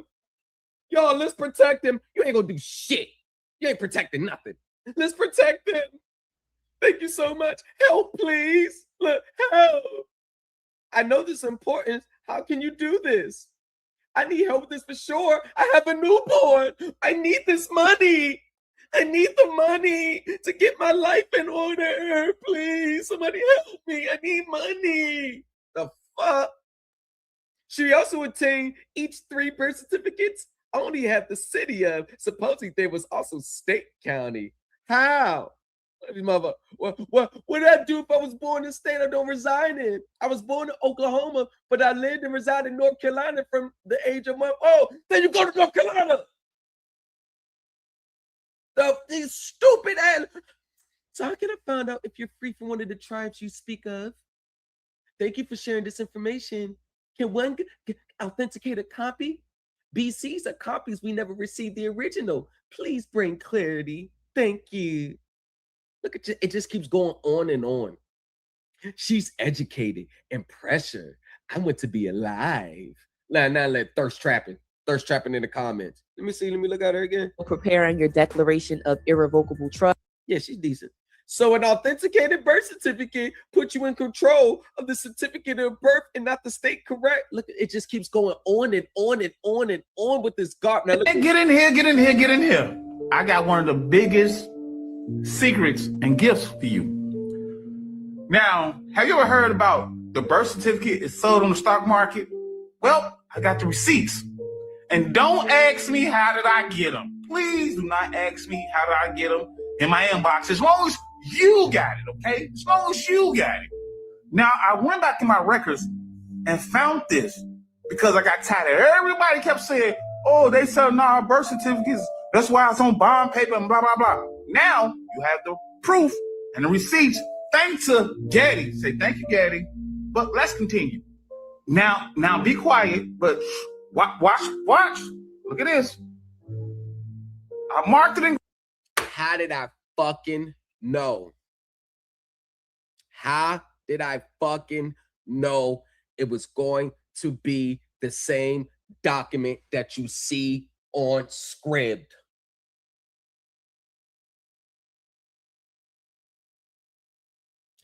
How did I know this is a fake document? Individual surety bonds, international promissory notes, bills of exchange, international. The United States never even became a party to the Armstrong Convention, which would even give the District of Columbia. I told you, yo, these are the same. They really be, international promissory note. Now let's go back here for a second. Let's go back here. Because neither birth certificates nor social security numbers recognize or impose contractual rights, obligations, or duties. Mr. Basie fails to make any credible allegation that his birth certificate formed a contract between himself and the United States. While a non-frivolous allegation that a contract exists between the plaintiff and the United States is sufficient to invoke this court's jurisdiction, Mr. Bailey's allegations are so wholly insubstantial that dismissal for lack of subject matter jurisdiction is appropriate. Now, when you go here, look at this world. Look at the world on here. Look at the world on this app. The same app you on right. Look at this world. You see this world? Look at that world. You see that world? You see that world? Let me focus y'all better. You see that world? Now, when you get to this world, this is when the reality hits you. This is when the reality hits you. And what's the end result right here? Government's motion to dismiss is granted and the complaint dismissed without prejudice. But brother, I thought you had the receipts. I marked it in green for you. Look. So you can have it. You can go in and take a screenshot if you like. To go to the other half, I don't even want to waste up storage in my phone screenshotting that garbage. So, once again, listen, it never fails. Everything it's an angle to extract money out y'all. Now, let's go here for a second.